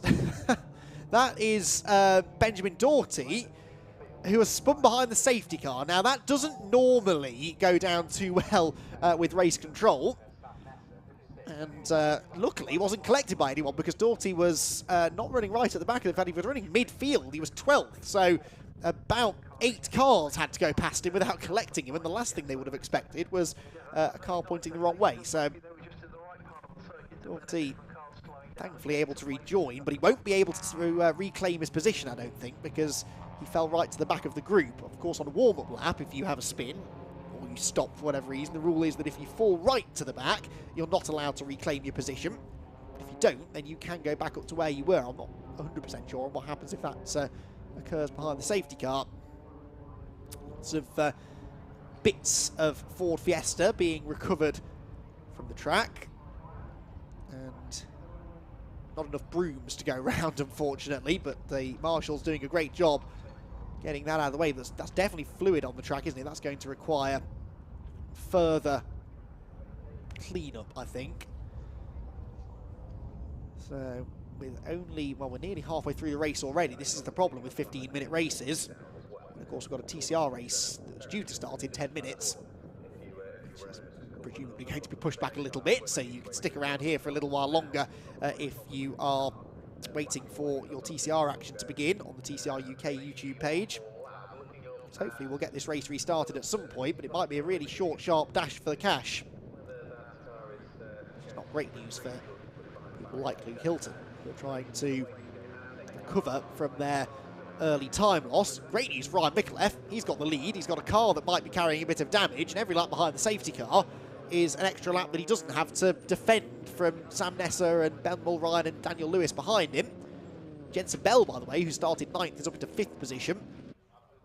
Ahead of Simpson, Mason, Hayden, then Rashan Tyler, Chigarimbo even, and James Pope completing the top 10. The lights are out. The lights are out on the safety car. Well, maybe my eyes deceive me, but I'm pretty sure there's a load of fluid down on the apex at the Wilson hairpin, but I'm sure the marshals had a close look at it. They will know better than me, and hopefully we're not going to have pandemonium at the Wilson hairpin in about 30 seconds' time. So we're going to go racing with 6.5 minutes to go, and Ryan Micallef is going to lead the field to green. No overtaking before the line, of course. I think that caught a few people further back a little bit out. And Micallef weaving around madly there down the pit straight. Here comes Ben Mulryan, though, looking to try and find a way past Sam Nesser to the inside, to the outside, back to the inside again. Nesser turns across his nose, so nearly a touch between the two of them. Nesser a little bit sideways. Now, fingers crossed, everybody. They're coming down to the Wilson hairpin. A car off in the background. That's James Pope bouncing spectacularly across the grass. But is everyone going to get cleanly through the Wilson hairpin? It looks like they might, actually. It is the lowest speed corner on the track, I suppose. But they are sliding wide, aren't they? So I think there is something down there that's limiting the adhesion. But they've all got through it relatively unscathed. On the inside there goes Lucas Hayden in the 46 car, trying to take 7th place away from car number 85, that was, as they went into Palmer's, 85 being Jensen Mason, as the leaders arrive at Agostini, with Benwell Ryan asking all the right questions of Sam Nesser, but so far Nesser having all of the answers. There goes Lucas Hayden. He just gained a place, and now the race car consultant's machine is pointing the wrong way at Agostini. But Ryan Mikulev, in fairness to him, he carried a bit of damage through most of race 1 and was still the quickest car on the track. And looks like he's going to do the same with proper damage this time to the left front corner. Down the back straight they will go. Oh, that's another damaged car. That's Rashan Tyler Chigarimbo, who's had a moment with somebody. Very deranged front end. There goes Luke Hilton, so he's carrying on even with that bit of... Oh, that's the car that Chigarimbo has tangled with, I suspect, and it's Jacob Hodgkiss. Oggies, I think, is the site for that accident. And that's going to be another safety car, because that car and what's left of it is in the middle of the road. Well, they were really well behaved in race 1, the juniors, and I think they've gained in confidence since that first race, and now things are starting to get a bit more intense, aren't they? Benwell Ryan here trying to have a go. Oh, and that's George Foxlow off as well. He must have been involved in the Chigarimbo and Jacob Hodgkiss dramas. And another car, number 35, that is, of... no, it can't be 315, excuse me. That's Billy Blockley. So there have been 4 cars involved in that, and it will be a surprise to nobody that the runyourfleet.com safety car has been scrambled again. But you have to doubt now whether or not we're going to have time to restart the race, because the time says 3.5 minutes to go, and a lap behind the safety car is going to take probably about 3.5 minutes, so they're going to only have 1 lap behind the safety car, and it will take longer than that to get those cars out of the way. So almost wonder whether it might get called early here. Try and bring back a little bit of time. There is Lucas Hayden, race car consultant's machine that had that spin down at Agostini. The Fiesta graveyard up at Oggies is I'm almost certain going to mean that we don't get any more racing in, which is a real shame. These young drivers, they've sat around waiting all day to race, and they would have liked to have done the full 15 minutes. And actually, Ryan Mikulev, I know I made the argument before that he was enjoying running behind the safety car, but I think based on what we saw in that brief bit of racing just now, I think he's got the pace to win anyway, regardless of whether we were sat behind the pace car. So in a way, he'd probably rather just let the race run its course under green, but obviously no way we can do that with so many cars stuck in dangerous positions. There is a flatbed truck waiting to go out as well, and of course that has to wait for the field to go through, and only then can it head to the scene. Well, I doubt that they're going to get it out of the way within the next 60 seconds or so, which is what they would have to do in order for us to go racing at the end of this lap. And I think if we don't go racing this time, we ain't going to go racing at all. So Ryan Mikulev might be about to pick up a relatively easy race win, although again we have to use that awful word, provisional race win, because he did have that contact with Luke Hilton on the first lap. So not apportioning blame there, just saying that whenever there is contact, it will be investigated. And race control have the advantage of getting hold of onboard footage from every car and getting to look at it from many more angles than we do. So they'll make a judgment. And again, TSL timing the place to go for the official results, or indeed the Fiesta Junior website and social medias. The red flag has been thrown, unsurprising really, with, as I said, no time to get the race restarted. So that is going to be it. Ryan Micallef will win the second round of the Brscc Fiesta Junior Championship. Sam Nesser in second, and Benball Ryan will finish in third. We're not going to get a restart, unfortunately. So that is a big shame that the Fiesta Junior second race is not going to quite live up to the excitement of the first. Well, there was excitement, but not necessarily for the right reasons.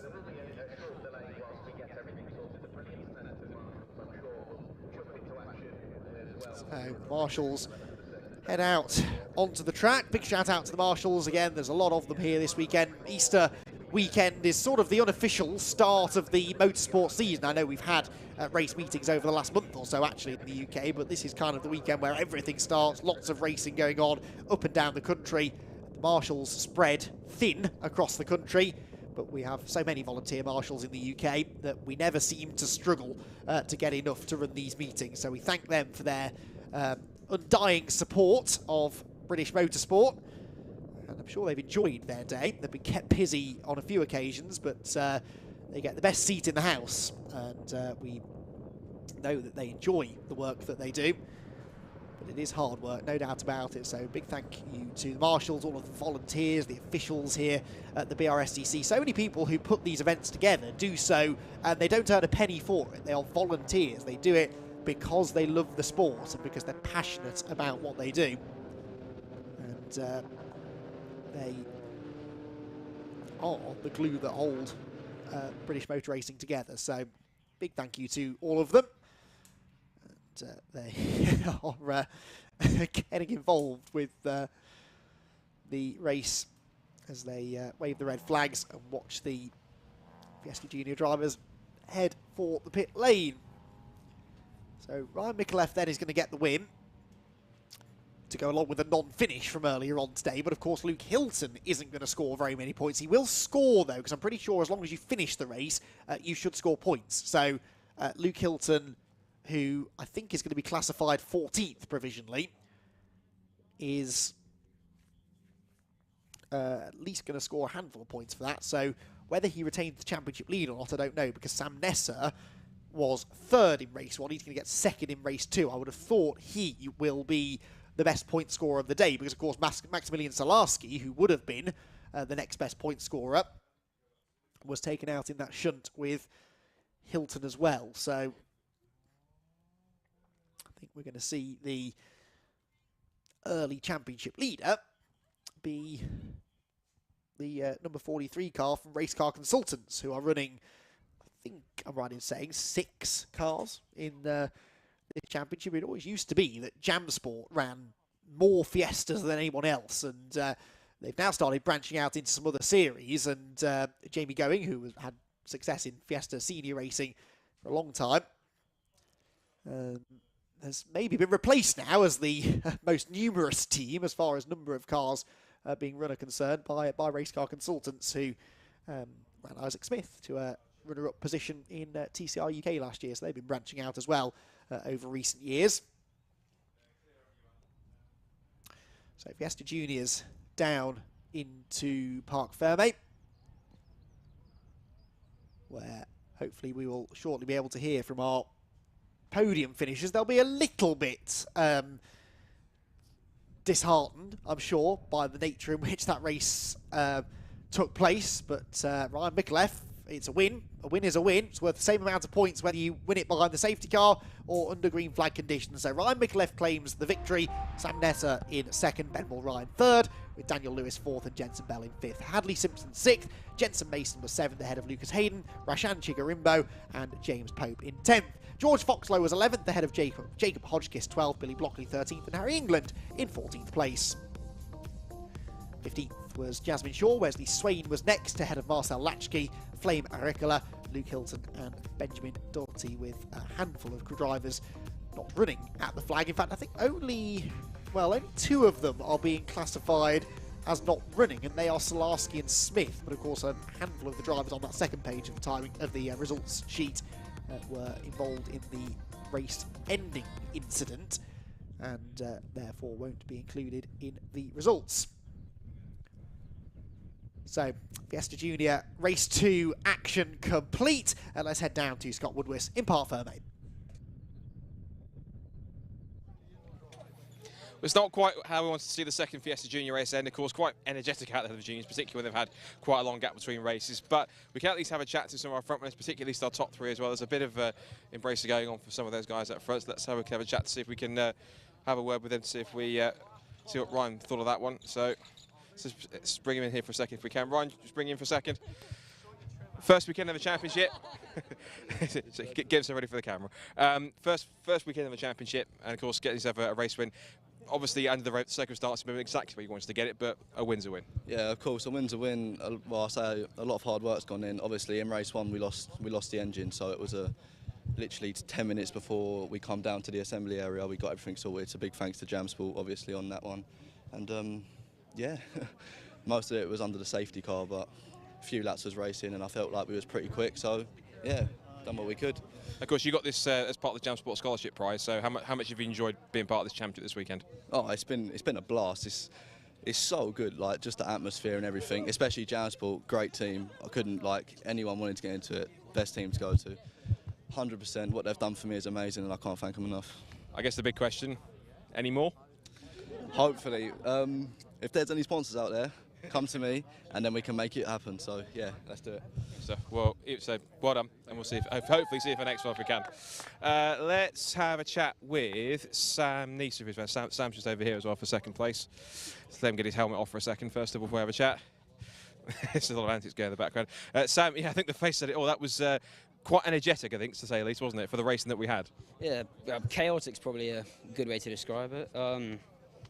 Yeah, start went pretty much the best I could have hoped it would have.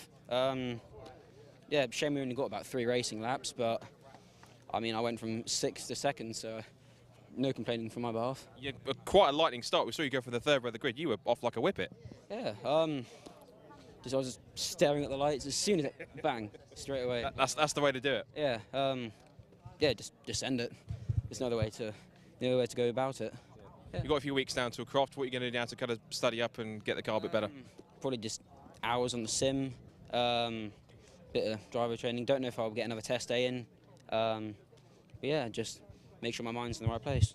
It's a great start to the season, though, with the 2 results you've had. Yeah, really can't complain at all. Stuff. Well done. You've driven superbly all weekend. Well done.